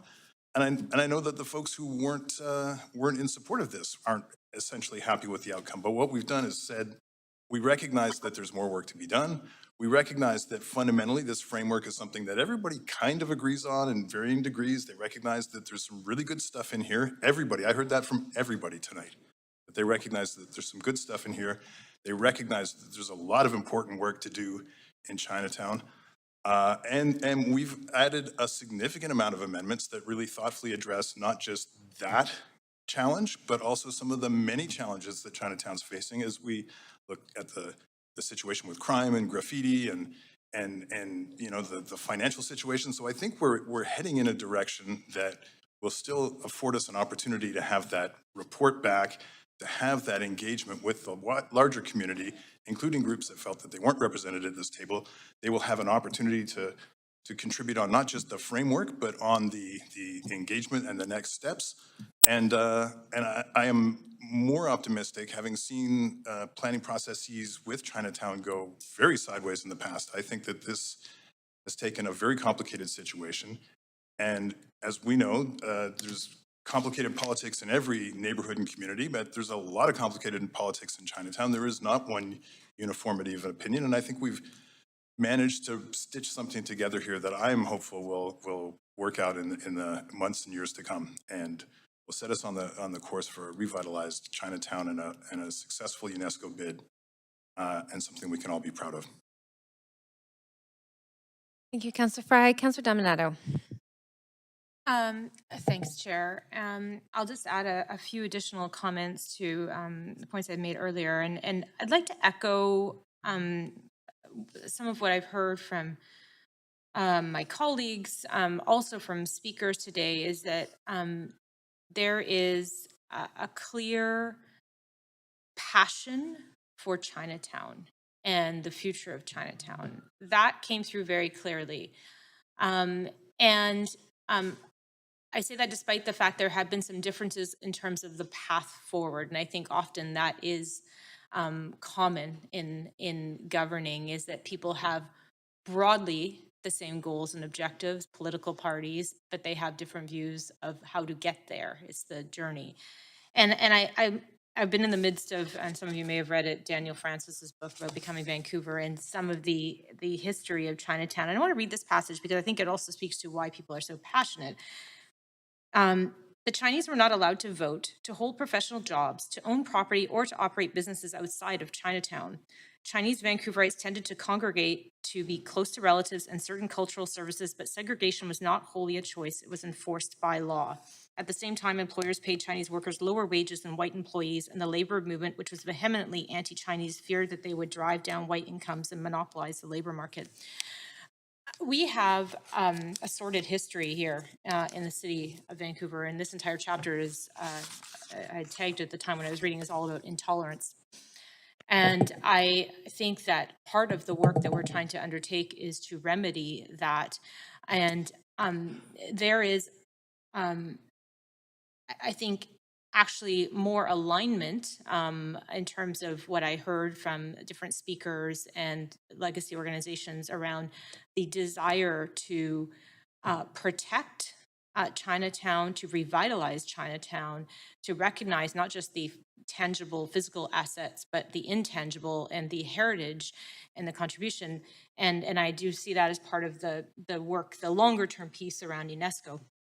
And I think there are also some very critical pieces that are being identified by the community right now in terms of what they're facing, whether it be around the public realm or public safety. Just to acknowledge that, well, I fundamentally do think we should take the extra couple of months to engage with the legacy organizations, because what I would have liked to have seen is to see them standing up here in broad support of the framework. I think that's ultimately what I think we all would like to see.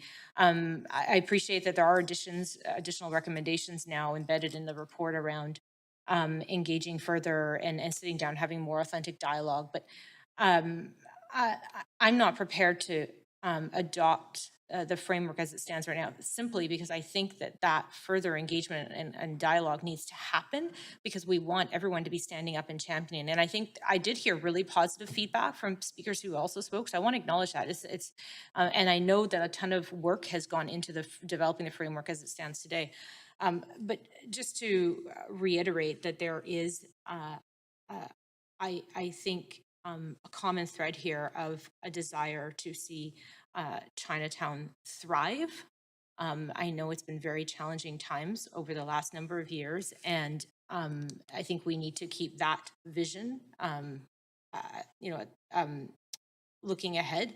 But I think right now the concern is around the path forward and just engaging those organizations. So I've gone long, so I'll wrap up my comments there, Chair. Thank you, Councillor Dominato. That brings us to the end of the speakers list here, so we can move to a vote. And we will need to sever as per how we voted for previous amendments. You should have a copy in your, you have a copy of the, yes, Councillor DeGenova. Clerks, can we have Councillor DeGenova's mic, please? Thanks. I didn't hear anyone ask to sever. The fact that we've had to sever on other amendments, fair enough. I'll need a request to sever. We'll vote all at once, which is fine. I'm happy to vote all at once. Thanks. Thank you. That's a move to sever from Councillor Dominato. Councillor Dominato, do you have any particular order you'd like to sever? Pardon me? Okay, so there's a request to sever A.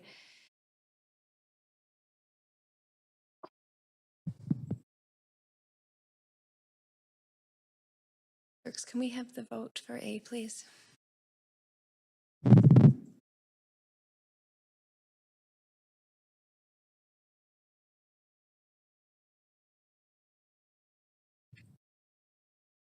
Councillor DeGenova, Councillor Swanson, Councillor Dominato. And that motion passes with Councillor DeGenova, Councillor Hardwick, Councillor Dominato, Councillor Kirby Young, and myself in opposition. So we will now vote on the balance of the recommendations.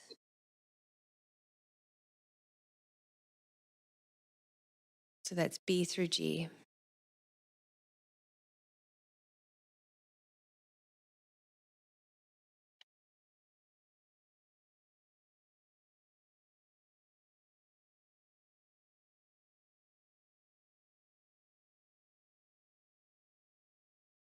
Councillor Kirby Young.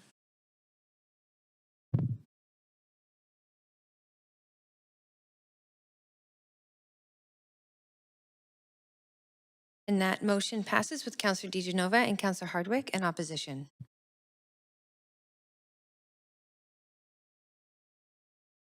Okay, Council, so that does bring us to the end of this item.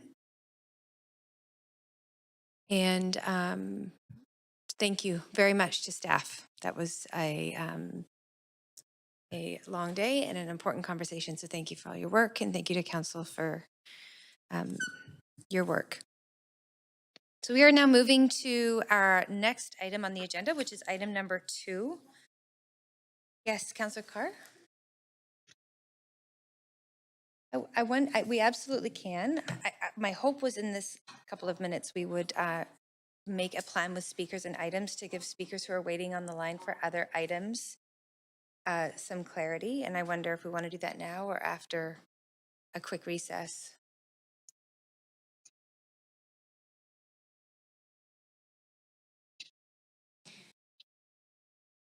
We do have councillors on the queue. You know, I'm going to say let's take a 5-minute recess. I think everybody does need it. Sorry, Councillor Swanson. I'm going to take a 5-minute recess. We'll come back. So we'll be back at 8:23.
You are on the queue, the main queue. Okay. Councillor Swanson, you're on the queue? Yeah, I just sent a motion to vary the agenda. Okay, let's just have our clerks pull that up on the main screen here.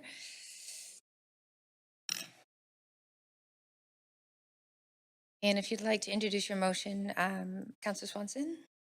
Yeah, so there's a few speakers on the migrant motion that have been waiting outside in person since 9:30 this morning, and they also have a film crew because they wanted to film their speakers.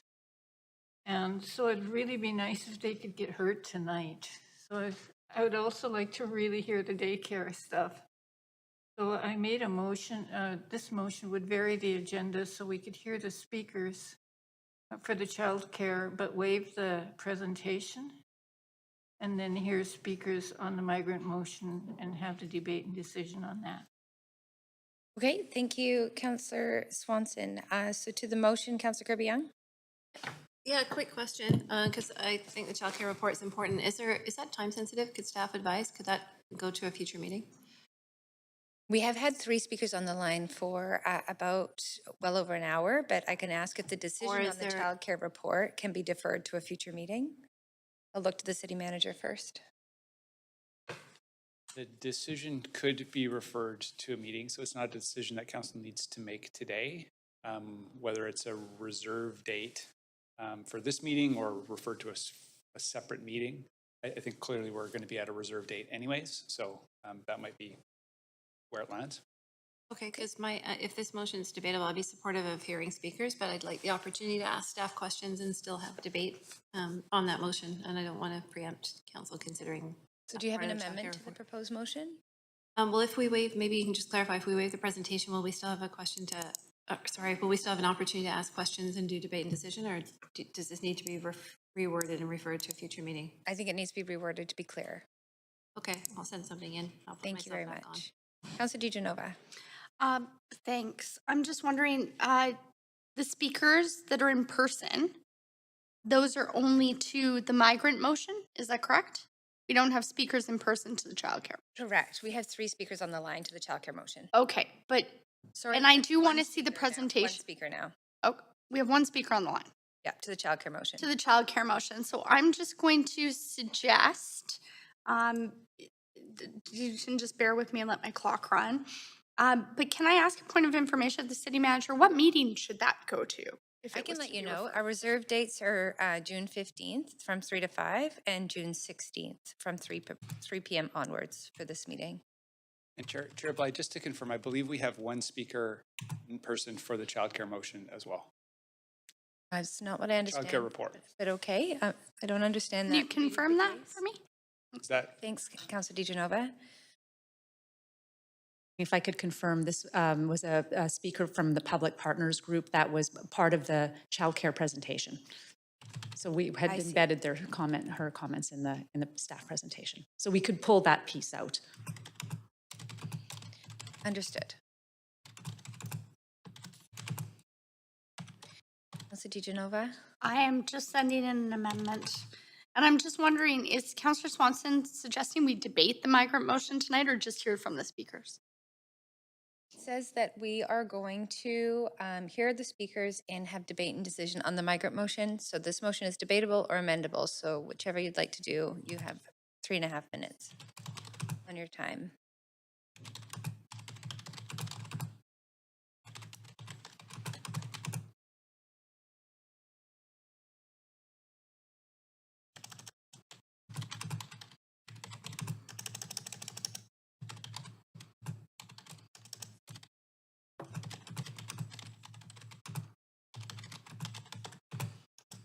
Okay, I'm sending this through.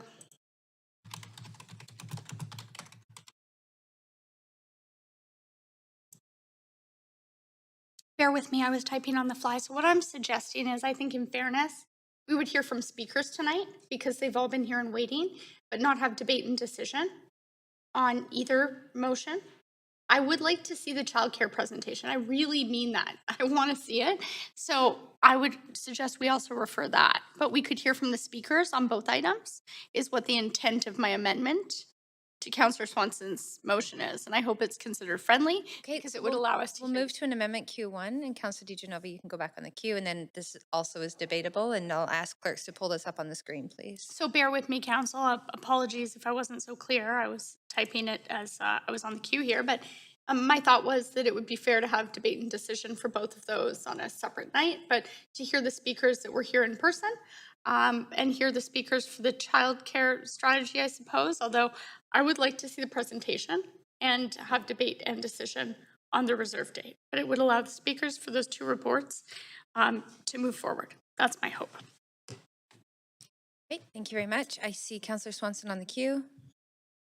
Well, that's okay. It's a holdover? Okay. So seeing no other, oh, Councillor Carr. It's a point of information, if you don't mind, through you to Councillor Swanson on her motion. I thought I understood earlier that she said that the people who are speaking had brought a film crew and wanted to film the debate and decision. But if it's only the speakers, I would like clarification on that before I vote on this. Oops, sorry, I can't hear you. So just bear with me for just a second. The original motion from Councillor Swanson was to do debate and decision, to be clear. And this is an amendment to that motion, which is in front of us, which is to defer debate and decision.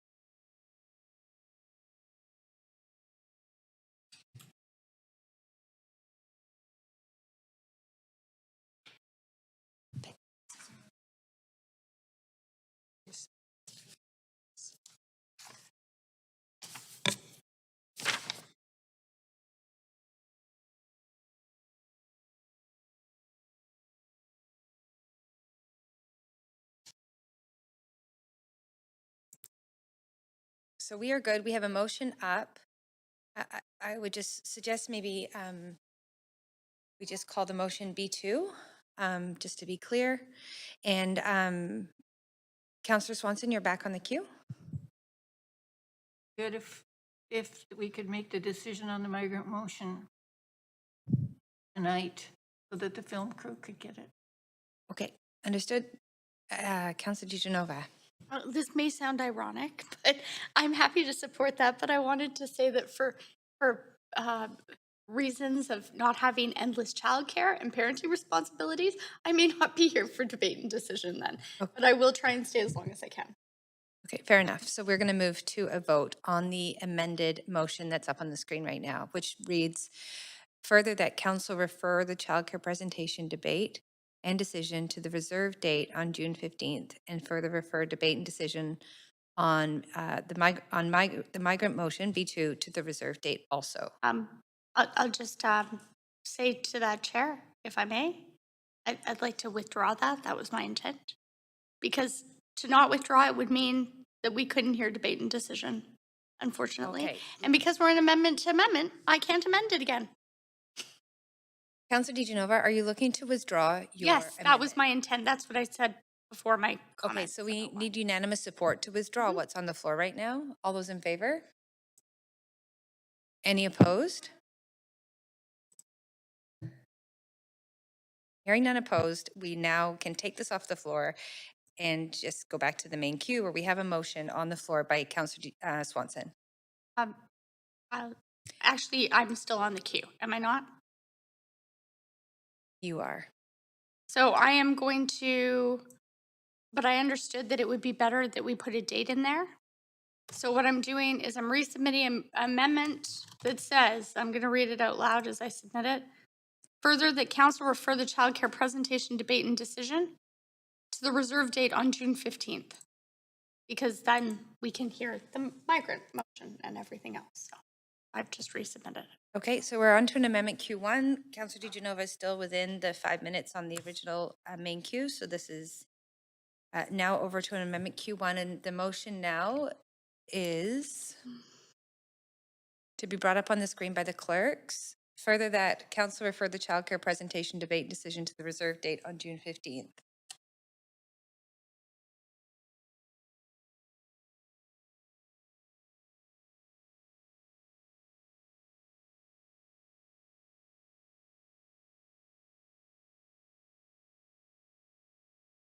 I just want to remind everyone that as part of our introductory remarks for committee meeting today, that we ask that all motions and amendments are put in to the clerks before going on the queue. And that avoids some of these delays. So I know it is a late hour and a long day, but this is delaying us being able to hear from speakers. So I'll just ask that clerks please put the correct motion up on the screen, please. It's the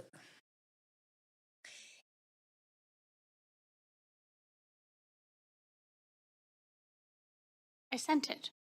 It's been sent for a few minutes now, Chair.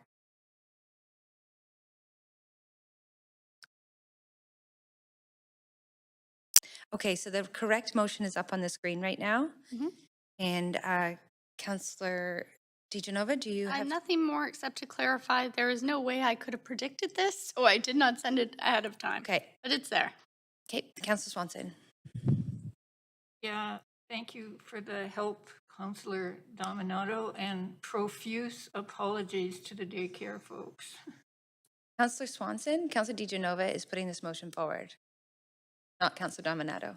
Oh, I'm sorry. I know it's a late hour. Okay, so that's a thank you. And Councillor Dominato. Thanks, Chair.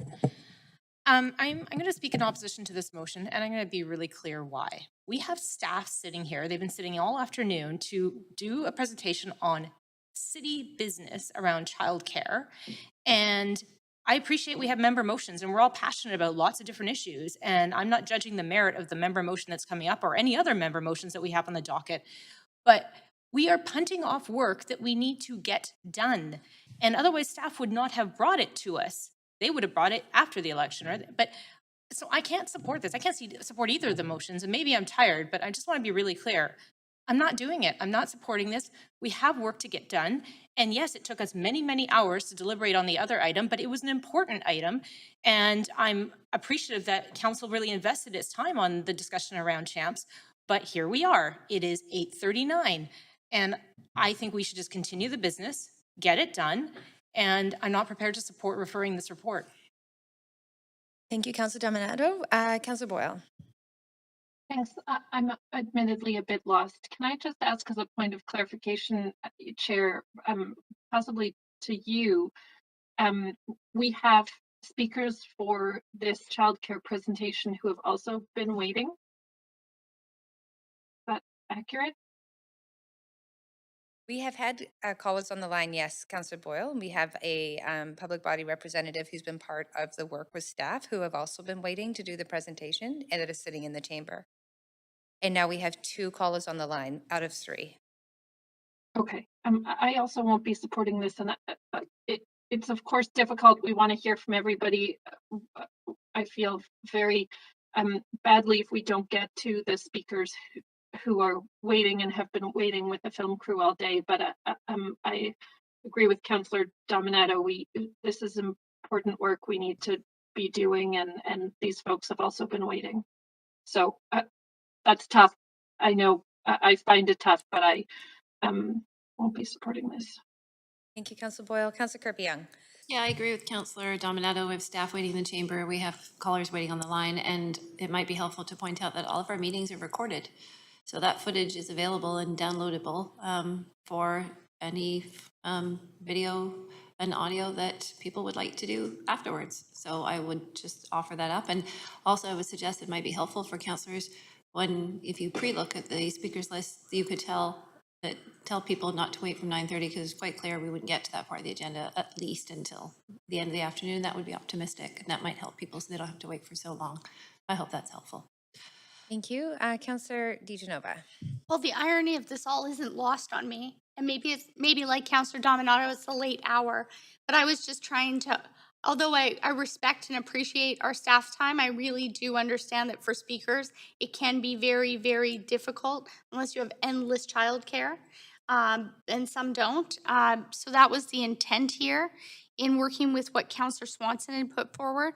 But considering how contentious this has become, I'm going to ask Chair that we withdraw this amendment, the amendment. We have a motion and we can just floor vote to on the withdraw amendment. the amendment once again. So all those in favor, say aye. Any opposed? Okay, so I'm going to take us back to the main queue. And I'm going to advance. Councillor DeGenova, you all finished with your? I have nothing else to say. Okay, Councillor Kirby Young. No. And Councillor Swanson.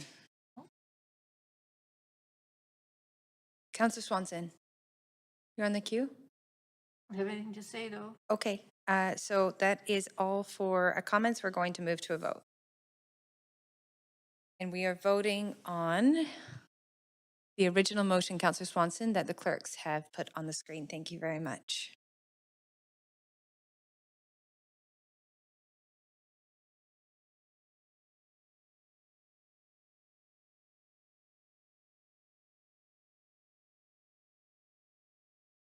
And that motion fails with Councillors Bligh, myself, Councillor Carr, Councillor DeGenova, Councillor Hardwick, Councillor Dominato, and Councillor Kirby Young in opposition. So we are going to proceed as planned with the childcare item number 2. And I will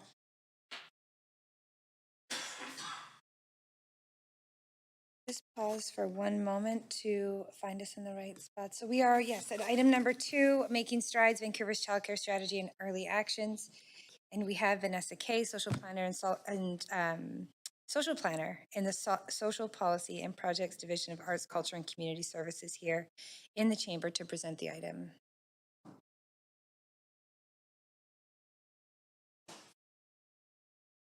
Good evening.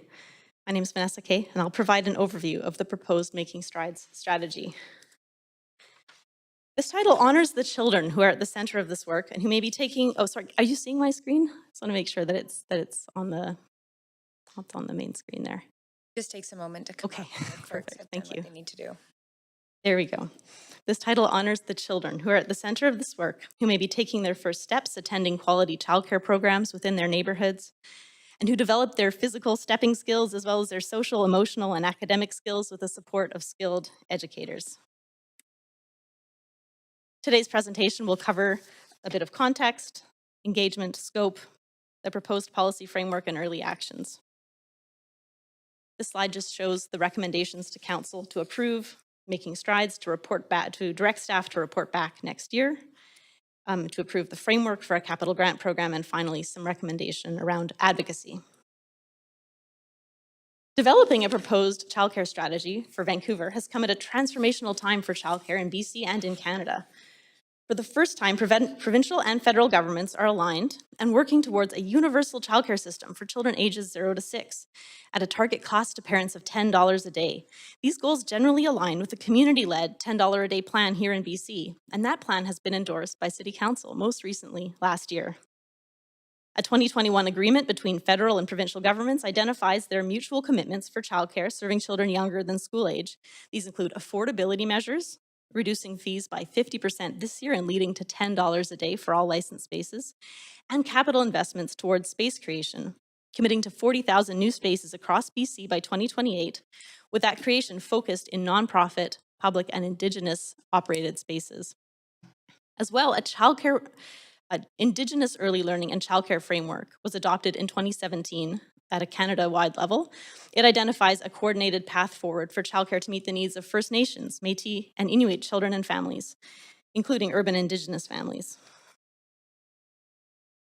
While the city and senior governments share many goals for childcare, there is a long way to go before these goals will be achieved.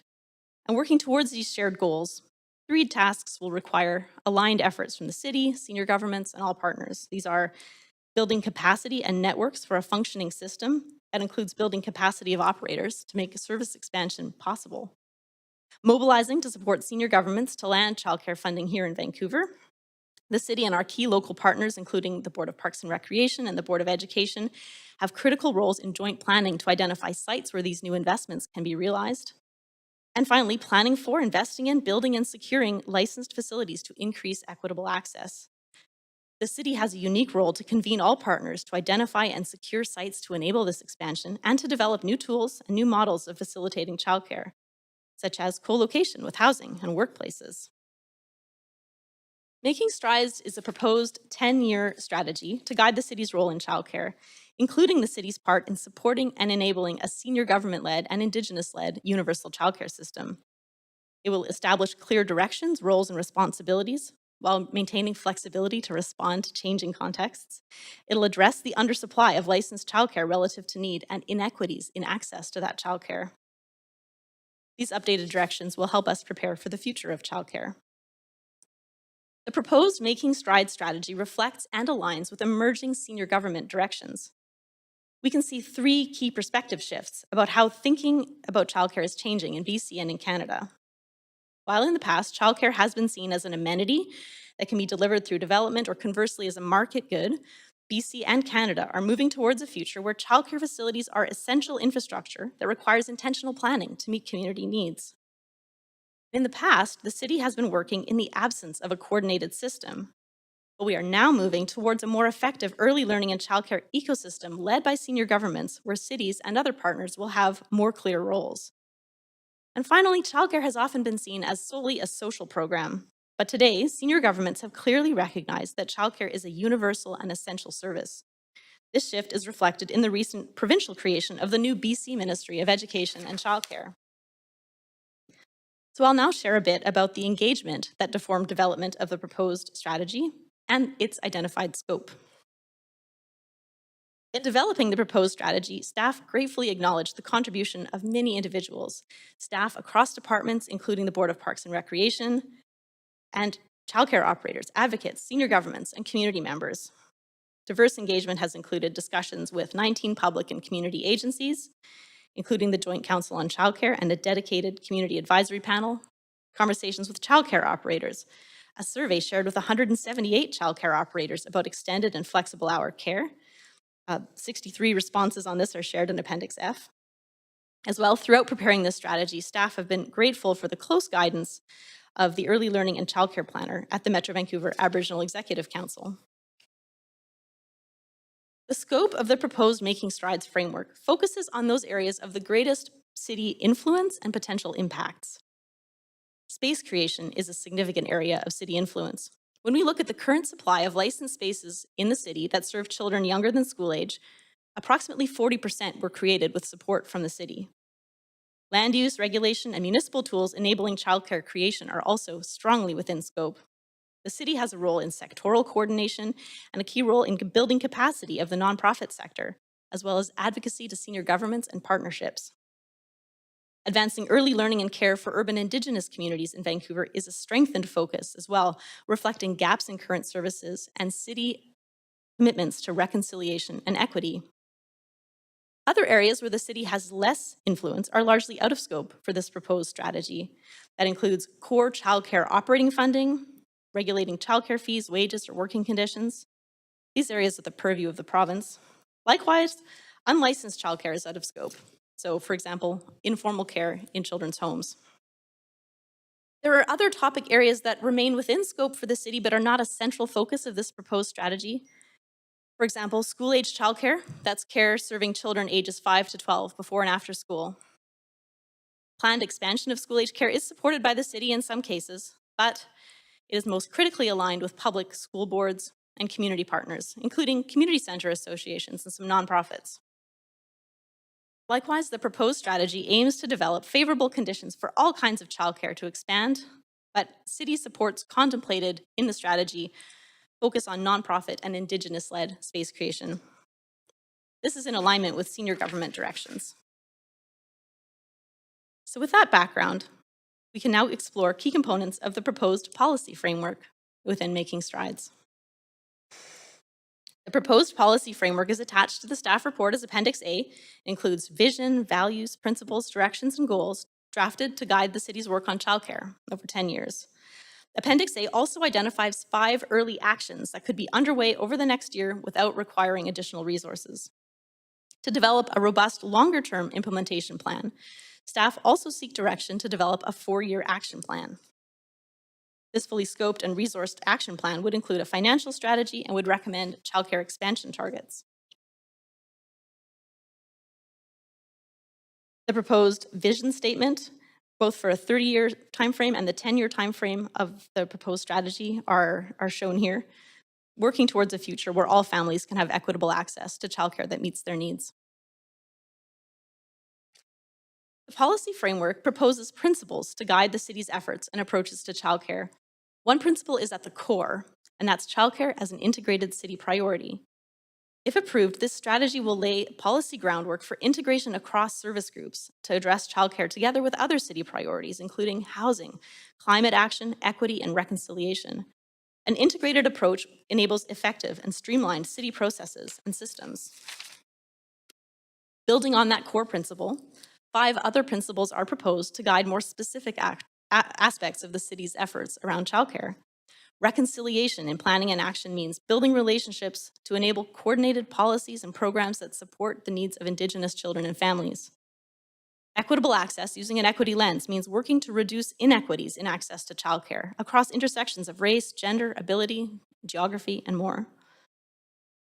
Coordinated public planning, investment, and public land for public good reflects the role of the city to convene public partners and senior government agencies to align childcare planning, investments, and infrastructure to support an expanding system. This could include policy alignments, leveraging public land and sites, and coordinated capital and infrastructure planning. City supports focused on not-for-profit service delivery and expansion is a principle in alignment with senior government directions. And finally, coordinated service delivery through neighborhood networks means that the city supports childcare and family service providers to integrate and coordinate services within geographic neighborhoods. Making Strides proposes 5 high-level policy directions. And within the framework, a proposed early action is also identified that corresponds to each policy direction. These proposed 5 directions and corresponding early actions are as follows. First, plan for expanded childcare in complete neighborhoods. This is fundamentally about enabling childcare infrastructure delivery to address the gap in licensed spaces so families can minimize travel and access care in their neighborhoods. The corresponding early action is to expand secured childcare infrastructure through integrated planning, process, and developing new tools. The second proposed direction is to support Indigenous children and families. This direction recognizes that Indigenous communities have the right to self-determination in early learning and childcare.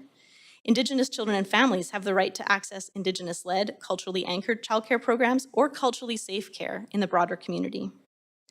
The proposed early action is to plan together with First Nations and urban Indigenous partners to expand Indigenous-led childcare and cultural safety across childcare in the community.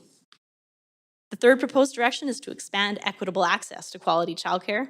This direction supports universal access to quality care that supports healthy child development and children's equitable access to nature. It also recognizes that focused supports are needed to address additional barriers often faced by children and families from equity-denied groups. This includes children with additional support needs, newcomers, racialized families, and families with lower incomes. Additional barriers are also faced by families who need care outside the standard hours. The proposed early action here is to optimize city efforts and resources in partnership to support equity, accessibility, and quality. The fourth proposed policy direction is around partnership, building partnerships to support development and implementation of a senior government-led and an Indigenous-led universal childcare system. This includes nonprofit capacity building and advocacy to ensure that those senior government initiatives meet the needs of children and families here in Vancouver. The early action corresponding is to convene partners to advocate and plan for a senior government-led childcare system through coordination, capacity building, and joint investments. And finally, the fifth proposed direction is to support renewal and resilience of essential childcare infrastructure with the action to explore options to support retention, replacement, and expansion of existing childcare. The proposed strategy responds to 2 council motions. In 2018, Council passed the motion Building a Family-Friendly Vancouver. The components of this motion are addressed throughout the strategy, but one example is a capital grant program, which will offer support to community-led childcare creation and leverage other sources of funding in doing so. In 2021, Council passed a motion, Childcare That Works, extended hour and around-the-clock childcare for working families in Vancouver. Likewise, this motion is addressed throughout components of the proposed strategy. Appendix F in particular offers a detailed report on extended hour and non-standard hour childcare. So if Making Strides is adopted by Council, staff propose the following next steps to implementation. First, to begin implementation of early actions including a community childcare expansion program. Concurrently, to develop a 4-year action plan integrated across departments and with key partners. And then in 2023, to report back to Council on the status of the early actions and to seek Council approval of a fully scoped action plan and financial strategy, including with childcare space targets. Partnership and advocacy with senior governments will continue through all stages of strategy implementation to advocate for the needs of Vancouver children and families and to maintain the alignment of city efforts with senior government directions. So thank you for your attention to this presentation, and it is now my pleasure to introduce Sherry Small. Sherry works with the Metro Vancouver Aboriginal Executive Council as an early learning and childcare planner, and city staff have been working with Sherry since 2019 through a joint agreement between the province of BC and MVAC. But today, Sherry is here speaking on behalf of the Joint Childcare Council, of which she's a member. She also served on the Community Advisory Panel for Making Strides, so she has been contributing to strategy development throughout the process. Thank you for joining us today, Sherry.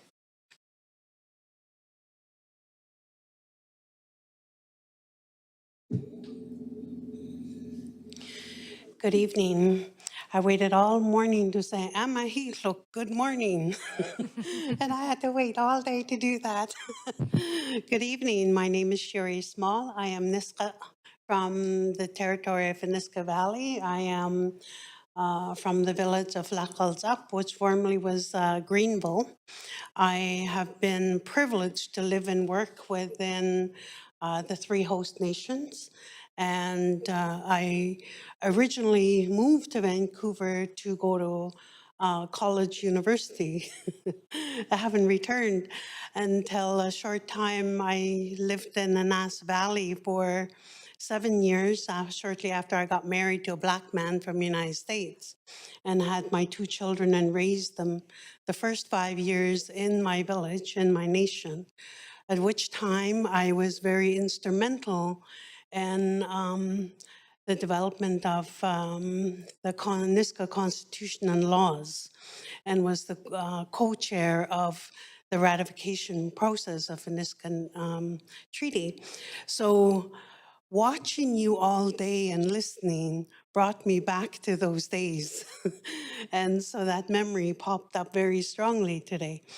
I am very fortunate. I'm culturally privileged to be rooted in my culture and my way of life.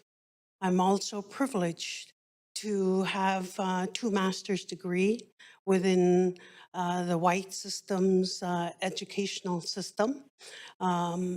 And crazy enough, looking for another institution to get my PhD in education with law and governance. My last master's was in education curriculum with a focus of justice, law, and ethics. So when I was called upon by a Metro Vancouver Aboriginal Executive Council in 2019 to take a lead on looking at this contract with the city, who receives it from MCFD to look at urban Indigenous early learning childcare. My first job was to do research. Well, what is it? Why is it? And where is it? And only to find in my research that there's 3 frameworks: the federal government, the provincial government, and an Indigenous frameworks, of which do not address the diaspora of Indigenous peoples, of which majority of them live in your neighborhoods and are not understood. And therefore, I give respect to that task to do that with your team. And so I found that in my research. And not only did I find that, I found a lot of other loopholes. I was invited as part of your Joint Council of Childcare. My first day of the meeting, I walked in the meeting room and I thought, don't know if I'm in the right room. They said, why? What room are you looking for? I'm childcare. And I said, they said to me, oh yeah, this is the right room. Somebody kindly asked me, why did you think you were in the wrong room? I said, you're all white and you're talking about buildings and spaces. When do you start talking about the children's needs to develop? so that there is no such thing as poverty, homelessness, and housing, and the lack of this and the lack of that. The most crucial time of children's lives is the first 5 years of their life. And then when you walk in a classroom, any early learning childcare that exists today, you tell me if you see me in that classroom. Do you see anybody else other than white values in that classroom? The very root of where we should be teaching cultural safety. Who am I? Where do I come from? And why am I here? 3 simple questions. The reason I take that is because as a young mother way back, and I watched and observed my daughter for the first day of her kindergarten class. My daughter happens to be half Black and half Nisra. And of course, if you remember, I raised her the first 5 years in my nation. The teacher asked, "What are the signs of spring?" The kids raised their hand and said, "Flowers and rain and what have you." She said, "Ulikins." You know what the teacher did? Looked at her and just kept on. Never engaged. What is Ulikins? Where do you learn that from? How come our teachers are not culturally informed and trauma informed that they cannot critically think and engage with through a child's eyes? That's what early learning childcare is all about. So I was very fortunate and privileged to work with the city's team, childcare team, who took the courage to challenge me, and I challenged them to understand the language of what does reconciliation really mean. UNDRIP is a law. Why do I need a piece of law to treat me like a human being? We had these tough conversations. We introduced each other. Who am I? Where do I come from? How long have I been here? Why do I do what I do? Do I still act on my intentions? You know that your city team took it and really answered those. They pondered on those questions. We built a relationship that was open, honest, and heartfelt. It was emotional. It made us uncomfortable. When you're uncomfortable, that means you're learning. If you're comfortable, you're doing the status quo. That's what your institutions of learning have taught me. So that's what I come with, and that's what I have done. I don't talk about, oh, let's cradle all of the wrongs you've done to my people. No, we're here to change that. And if you don't understand that, then take the time to educate yourself. And they did. We would send them videotapes to watch. We'd have conversations, not necessarily meetings. Build a really good relationship with them. Taught them the word communal knowledge. And in this way is that if you're going to go in a community and you ask a question, you better deep listen, because when you go back, you're going to say, here is what we heard. Did we hear you right? So in 2019, I did communal knowledge. Unfortunately, it had to be through Zoom. And it was amazing, the response I received. And I am very fortunate and very, very proud that this city, the staff that I work with, took my reports seriously. I reported on every gap I found. I reported on suggestions. I shared with them different frameworks. They tried on uncomfortable stuff, and to the point where they could speak the language without sounding like an academic or systemic person. They spoke very well. And so I'm really pleased to support this childcare strategy because it's not written in stone. It's a piece of framework that's going to allow us to start going into the community again and say, over the years, this is what we heard, this is what we saw, and this is what we're suggesting. Did we hear you right? How do you suppose we do this? How do you suppose we do that? Because when I joined 2019, one of the other questions I asked was, where are the Indigenous children? The only Indigenous children, majority of them were in childcare, were children in care. Why is that? So we had to answer a lot of hard questions, and we still have to do a lot of work with that. So with that, I want to say thank you very much for the opportunity to stand before you to share my observation, my involvement, which was very deep. That was just a tip of what I've done. And mind you, someone like myself I'm a Nisga'a woman, but the federal government calls me Indigenous, but calls me urban Indigenous. But realistically, in all frameworks, you'll hear the federal government use the word, as well as the province, they use the word First Nations, Métis, and Inuit. That's from what they call distinctions-based. So I've yet to challenge them. When are you guys for of Indigenous peoples, of which all of the cities are faced with? How to work with them, how to work with diversity. In this province alone, we have 198 different Indigenous groups. That does not include those Indigenous people that moved here from the eastern provinces and other parts of the world. So I want to say that's what I deal with. And how do I deal with that is through deep listening and really looking at the philosophies and values and treating people as humans. And that I know that the childcare is going to engage and develop partnerships with Indigenous peoples to explore the strategy.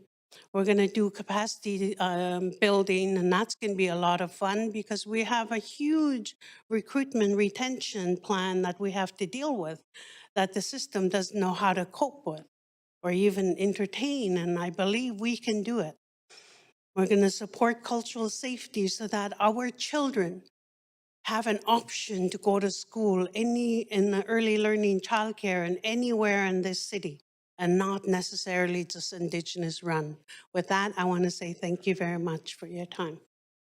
And thank you very much to the entire team for the presentation. We do have questions from councillors. I'm just actually going to move us to the question queue. And Councillor DiGenova, you are on the queue.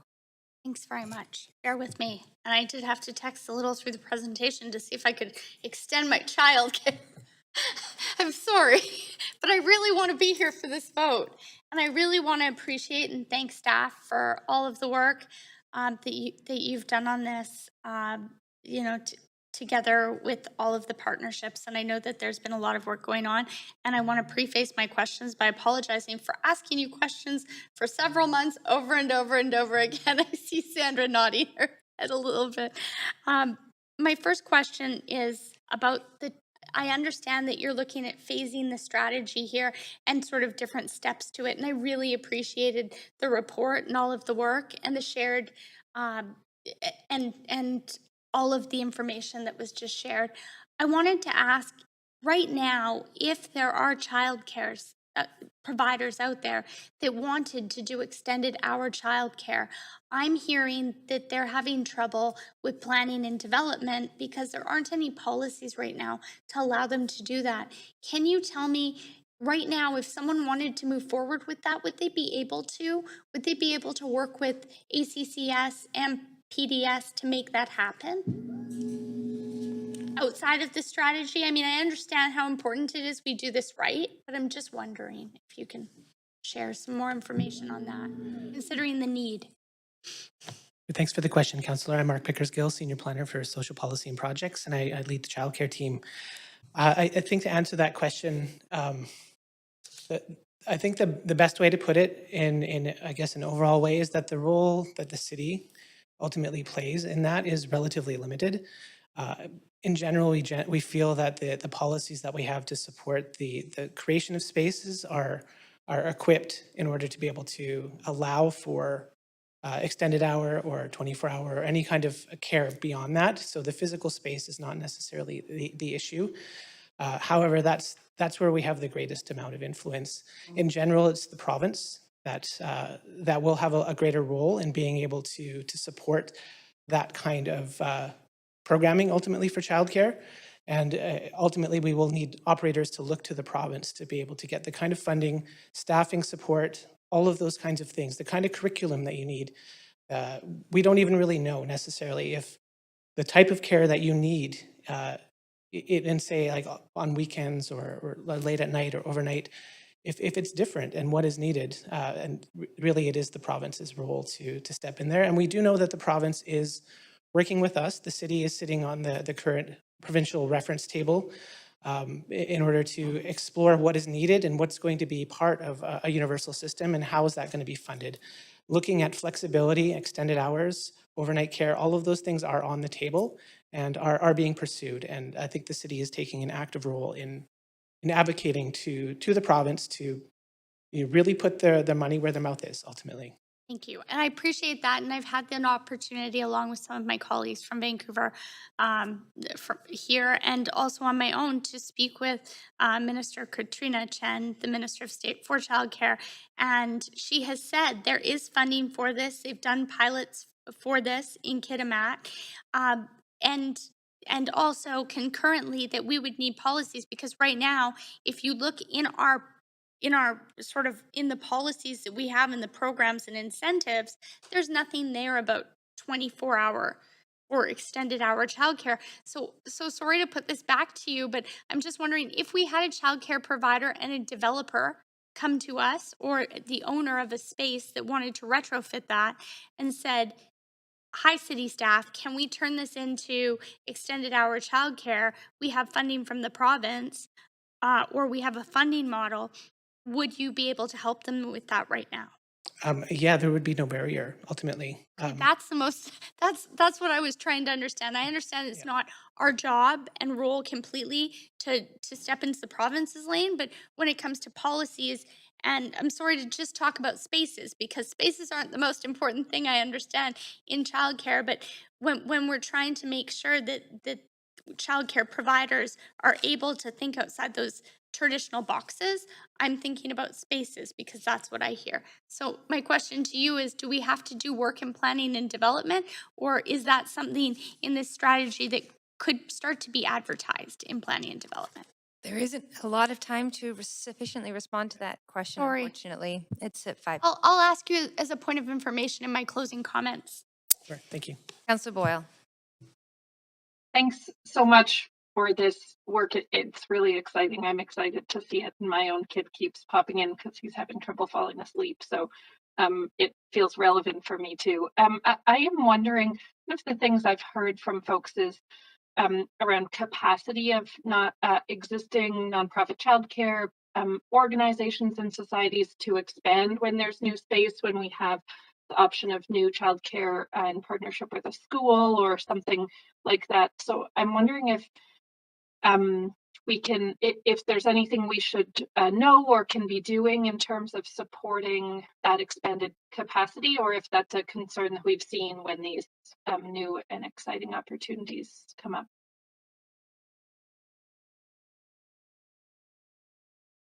Sure. Thank you for the question. And it is really challenging for providers to be expanding at this time, particularly because there is a staffing shortage. And so part of our role certainly is in advocacy and partnership, ensuring that there are sufficient support. So for example, the province is providing wage enhancements to support staffing levels. But the city has a significant role in providing operating grants to support nonprofit childcare to build their capacity, including capacity building grants. And one really exciting project we're working with is about convening childcare providers in the community, both large and small, so to provide opportunities to share information and policies, and perhaps even to share or to align their operations in a way that can help increase capacity across the community. Okay, great. That's great to hear. I'm going to leave it there. I know we have a lot we want to get through tonight, but again, really grateful for all of this work. Thank you, Councillor Boyle. That brings us to the end of questions to staff. So we will now hear from our speakers. So the first speaker we have registered to speak to this item is speaker number 1, Sharon Elizabeth Gregson.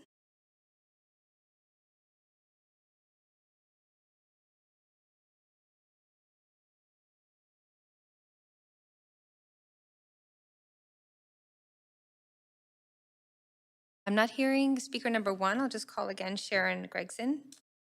Clerks, do we have that speaker on the line? Yes, I'm here. Can you hear me?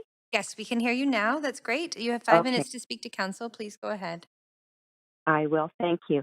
So I want to add my thanks and respect to Sherry Small for speaking this evening and hanging in there all day, and also my thanks to city staff for their expertise. I'm Sharon Gregson, City of Vancouver resident, provincial spokesperson for the $10 a day childcare campaign, working with the Coalition of Childcare Advocates, member of the Joint Childcare Council in Vancouver, former co-chair of that body, and co-chair of the City of Vancouver Child Care Advisory Committee that went into giving input into this report. 2-time elected trustee in Vancouver and 10 plus years working at a City of Vancouver neighborhood health, member of the Child Care Advisory Network, Administrators Network in Vancouver, and a volunteer and a person who's worked in the childcare sector for over 35 years. So I share this with you only to set the stage of speaking to you tonight with some knowledge of the childcare situation in Vancouver. I'm calling in tonight from Ottawa, actually, where it's about midnight, but stayed up because of the significance of speaking with you this evening and wanting to share with you my strong support for your adopting and implementing this important report, Making Strides, Vancouver's Childcare Strategy and Early Action Report. And I'm in Vancouver, I'm in Ottawa tonight on the unceded territory of the Algonquin and Anishinaabe peoples for childcare meetings, ironically enough. And these meetings are important in Ottawa. There are 70 childcare policy experts from across the country here, meeting with the federal minister responsible for childcare tomorrow, because this is a unique time in childcare history in our country that impacts our province and the City of Vancouver. Never before have we had a commitment of $3.2 billion for British Columbia for the next few years to build a 10-a-day system, a province committed with a $1.2 billion budget just this year alone to $10 a day childcare. And having spoken in front of almost every, I think, City of Vancouver Council, every iteration of it, of the last 30 plus years about childcare, city councils of various stripes who have all prioritized childcare to their credit and to your credit as well.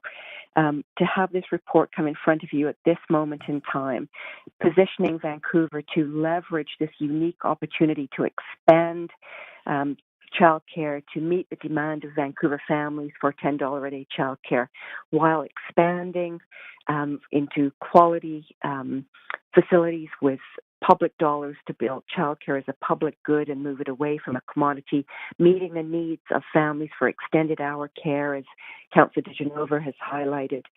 This is a unique moment in time, and I strongly urge you to unanimously support this report, as other councils before you have supported Vancouver's progressive leadership on the childcare issue, ahead of the times in many cases, and the envy of other local governments, not just across BC but across Canada. So I'll end it there just to say we're looking forward to the future of childcare in Vancouver as services continue to expand, as we look about the rights of children to access quality childcare, the rights of families for $10 a day childcare, for educators to be respected for their important work. And so I thank you for your time this evening. You were worth staying up for the opportunity to share my unqualified support for this report and my urging for you to unanimously support it. Thank you. Thank you very much. You do have questions. I'll first on the queue is Councillor DiGenova. Sharon, thanks for doing double duty and working on childcare while you've hung on the line for so long. I really appreciate it. I wanted to ask you I'm not sure if you heard the questions that I asked our staff, but I'm wondering how do we move more swiftly and quickly? I'm not suggesting we sacrifice quality, but I have heard from childcare providers that are frustrated that right now they've heard back, okay, well, the province needs to be involved first, but then they're hearing from planning and development, well, our childcare guidelines right now on how you have to set up and lay out your childcare doesn't really allow for, that extra sleeping space that you may need for an extended hour childcare. I've looked at the ones in Ontario. So how is it that you'd recommend we move forward in a way that's not as messy so that we can work with the province but get this all delivered for the families who need that quality childcare? Affordable quality childcare.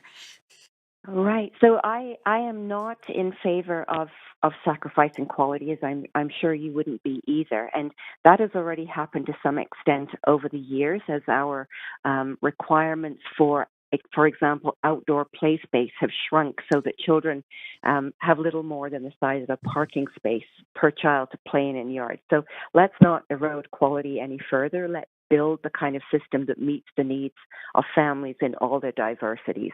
And frankly, having been an operator who was interested in offering extended hour care, I can tell you that the biggest hurdle is finding staff who would want to do that for the really crappy wages that currently exist in the childcare sector.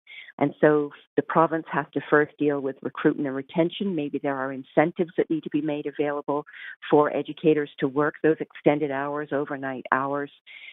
We do need spaces that can accommodate both play and sleep, and I don't think that we sacrifice either. Just in, this is not about the lowest common denominator just to create more spaces. This is about building a system that is for the public good and putting the rights of children for quality first.